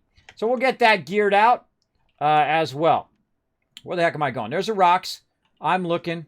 Whoop, now he's up there. Oh, the vendor must be way up that way. See, you watch that cow, and when he goes boom, boom, boom, you can actually chase that cow down and sometimes find the vendor. I don't need the vendor right now, but I'm going to go ahead and run off the map here and get it up, or off the road, up into the railroad tracks. I love... Whoa, there he is! Anybody hear me? Yeah, Graham, what's up, bro? How you been doing? How's the wife and kids? All right, now this dude has some rare plants, so you want to watch him every now and again, see if he's got anything good. Look, he's got cryolator. Awesome. Look at all this cool stuff he's got. Floor safes, lockers, metal diner doors if you're into that. And you can also look for other things you might need. One of the things that I'm always looking for with him is stuff for my base, right? Like stuff that I can use. I don't see anything in there. But like power... and things like that. He had some advanced things in there too, but I'm going to just forego it for now, and we'll keep looking down the road. So have a good one, Graham. Now, Graham has a tendency to walk along this whole entire line here. Now, the interesting thing about Graham is he also ends up over here on this side where my base is. He'll walk right by that base sometimes. So it's kind of like he just walks the whole entire railroad tracks. I don't know if he doubles back. One of these times I'm going to follow him and follow him around and check out his whole entire path. I'm sure somebody has done it. Somebody who has a lot of time has followed his path and figured out his exact paths, I'm sure. But I don't look stuff up on the internet. I don't do all of that as well. Hey, Dragon Overlord, what's up? My apologies for being tardy to the party, but I need to assist the family with something. Hey, man, don't have to apologize. Take care of the family. That's what you do, man. That's how you do. I do it every day. Hang out with my family, make sure everything's cool, make sure they're good to go. Yeah, big time. Nothing. Don't ever have to apologize for that. Feel free to come on in, relax, take it easy. Hi, Papa. How you doing? Let me back up and chat a little bit here. Hey, J-Ray, coming in with that hype. Appreciate you coming in. Spike it's coming in. Says, hey, Kismet, how's it going? Going good. Sorry I missed you there. What's up? It's been like a year. Yeah, it has been a while. Has been quite a while. Appreciate everybody coming in. Now, if you want to say something to me, my name is Kismet. You can put Kiz, K-I-S, or K-I-S-M-E-T in the chat. If I miss it for any reason, throw it in there again. I don't mind. I don't consider that spam at all. Sometimes I do get busy. I'm in a firefight. Some stuff's going on, crazy going on. But I always come back to my chat. I always do. I look at every single thing in my chat. I know it's sometimes very hard to do, especially when the chat's moving pretty fast. But I typically at least will glance over everything in there. Sometimes people are talking to each other. So that really makes it easy because it'll highlight in red. And I can see when someone's talking to me, like Dragon Overlord did right there or over there for you guys. For me, it's up there. That's where I have my chat, up on my other monitor. Oh, look at this! He's purple. What is this weirdness? Look at that weirdness. Okay. Oh, can't highlight him now. There we go. Hello there. Good day to you.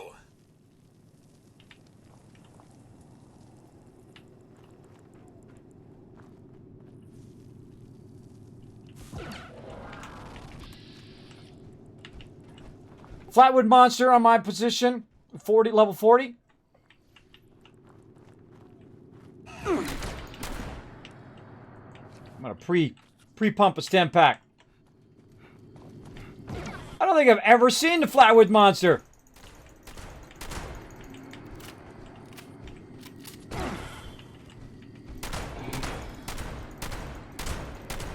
Let everybody get a hit in.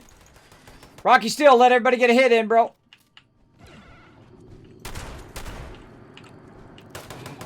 Hope you're listening on stream. Let everybody get a hit in. Jump to us, guys. Flatwood monster. Never seen him before. Let's kite him for a minute.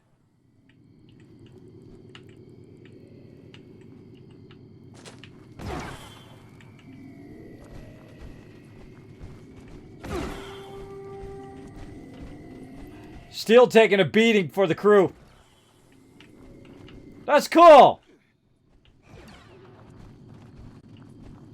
He's level 53. He can take it. He's past max level. Oh, that's cool. He's still there, though. Where they at? They're coming in. Blaring fire coming in. Jeff's coming in. So he teleports them really far away, which is a bummer. Yeah. So let them get close. Just take a hit there, Rocky Steel. Now, see this? These are the kind of people you want to run with. The peeps that look out for each other. Right? This guy might have some cool stuff. He may have junk. What do we know? But the thing is you want to let your peeps come in, get a hit in. All right. Let's wait for Jeff. You coming in, Jeff? You want us to wait for you? Yeah, I'm coming. See, this is the kind of stuff that we do. Now imagine this, running around the White Spring with nearly every single person on the server. And what we do is we run around the White Spring and we let everybody get a hit on the mob. That means that everybody, 24 people, get legendaries. Now, I don't know if it's still, they nerfed the heck out of it. They probably saw us do it on stream. They nerfed the heck out of it because when you work together, everybody's getting legendaries. Everybody's getting tons of loot. As fast as I can. It's very, very fun. Wish I had a summon command. I could summon my peeps. That'd be kind of fun. He's coming. How's it, Gay? Rocket's taking a beating for you. Make sure to show him some love later. So I get him in party. For some reason I can't get him in party right there, but let me see if I can get him up here.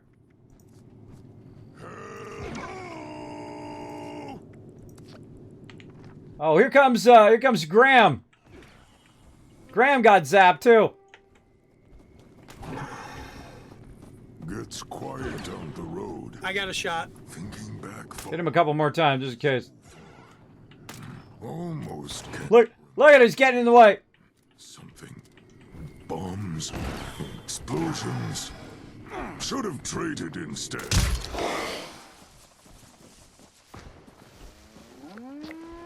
Alright, what are we gonna get? Oh, look, killed different kinds of human-like creatures.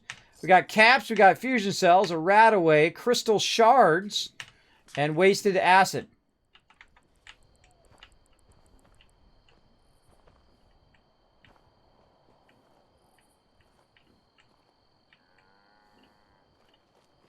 I've played this game for hundreds of hours. Never seen that mob. Never seen that mob. There we go. Ale. I'm sure it's been asked a million times, but playable solo now? It was playable solo before. You absolutely can. You can have your own server to yourself now. You just get Fallout first. You can run around. You'll never see another soul. The whole entire world will be for you. Now, you can play it solo before. You don't have to talk to people. You don't have to work together with other people. You can run around, just ignore everybody. Sometimes I do that. Sometimes I'm running around doing a solo, right, when my crew's not on. And when my crew's on, then I run around and I get into trouble. In fact, you come onto mine, you come onto my private server, and you never have to talk to anybody. That's right. You can go ahead and use my Fallout first. And run around. Well, you can't use my stash box and all that, but I mean, you come in and hop on the server and run around and be awesome. Play totally solo. Never have to talk to anybody. Or you can run with us. Either way. Or you can run totally solo, and when you need help on the group stuff, then you ask us. We'll have you back in the wasteland, because we're all vault dwellers up in here. All vault dwellers. So yeah, that was kind of tricky. Good day to you. All right. Oh, that was cool. Fable Flatwoods Monster. Awesome. Yeah, we don't do any PvP on our server, so it's not even optional in here. If I had the option to turn it off, I would turn it off on the server. But I don't have that option. But if I did, I would totally turn it off. Yeah, see, this is what I like. Just getting down on the road and just start walking. Just start walking, you get into all sorts of mischief. See, I would never, if I just had one of my members like Rocky there, just jump up there and I teleport up there, we would have never saw the monster there, Flatwood Monster there. So that's pretty cool. So I'm just running along the railroad tracks. I feel like I get in the most fun and the most stuff just running along the railroad tracks, getting in trouble. I seem to remember some of this. I don't think there's any way that we can get up there, if I'm remembering correctly. I could build a base and get up there. You see the ladders way up there. Don't hear anybody up there. Oh God. Yeah, God. I kind of remember someone building their base over here. Who had their base over here? Was that, who was that? Who was it who had their base right here? I'm having total flashbacks. Right by the train. They built their base right there. And then they had some stuff in the train itself. Oh, look out. Rocket Man coming in. Showing that sub love. I don't know what's going on with my alert there. But thanks so much for setting that cup on fire. Dracarys. There you go. Thank you so much. Let's show Rocket Man some love in the chat, everybody. I greatly appreciate that's a brand new sub love. I appreciate that. Now you got a little baby dragon to back you up. You got 3 times the Kiz Caps, which are my monetary rewards for just chilling out in the chat. Whether you're subscribed or not, you get them. But of course, if you are subscribed, you get them at 3 times the rate and 3 times the chance of winning those epic giveaways. As well as now you got all those epic Kismet emotes. So when somebody else like me needs food or water, you can go ahead and throw that Kismet food or water in there. Or if someone else like me squirrels off onto a side subject when he should be working on his main quest or whatever he said he was doing 5 seconds ago, you can throw the squirrel emote in there as well. I've actually had people come in my stream and subscribe to my stream for the squirrel emote. Which is, I consider, very, very funny. You know, everybody's into what they're into, right? I consider that pretty funny. Okay, yeah, man, I'm trying to remember who that was. Who was it who had their base right there? I think that was on... Is that on PS4 or Xbox? I can't remember. All right, I'm going to do a battle. I'm going to do a battle real quick. Oh, you got some friends down there, don't you? Gonna do a battle. All right, let me try to get him in group again. The team is already full. What is going on? Oh, that's why I can't invite him. When he logged out, he didn't log out. Yeah, Mr. Beef. All right, I got to kick Mr. Beef. You guys can't see any of this, but I'm trying to invite Rocky. Then I just realized the reason why I couldn't invite him was because Mr. Beef was still in the party and he logged out. Best thing to do, by the way, if you are in a group, is to out-group and then log out. Great little heads up. Helps the party leader. All right, Sushi, Master V, Casual Charlie, all getting some love there. As well as Richard Shadow coming in overall MVP, Phantom and Drift Shadow coming in at the top of kills and assists. Now, that was a fun little side game. Stream Raiders that we played. Don't worry, we're going to get right back to it. We're going to get this going right over here. Take on the boss. You can join us, by the way. It is free to play. Streamcaptain.com. Bam! There we go. F to all my peeps. I know, huh? F to all the peeps that died, but man, we owned it. Smarty said once, murder is just okay. He's coming through and getting it done. All right, let's get it going. Let's keep on walking down the ways here. Seeing what loots we got. Little pipe wrench. I just take my time. In no rush. Looking for the loots.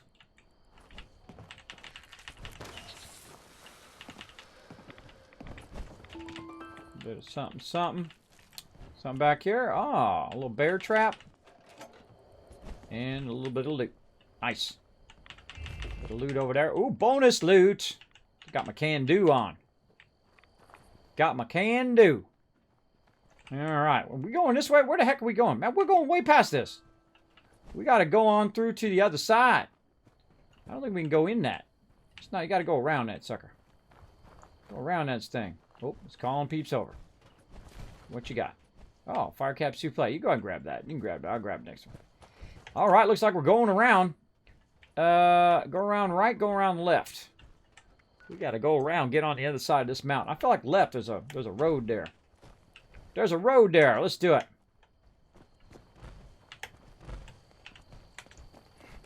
Hoorah! Love to risk my life by jumping over stuff.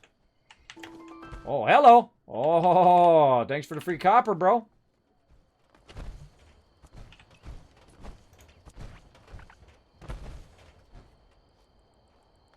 Look for my buddy blaring fire in the back. I don't leave peeps behind. I don't run up ahead and leave peeps behind. I think that's not cool. Oh, no, blaring fire. You okay, bro? Little misjump there. Oh, there's some train tracks down there. Here's how I am. One falls, we all fall. Oh, where'd he go? He's in the rocks. Uh-oh. He's like in the rocks. There's under the rocks.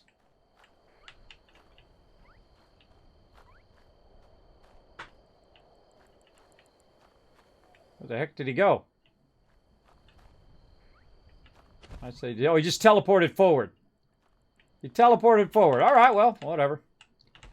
Run along this side stuff, see if we run into anything cool. Make sure I'm not going back the opposite direction. Yeah, see, it's kind of going around to the left here. Oh, well, hello.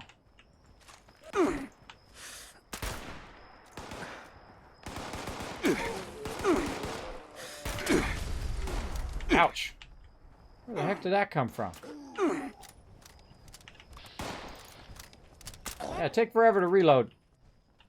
Thanks. Alright, little... Who is that? Jeff. Jeff should know not to stand on the mobs. Now again, sometimes they're in a different place for him. But don't stand on the mobs.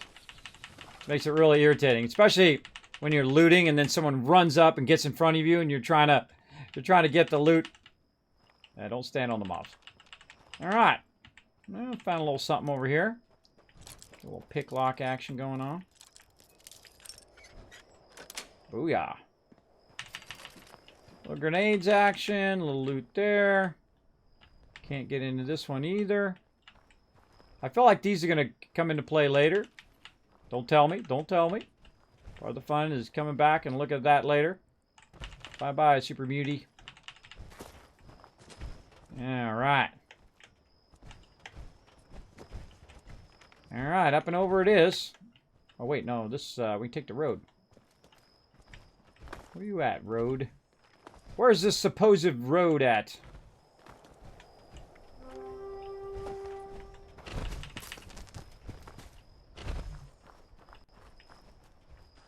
Feel like I might be going down too far for the road. No, it's switching back right there. Again, this is one of the funnest things to do, right? You're like, Kismet, I'm level 490 and I got nothing to do. Put your feet on the ground and start walking. You'll find plenty to do. You'll run into all sorts of stuff. All sorts of stuff. I don't care if you're playing Fallout 4. I don't care if you're playing New Vegas. I don't care what Fallout you're playing. That's what makes it fun. Is that you put up your feet on the ground and you see what adventures happen along the way. Instead of just jumping quest to quest to quest and running as fast as possible and trying to burn through all the content as quick as possible. I haven't even gone to Foundation yet. I haven't even gone to the other thing yet. Nope. Haven't been there. Not at all. In no rush. I'm level 25. I don't know. By the time I go do that, maybe I'll be OP. Or maybe I won't be OP enough. We'll see. But right now, I'm trying to do the main storyline here with Rose. And the reason why I did that is because Rose is talking like I've already finished the main quest. And the Overseer was talking like that. Like I already finished the main quest. She didn't realize that I haven't already done Wastelanders. Right? So, or I haven't already done the main quest line. And then Wastelanders. So, I feel like we'll go ahead and do the main quest here. And then come back to all that Wastelanders stuff. And we'll kind of mix it in. But as you can see, as I'm going around, all the other stuff, the original stuff, has a lot of stuff mixed in. They went through and they revamped all of it along the way. So I want to see all that revamped stuff as I go in. I feel like if you just start at high level and just run right to Wastelanders, you're missing out on crazy tons of stuff. Whoa, what's this going on? Whoa. Whoa, high levels.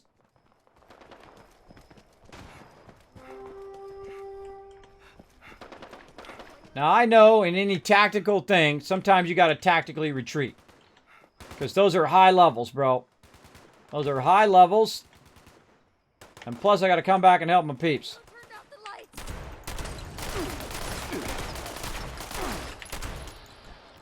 This is level 39. I'm 27.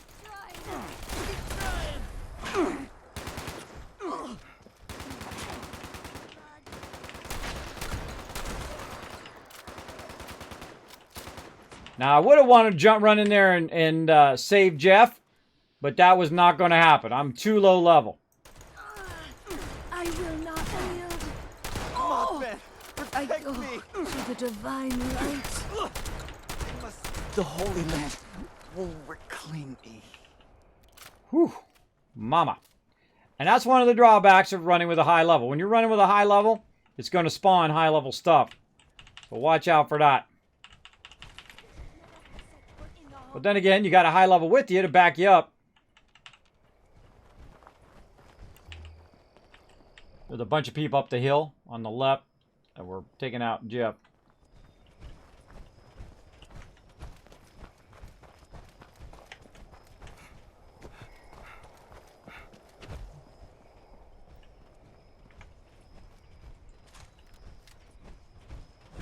Unless Jeff took them out.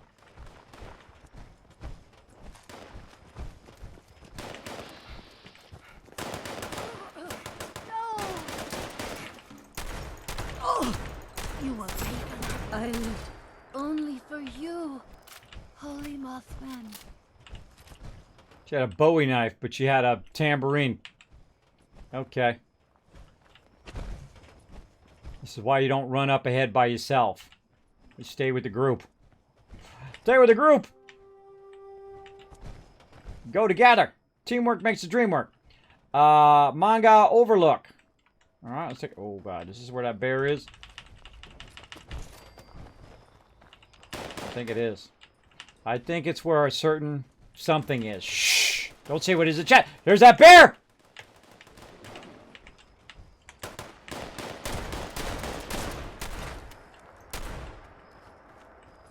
I didn't think... Don't tell anybody what that is. Don't say what's in that toilet. Don't tell anybody. We'll do that later. We'll do that later when we get higher level. We'll come back. Little foreshadowing for later. Alright, random loot. I don't think there was any keys or anything over here. Random loot, random loot, random loot. And this is not the one. I thought this was the one. Yep, there it is. This is the one with a little lookout. Broken camera. This is for a quest. Oh, what's this? Bird watching list. Alright. Sweet. Stem packs. See, now, this is a missed opportunity right here. Click on that. Look at Appalachia. I feel like that's a missed opportunity right there. That would have been a great one. And you can look down at the city down there. There's like a spot down there. You can just take some binoculars and look down there. But I felt like that would have been a fun little thing to do. Also, that would have been a great way to survey the area, right? When you say survey the area, it has you go in and then it just looks around. And then boom, now you survey the area. I feel like that would have been a great thing too. I don't know, it's the little things like that that I really like when they embellish stuff like that, right? When they take that extra little bit of time and whatnot. All right, where are we going? Following this path still. Where's this path going? Path back this way. Up the road. So now this is the problem with this game. You start playing this game, like me, and you're 9 hours in, and you want to just keep going and going and going. All right, thanks. Thanks, Crazy.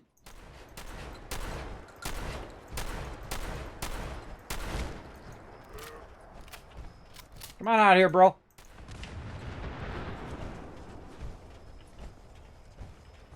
Legendary.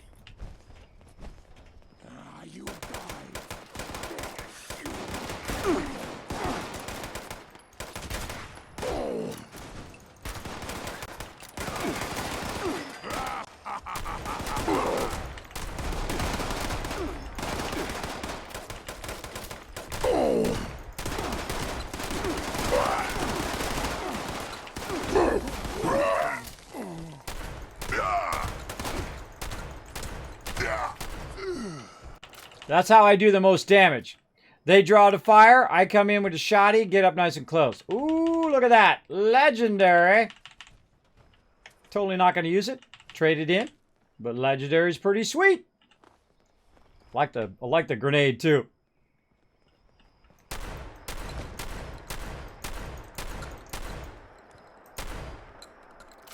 See, sometimes these trucks, they get all wonky. See how it's healing itself? You like explosions. You're in the right spot. Does anybody know where the legendary guy went? Yeah, I was in between, right by the, right there. That's where he was.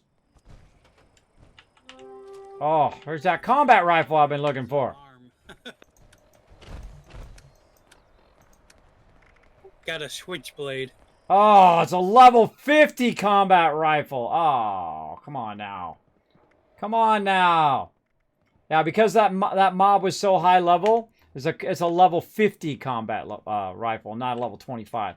That's why you got to find mobs at your level. If you're taking on mobs of high level, I'm not using that combat shotgun at level 50. I can tell you that already. You know why? Because I'm going to have legendaries to replace those, usually by then, as well. So, not really going to be worth it, but there you go. Same thing when you're using your legendary scrit and stuff.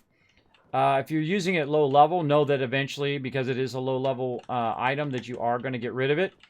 And keep that in mind when using that for sure. Very fun. All right, we're just walking along the road getting into trouble. Oh, I see you down there. I see you down there, little loots. Oh, pulse mine down there.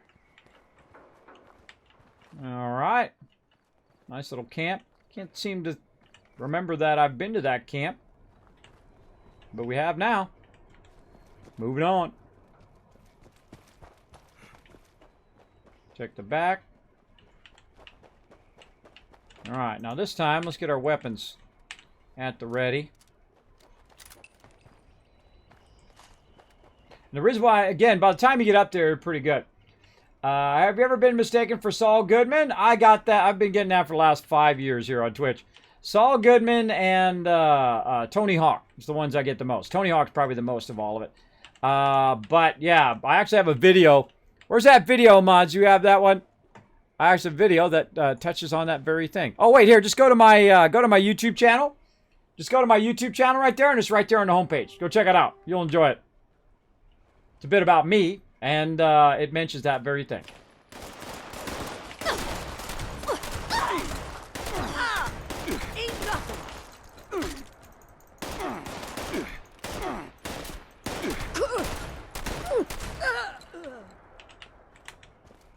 see you over there, bro.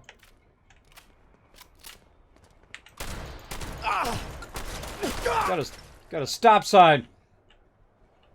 Got a stop sign for armor. I want some stop sign armor. What the heck? Where's my stop sign armor? Yeah, I've been getting that for like 5 years. People come to my channel, and also that politician, whatever his face is. Yeah, I get that one too. Out of all 3 of those, though, the politician is a year younger than me, so he looks like me. I don't look like him. See how that goes? Now, the other 2 are older than me, and if you want to compare me to an amazing actor and one of the greatest skaters of all time, hey, thanks for the compliment. Appreciate it. But I do get that from time to time.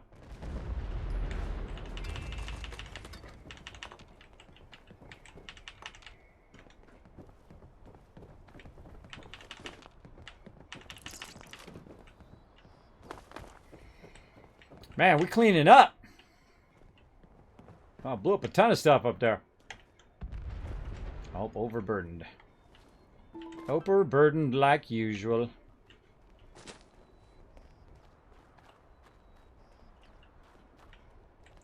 Some stuff went kaboom. Now we're just wandering up the road here, getting into all sorts of mischief. As well. Never stop looting.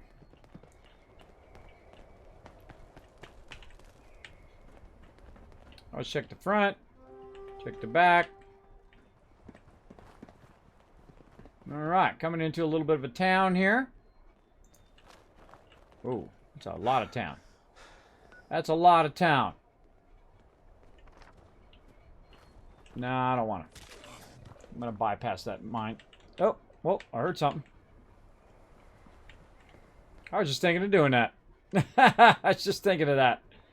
All right. Well, hey, you want to do it? We'll do it. We'll use yours instead. See, he's got Fallout first, like me. So what he did is he just put his camp down, which is totally worth it. I'm going to try to get in the stash here. And then what you can do is just come back to scrapping this stuff later, right? I'm going to just put all this in my stash. See, sometimes I just put it away, and sometimes I... Oof, look at that. Legendary. Let's put that away for sure.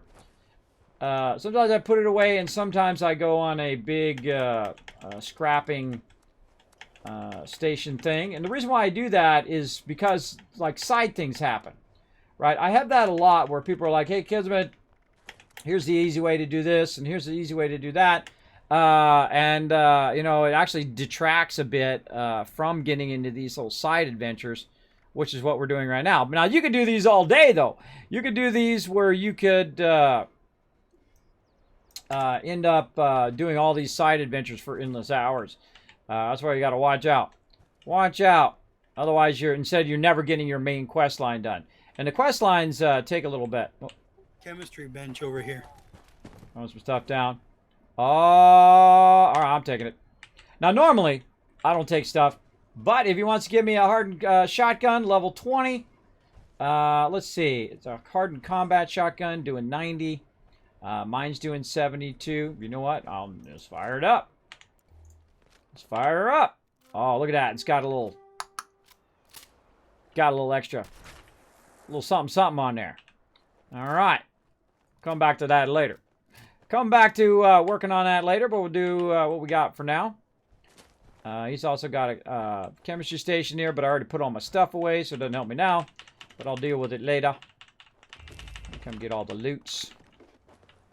Yeah, I just became not overburdened. Oh, let me show him some love. Thanks, bro.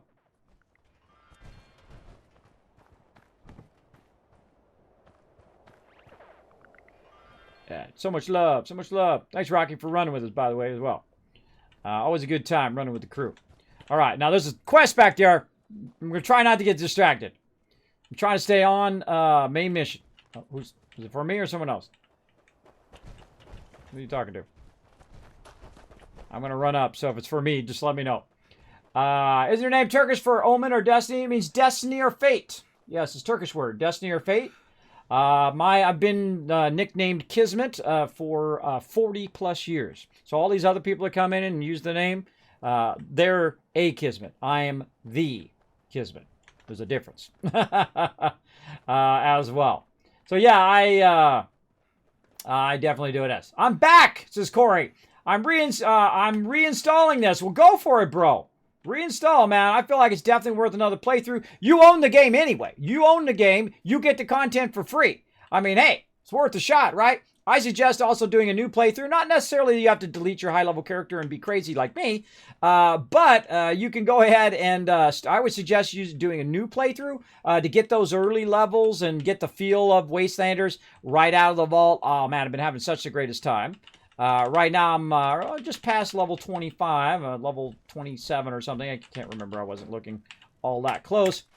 But I definitely suggest a new playthrough. Literally someone's head just laying right there. Too funny, too funny. All right, what is this? Which one is this one? Oh, this is Sunny Top Station. Wow, I haven't been here in a long time. This is one I haven't been to in a long time. All right. This is not one you go to all that often, because it's way up here in the corner. Let's see what he's got. You got anything? Barn building set. You know what? I got 4,000 caps. I didn't even notice. I wasn't even watching.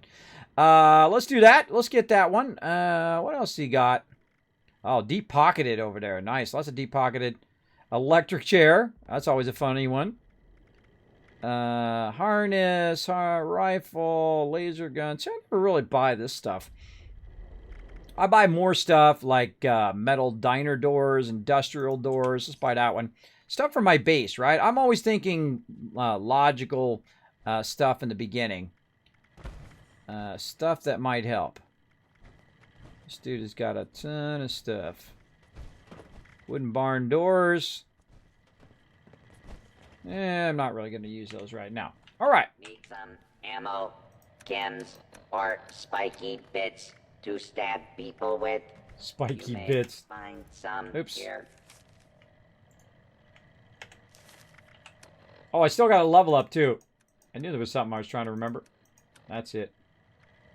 Learn. Industrial doors, strength and combat armor. Bunch of random stuff. Owned loot. All right, he has some okay stuff. Nothing too sexy. Blood. But occasionally, you know, these vendors, they'll rotate out their patterns and they'll have new stuff. And I definitely would check it out. There you go. I am. All right, Corey. Great.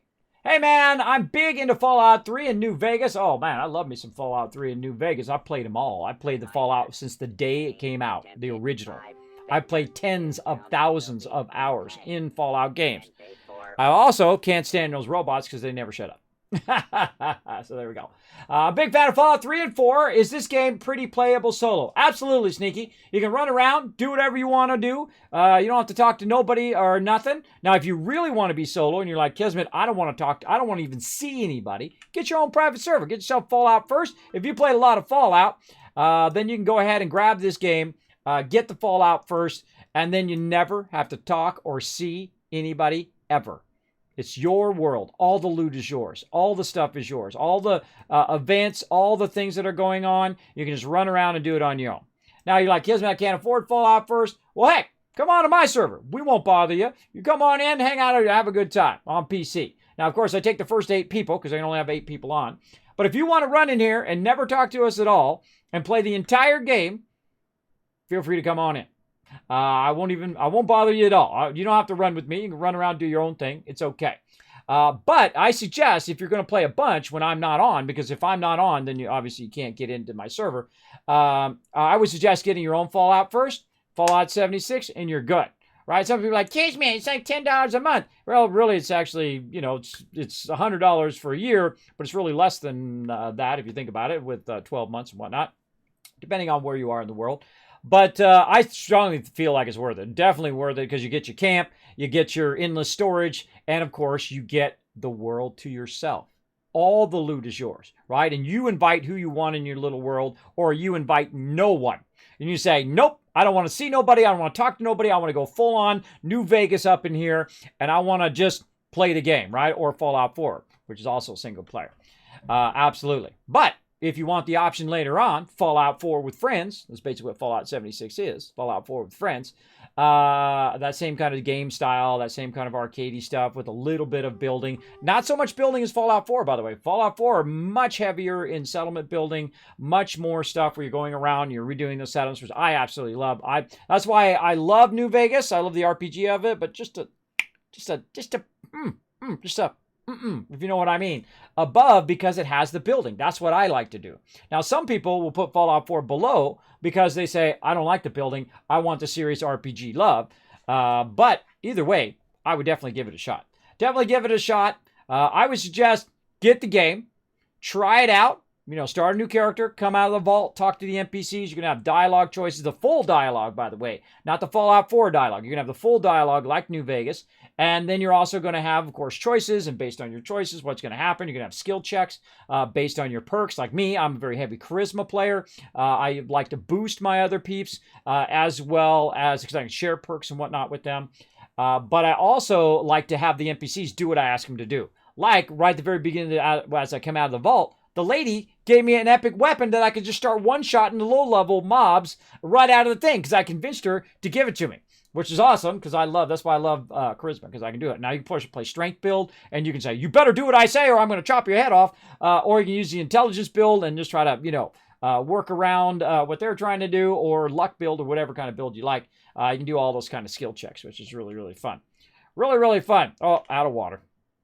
Out of water, because, that's why I run out of water and food so often, is because I'm talking to this chat. Talking to the chat so often. There we go. All right, so we got a train station. Whenever you see a train station, good to run over there and grab it. That's actually a really fortified train station here. Legendary Exchange. GG. They did a great job on that. Okay, now ammo machine. That's not really, I don't really need the ammo, but I always kind of take a peek in here and see if there's anything in here I'm looking for. Wherever you find an ammo one, there's a bed back here. With a dead raider with free loot. Awesome. The one I always look at is the medical supplies, and I always buy the pack of cigarettes. The reason why is that's plastic, and I'll break it down into plastic, and then it allows me to make bullets, and bullets are good for shooting bad guys. So there we go.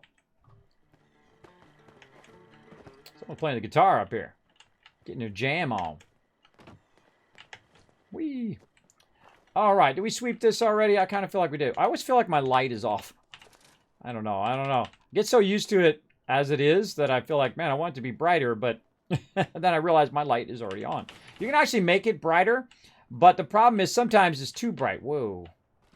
A lot of dead dudes in here. Hey, you get stuck in there. You get stuck in there with all those dead dudes. Oh, bonus loot. There was actually no loot in there. That was actually bonus loot for my perk. Now, if you are a Fallout fan like me, here's the whole reason to play the game. Here, other than the NPCs and all the awesome updates and all the awesome stuff they've added to the game, like player vending and all of that other stuff, this is the reason to play right here. Now, I feel like if you don't at least give it a shot, I feel like you're missing out. This right here. This is the true genius of the game, and sadly, does not get enough love. This perk system is so fantastic. I absolutely love it. Because at this moment, I'm kind of like a mix between helping my crew, picking locks, and shotgun, a little bit of food, a little bit of looting, right? I have it kind of balanced in that way as I'm running around. Now, I can switch it at any moment. If I want to be lone wanderer and do my own thing, run around with melee and doing that, all I do is take cards out and put the cards in for that. If I want to be more stealth, take the cards out, put it back in. You're like, well, Kismet, I hit max level, and all my points are in the wrong things. I want to go ahead and change it. I want to go ahead and change it, and I want all the perks to be somewhere else, right? Say, oh, man, I put so much in Charisma, Kismet. I'm not really a big Charisma player, but I tried it, and I wanted to move it. You know what? Pow. You could go ahead and move it past level 50. When you get past max level, you can start to move your perk points somewhere else. I've done it. I've had Charisma 16 in my first playthrough, and I went through and I moved it back over to be more balanced, where I have 3 of everything else, and of course very high charisma, strength, and intelligence, which is the way I play. That's a what I call a Wasteland Tycoon build, where you're working on trading, and you're getting more cash, and you're then buying all the stuff that you need. You're buying up all the patterns, and you're making money, and you're making ammo, and so on and so forth. And then, of course, also I'd get into player vending and all that stuff, but I'm on my own personal server, so I usually just, give it to all my peeps or whatever, because I can make so many caps. I've literally made billions and trillions of caps in Fallout before. So it's not that hard for me to do that. I try not to OP myself too early. And the reason why I don't like to do that is it has a tendency to kind of sidetrack me when I'm trying to do stuff. I try to be, okay, I'm going through the quest line. I'm going to, you know, not do a bunch of stuff that gives me tons of legendaries, because then I'm just going to be OP for everything else that I'm doing the rest of the game. And so on. I try to get my own progression going in such a way that it's still a struggle. It's still, I could die at every battle. And if I feel like I could potentially die every battle, I feel like I'm having fun. If I feel like it's just too easy, you know, like I've got, you know, God mode on, is walking around blasting everybody, I feel like it really makes the game less fun for me. But that's the way I like to play. I mean, hey, if you want to be super OP and run around and one-shot everybody, hey, it's your game. You play it however you want. That's how it goes. They're doing heavy builds upcoming, and it's Deved's own source. Awesome. But how will they do it, or which way to do it? I have no idea. They are going to fix the loadout perks. They're going to make perk sets, which are pretty awesome. Uh-oh, getting shot. Hold on, turn my sound off. Level 40 Scorched. Now, you're like, Kismet, why you got a level 40 Scorched on you? That's because my peeps are higher level than me. Whoa. What the heck? They shot the car and almost killed me. I don't know whoever's done that many times to my crew. I've done that many times. I accidentally shot the car next to my crew. Oh, they were just right down there in the camp. Oh, let's get our little snipe on.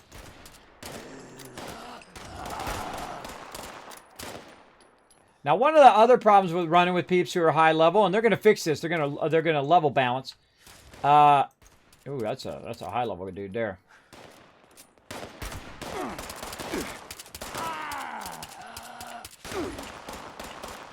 Look at his butt. Look at his blood splattered. You see that when he got hit? Got a level 54 in the middle of the road here. Pretty tough guy.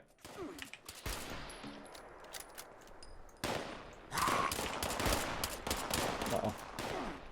Mark is still saying, come back. Headshot! Oh, more loot. Cranberry relish.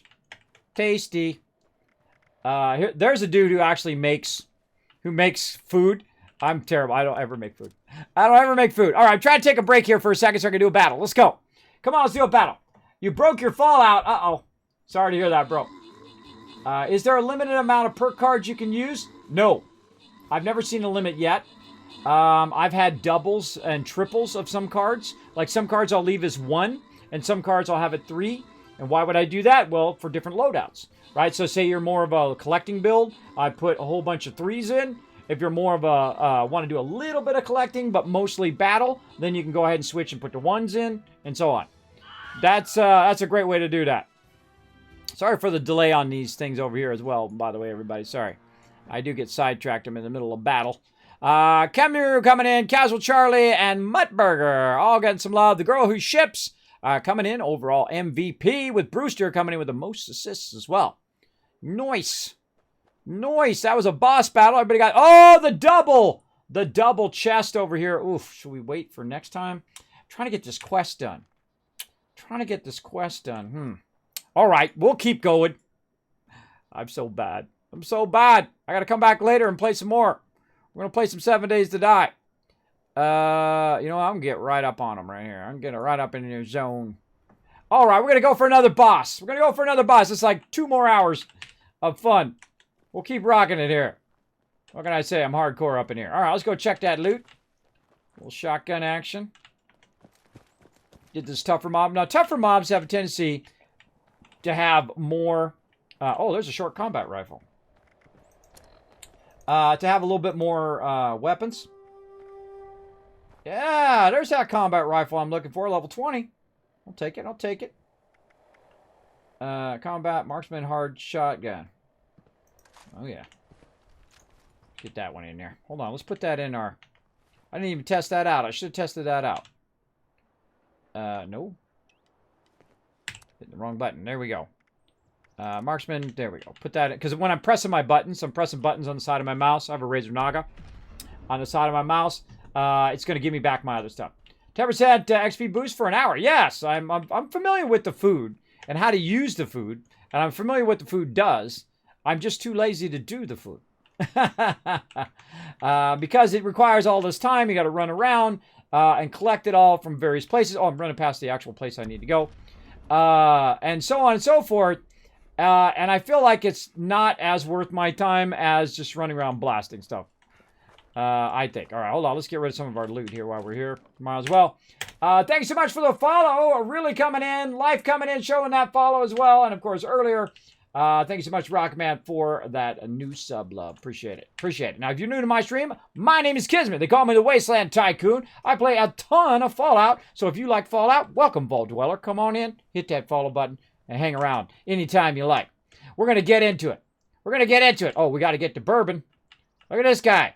Back of the bus. Back of the bus. A little cooler action there. Oh, yeah, we're going to get into the action now.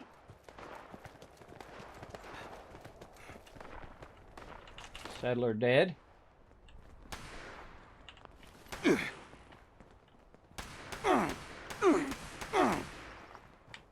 is he? Up on top. Punk. But now this is the trick. You let him shoot at you while your crew's wailing on him.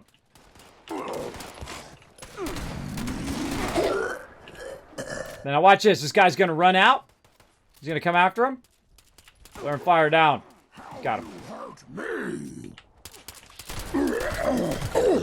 And that's where I come in with a high DPS. Alright, that's when you come in with the shotty. Give him a little something, something. The radiated mob. Now again, later on, one of my favorite weapons in the entire game is the explosive shotgun. It AoEs all of the mobs. It is awesome. I had one in my first playthrough. It was my favorite weapon. It's awesome. Now again, the reason why I like the shotgun is one, it's great at blowing up cars. That's always fun.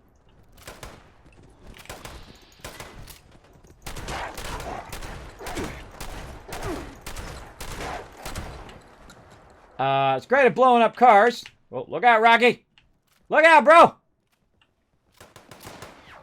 Wait for it. Hey.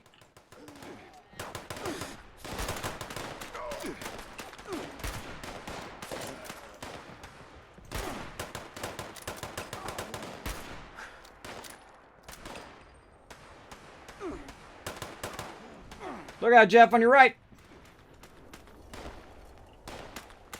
Tried to save him. Oh, with the snipey snipe to the head. Brings it down. Gives a 10% XP boost for an hour. Yes. So again, if you haven't given it a try, I strongly suggest going out, having some fun, playing some Fallout 76.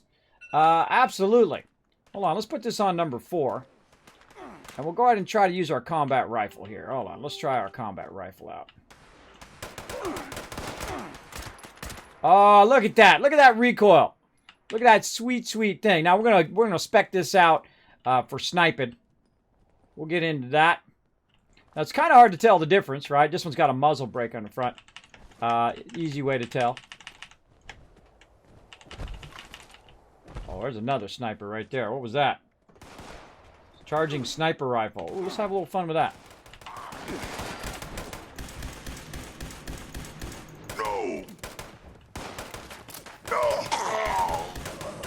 I literally was just going to run up to his head and shoot him.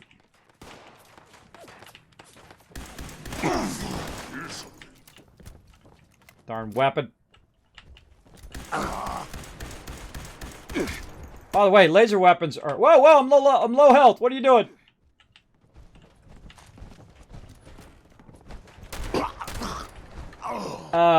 Laser weapons are great. Oh, there's another level up. Laser weapons are great for super mutants. They actually have a perk both in Fallout 4 and in 76, which tells you what they're weak to. What kind of damage they're weak to. Oh, there we go. That time was actually off.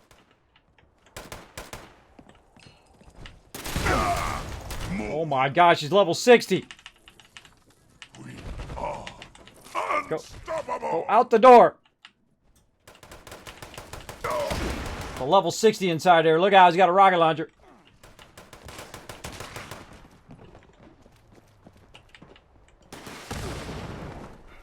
Gotta go around the other way.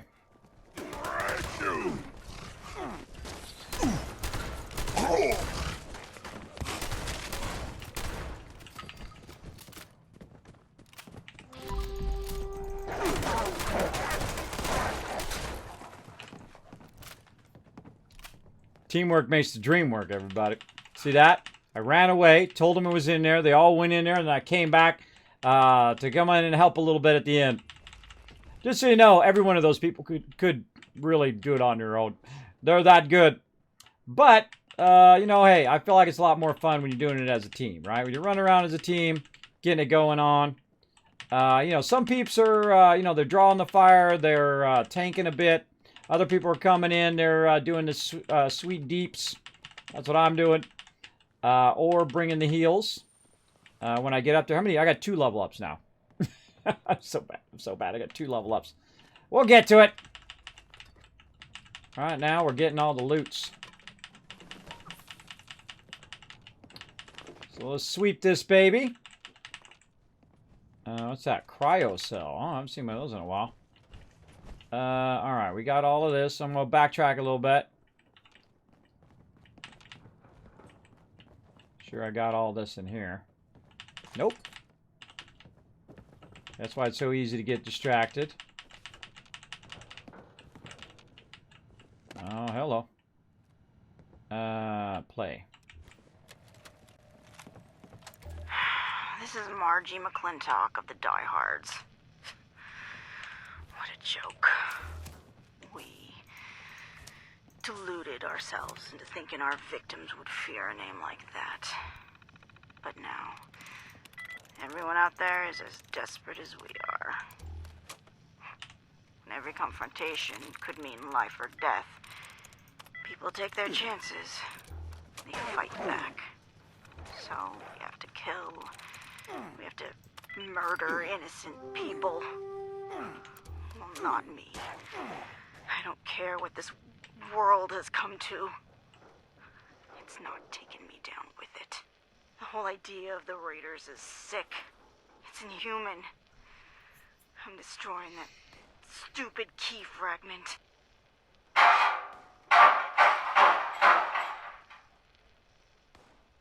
Those bastards don't deserve their treasures. Unless they return to their senses and quit this whole murderous power game they're playing. If that ever happens, Vincent knows what to do. Maybe he'll be more successful than I was. As for me, I'm leaving. I'll find some chems and I'll go out that way. Peaceful. Without pain.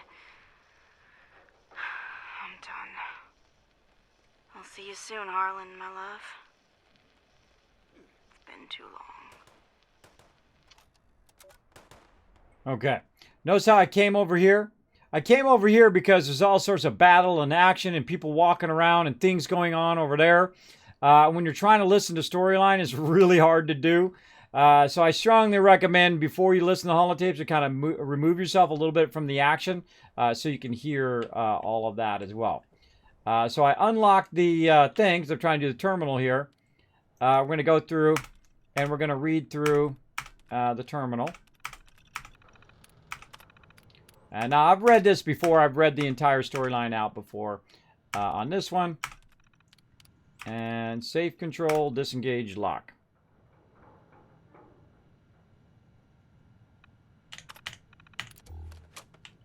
All right, now somewhere there's a safe. Where that safe is, I don't remember. We'll look around for it. This is room number 2. Feel like it's in the other area over there. And again, this is why I go through... Wow, I missed that too. This is why I go through very thoroughly, is to find that kind of stuff, like holotapes and all of those things. So I don't just rush through from one thing to the next thing to the next thing. It does have a tendency to happen. It happens more often when you're running with people who've already gone through that area, right? They've already gone through. They're running to the next thing, the next thing, next thing. And it makes it, whenever you go into a room you've never been into, make sure that you're got your weapon out. My napkin. Took that guy's napkin. And a hot dog. And a hot dog. And grab all the loots over there. And see, I like taking my time. He's like calling me over there. I don't like to run where people are calling me all the time. I try to go my own way so that you're not getting sidetracked and sidetracked and sidetracked. It happens quite often, right? Someone else wants to lead you this way, lead you that way. Come here, look at this, grab this, grab this. That happens quite often to me on stream, but I'm just gonna do my thing, bro. Gonna do my thing. All right, back up here.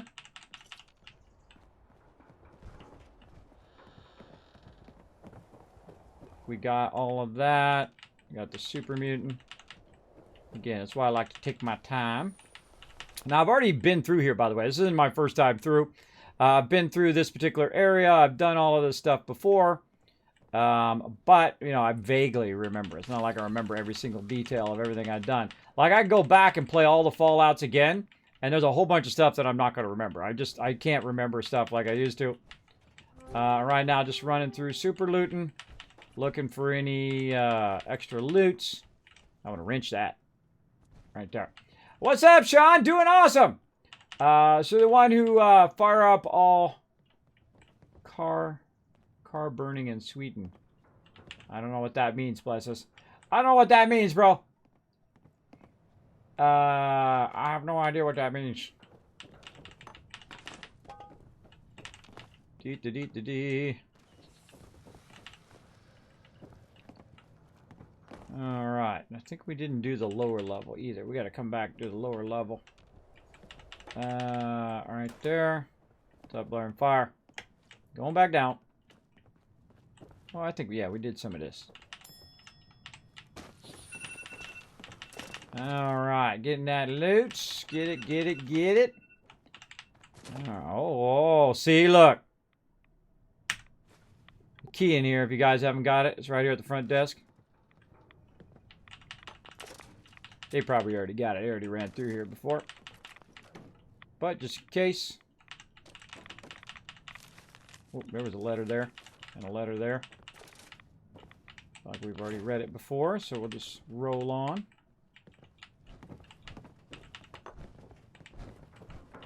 Alright. If I get in your way, bro, you just let me know.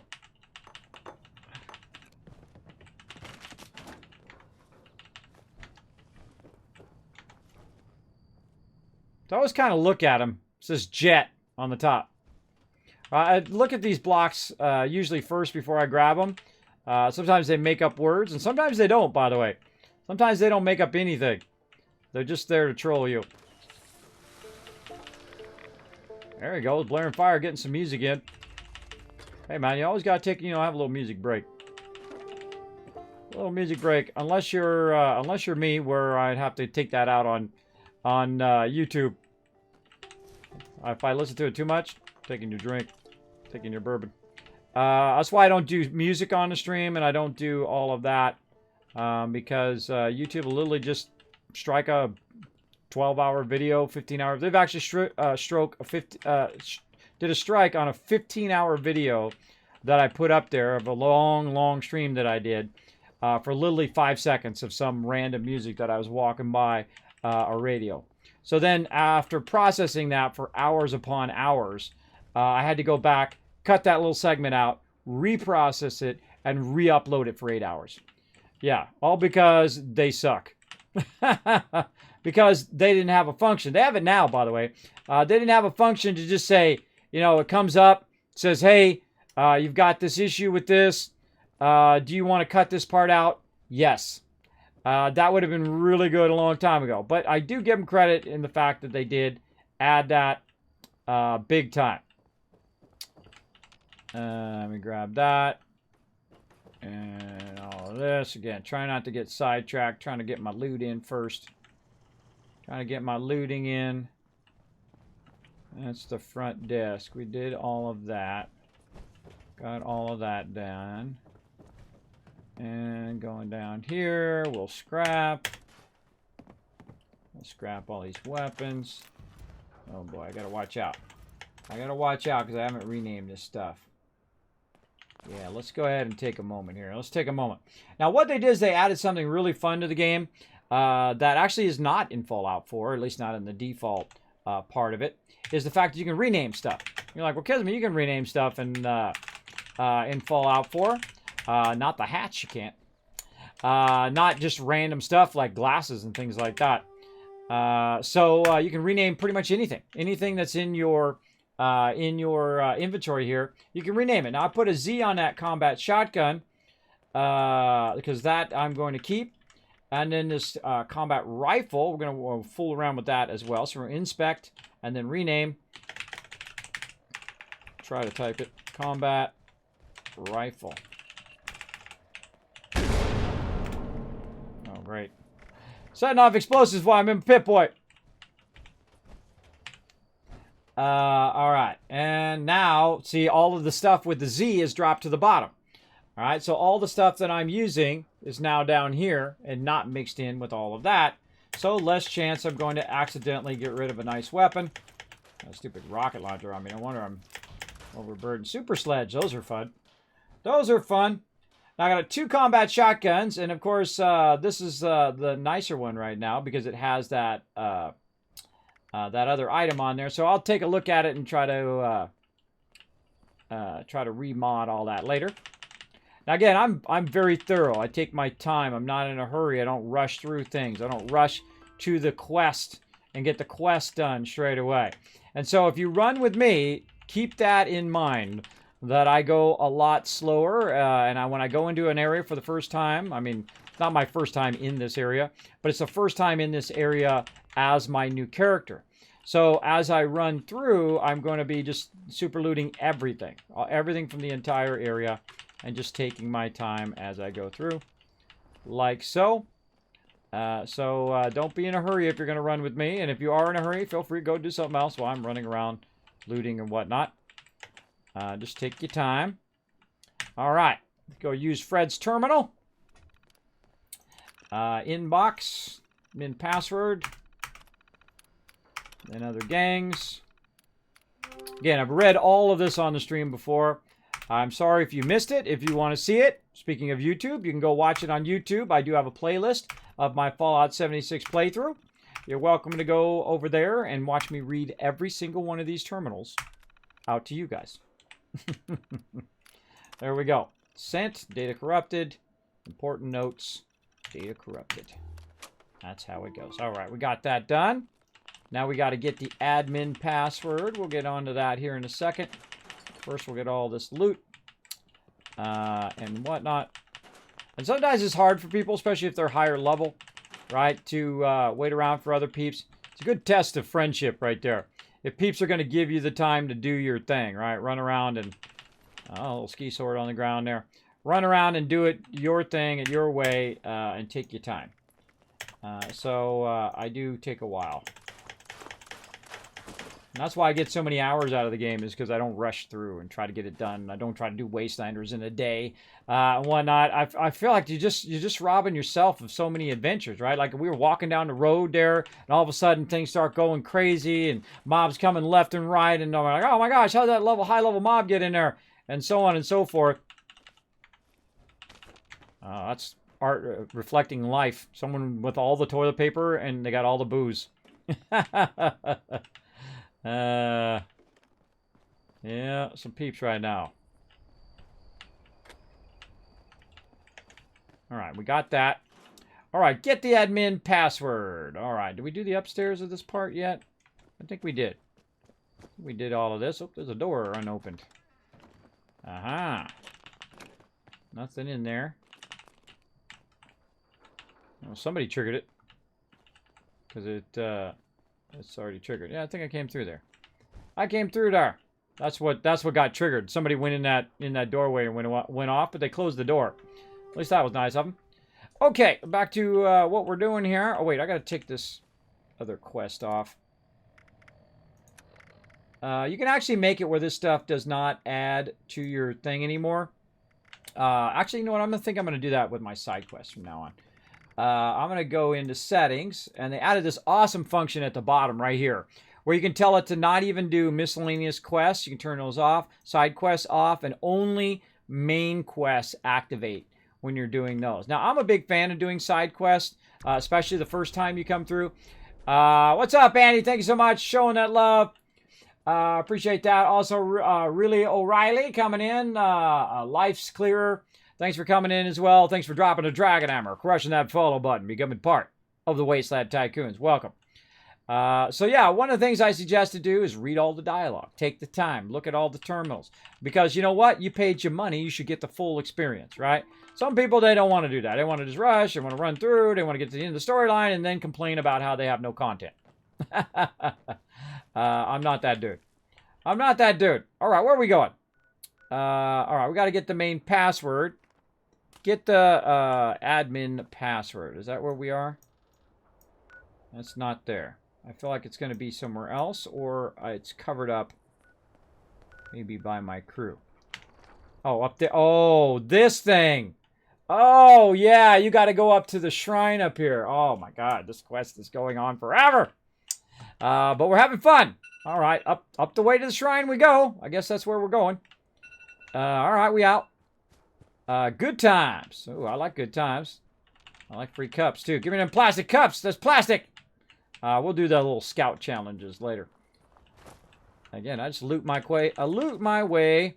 Sunny Top maintenance menu. We've read that before. And whatnot. All right, onward. Let's take the ski lifts. Let's go. All right, somebody flip the ski lifts on. Taking the ski lift down.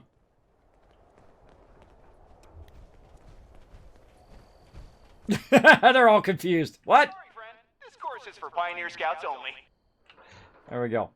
So yeah, you can't make it run. It'd be awesome if you could, though. You can just, like, start that back up again. That would be neato. All right, where am I going? I'm going totally the wrong way. This way. All right, don't get off track. Don't get off track. See, I get off track, and before you know it, I'll be down there looting all of that stuff. All right, we'll come back to all of this. This is another quest. Whole bunch of loot, whole bunch of funness. We'll come back to that, but we're going to just goat trail it right through the middle of here. Take that, gnome. I got that gnome. Oh, whoa. He blew up. Whoa, he actually blew up. Something blew up there. Something went kablooey. All right, let's keep going. Trying to find the path. Nope, not even going toward the path.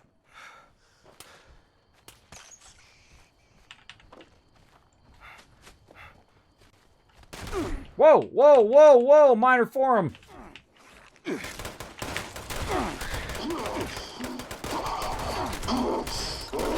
Foreman, I mean.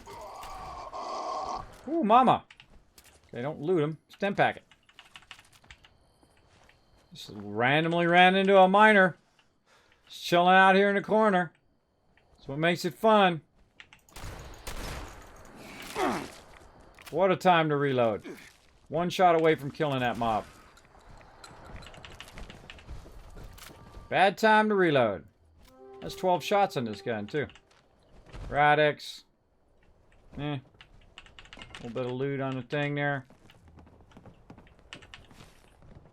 A little bit of something, something. A little cash back here in the corner. Nice, nice. All right. A little something, something on the way. Again, see, we would have missed this little area. Let's do a little jump puzzle action. Ooh, look at those skills. Look at them skills. Overburden. Look at them overburdened skills. All right. Feel like it's a good time to do a little camp action. Wonderful place to do a camp. Up on the top of the mountain. Up on top of the mountain. Where my stash is so high, but I can't get in my stash because he's standing in such a way where I can't get into it. There we go. Alright, put all this combat shotgun away. I'll put our other combat shotgun around because we're running around with that when we don't need to. Miner hat away. Thank you for the follow. Appreciate that. Darth Mothman. Thanks for coming in. Coming in, showing that love. I greatly appreciate it. Becoming part of the Wasteland Tycoons. Appreciate it. My name's Kismet. I'm the Wasteland Tycoon. Having some fun right now. Running some 76 with my crew. What we're doing is we're restarting again from scratch-a-rooney because we hardcore up in here. We don't just go easy mode.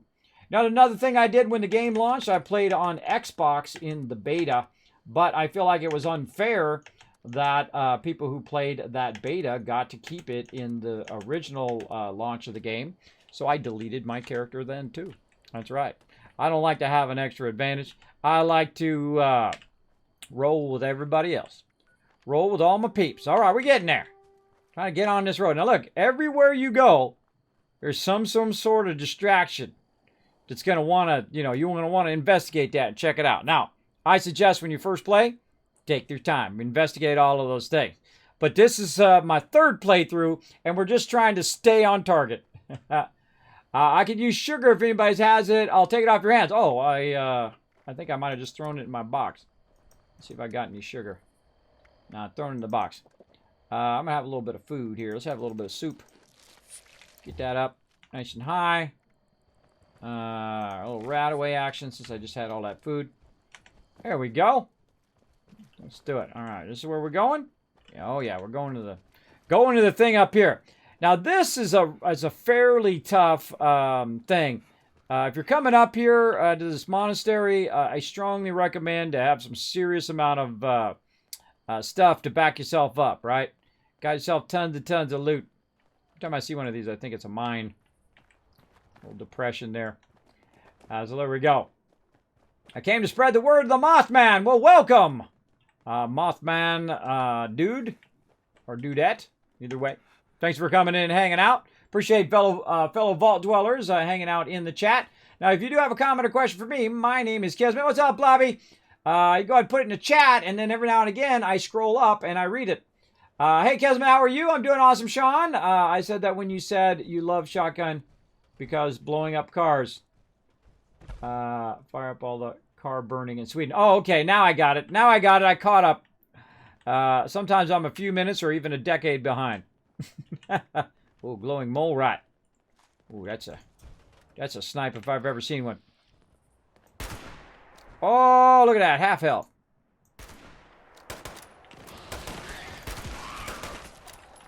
They fell off. Fell off for the oldest trick in the book. Draw them to your friends and then wipe them out. Yeehaw! Down the side I go. I just jump off. I don't even know if I'm going to fall or die or not. Sometimes I just jump. I just jump, go crazy. Get that loot. Get it. Where'd that other radiated dude go? Sniped him over here somewhere. Sniped him somewhere. I think he might have popped back up there. All right, what do we got here? We got a little wrench under here. A little toolbox. Got a little bit, nothing up there. All right. Suitcase, already got it. All right. Monastery it is. Let's see. Which way is it? This way. That way. Yeah, you can see it off in the distance.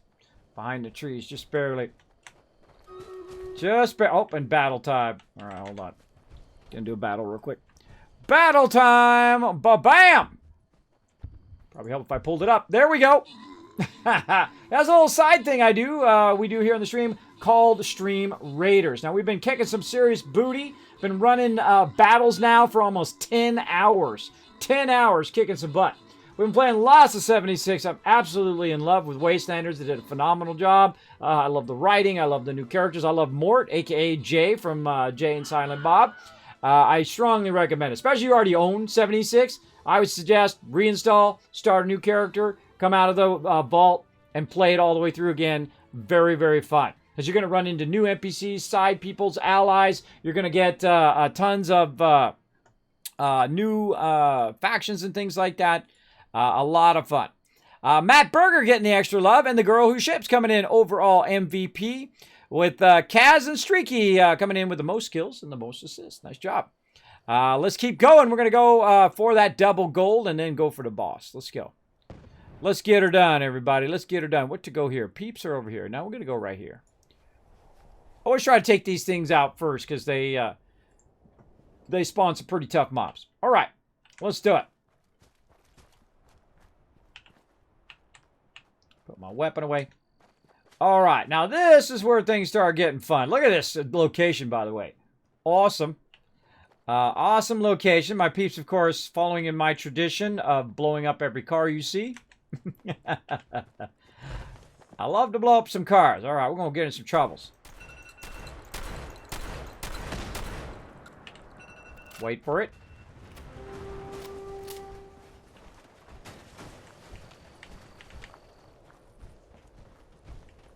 All right, now this actually triggers an event over here. So you got to watch out for that. All right. This is the Palace of the Wandering Path. I always seem to end up right here in this corner on this particular one. So I'm going to go over here and check the loots. Can't remember if there's loot. Oh, there's that thing there. All right. A little bit of redundance. There we go.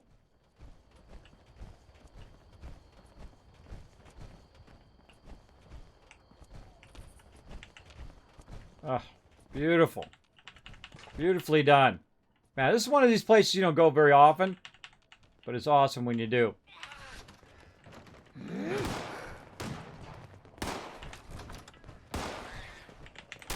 Peekaboo! Ha ha ha! You were shooting at them and I was behind you. Oh, it's a level 40. Hey, I don't do a lot single damage, but I do a lot of AoE damage. And the combat rifle in there, too. Nice. I hear them.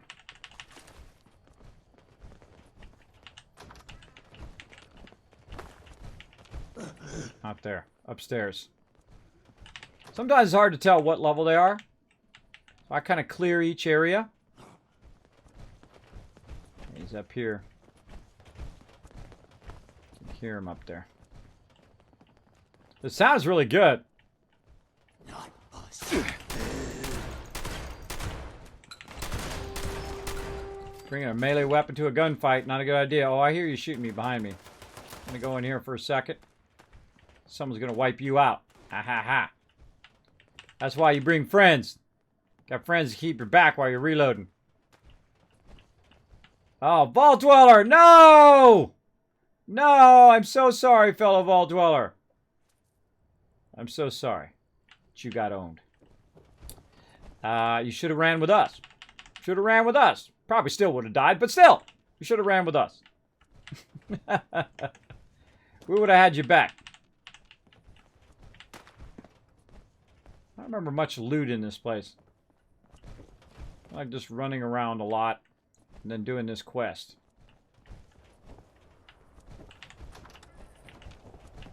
Now, when I open a door like that, the first thing I do is I hit Q. And the reason why I do that is to zero in on any mobs.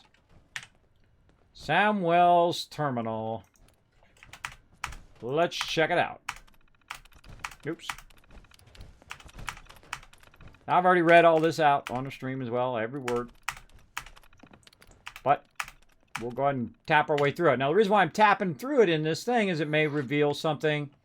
It may show... I can't get those. It may show a location that I didn't get. And I can check out later.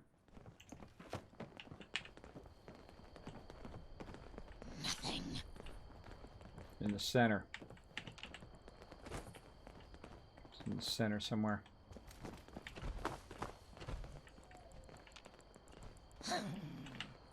Yeah, it's in the center. No entrance this way. Back up. We gotta go in over here.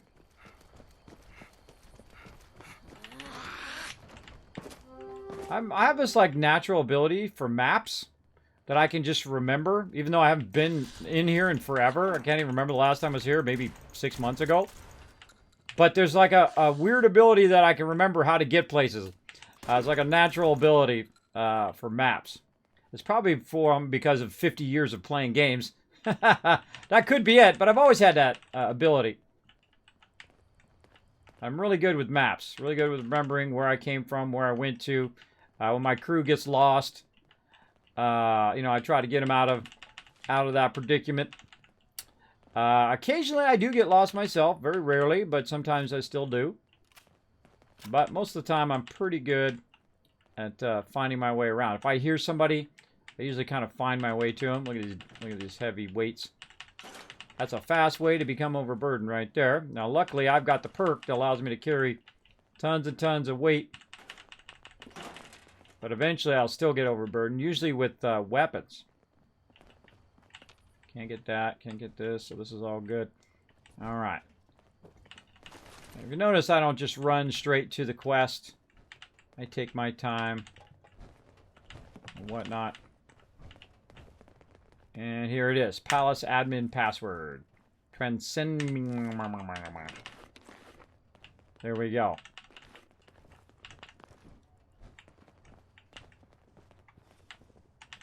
Wait for her to duplicate the diehard's key fragment.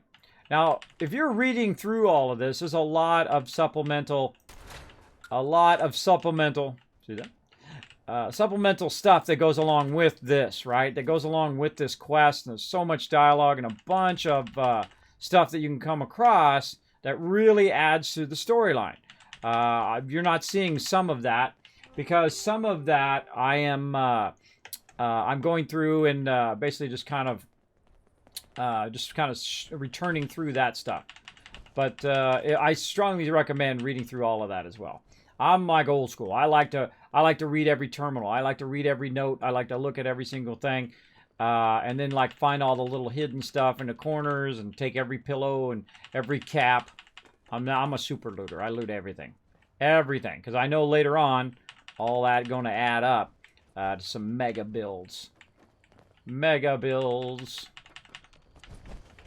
There's a bunch of tea and whatnot back there in the corners, as you would expect.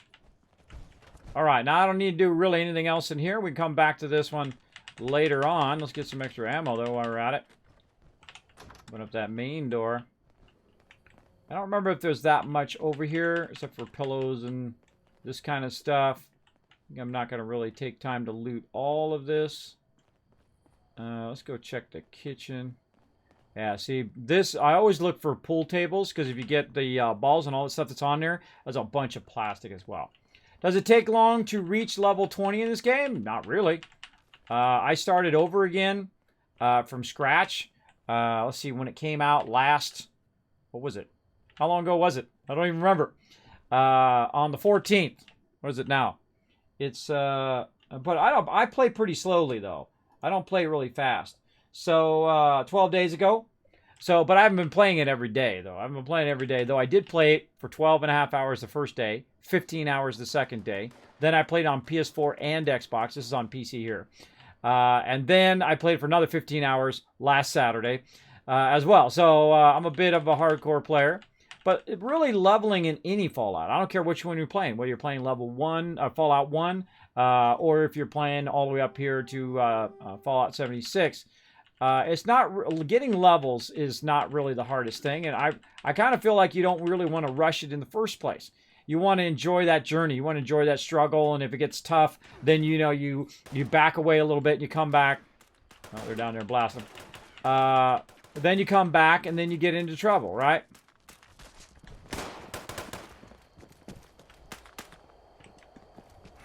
You come back, you get into more trouble, and you wipe them out. Yeah, they're down below.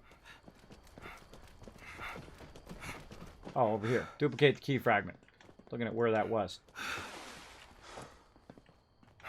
The rocket's going off. This game actually makes it pretty easy to find stuff because they put a quest marker on it. So there you go. Duplicate from tape. Duplicate from archives. I forget what it is. Duplicate from... Did we find the tape? I think it's from tape. No. Archive. See, I wasn't reading the story this time. There we go. Basic meditation. Die Hard key fragment. Yeah, Die Hard key fragment. It actually tells me what to do in the upper part. Kinda lost track of you out there. I was, busy doing some stuff. And by stuff, I mean chems. You know, I almost feel bad for old Margie. Smart as a whip, but never did like to get her hands dirty. And couldn't hack it when push came to shove. Anyway, did you find her key? Let's pretend you did and move on. I don't have all day to watch you putter about. Hey, speaking of putters, I'm not sure what you'll find at Bolton Greens, but I am sure that whatever happened to the Gourmands, it was as grisly and inhuman as they were. Good luck! You'll forgive me for not watching this time. All right. So now we're on to the next thing, way down here at the notes at Bolton Greens. Now this quest seems to go on forever. I've been literally working on it for 10 hours now, but actually about 5 of that hours I've been was building. But there you go. So there you go. Thanks for answering. I only asked because I've heard some content had a level 20 lock. Yeah, some does. Some have locks in it. They're rebalancing it a bit more where it's going to scale up as you play through, meaning that it's going to scale to such a way that makes it easier, because it's going to make the level of the mobs at your level versus it scaling up to whoever last ran through there. Sometimes when people run through there and they're really high level, you'll come through there as a low level and oh, look at this. Look at this little deal. You'll run through there as a low level, and you'll get owned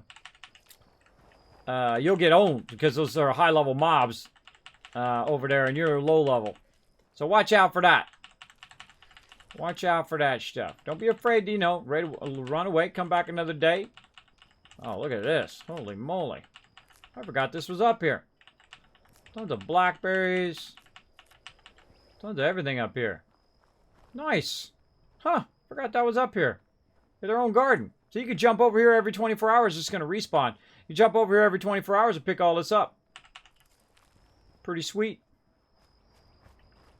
Look at this. Look at this beautiful shot. Welcome to Appalachia, everybody. Taking them country roads. All right, what do we got? We got that done. We got to go way down here. I feel like we're just going to keep going until we finish this other boss battle. So I feel like I'm overburdened at this point. So we'll go ahead and just do a little. Can I put my tent here? I don't think it's going to let me. Be awesome to put it right there. Oh! And it is awesome. It'd be awesome to put it right there on that edge. And then, of course, it'd be really cool to build your base up here, too. And then that's basically your view. You have this big, gigantic view. Really want to go and respec all of that stuff. Aster, let's just get rid of most of this stuff. It's weighing me down.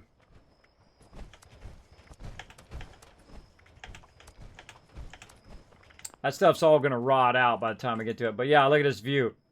We have this big old awesome panoramic view from up here. Pretty sweet. I think you could probably put your camp down. If it lets you put that down, there's a chance you could put your camp out here on the edge. Let's give it a try. You have to be way away from that center area there, so you couldn't interfere with that. Nope. I'm going to teleport out of here in a second. I want to see how close you can get up here on the ridge. Oh, like a death claw coming up. Sneaky death claw. Maybe it's because I got my camp there, too. Nope, watch out for that drop. Nope, can't do it. What a bummer. Alright, worth a shot. Oh, look at this down here. Whole entire compound down there. That's the Fort Prickett's Fort down there. That's part of the quest line there.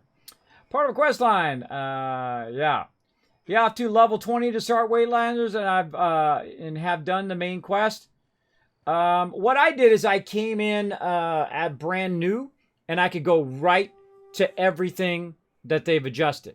They actually have adjusted the game, so right as you're walking out of the vault, there's voiced NPCs.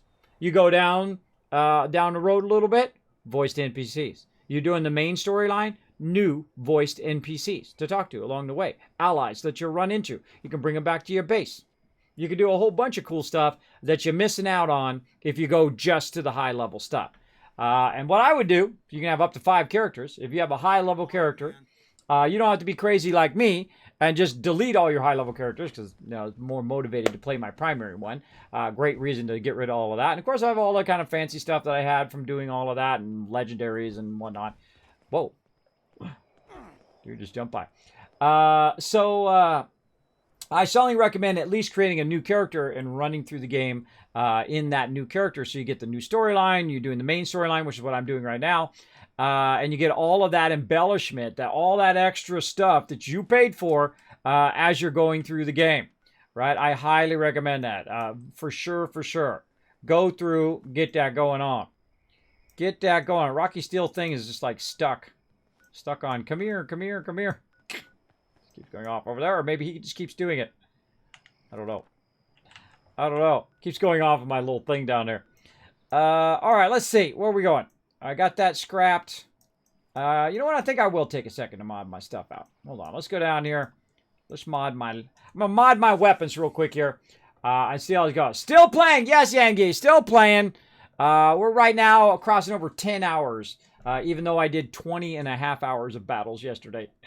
I know. We're hardcore up in this stream. Hardcore. So, yeah. I strongly recommend doing the lower level stuff. You'll be level 20 in no time. No time. Just run around, do the quests, do some dailies if you run into it. Read the dialogue, get into all of the storyline. In no time at all, you will be high level. And it's like, where'd my base go? I moved it back a little bit. I moved it back. I forgot. I forget that quickly. All right, let's go ahead and go over here. Let's go ahead and modify my weapons here. So let's get on up here and we'll do a little fun with our new combat rifle. We will go ahead and go in and modify it. So we'll give it a calibrated receiver. We'll give it a standard short barrel. No, we'll give it the standard long barrel. Wait a minute. What happened there? Huh. There we go. Oh, we're doing the combat rifle, and not combat shotgun. So I got like sidetracked there. I was like, wait a minute, why is my damage so low? Yeah, we're doing the rifle. Oh yeah, I want the long barrel. Even though it's gonna be a little less accurate, I want to have the range because this is a snipe weapon. We'll get the other long barrel later. Let me mute the game. Bruising stock. In case I need to bash somebody. Alright. I don't really need it, but whatever. Standard magazine, yes. Reflex sight. Oh, man. We don't have any sights. We don't have anything. Can't even get the suppressor on there. I don't even have the gunsmith up. Oh, wait. No, I do have gunsmith. Oh, I don't have my gunsmith on. It just dawned on me. I forgot to put my gunsmith back on again.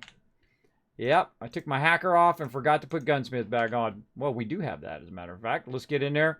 Let's modify. Let's modify that sucker. Combat rifle. All right, let's double check there's nothing else we can do. See, what you have to do is deconstruct a bunch of combat rifles, or you can go ahead and basically buy the patterns. Buy the patterns for it. And I'm not going to do any of that. There we go. Hardened receiver, which is 90. That's a pretty nice hardened receiver at 90.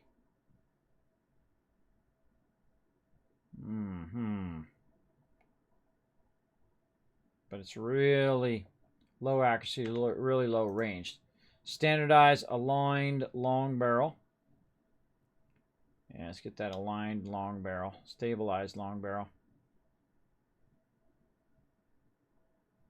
Yeah, let's go aligned. Stabilized stock. True short stock. Drum magazine. Yeah, I feel like leaving drum magazine on for now. I like to have the dot muzzle brake. That's exactly what I would have put on there. And with the Vault-Tec paint. There we go. See, that one has a hardened receiver on it, which makes it better, actually, than my other shotgun. So that's pretty sweet. We'll do that. Now, this rifle here I no longer need because I'm going to be using this weapon for that. Right, for that long shots. And let's see, what does this take again? Let's go in and look. It takes, not that, 45 ammo. All right. And so, now we don't need our rifle anymore. You know what? Just, you know, boom, take it out of there. Scrap favorite item. I love the fact that they come up there and warn you that you're scrapping your favorite item. I love that. All right, now we're going to keep some 45 ammo. Holy mackerel, I got a crazy ton of it. Okay. I probably didn't need that much, but put the rest of this away. And I definitely don't need this much ammo. You need, when you're doing sniping, I find that I do way less sniping than I do shotgunning. So I don't need to carry around all of that stuff. Oh, missiles weighing me down. I hate missiles. I hate them.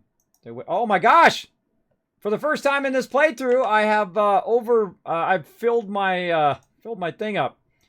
I definitely have a bunch of weapons in there. That's why it's doing that. Hold on, I gotta take all the stuff back out again. And you know what I should do is I should rename this one. Right over here. You know, I should just put that in the thing. I don't know how much it's worth. I don't even care. Sell. Weapon. Let's see what it says by default. How much is that by default? 68? I don't care. For my crew. They can have it. 68 caps. It's theirs. They can throw in the legendary vendor if they want. I don't care. If people get too obsessed with stuff, and they get like, this is like, you know, random stuff in a game. It ain't real life stuff. So people get all bent out of shape over it. Me, I don't care. It's just, you know, pixels in a computer screen. Pixels in a computer screen. If I want it bad enough, I'll go and get it again. All right, we got rid of that. What are we doing? Scrapping over here. That's what we're doing. We got to clear out all this stuff because it's sucking up all my inventory. Oh, there's combat shotgun. Maybe we'll get ourselves another thing or two here. Get rid of all of this.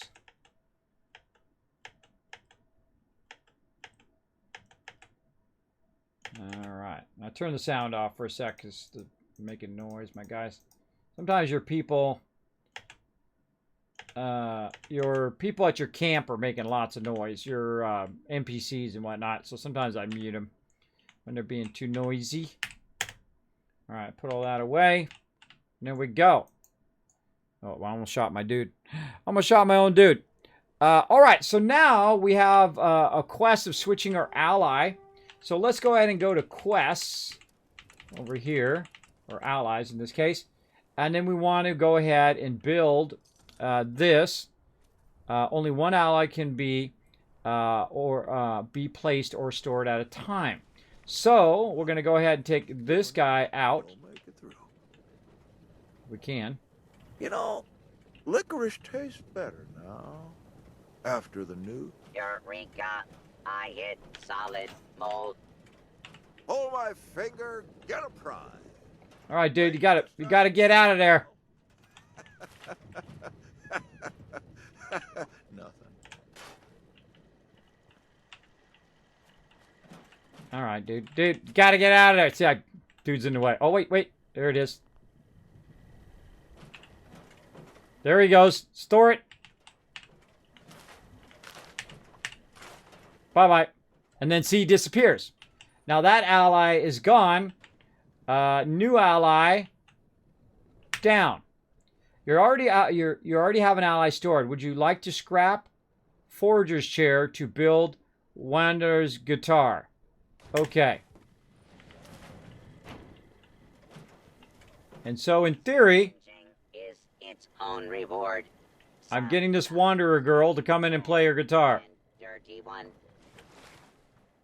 Robots are so annoying. Clean up this. Fix that. Ugh, it never seems to end. Where's she at?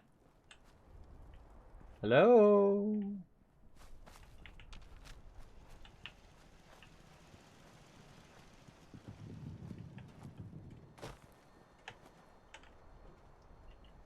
Again, I feel like this rotates over here. It rotates through different events. Like there was a crashed vertibird here. I always kind of glance over here and see if it's changed to something. That's a great event spot right there. Like random events that happen. I love that they put those kind of random stuff back in like they do in Fallout 4. There we go. I'm level 20. I never did anything since I got the game a year ago. Well, there you go. Here's the thing. Start over. I start over and pretend like you never played the game ever. Just pretend like you never played it. Start over with a brand new character and play all the way through. Why do you have a letter Z in front of your name? Yes, it's one of my tricks that I've used for a very long time. I put a Z in there in front of the name so it drops alphabetically below the rest of them. Want to see a great example? When I'm scrapping stuff, look at how it's organized, right? It's organized here. But if I go like to apparel, see it's like that. Now, if I have any other items, the new items I got, they'll be on the top. And all the Z stuff will be at the bottom. So I don't accidentally scrap it. And then also when I'm transferring stuff into my bank, into my stash, the Z stuff, see how it didn't show up there? It's way at the bottom because it's alphabetical, right? So it's way down there. So less chance I'm going to accidentally put it into my stash. Works also in Fallout 4, by the way. Very, very nice way of organizing your stuff. So that's another Kismet tip for you. So there you go. Oh, yeah, Wolford telling you right there. So no persistence. Finally. But I like my character. Yeah, you can get her back again, or get him back again if you want. But you can only have one ally at a time at your base. So she'll show up in a bit. Apparently that was a rare one. I have no idea. I've seen another ally. I should have just been getting all the allies as I was running into them. I didn't realize that if you got one, you could choose to put that other one down later and not... there she goes.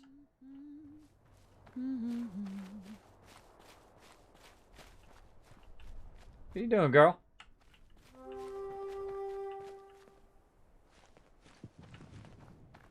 Just running around. It's hard work making a living out here. There's no time to be upset anymore. Let it all go. Jeff, stop talking to her. It's tough out there. Don't make it tough inside yourself, too. Everything has its own song. You know? Don't make me shoot you, bro. I wanted to see what she was gonna do. I want to see if she could make it. That's my companion, my ally. I was trying to get her to see if she ran over there to her chair. I want to be setting up places like Foundation. All right. I walked You around, got any, did 10 the millimeter? talk, and listen. Guess what I picked up? Some friends say there's something bad out there, and it needs a you-sized solution. Yes, I do have some 10mm. I'll give it to you here in a second. I'm going to do some storyline dialogue and come back. All right, story mode.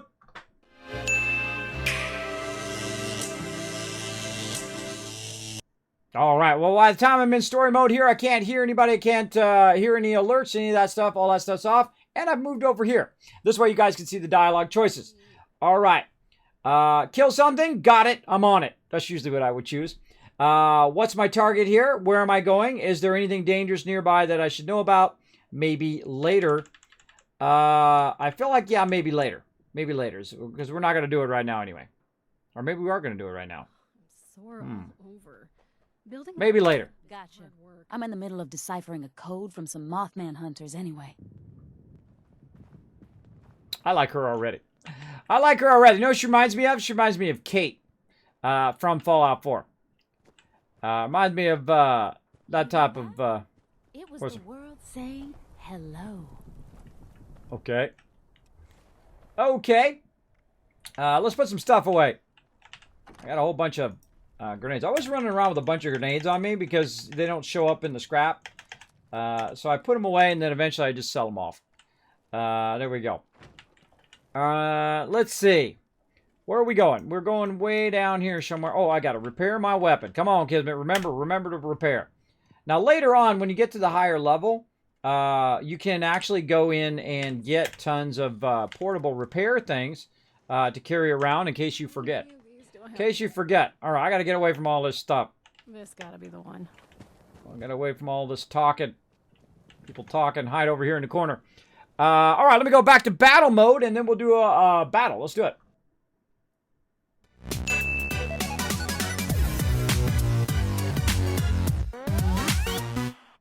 Ba-da-da. All right, battle mode. Another Stream Raiders battle. Let's go.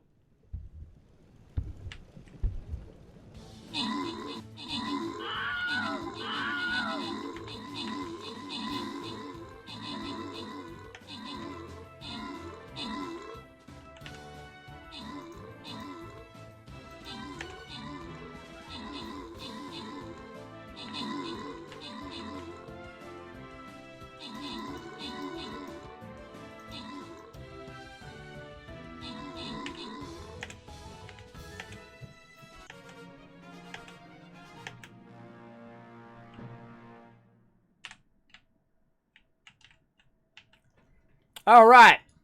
Handing him some 10 mil while we were doing that. Streaky getting that scroll. Congratulations. Streaky coming in also MVP. Look at that. With the most kills. And Theory Harper, I think that is, getting the most assists. Nice. Oh, look at that. Gold coming up. Gold coming up here. We're going to keep on going. Try to get that boss going here. How are we looking? Oh, my God. We're going to be going for a couple more hours here.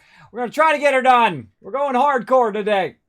What about my Fallout carefully crafted settlements? I don't know. What about them? I've done lots and lots of settlements. Gigantic mega builds. I just like base building. Yes, I'm the same way. I love base building. That's why I put Fallout 4 just slightly above New Vegas. Just ever so barely above. Yes, but thanks for coming in, Rocket Man. Thanks so much for that follow as well. Appreciate that.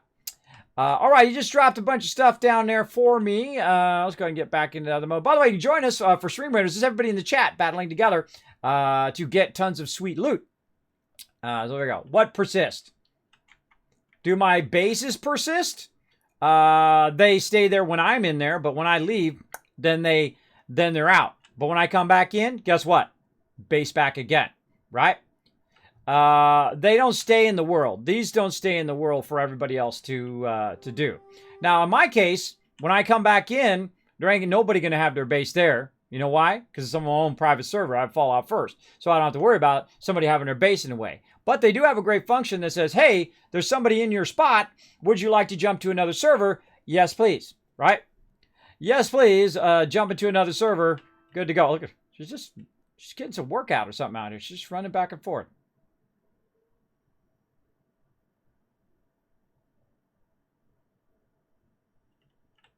It's going to block her. Uh-oh. Imagine people every day trying to harmonize together, living for each other forever. That's what she said.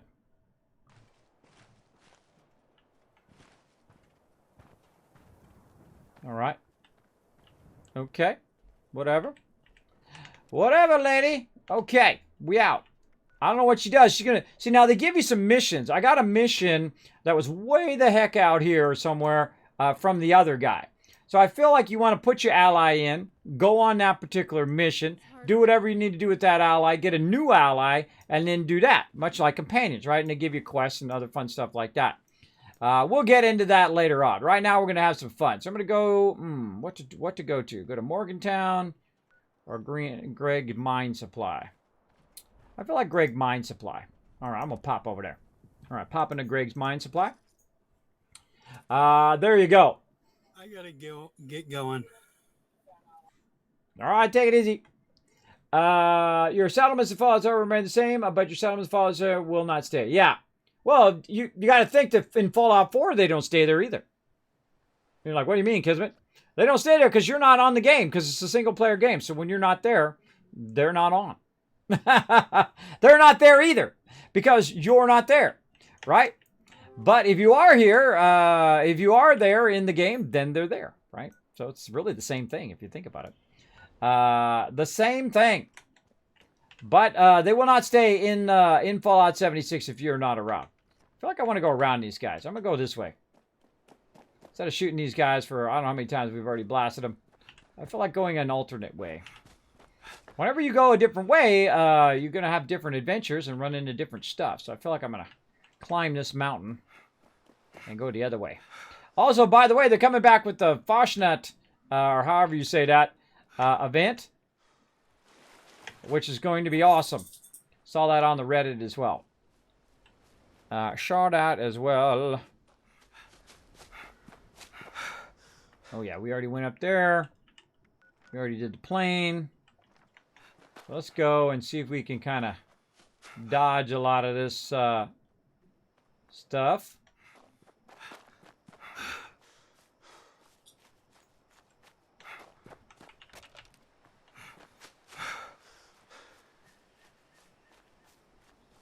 Just wandering the wasteland.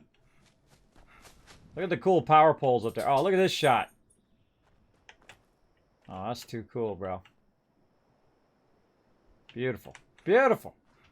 All right, we're just running along the mountain edge. Just try to bypass that. We've already done that several times. Really? Really? I don't have any water? I bet you I got a bunch on me. Right there, yep. Got it now.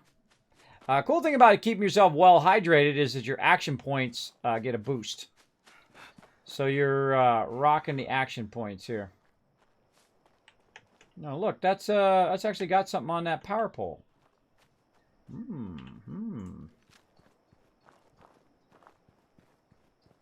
Oh yeah, this is the golf course.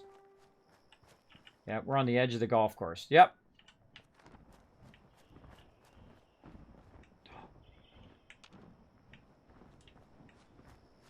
We too low level for that, bro. Without my crew, I'm out of here. No. Now, I could try it and spend a half hour to an hour trying to kill it. But no thanks. I've killed many of them. I don't need to prove nothing to nobody. Come back to it later. Get a little bit high level. Oh, look at that. I would totally flip that on. Uh-oh. He doesn't see me up here. I can hear him. Man, I want to flip that on. I want to flip that thing on. Just to see what it does.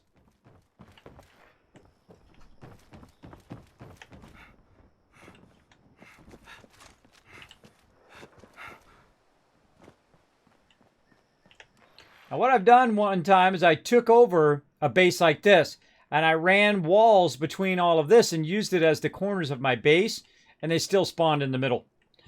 You know, because that's what you think you do, right? You build up some walls to protect yourself from them getting in your base. But don't be surprised if you log in or teleport to your base and all of a sudden there's a bunch of mobs in it. I'm surprised none have spawned into mine. Where's extra loot there? Oh, did I turn my sound back off? Nope. Seems to be down a little bit. Going great, Razor Axe. Thanks for coming in, showing that love. Hello, hello. Welcome, welcome. That's what I'm here for. There you go. Yeah. Yeah, just on PC there's mods. Like they have sets for your perks and all that kind of stuff. I prefer play no mods early on and then play mods later on. A Liberator out there. Oh, we should switch our snipe weapon to 3. So I like to have 3 weapons: melee, short up, close up, heavy damage, and then snipey snipe. Now this is not a great snipey weapon because I don't have a scope on it yet. We're just gonna run up here and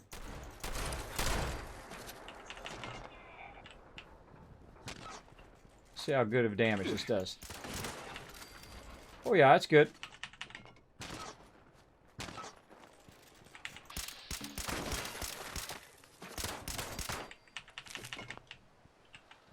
Shoots really fast too. Another great.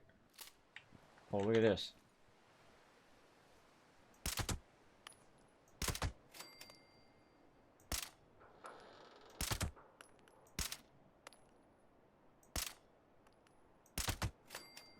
Sniped him from way... You can't even probably see him on the stream. They're so far away.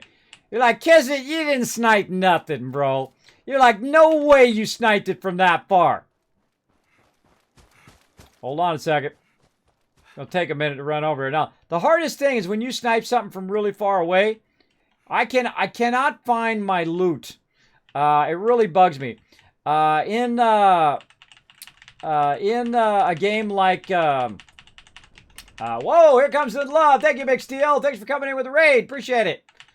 One of the things that's really tough, and in Outer Worlds and other games, they have a thing that will help you find your loot, right? So I sniped them way over here. Now, heck if I remember, they were right about right here, and they were walking this way. And they're around here somewhere. But they're going to... Oh, there's one right there. Snipe that guy from way over there. Right? But they also have a mod, by the way, for Fallout 4 that I used in my last playthrough. I do use mods when I run out of things to do.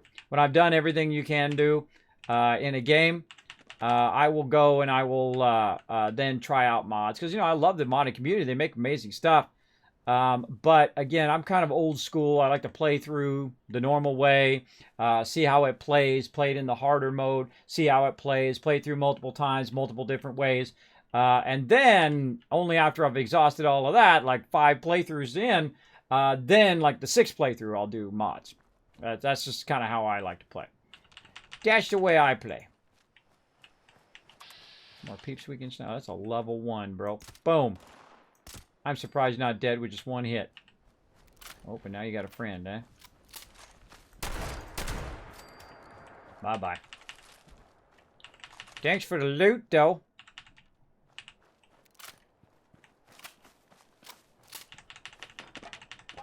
I'm a super looter. I take it all. Take it all. Don't forget to check around the back. Never know. It should be something back there, too. Little snub nose. Saying there's something there. Baseball. Ouch.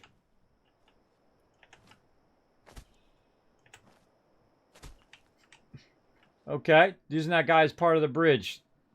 Something really weird about that. Really, really weird. Alright, we're trying to get over here to the Bolton Greens, which is up there on that other level. But again, I'm not a person who just runs from quest to quest to quest, right? I like to go around, check out all the loot. Ooh, there's a little bit of nuker straw there. See if there's anything interesting. Keys, magazines, bobbleheads, those kind of things laying around. And that's how I find all the extra stuff, right? The stuff...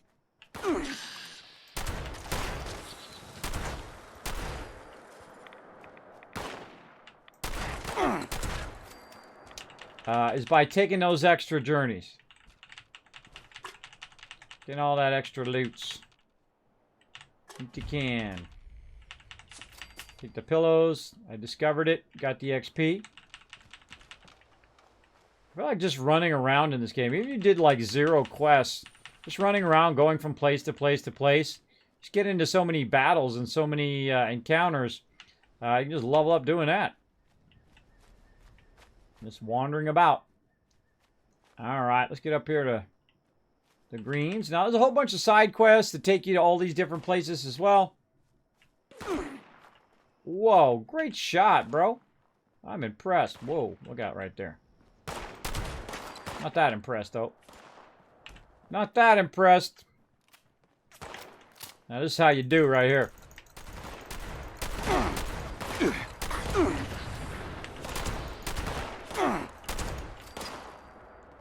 You up on the balcony up there. I see you up there.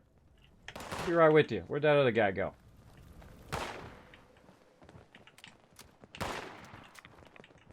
There's where you went. Want to play sniper? Come on, let's play sniper. Let's play who's the better sniper. Oh, hold on. Let me shoot your friend first. I'm gonna say it's me. I'm the one still alive, right? I'll just say it's me. Let's go. I heard somebody off to the right here. Just ran back up. Always together. All right. Now it's time. Killing spree mode. Not going to get any loot. Ready? Let's go. Killing spree mode. So we just go in and blast everybody you run into.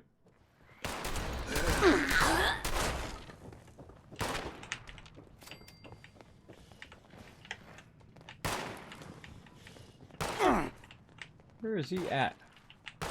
Sometimes hard to find, peeps. Even if you hit Q.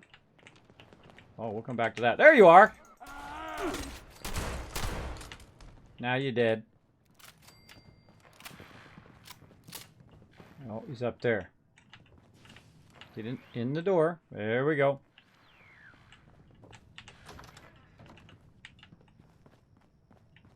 Can hear him.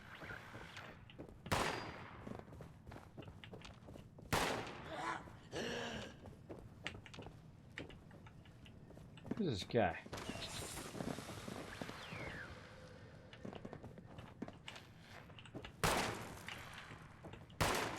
Oh, he's up there on the roof. He's way up there.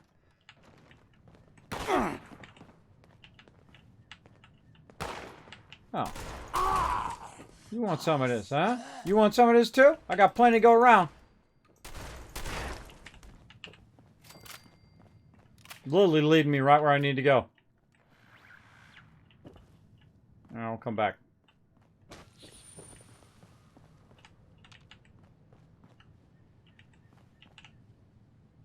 Yeah. Do not loot. How do we get up there? I'm trying to remember. Don't tell me. Don't tell me. Part of the fun's figuring it out. Alright, punk. Do that again. Dare you. Oh, thanks for bringing your head down here. Makes it easy for me to loot. Blasted him! Alright, look at this. Oh, plastic. Time for looting, everybody. Let's get our loot on. I looted all. Oh, there's a basketball back there. It's my basketball. Get out of there, basketball. Man, this gun needs a way faster reload. Alright, again, this is why we sweep the whole thing. We're looking for bobbleheads. We're looking for keys or anything like that. So we're going to do a nice little thorough. See, I look around behind stuff too, on top of stuff. All that kind of stuff in between, on the ground, under tables, and whatnot. Some nice thorough looting. Alright, I feel like we got that one. We didn't get this guy? Get that guy. Raider corpse. Can't get it. Can't get it. Nope. Oh, another shovel. Can't get that either. That is such a slow reload. Gonna get that lamp though. Get that wood. Super looting mode. Again, thanks for coming in, everybody. If you are new to my stream, my name is Kismet. Feel free to come on in. Press that follow button. We're getting into it deep today. We are 10 hours and 35 minutes in. Getting at loots. There we go. Now, again, I've already read all of this on the thing. You definitely want to read some of this stuff, especially at the White Spring, because it's going to tell you some special stuff about bottle caps. I'm not going to tell you what it is, though. Feel free to read all of that. I have read it out already before on the stream in the past. If we run into anything new, we'll go ahead and read it out for sure. But if you want to see me reading all that out, you're welcome to go check it out on the YouTube channel right there as well. Because I have every stream up there. That's right. I have literally hundreds of streams up there. Let's see. Concentrated fire. We'll take that off. Pick lock. Oops, wrong pick lock. Nope. Come on. Okay. Or don't come off of there. Ah, trying to click this one. It won't let me get it off there. All right, we'll do return. We'll do the return move. There we go. You got to have the two different ones up there for it to work. Oh, man. That was a brutal one. A little off left. Ooh. Oh man, that's a touchy one there. Don't worry, you'll end up with so many bobbleheads you won't know what to do with yourself. Or bobbleheads. You'll end up with so many bobby pins that you won't know what to do with yourself. Oh, look at this. Look at this. Plastic, plastic, plastic, plastic. Come to Papa. Got all these burnt books. Hey, kidding me? You don't need those burnt books. Hey, I super loot. I super loot it all. Taking it all with me. Leave nothing behind. You're not walking out of there with your legs broken. Can't call yourself a super looter. Now, we know what's up over here. We know what's up over here. We're going to come back to all this later. Do some other quests up here. Now, our actual quest was back up where we were. But we're going to sweep this whole thing while we're at it. Ah, yes. The whole backyard action here. Raider corpse there. Another shovel, which you can't get. Always check up on top here. You never know. You might see something. Up on the jungle gym. Now, me, this is I feel like this is an opportunity for all the explorers to get something cool. Even if you just hide something funny up there, like a teddy bear or something like that. I feel like it is, but this could be the one, everybody. This could be the one. Right here. This is the one. Come on. Oh. No pie club on this run. But I did get it on my first run, by the way. It took me like 900 tries. Not in a row. I don't sit and grind it like that. I just, every time I see one, I run over and I hit it. And then one day, you might get it. Now, I've had some people come in and say, Kismet, I went and got it on the first try. Well, congratulations. You're super lucky. Super lucky. Because that doesn't happen often. That's fairly rare that you're going to find that to get that pie. I'm walking around the outer perimeter here. We already did that. Let's go in here. Now, this robot actually has a quest. I'm going to try to somewhat ignore him for right now. And normally I suggest to do all of these quests and run through here. And talk to the NPCs and all of that. But I personally just like to go through and snag all of his loot. Let's see, did we do this back here? And we blasted him, but we didn't get the loot. And there we are, overburdened. Oh, look at that. Got a mole rat recipe. We're looking for recipes as well. Oh, didn't want to do that. A little too much hitting E. There we go. And... ah. So close. Oh, further? Yep.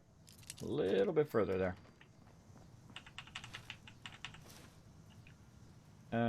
Gorman's Terminal. Oh, there we go. Let's play that. I've been feeling a little extra hungry of late, and the others are starting to ask questions. Morris, how can you be hungry when you're still so fat? You know what I say to that? I'm hungry because I'm the boss here.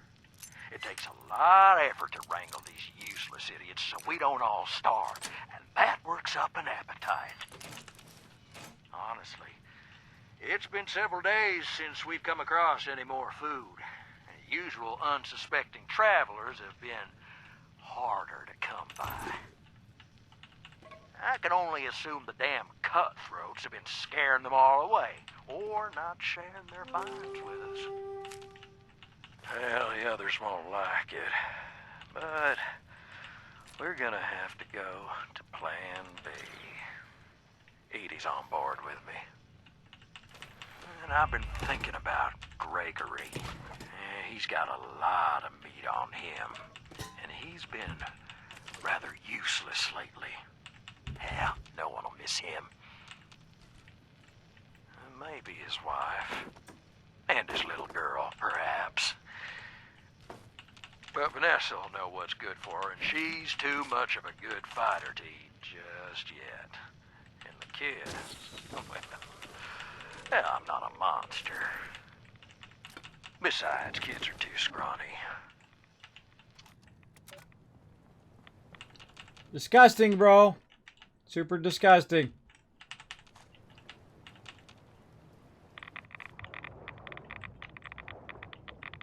I don't remember if there's any loot down there or not. Take a little rads there. Alright, did that. We did the backyard. We did all of this. Alright, I feel like we're looking good. Upstairs we go. Oh, forgot to get the mandel. Got to get the mantle. All right, looking good. Yeah, get focused. Fallout New Vegas. Oh, one of the best RPGs ever. Incredibly well done. Made by the masterful peeps at Obsidian, by the way, who are actually made up of some of the original Fallout peeps who made the original Fallout back in the day. That's where some of those peeps from Obsidian come from. That's why they're so good at Fallout. That Outer Worlds a really great game, too. I strongly suggest that as well. Though I do suggest taking another dip into the Wasteland and enjoying some Fallout 76, but having a fantastic time. Fantastic time playing it again. We're started all over from scratch. We deleted all previous characters. All my high-level characters deleted. Playing on PC, Xbox, and PS4. Currently on the PC, which you can see in the title as well. And I run around in super loot. That's what I'm doing right now. When I go into an area, I actually found a magazine back there. I found a bunch of holotapes. We're looking for anything that's going to give us like a key or something like that. I feel like when you rush through, what's going to happen is you're going to miss all that little stuff, right? You're going to miss it all. I take everything. I take even down to the pillows. I jump up, see if there's anything on the second level bunks, and so on, and so forth. Tons of scorch there. Oh, big box. Give me the big box. Bunch of games. And there's a note there. And bobblehead. Leader! That's me! Let's take that. Yeah, 5% more experience for 1 hour. All right. Now, finally, after looting the entire thing, let's read the note. He said we weren't going to eat each other, but then poor Gregory, after that, we had to send Morris away. I don't care if he was the boss. I heard he and his wife, Eddie, have been living alone in that cave over the south side of the mountain. Not sure what's good. It's done, though. Our people keep disappearing. Okay. I guess it's over in that mountain somewhere. Over in that mountain. Kind of feel like there's another... How did he get up on the roof? Kind of feel like there's another way out to... How did they get out? How did they get out to that balcony? I don't know if I'm remembering it right, but I kind of feel like there was a way to do that balcony. A way to get up on top. I'm trying to remember. It's been a while since I've been here. Hello there. Hey, Billingsley, guess what? I'm going to totally ignore you and not talk to you at all. How about that? Like that? That's exactly what I'm going to do. More loots. Like, Kismet, you're already overburdened with loot. I know. That's why I'm going to get more. Because if you're going to be overburdened, you might as well be really overburdened. You might as well be overburdened with every loot in the Wasteland. By the way, I've looted just about every single thing in Fallout 4. I'm talking all of it. Okay. All of them shooting the robot. I don't think I've ever noticed that before. Okay, shoot the robot. Good to know.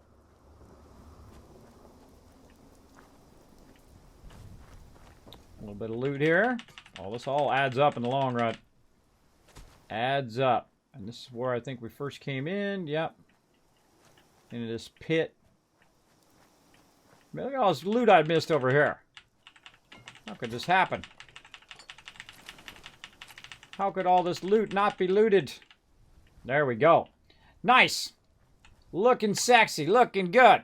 And thanks everybody for coming in. Appreciate everybody chilling out in the stream. We're having lots of fun playing some Wastelanders. We got to go way over there.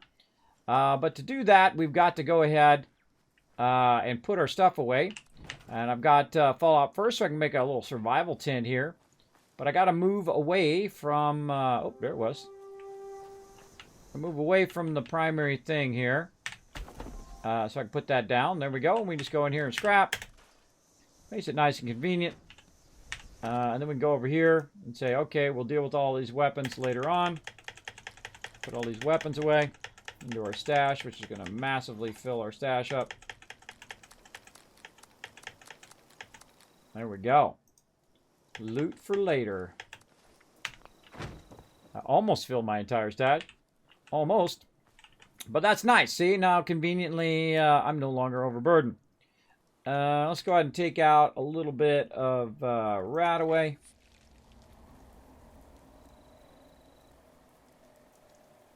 A little bit more. And we'll use our purified water, get our health back up again.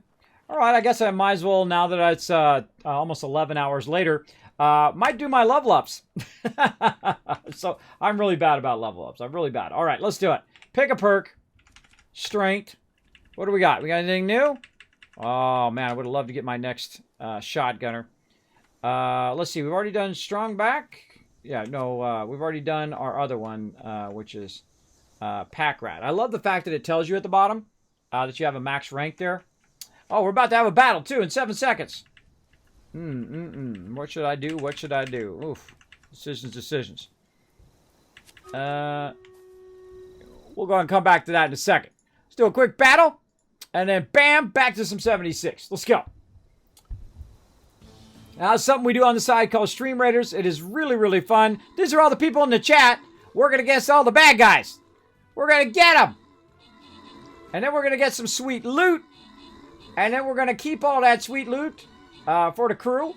So they can level up all their guys here. Level up their barbarians and ranged and archers. And, of course, you see me up there, the Wasteland Tycoon, rocking that yellow fedora. See, that's how you bring in the win, right? You get your yellow fedora skin. You bring in those wins. It's even got a vault shield. Like a vault door shield, which is pretty cool. Pretty cool. All right, put that back over there. Boom. Mike Baldwin getting that extra love. Mike Baldwin up here with the 21 assists and 13 kills. Nice coming in overall MVP with the most assists as well. All right, let's rock on. Let's try to get this going on. We got 2 more gold runs here. And I'm just going to put my healer in there so you guys can get all the gold. Go for it. Again, you can join us at streamcaptain.com. Something fun to play while we're playing some 76. All right, let me go ahead and take my pick lock off of here and put my concentrated fire back on. And let's take a look at where we want to go next. Now, again, I'm doing a Wasteland Tycoon build, which is very heavy charisma, very heavy intelligence, and strength. Right now, I'm trying to get room for my shotgunner. Let's see, strong back.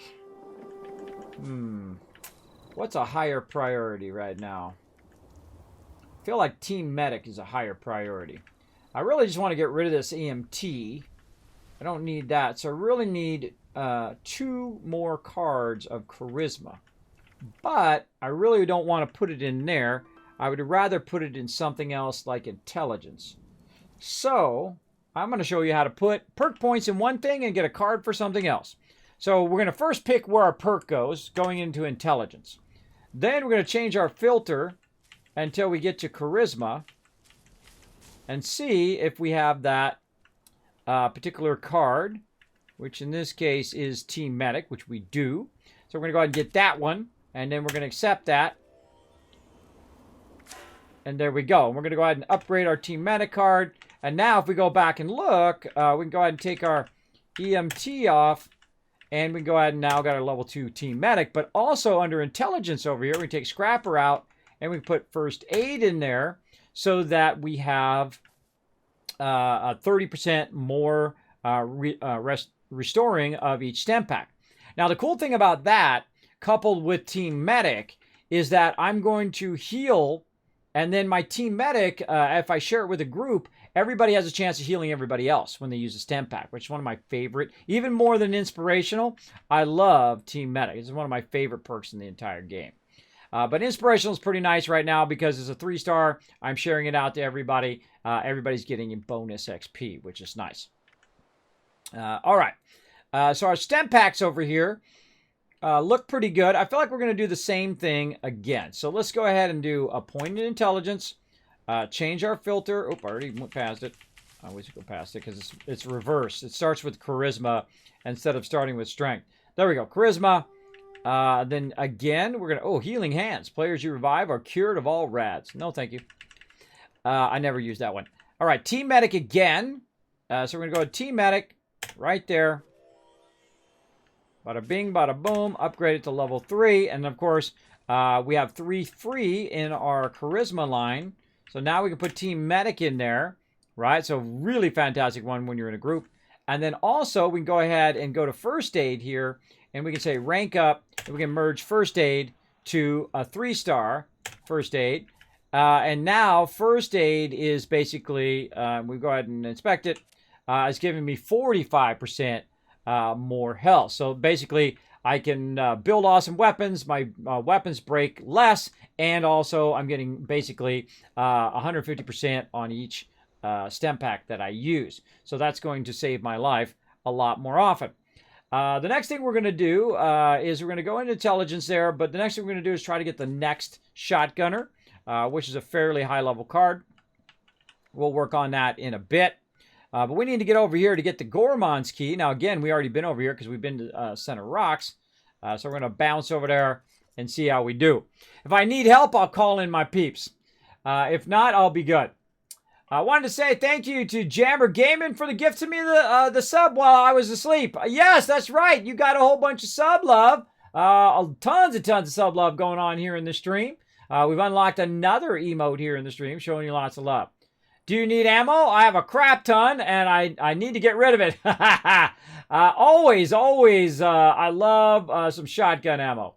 I love some shotgun ammo. Now, again, if you do, you're like, Kismet, I can't afford, in this tough time right now, Fallout first, but I want to just come and chill out and Fallout first. Maybe I want to start from scratch, and I don't want to be bothered. You're welcome to come hang out on my server. My name is Kismet, Kismet. Now, if you do like to play solo, you just want to get your own thing, all the loot is just for you. You want to kind of simulate like a New Vegas or a Fallout 4 where you're just playing by yourself, Fallout first is the way to go. Snatch it up, and then no one's going to bother you ever. No one can get on your server unless you give them access to do it by having them in your friends list. And you can even change it where people on your team are the only people to get into your server. So you can still have people on your friends list, but block them from getting onto your server. So many different ways of doing that. I highly recommend it.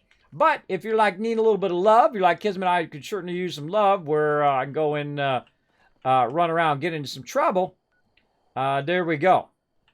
All right, let's see how high level these guys are. These are rad toads. Ooh, okay, this is a good time for the snipey snipe.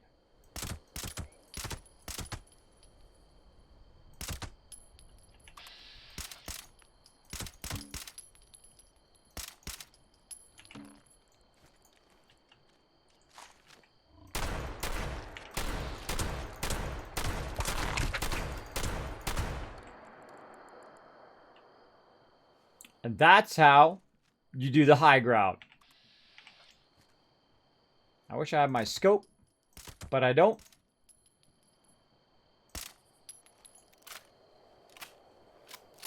Take a few pot shots.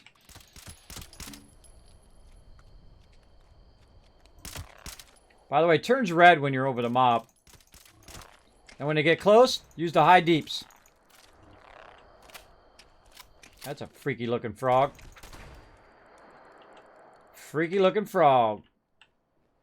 Now see, I'm using the high level of this first. You also move yourself around, like, because normally I'm in aim mode. But if you're not in aim mode and you're just hip firing, you can actually see the little crosshairs. Maybe you can't see it. Yeah, there. Those little crosshairs will turn red when you're on the mob. I feel like we got him. Oops. Heck was that? I just happened to jump down on something there. God, it scared me. Thought it was a mine for a second.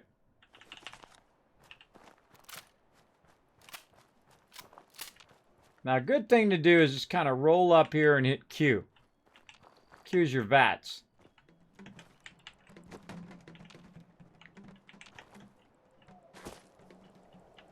And then grab all the loot. Come here, my little looty loot. The sludge hole. Now, when you have your back turned, oh man, man, we got tons of recipes. Hold on, let's learn those recipes while I'm thinking about it. Boom, boom, boom. All right. Now, see, if I was really there, I would crack open every one of these barrels. I'd look in every single box. You know, they have like sealed boxes and stuff. I'd crack open that barrel. I'd crack open all of these boxes. I would look in all of the stuff to see if there's anything in there.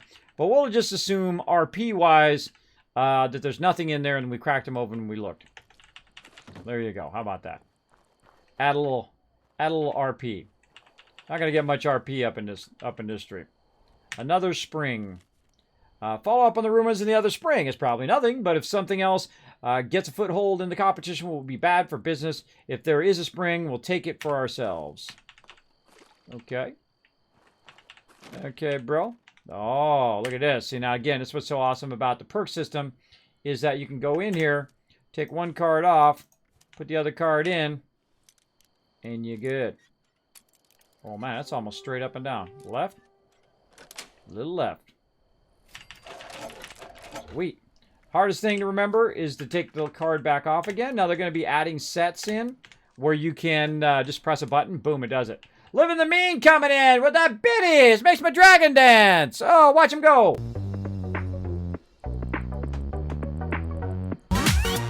Speaking of dragon dancing, that's also another one for you, gamer man, who apparently did that a while ago. Sometimes I miss my request there, but that's for you also, gamer man. Thanks so much for coming in, showing that love in the stream. Appreciate the biddy love. Big time. Oh, look at all this sweet loot. Sweet loot. Trade for parts. Make the deal for parts. Sledge pitches is a tapped tap well. But if we can't keep things running, our stocks are not going to last for long. There you go. Thong coming in. Thank you so much for that love. Again, thanks everybody for coming in. Appreciate it. My name is Kismet. We're having lots of fun, of course, wandering the wasteland. Having lots of fun in Wastelanders here. We're questing. We're doing all of that stuff. We started over from scratch at the very beginning of Wastelanders here. And man, it really does play through differently now. Really a lot of NPCs and whatnot you'll run into as you're running around. Oh, some free water. Oh, it's not even in the inn there. What a bummer. Let's check this one. Nope. So a lot of totally different feels. So if you've played it before, or if you're thinking of snatching it up, I strongly recommend doing a brand new playthrough. I feel like you'll get a lot more out of it. You'll get a lot more misadventures or adventures down certain roads and whatnot. Like I've already run into a bunch of stuff that definitely was not in the first one. I found some allies, aka companions for your base. I found a couple of them. I should have been collecting them all. While I was running around, that was my bad. I didn't know you could just get all of them, which you can apparently, and then just kind of switch them out. So we'll be doing that as we go along. All right, so we did that, and we're trying to go up to the Gormon's Key up here. We're doing kind of the main quest line. It's the without spoilers. It is one of the main quest lines that I absolutely despise. I don't like it. I don't like it at all. But it is part of our main storyline, and so I'm going to do it. Now, I do like a lot of the other storylines, especially stuff with the White Spring. I love a bunch of the Brotherhood stuff, which we'll get into. But I'm not particularly fond of this. I'm just going to tell it to you straight, because that's the way I am in the stream. I tell it to you straight. I'm not particularly fond. Uh-oh.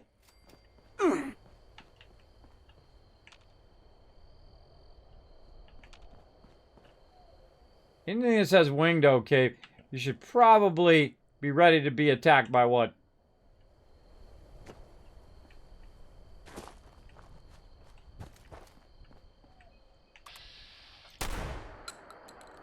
Ah. Ah!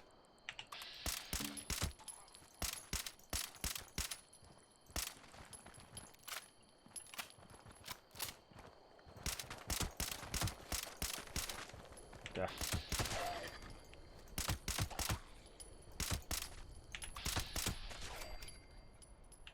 Actually, it worked out pretty good with bats.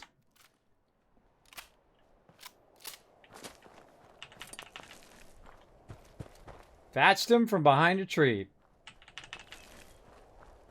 I actually like the VATS in this game.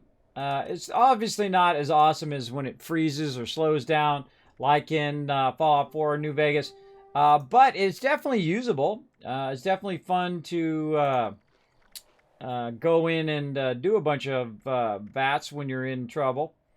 That's a little pork and beans there. Get our food up. Didn't I bring any other food? Maybe I ate it all. You might be like, Kismet, how can you eat that and not be radiated? One of my favorite perks in any Fallout. Lead belly. It's awesome.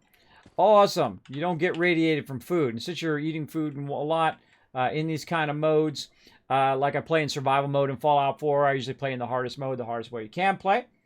Right on, dude. Exactly. Right on, right on. I read on my PC and the whole DL was 55 gigs. Yes, it is pretty big. Pretty big. I ordered Fallout 76 and got coming today on PS4. Not looking forward to a properly big update before I can play. Yeah, it is pretty big. Pretty big. I suggest, here's what you do. Before you go to bed, start it going.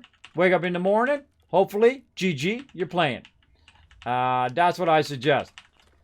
All right, this way you're not burning up your internet during the day. And you're also not just sitting there going, hurry up, internet, right? That's what I suggest to do.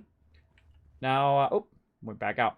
I have a really fast internet, so I have 1,000 up and 1,000 down, so mine goes very fast. So if you do have fast internet, you're styling. But if you don't, I definitely suggest to queue it up overnight because it's going to take a while. How's it going to be started over a new character? Got a new experience with the Wasteland update? Exactly, Dancy, Mr. Bob. What I did is I said, hey, I've already been high level. I've done all the high level content. I did all of that. But if I start as a high level, the NPCs treat me differently. So if I go in and start at a brand new level and I delete all the characters and went through at that new level, they treat you like a noob. They go, oh, hey, hello, Vault Dweller, when you're coming out of the vault and so on. I don't want to spoil any of that storyline for you. But they treat you differently. Now, I also play on Xbox and PS4 with my community on, on Thursdays. So you can come and join me for that if you're on PS4 or Xbox. We'll go help you in the Wasteland if you need some backup. Or you can just run around and get some sweet loot with everybody. That's always a fun thing too. But that's why I did it, because you have a different experience. So then I go on my PS4 and my Xbox, which I have slightly higher level characters, level 20 and 30 or whatever they are. And then I talk to the same NPCs, and then they treat you different. They go, whoa, whoa, whoa, you've been around the Wasteland. Hold on a second, Mr. Mr. Big Stuff, right?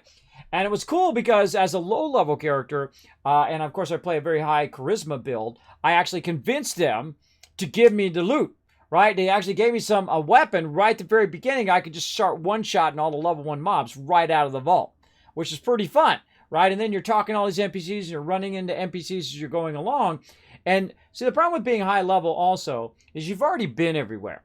And most of the time, you're not going to go to the places that you've already been that are low level. It's not like you're going to start off, teleport your level 400 character back to 76 and run along the same path that you would as a low level character. And such, you're missing out on a huge, huge section of the entire game. I'm talking like 70% of the content that you would see if you had started over. Now, most people, they're like, hey, Kismet, I just don't want to start over. Well, here's the thing. You got 5 characters. You could definitely start another character. And play through that character until you get to level 30 or 4. You've seen 30 or 40, and you've kind of got all the gist of the kind of starter. You've done the quest again. You've gone through those starter areas and got a really great feedback. Then you switch over to your high-level character, and then you play through with your high-level character to see the difference, which is a lot of fun. And that's basically what I'm doing. I'm using my lower-level character now to see that kind of progression, and then, of course, higher-level character later on. And that's a lot of fun. I like to play that way. It gives you a challenge as well. I feel like once you get past level 40 in any Fallout, not just this Fallout, but any Fallout, I feel like the game gets really easy, right? It's like easy mode. That's why I got it turned up to higher modes. That's why I get into survival mode. That's why I'll start over again in survival mode again after 500 hours of playing, and then I'll play in melee mode in survival mode, right? That's because the challenge of it goes down when you pass that level 40 usually, but here in 76, I'd say level 50, level 60, with some decent weapons and some decent stuff. Your challenge definitely going to go way down it's not going to be as hard. It's not going to be as tough for you. And it's just like you're running around your easy mode in this baby. And I'll get to that point too. But see, right now, this is a little scary. I'm going in here by myself. Ain't nobody backing me up right now, right? Rocky's off doing something else. Now, I could call him in here to back me up. He's level 54. But you know what? I like to have those little moments where you don't know if you're going to make it or not. That guy did. Now, I'm higher level than that dude. I'm level 28 right now. And I just restarted when Wastelanders came out. Oh, yeah. Caution. Now, this is how they get you. When you're doing this, and then they come running in at you. It's favoring the left today. Favoring that left edge. There's a shovel.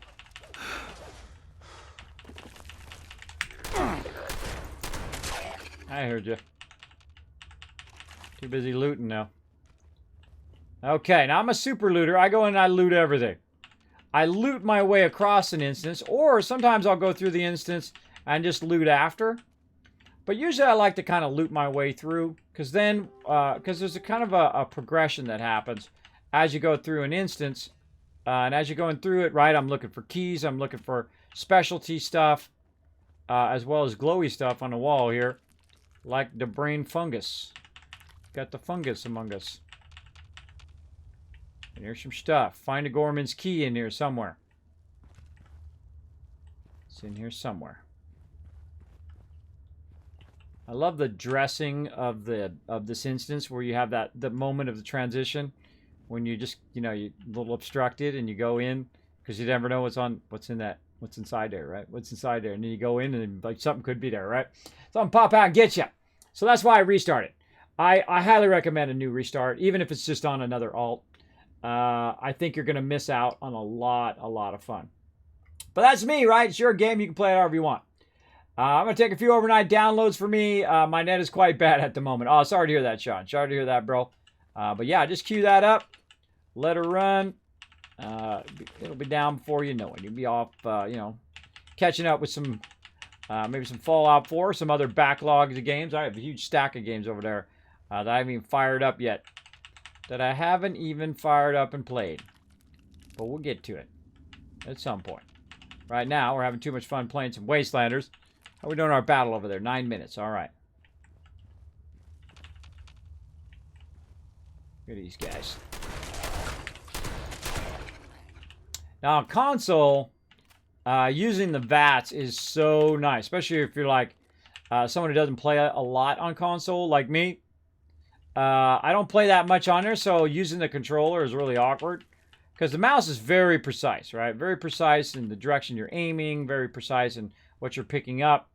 But there's a little bit of a slight imprecision when you haven't used a controller a lot. Now, I've seen some people, by the way, they use so much controller that they're dead on precise. I mean, they can snipe people from really far away with a controller. I'm very much in awe of that for people who spend a lot of time building up that skill. Thought I heard some loot.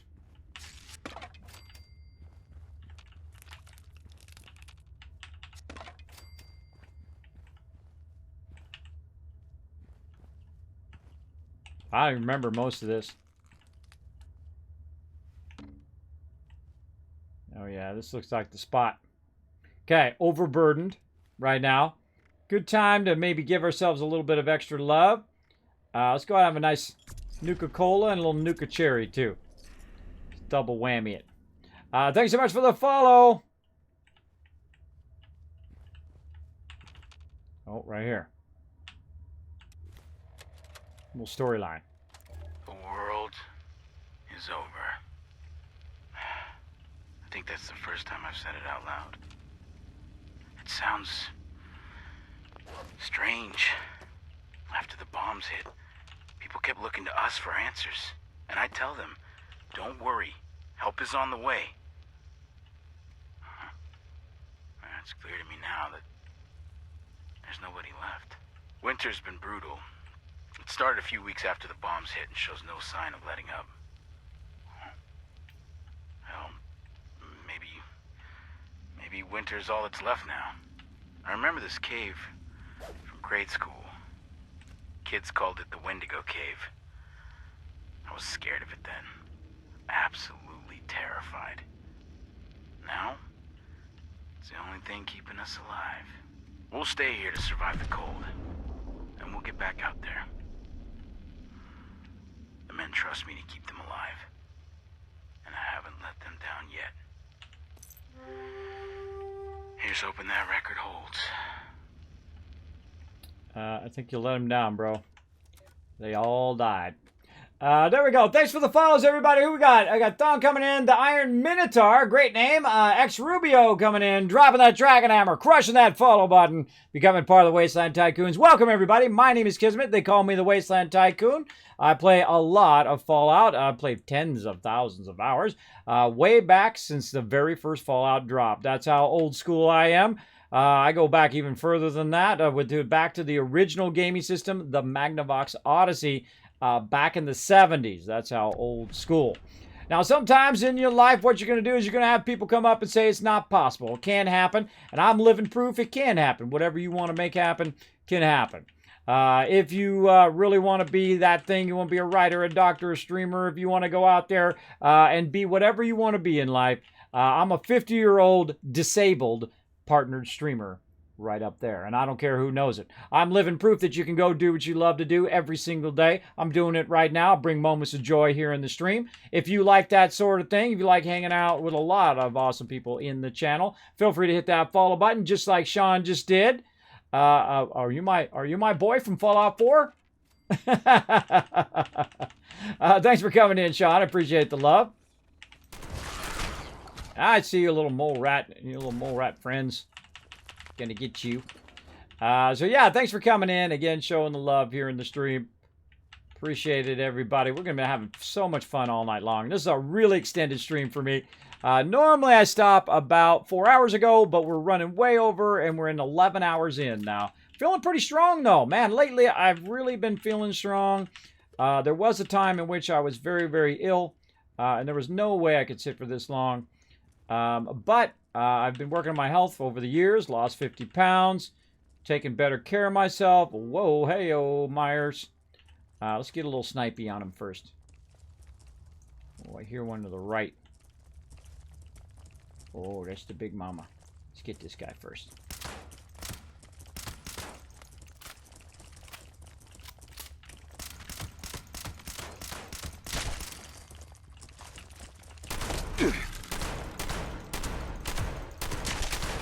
So the thing about Mirelurks is you want to crouch. Is because they're going to come up right in your face. And then, of course, you want to shoot them in the face. Really, there's something going on right here.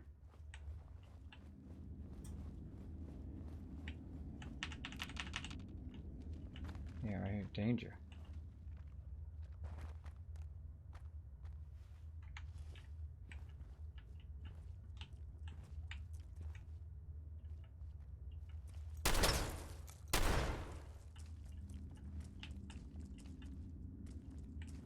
Yeah, Mirelurk on the other side of that.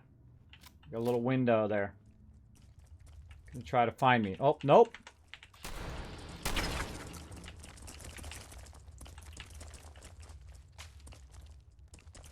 They're attacking each other.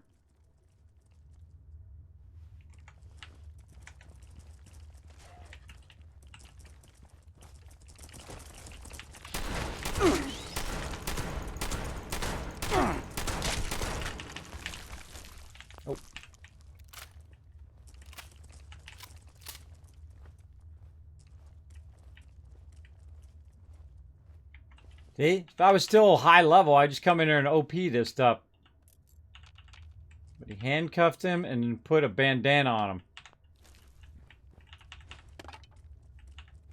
Axe, machete. What the heck?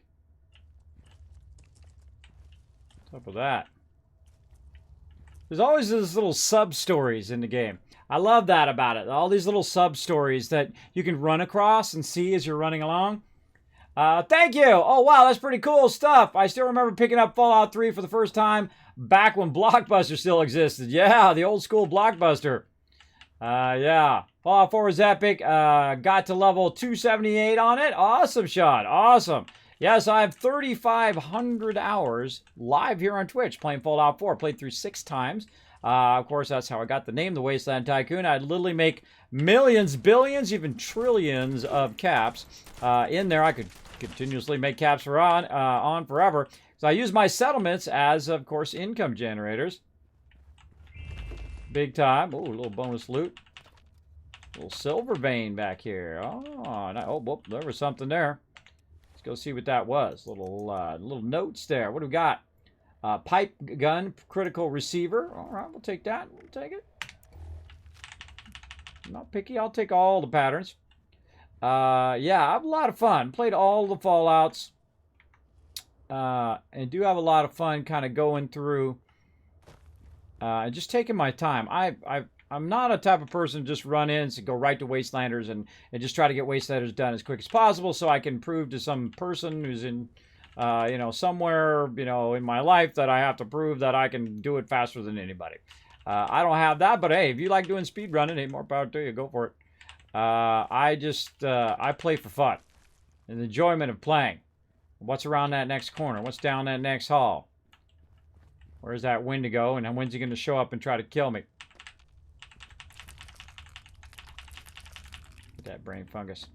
I'm also a super looter, so you'll find me 99% of the time overburdened. Constantly overburdened. Oh, I got a little silver vein in here. Well, hey, if we ever need some silver, we know where to go. Oh, more right there. I have a problem leaving loot behind. All right. Got that already. This is this one here. Okay. Up here we go.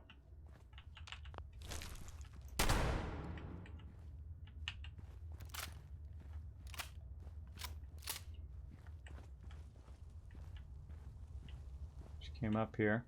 Could have sworn I heard another one up here, but maybe that was the one that we got before. Oh, speaking of, time for a battle. It's when we hide up in the high end and hope nothing sneaks up on us while we do a little side fun. That's why we call it the Mega Stream. We're going to do a little battle over here. It's called Stream Raiders. Everybody in the chat right now is going to battle it out to try to grab all that gold. Watch how quick it goes. Look how quick they go. Bam, bam, bam, bam. Get that gold. Get it, get it, get it. Run around. It's going to be over in no time at all. There's some guys down over there. Get them. There we go. GG. All right, Cookie Ninja coming in overall MVP. Somebody's getting 50 gold. Bam! Cookie Ninja also got some 50 gold there. Congrats. Back to the map. Oh, I forgot to do the thing. Darn it. I hate it when I forget that. That's okay. You guys got tons of gold. I'll try to remember next time. Let's go. Let's see. Centurion. Yeah, let's throw the Centurion in there. I'll just throw him right in the middle so you guys can run out and get some more gold. There you go. Now you can join us. It is for free. Streamcaptain.com.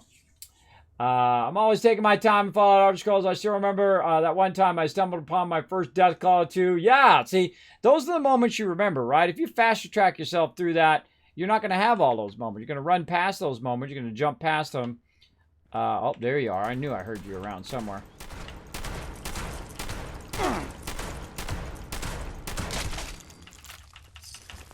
You ever see them get separated from their thing? Shotguns do that all the time.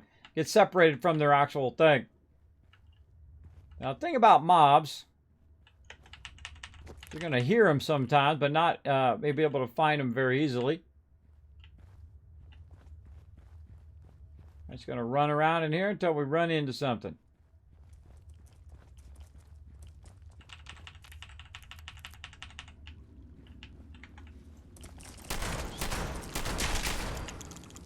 Bye-bye. Always keep my weapon completely loaded. Could be that one extra bullet that saves your life. Let's have a little bit of... Again, when you're in the in-between battle stage, that's a good time to, you know, pop a purified water or something. Keep yourself well hydrated, but also to keep your health up without having to use your stem packs. Look at that. Come on to you. Oh, Mirelurk King.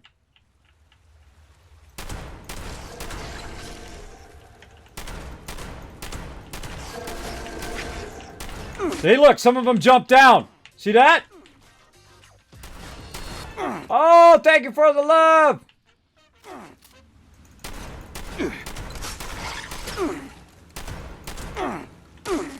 Oh, see, I hate that stun lock. See that stun lock they do? Drives me crazy. They should take that out of the game.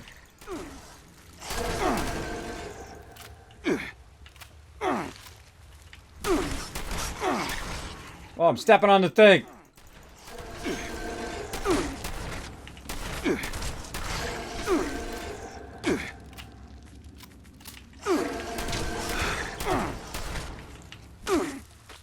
Don't save those stem packs for a rainy day. Today's your rainy day. Try my critical out. Oop, missed it. Now see, when you're overburdened, this is really hard. But I still got him. Still got him, even while massively overburdened. Want to know how overburdened I'm in? 266 of 210. Not too bad, but still overburdened. Very tough. We're working our way through here. We're going to run into tougher and tougher stuff as we run. I love waterfalls. Any types of waterfalls, I'm down. And I find if you get stuck is to run around and just kind of find where the mobs are. If you haven't run into any mobs, then you're probably going in a circle. Like that.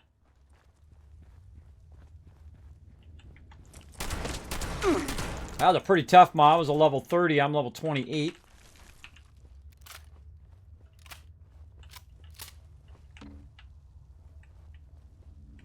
A teddy bear. I love what they do with all the teddy bears in Fallout, especially in Fallout 4. And then, of course, with the expansion, they started using gnomes. And then here in Fallout 76, same thing. Lots of gnomes and funny stuff. Whoa, all right. Double ammo box. Bet you it's left. Oh, really? That time they're favoring right. Been favoring left all day today, I kind of feel. Tons of everything. Now I got bonus loot for my Scrounger. If you're having trouble with ammo. Holy mackerel.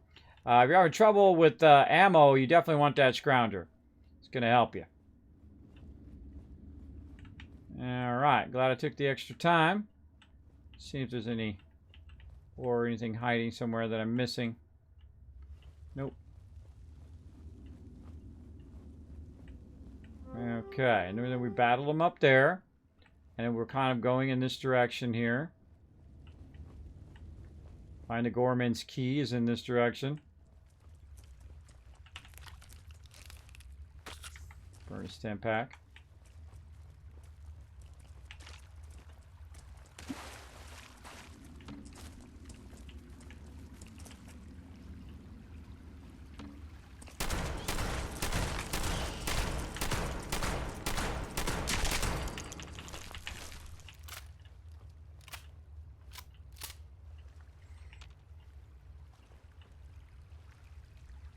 Like, see now, look, that's called bait.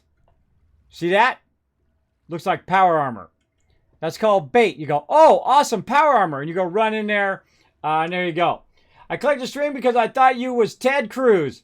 Killer Kroll, you're not the first person to say that. I'm sorry, you're not very original, but thanks for coming in. By the way, I don't look like Ted Cruz. Ted Cruz looks like me because I'm a year older than him. That's how it works. I actually get the most. I don't like to be compared to politicians, but I actually get the most Tony Hawk, and I get Saul from Breaking Bad. Those are the ones I get the most, and those guys are actually older than me, and Tony Hawk, older than me, still out there doing what he loves to do, so big love to him. I plan to keep on doing what I love to do. That's how we do up in this stream. Keep on keeping on. Big time.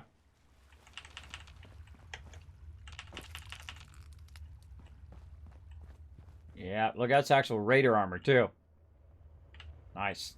No helmet, though. No helmet on that, so I'm actually going to leave it. I'd rather have all the loot. I'm going to leave it, though. That is a pretty decent thing. I am going to get the fusion core, though. There's no reason to leave that behind. But I'm going to leave that there because I don't really use the Raider armor. If it had the actual helmet to it, I might use it. But because it doesn't, then I'm just going to be running around in the dark because I can't use my my Pip-Boy. See that? We're going to be looking at that, right? That's one of those things I gotta look out for. The Iron Minotaur says, Kismet, let me give you some love for that. Thank you so much, Iron Minotaur. Thank you so much for that. Also, Sean P, thank you so much for that sub love as well. Thank you so much for coming in, hanging out in the stream. Let's show some love in the chat, everybody. Kids, you're still going? Oh boy, do you remember to take care of yourself? Oh man, I've been taking care of myself all this time. That's why I can go this long. I'm getting stronger and stronger and stronger. I got nothing to do. I finished that website finally. I finished that website. You want to see the new updated website? Here you go. I worked on it for 18 and a half hours yesterday. Big time. Of course, I napped a little bit there too while I was running a bunch of battles for 20 and a half hours. Like I said, stepping it up to a whole nother level up in this stream. This is the mega stream. That's how we do. We're doing a lot of battles. 22 minutes left on that battle. See, while you're looking over here, it's when mobs sneak up on you over there. Kind of feel like I went this way already. We went around the other way. Yeah, we went around the other way. I'm pretty fairly good with maps. And I feel like went that way. I'm going to end up... Did the power armor there. Yeah, actually, we do want to go this way. Want to go this way and go around. But we didn't get that. See, I'm really good with the fact that when I loot pretty thoroughly. So when I'm running along, it'll actually indicate the direction I need to go. Which is in this case, another Mylar King. So let's go ahead and put some stuff on that we might need. I don't like wasting those. Let's see, maybe a little Nuka-Cola. What else we got? Yeah, maybe a little sugar bombs. Whoa, and he's already on me. Now this would be a great time for explosive shotgun.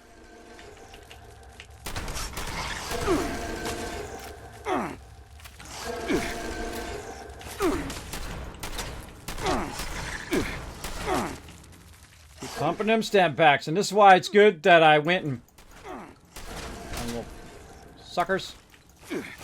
That's why it's good I went and put that thing on that gives me a boost. Those things die already. An AoE shotgun. Alright, that's it. There we go. Alright, dude.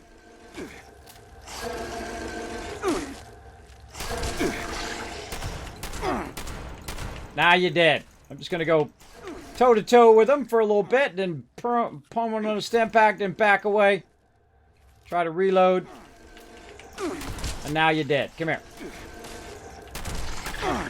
Yeah, so he actually interrupts. He interrupts my attack. He stun locks me so I can't run away. I'm overburdened at the same time. All of that a very scary thing. But luckily I brought a lot of stem packs. We have 15 left. Hopefully we make it through this.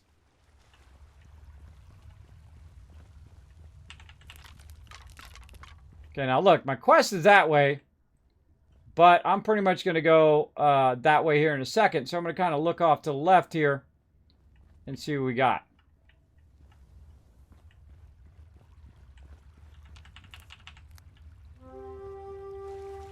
Love to explore the little side areas.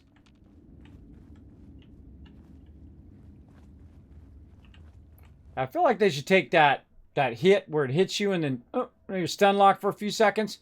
I feel like they should take that out of the game. I'm not a big fan of that kind of interrupted or stun lock, because then it's not a battle, right? It's like literally they're knocking me and stopping me in place, and I can't, you know, jukes. I can't do all that stuff that makes that kind of battle fun. But you know, I roll with it. I do what I can do, like that. Of course, I could have came in here with some power armor. That would have been a good idea. But usually this is kind of like my level, which I start doing power armor. Usually level 25, but I'm 28 right now. Might go a little longer without. Alright, we did all of that. Did all of this. One over here. Pilsner. Gold vein back there. Well, sometimes I'm sure I'm going past some stuff, but again, only have so much time in the day. Do what we can do. Now we go right side, we go left side. Most of the people, I bet you, go right side. I'm going to go left side. They're all going to circle around, I bet, anyway. End up in the same location. Okay, this is really scary while overburdened.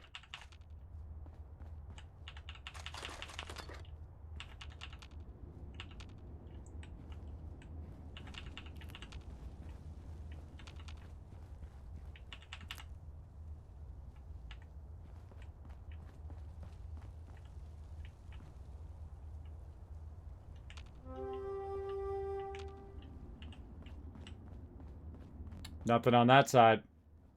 So I hit Q to see if I can hit anything with VATS.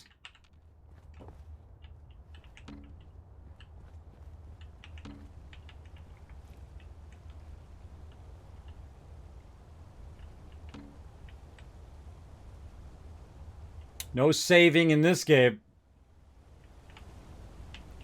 There he is.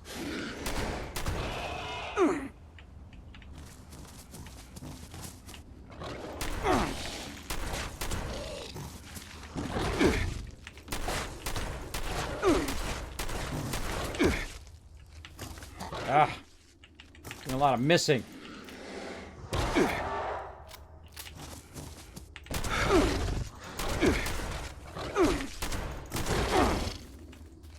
Ah, this is tough while overburdened. I like to give myself an extra challenge. Backtracking helps a lot. Whoop. While he's doing that, best time to reload if it wanted to. Felt like it.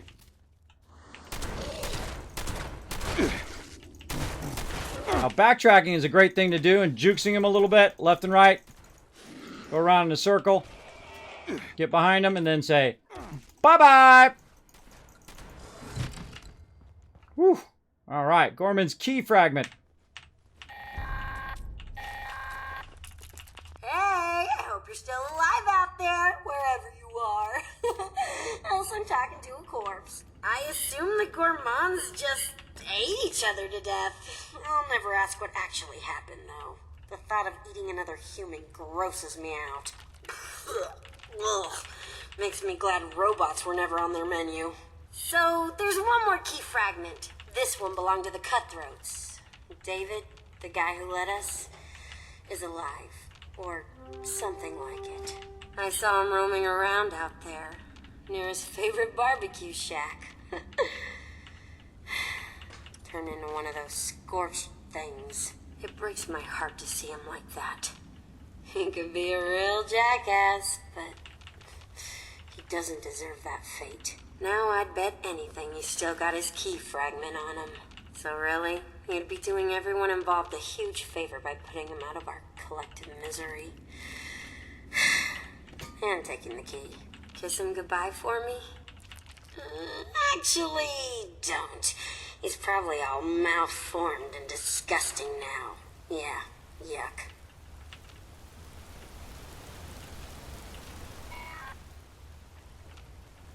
Okay.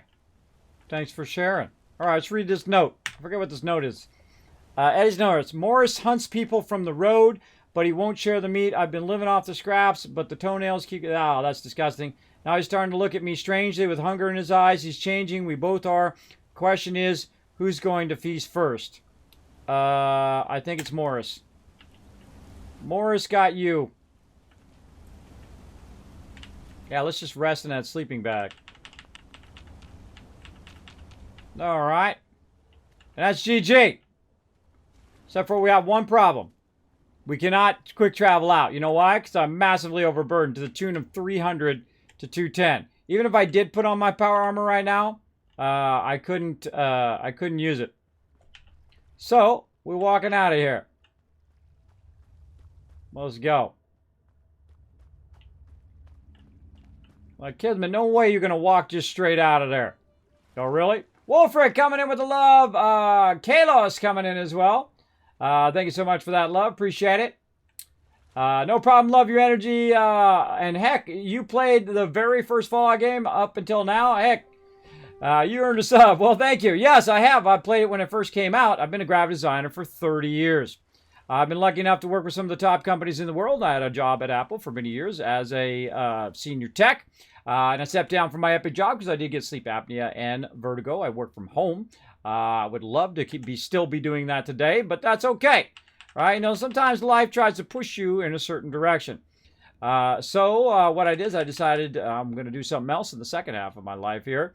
And I'm doing it right now, playing games, bringing moments of joy to peeps. Know that every single dollar goes right back into the stream again. I don't make a dime doing this, like a charity up in here. A charity of joy. That's what we do. We try to create moments of joy, like when I go to TwitchCon and whatnot, I'll give out epic loot. I give away stuff here in the stream, and I convince other awesome companies like Bethesda and Bethesda Gear, who are my official sponsors, to give epic loot to you guys. You guys hanging out in the chat. That's what I like to do. That's my favorite thing to do, as a matter of fact. So I spend a lot of time doing that sort of stuff. So we're going to try to run back out of here. We're going to do it fairly slowly here, as we're kind of running through all of this. Checking for any extra loot that I might have missed along the way.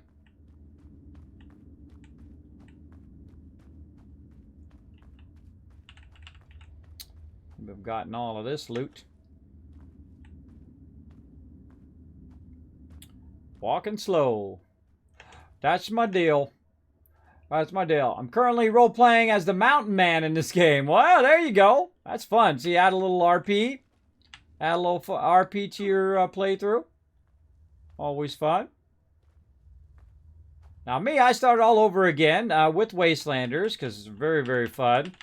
I love the new update. Game's a lot more fun if you like voiced NPCs and all of that.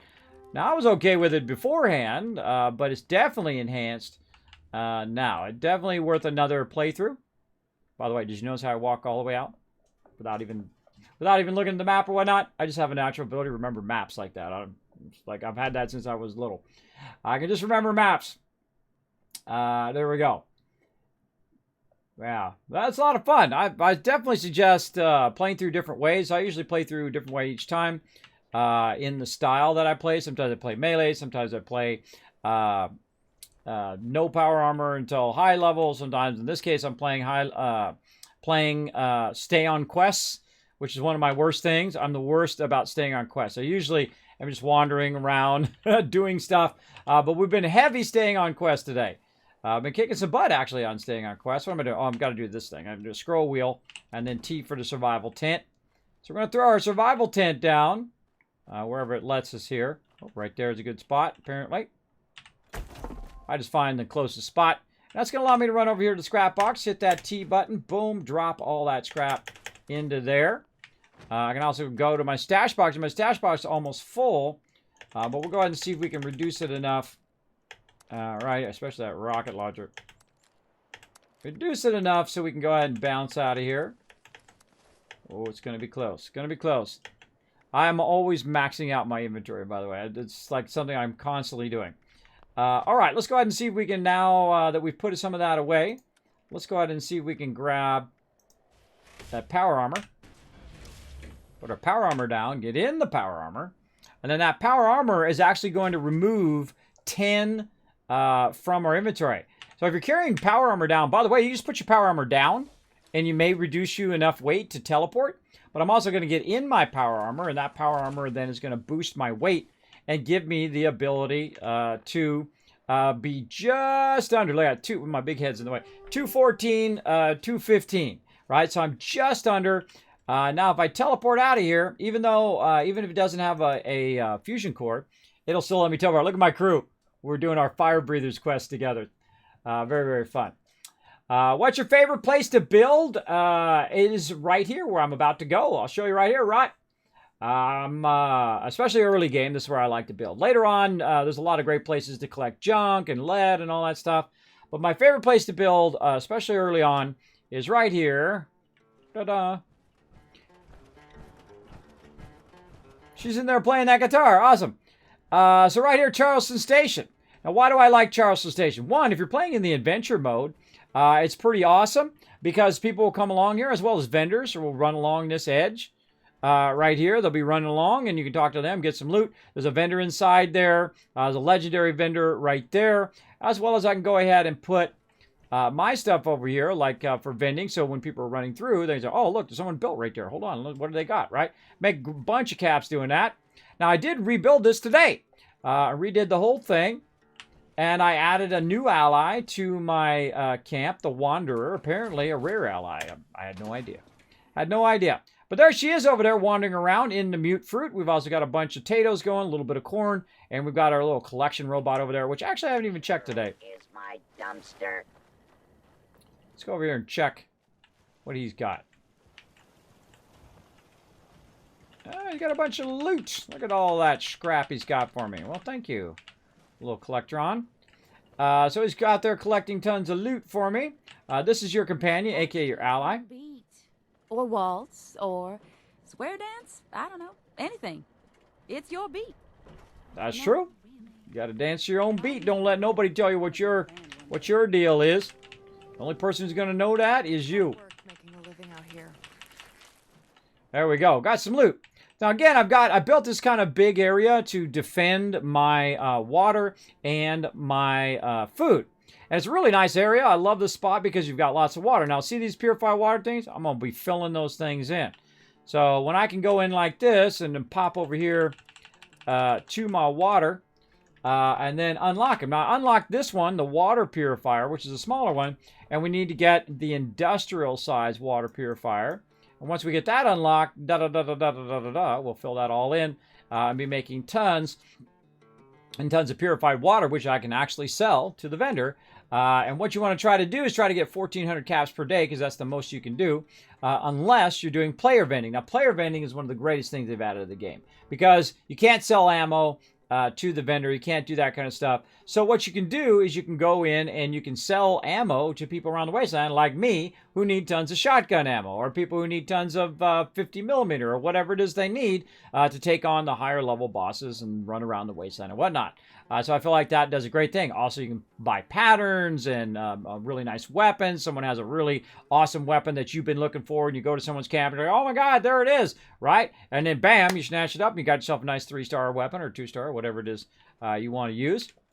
Now I'm gonna go over here and clean out my stash a little bit more. Now I am on, I am playing the on Fallout First, on my Fallout First server.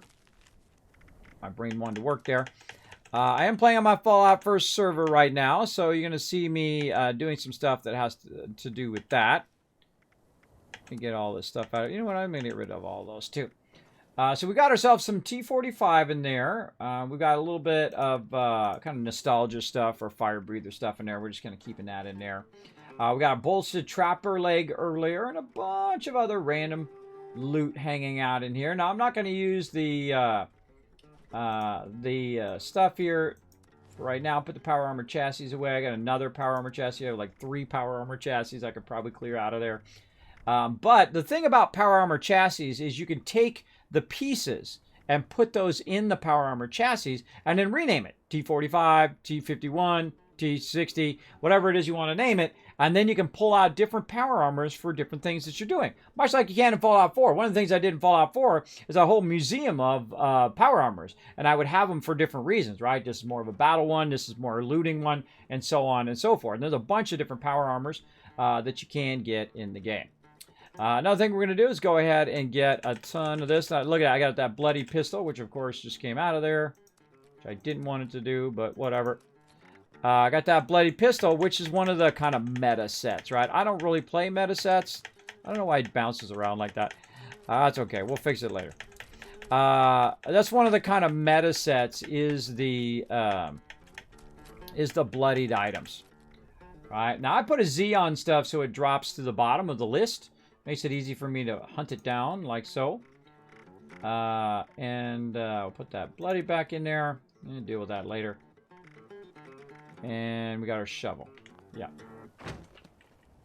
Alright. Now we'll go ahead and scrap this over here. Now I'm going to mute the game so I don't have to listen to that music as well as robots.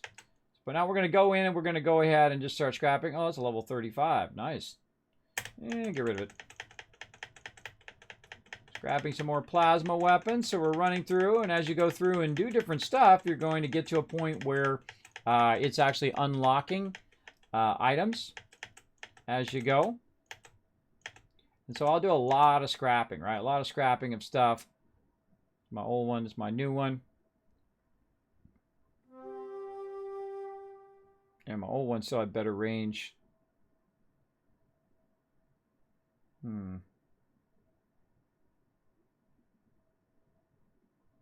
I think that's okay.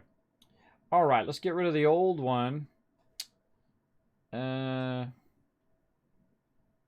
it's kind of hard to tell which one's the new one, which one's the old one. Let's go in and look. What you can do is you can look at the actual thing. You can inspect it and look over here. This hardened receiver. That's the one I currently have favorited. And this one's standard receiver. So that's why, that's the difference. So we're going to go in and scrap it. There we go. Weapons. There's no reason to hold on to two of these. I might as well scrap it. And then maybe I'll get a mod that will go to my current one, my primary one. So very, very fun. We definitely want to take out, again, scrap all these extra weapons, which we did. We got just that left. And then we're going to take out all of this stuff too. And I'm sure there's probably some upgrades there. But I get to a point right about this level that I am no longer even interested in the regular loot. I'm just looking for the legendaries in there. Because even just the most basic legendary sometimes is better than even the nicest other ones. Sometimes. All right, we'll scrap all of that. And we'll see what's weighing us down here. A bunch of grenades and whatnot. So we'll go ahead and, again, that's what's nice about being right next to Charleston Station. We can run in here. I'm going to mute it for a bit, though, while we're running up in here. We got 1 minute till that battle. And that is because this particular vendor sometimes never stops talking. Now, some weapons you can sell, like grenades. Those you can sell to the vendor. You can sell some other stuff as well. We're not going to sell that. We have a whole bunch of aid stuff we're going to need to get rid of. If there's anything else in here. There's some adhesive there, but nothing else. Not much in there else I want to do. Oh, we have a legendary vendor. There's a legendary vendor here, and we'll put our right leg in there. Boom. Bye-bye. Bye-bye. Huh. Just notice I've got some apparel that is legendary, but it's not giving me an option to get rid of it. Hold on now. Huh. It's because I have it, I have it customized in the Atomic Shop. That's why it's not showing up in there. When you customize in the Atomic Shop, it doesn't show up in the Legendary Trader. Awesome. Awesome. Look at us learning new stuff. I forgot I did that. Okay, let's do it. Let's do another battle. Right over here. Bam. Man, we're gonna try to get David so we can get the thing. Where's David at? Where you at, David? Oh, way over there. All right. We'll get him in a second.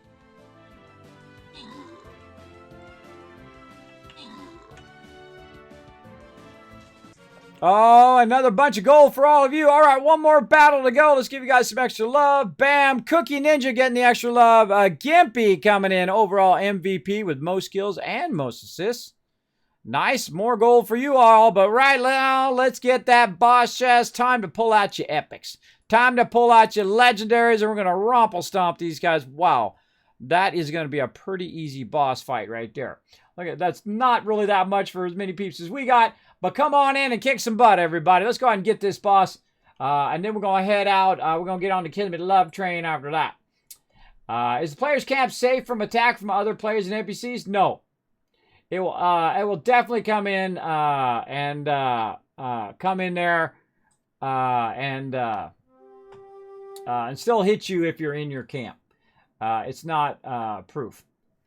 Wolfric says, Kismet, helpful hint. If you put the pieces of your power armor chassis, yes, I just said that. I have a feeling you're telling me that same thing. Yeah, you're just telling me the same thing I just said.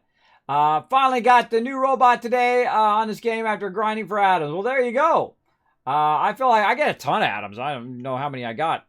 I got a ton of them for sure. For sure, for sure. Bada bing, bada boom.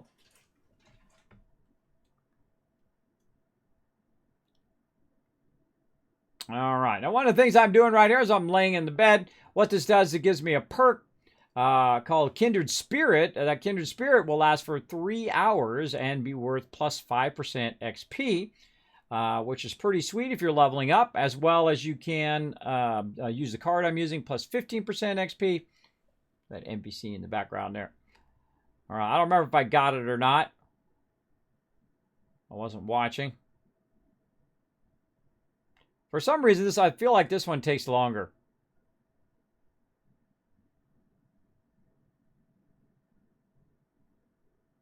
It does seem like it takes longer. All right, let's just go ahead and double check and see if I already got it.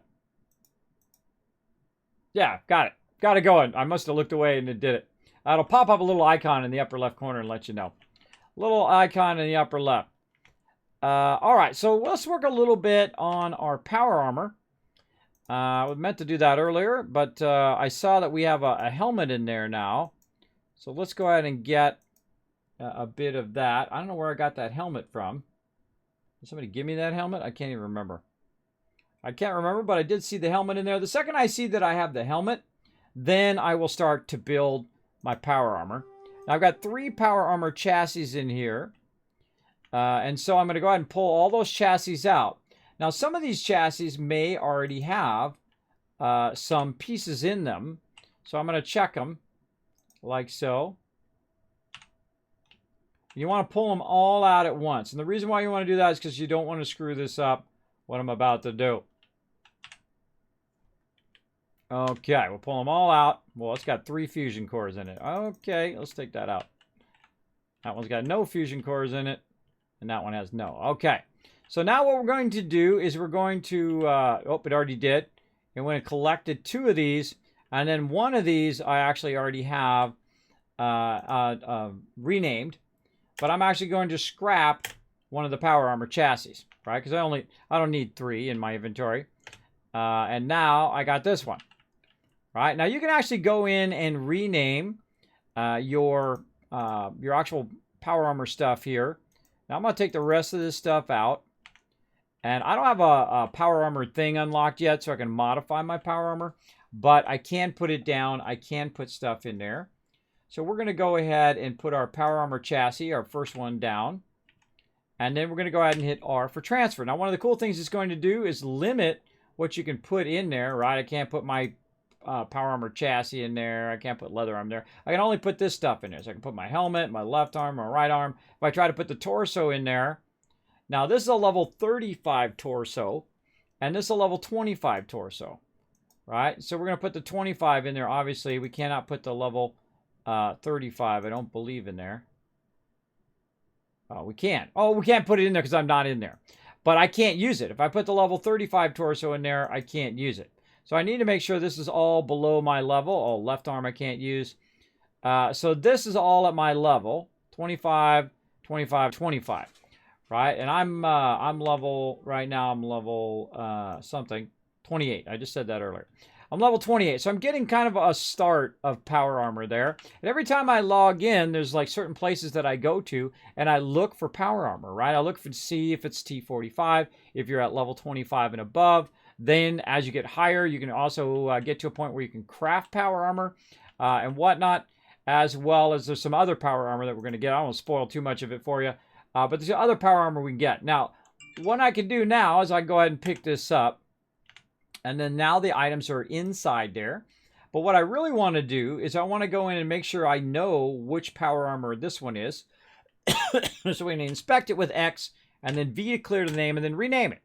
Right? I'm going to put Z-PA for power armor, and then T45. There we go. That tells me everything I need to know about that. 1, it drops it to the bottom of the list. 2, it says PA for power armor, so I know what it is. Not that I wouldn't know what it is just by rolling over it anyway. But, and then it tells me this is my T45 set. And there we go. And now we've got our power armor going over there. So now we've also got another power armor chassis, and we'll go ahead and grab that. We'll put that down, and then we're going to transfer, and then we're going to go ahead and put our T60 in there. Like so. And our T60 set's pretty nice. We got a lot more pieces here. This is all level 40 stuff. But I don't have a helmet on there. So even if I was level 40 and I was going to use it, I typically would not use it because I don't have a helmet to cast the light. Now, of course, I could use a miner's helmet. That would work as well. But I like my yellow fedora. So that's just why I don't use a miner's helmet, because I like to run around with that. Now, if I could cosmetically take my mining helmet and turn it into a fedora, just throwing it out there in the universe, where it's still a mining helmet, but it's a fedora. It looks like a fedora, but it acts like a mining helmet. That would be awesome. But such is the way it goes. All right, so now that T60 is in there, we're going to collect that. And we're going to know the difference between both of them. Oh, did not get it. Come on.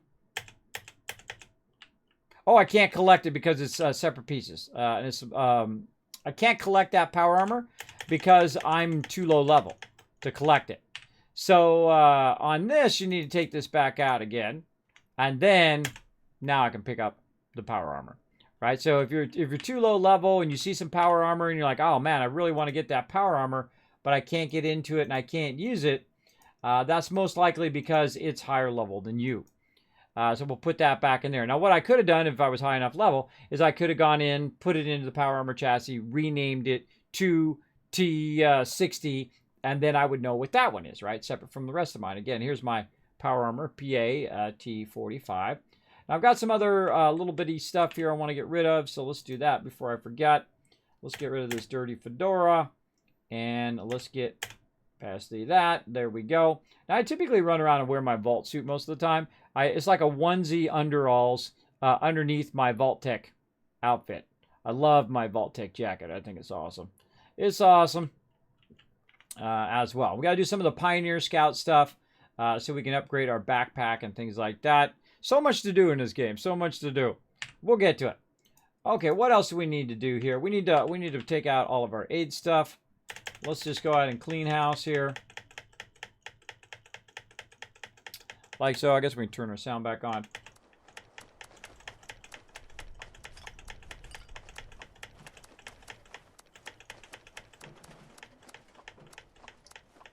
Oh yeah, very overburdened. I don't like taking my stem packs out because it takes it out of my wheel. I don't like when that wheel, if you put it in anything, it comes back. Not good. Hey, Lonely Trucker, what's up, man? Tip of the hat to you. There you go. Thank you very much, Lonely Trucker. Thanks for coming in, showing that love. Everybody show some love to Lonely Trucker in the chat. Big thing. How old are you, says Kobe. I just said it earlier. I'm a 50-year-old disabled partner streamer here on Twitch. That's how old I am. I don't care who knows it. Really, we all have the same thing in common. We love games, we love art, we love music, and all of those kind of things. Really, an age is just a thing that sometimes people use to discriminate against other people, right? That is a form of discrimination, discriminating people by age. Oh, you're old. Oh, you're this. Oh, you're that. See, now, the funny irony about life is this. When I was young, everybody told me I didn't know anything because I was young, except for I went on to become their boss. That's right. People have been doing what I've been doing for 40 years. I went on to become their boss because I loved what I did, and I did it every single day. I would do graphic design whether I was working or not. I loved doing it. It's the passion of my whole entire life. But there was a point in my life I had to step down as a graphic designer. I had to do something else, and here I am doing something else. Now, I do graphic design just for myself, so don't ask me. I don't do it for other people anymore. I already have 100% unlocked. Real life unlocked. So there you go. Keep on doing what you love to do. Don't let nobody's negativity bring you down. I'm living proof it can happen right here on Twitch. I'm being featured on the homepage. I'm a 50-year-old man. I ain't got blue hair. I ain't got no fancy, whatever going on. I'm just a regular dude who's having fun, doing what he loves to do, trying to inspire other people to do the same, right? So come on in, relax, take it easy, put your feet up. We're going to have some fun in the wasteland. I'm having a fantastic day today. Man, I'm on a roll today. I'm on a roll, man. I'm feeling good, looking good. What can I say? At least the wife likes it. Now, again, if you have some real-life achievements like that, hey, big congrats to you. But if not, keep out there, keep on keeping on. I also got some real-life achievements like this. I've been with my wife 27 years. That's right. We've been together 27 years. 3 beautiful daughters. My oldest daughter is 15, and my twins, twin daughters, are 12. I spend every day spending some time with them. Going around, making sure they're okay, running around, kicking the soccer ball out in the backyard, playing a little badminton sometimes, and whatnot. At some point, I was actually bedridden for over a year with sleep apnea and vertigo. Couldn't go anywhere, couldn't drive anything. You ever been sick, like for a couple weeks in the bed? Imagine that for like a year, being stuck in the bed for that long. My doctors basically told me to lay down and die, and I told them to go screw themselves. I said, I don't think so. That's not the way I go out. I'm going to find something else that gets me out of the bed every single day that inspires me to do awesome things here on this planet, and I've been doing it for the last 5 years. 5 years here on Twitch, coming up June 23rd, my birthday. Coming right up. I was for my 50th birthday on June 23rd. I was going to take a vacation with my family, but apparently that is down the tubes. Not that we could afford it anyway, but, a man's got to have a dream. A man's got to have a dream. And that was my big dream for my 50th birthday, is to take my kids somewhere like, Disney World, or take them to like, Harry Potter World or something like that, or Hawaii, which is my favorite place in the world. But at this point, I'll just settle for being upright, being alive and having fun on stream. That's what I'd like to do. Go check her out. Anything better than raw asbestos? Another traveler on the road of life.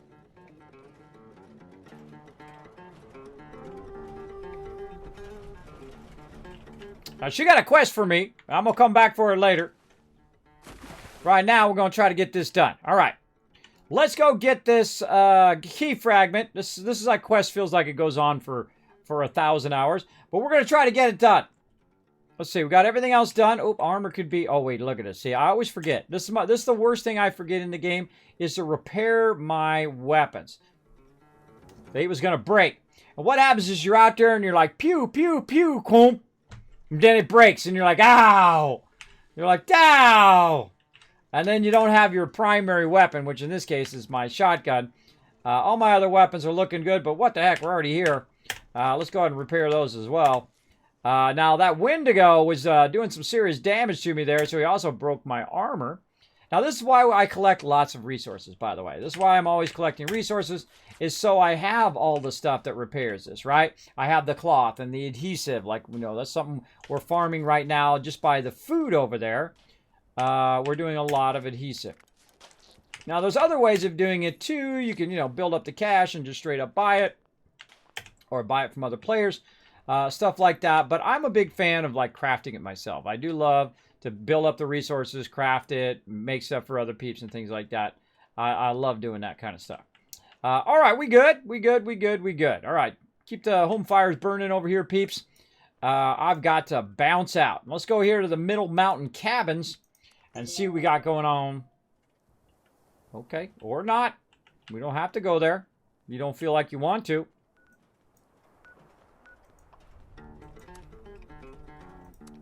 Okay, there we go. Now we're good. Look at this awesome shot of a big old storm coming in. Awesome. Awesome, awesome. Your camp is freaking cool. Well, thank you, the Iron Minotaur. That's what I call a functional base, or a basic build. Basic builds like that are a functioning, right? Food, water, defense, and then, of course, your workshop, right? That's a functional build. Later, I do what's known as super builds, like in Fallout 4. I would do super builds that start generating me money.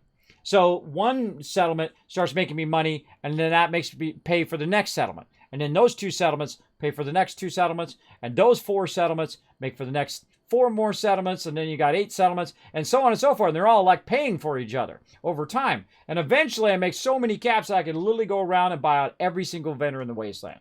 That's how it is in Fallout 4. Now in Fallout 76, you don't have settlements like you do in Fallout 4. You have like your camp, and then if you have Fallout First, you've also got a little survival tent, which is actually behind me.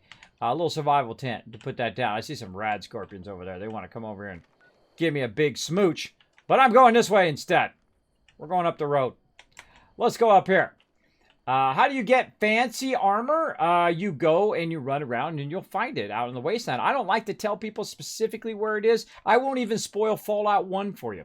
I won't spoil any of them. I won't tell you exactly where to get power armor because I want you to have the moment that I get to have, right? And all the other people who play Fallout, when they go around the corner and they run into power armor and they're like, oh, there it is! Oh my gosh, my favorite power armor! There it is! And you get that super excitement moment of finding that thing that you're looking for, right? And that's why typically I don't do that. Now, of course, you can always look it up on the internet. I don't look stuff up on wikis. I don't shortcut. I don't cheat. I don't glitch. I don't do any of that stuff. I'm old school. I'm old school. I play the old school way where you run around and you do it. You just find stuff. Thank you so much, Manny, coming in. It says, thanks for the stream energy. Listen to you while changing diapers and keeping toddlers out of trouble. Dad life. Well, Manny, I know the feeling. Have you ever tried to change twins? Believe me, it was rough. It was very, very rough when they were babies. Now, of course, they're 12 years old now. They're perfectly fine. They can manage themselves. Some super muties. Good super muties or bad super muties? Look like bad super muties to me. Oh, headshot.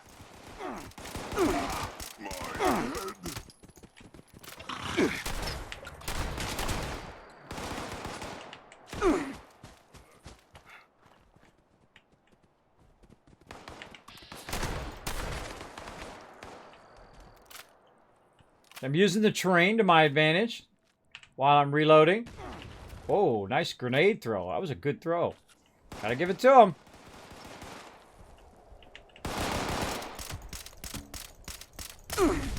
Oh, mollied me. Oh, now you gotta die. You molly me, you're gonna die. You and your friend. Bye-bye. You don't molly me, bro. You molly me, I'm coming after you. That's it. I was just toying with them there a little bit. But the second they molly me, that's it, man. That triggers me. That's it. They gone. Yeah, a great time to use VATS, by the way. Do you see how the dogs are running up there? Great time to use that when you can't find them in the bushes. You just like, boom, trigger it. And of course, you got to blow up all the evil cars. Get all the cars. Blow them up. It's just fun to blow them up. Tons of loot. Oh, bonus loot. Man, we got so much bonus loot in this playthrough. Now, again, one of the times... Oh, what was that? Off-road vehicle. All right. You want to build up that epic loot while very early from the very beginning of the game. Because if you're using Scrounger and Pharma and all of those... Oh, actually, I think I forgot to put my Pharma back on. And whatnot... Now here's a great time for VATS too. When these mole rats are popping out at you, right? Just turn around, VATS, bam, and grab them. Turn, grab them. Are you 80? No, I'm only level 28. 28. Level 28, unless you're talking about real life. In real life, I'm high level. In real life, I'm level 50. Max level in this game. But I'm going to be level 50 actually in June. In a couple months. That's how I made my camp is functional where I almost have almost everything. And oh my god, don't talk about super builds and Fallout 4. I would spend forever making ultra supersonic settlements and they turned out to be freaking cool. Yeah, I'm the same way, the Iron Minotaur. I have spent hundreds and thousands of hours in Fallout 4. I say about 80% of the time in the game I am building in Fallout 4. If you look at my past streams, you can also look at a bunch of my super builds, if you so choose, right there on that link right there at my YouTube channel. I literally have hundreds of videos up there of my full streams, guides, also mega builds, all that kind of fun stuff, and a whole bunch of different games. Not only just Fallout, but also in 7 Days to Die and other fun games like that. Feel free to check it out. Hit that subscribe button and that like button while you're over there. It does help out the stream. Do greatly appreciate all my peeps over there. But I am going to keep on keeping on. I'm going to see if I can find David over here. Oh, almost killed that fox. Sorry, bro. I thought you were a bad guy. I'm not going to shoot you. You're my little bro. You're my little foxy friend. Remind me of Sparkle. Little foxy friend. No reason to shoot them. Big Fred's Barbecue Shack.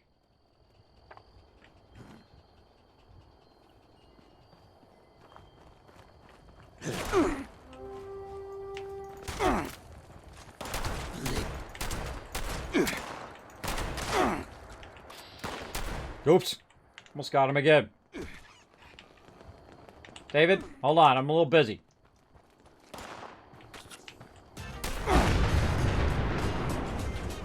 I just wanted to do that. Roommate says, Kismet, let me give you the big love, bro. Let me give you the big love. Thanks so much to Roommate. Let's show him some love in the chat, everybody. That's a new sub right there. There we go. I don't age, I level up. Exactly. I'm high level in real life. I have real life achievements. That's how I roll up in here.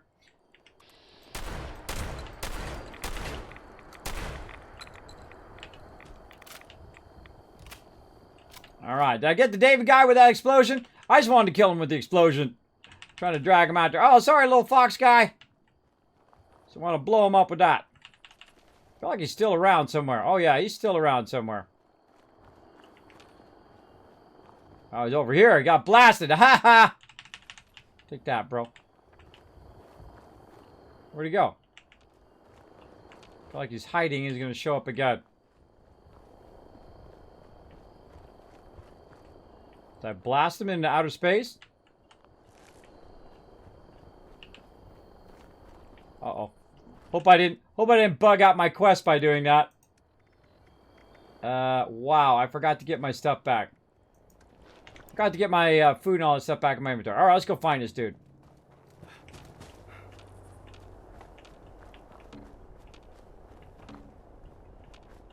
You know what they're gonna put back in? Pets. I miss my little buddy dog meat. It's my favorite companion. Why? He don't judge you. He don't judge you. You could be the worst person in the wasteland or the kindest person in the wasteland. He's still going to be your best bud.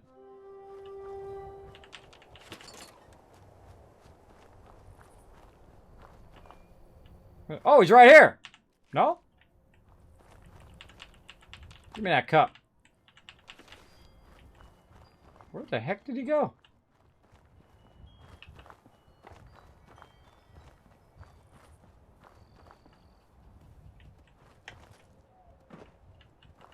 Torch Believer. Uh-oh. Uh-oh. I think I kind of glitched this out.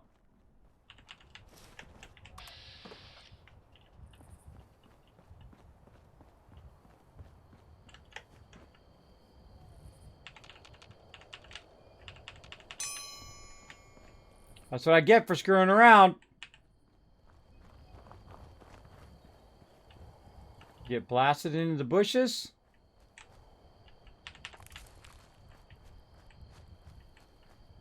So he might have killed him and then sent him flying.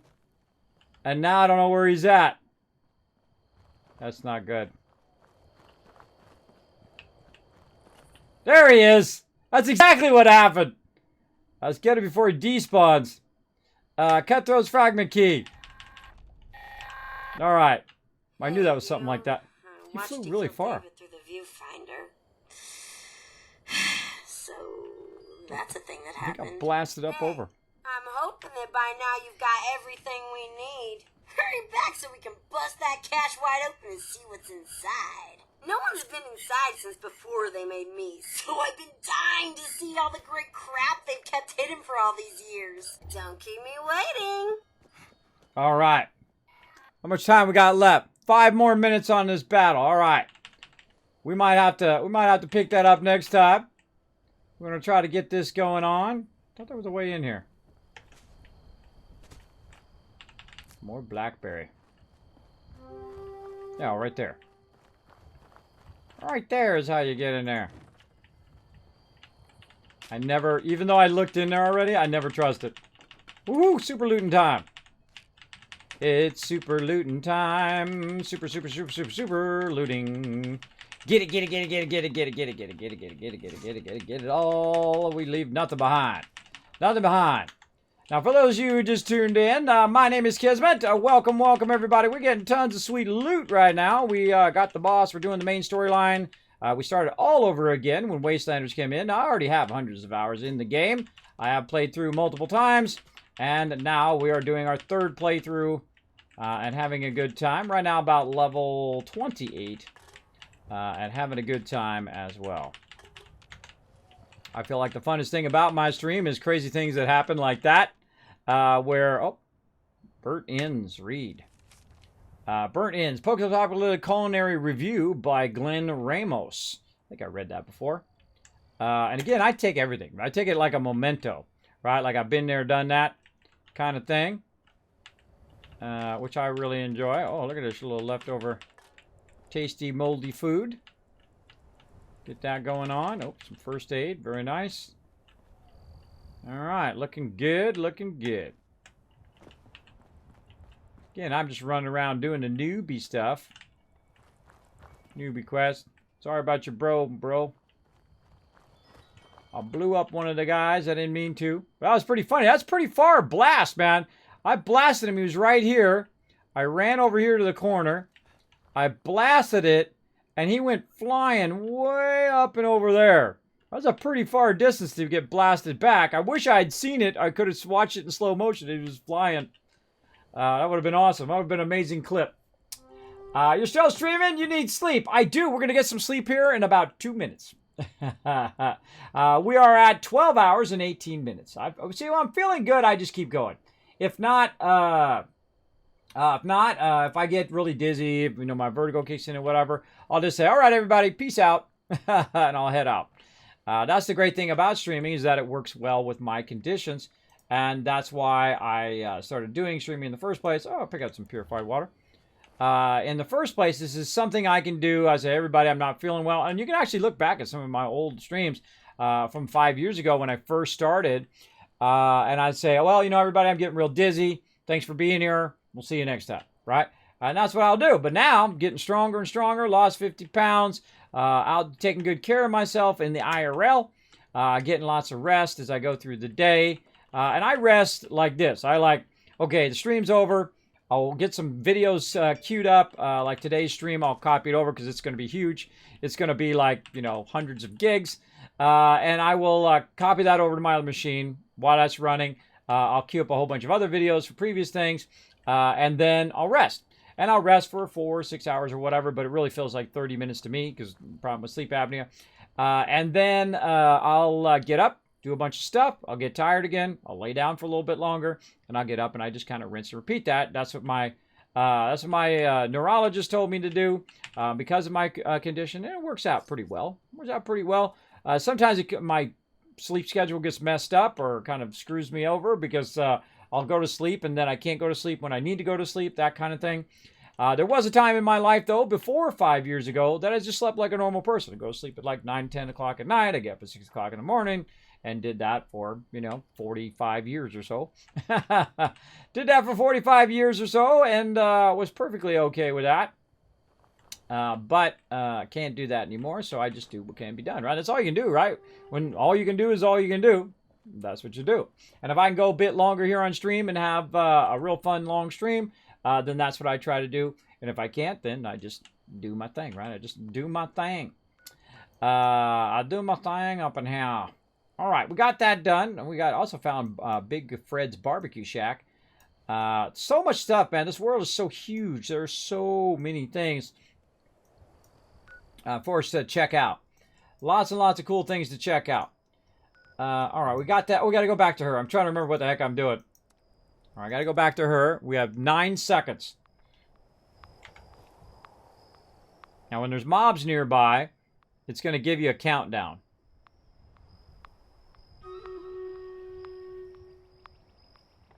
Boom. All right, we're going to go talk to Rose here. Then we're going to do our final battle for tonight. Then I'm going to get some rest. And guess what I'm going to do? Come back again, 9 p.m. Eastern Standard Time tonight. Which is in about 12 hours from now. 12 hours from now, I shall be back, whatever time zone you're in. Well, really, it's 11 hours and 45 minutes from now. I hear Mr. Cricket.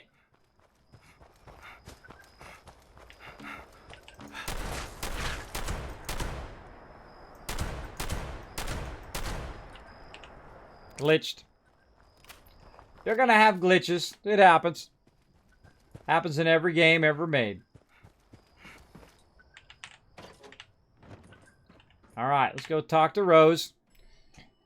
And get the next part of this quest. And then we'll pick it up next time.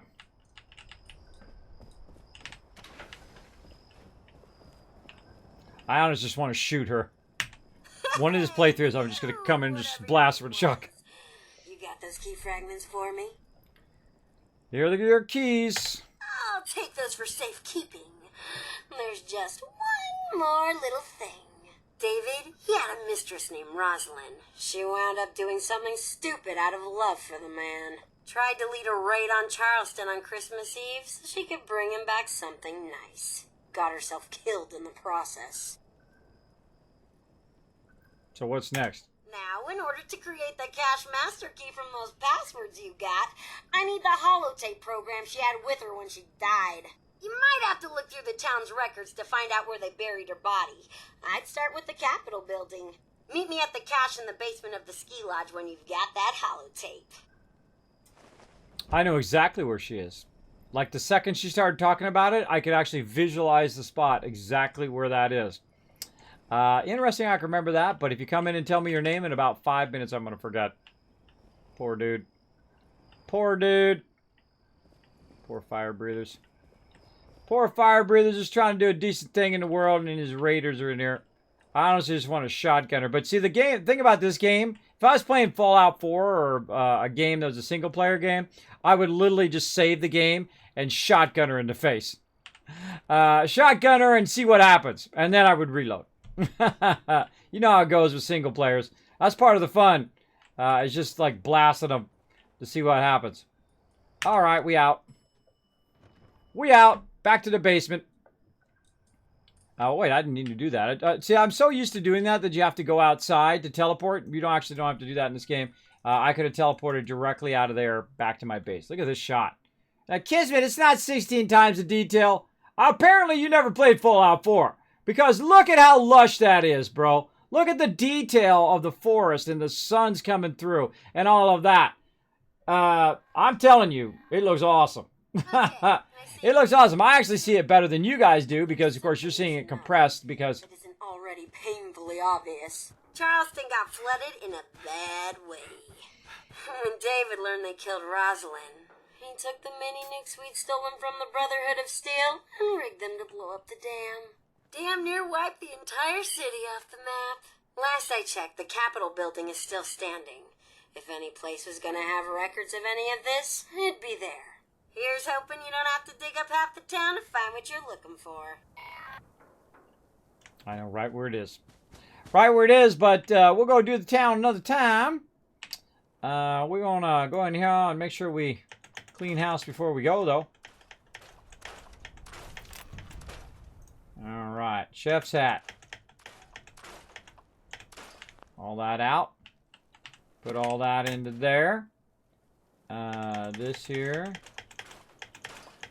Man, what? Why am I so overburdened?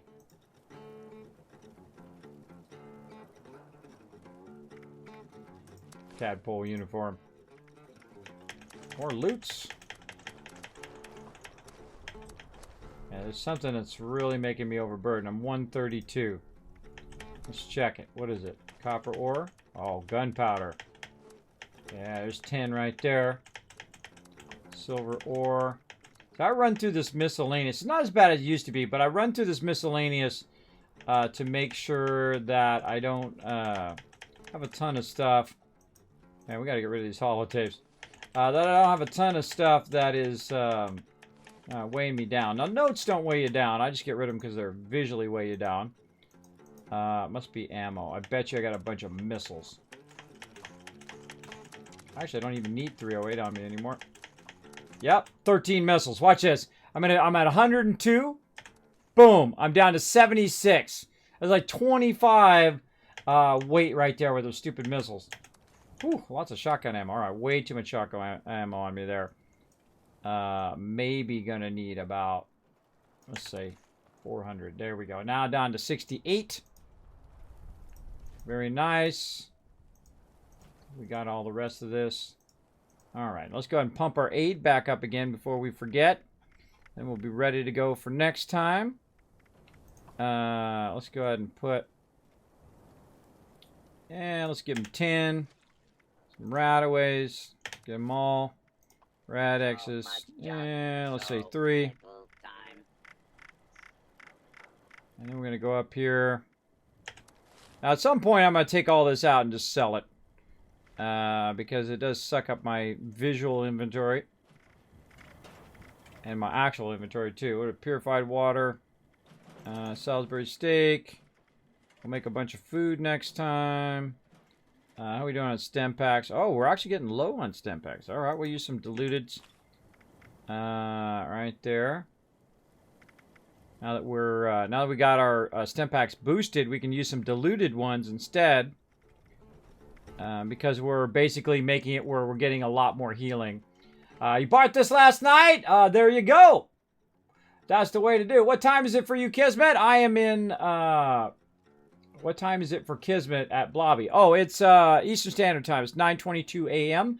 I started streaming at 9 p.m. So it's 12 hours and 30 minutes right now. I've been streaming for you guys because I love you. I appreciate you guys coming in. All right, I feel like we're good. That's a good thing there. Oh, disease cure. Hold on. That's the other thing we need.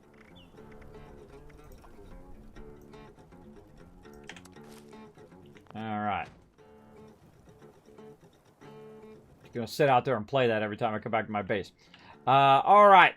Let's go ahead and go to the bed here. It's just about time to eat. Good to know. All right, get in my bed here. Let's go ahead and do this battle. Let's get that going on, and then we're going to get on out of here. I think we're going to do some peace out because I'm exhausted. I'm exhausted, but I had lots of fun, though. Let's go. Let's do a battle. Go get that healer. So you see me always go for the healer first. And like in any MMO, you always want to go for that healer first. Because the healer is shooting up there, healing the boss. Though we have fought our way through the boss before. And you see, he's kind of hard to kill. There we go, we got him.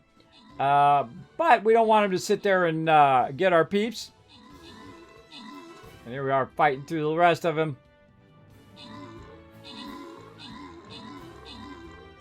Zoom in on that action.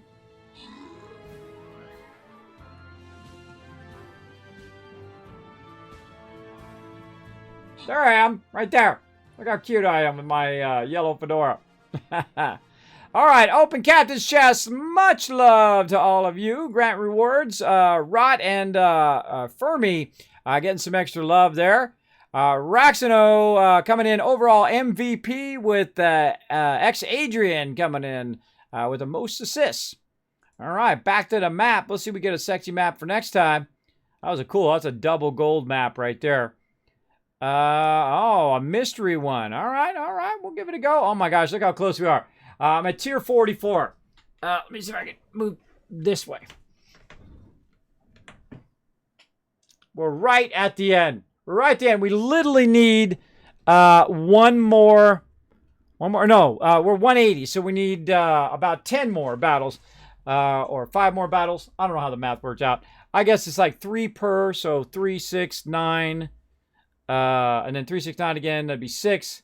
Yeah, about 6 to 9 more battles. And then we'd have tier 44 done.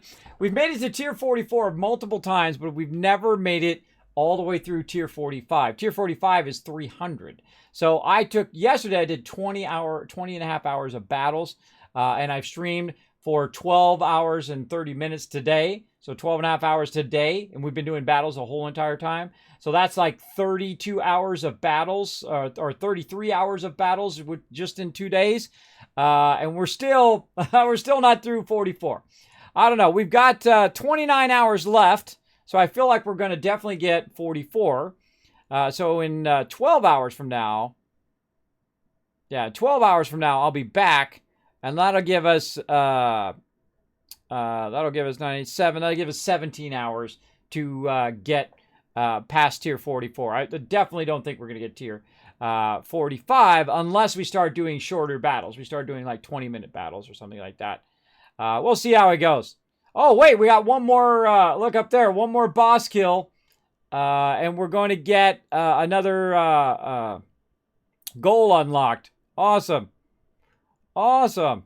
All right, well, that'll be all tonight, 9 p.m. Eastern Standard Time. Let's go to my office. Did you know I'm the only one on Twitch that has an overseer's office? Let's go check it out.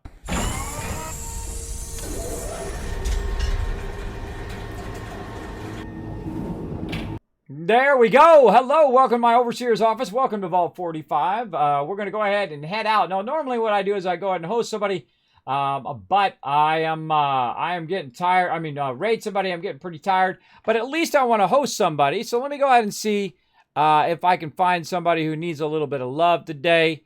Let's see if I can just find somebody to drop some love on them here. Let's go see. Bring that big fat hosty love, the Kismet love train. Let's see who we got. We'll just straight up host somebody. Find a fellow 76er that we're going to show some love. Decisions. This is one of the hardest things I find is who to host. My mods gave me a bunch of peeps to do it, but I think we're just going to go ahead and host a friend. Let's see who's on right now.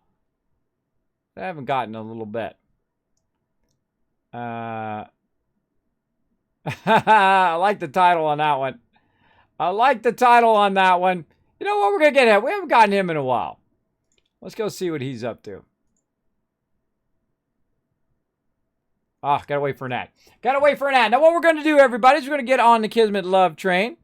We're right here. We're going to go ahead and get that in the chat right there. We're going to go ahead and throw that in the chat to get that hype going while I'm waiting for this ad to reload. Once that ad reloads, then we're going to go ahead and send you guys on over there. I think I'm just going to straight up host. We'll blow it up in the chat. And then I'm going to go get some rest so I can come back and do it all over again. All right here. Oh, man. He's going to town on them. Going to town on these peeps. Look at these peeps are all level. Let's see. What level is he at? 128. He's got a buddy that's 372. All right. We're going to go give him some love. Right over here. Now, if you did enjoy the stream tonight, consider hitting that, hit that button up there, that follow button. Now I'm getting punchy. Hit that follow button. And, of course, watch for the stream to go live tonight, 9 p.m. Eastern Standard Time. And I'm just going to show him the big fat host love. Bam. Right here. Now, we're going to go get somebody. His name is the Ginger Magician. He's playing some 76 right now. Super awesome guy. Hanging out with his crew. Right now, he's got about 100 peeps in his channel. Guess what? He's about to have 200 more. I think that ought to make him smile. Our goal is to make people smile. So let's take that Kismet love train. You know what I'm going to do is I'm just going to go ahead and give you guys a bunch of love. That's what we're going to do. Bam, bam, bam. I'm just going to give you a bunch of love right there. We're going to throw it in the chat. And again, I will see you guys tonight, 9 p.m. Eastern Standard Time. Where's my button? Right here. Right there. All right. Get that ready. All right. Here we go, everybody. That's it for me. I got to press the correct buttons right over here. Good night. I love you. I love each and every one of you for being in my stream tonight. Thanks so much for being here. I greatly appreciate it. And we will see you all tonight, 9 p.m. Eastern Standard Time. Bye, everybody.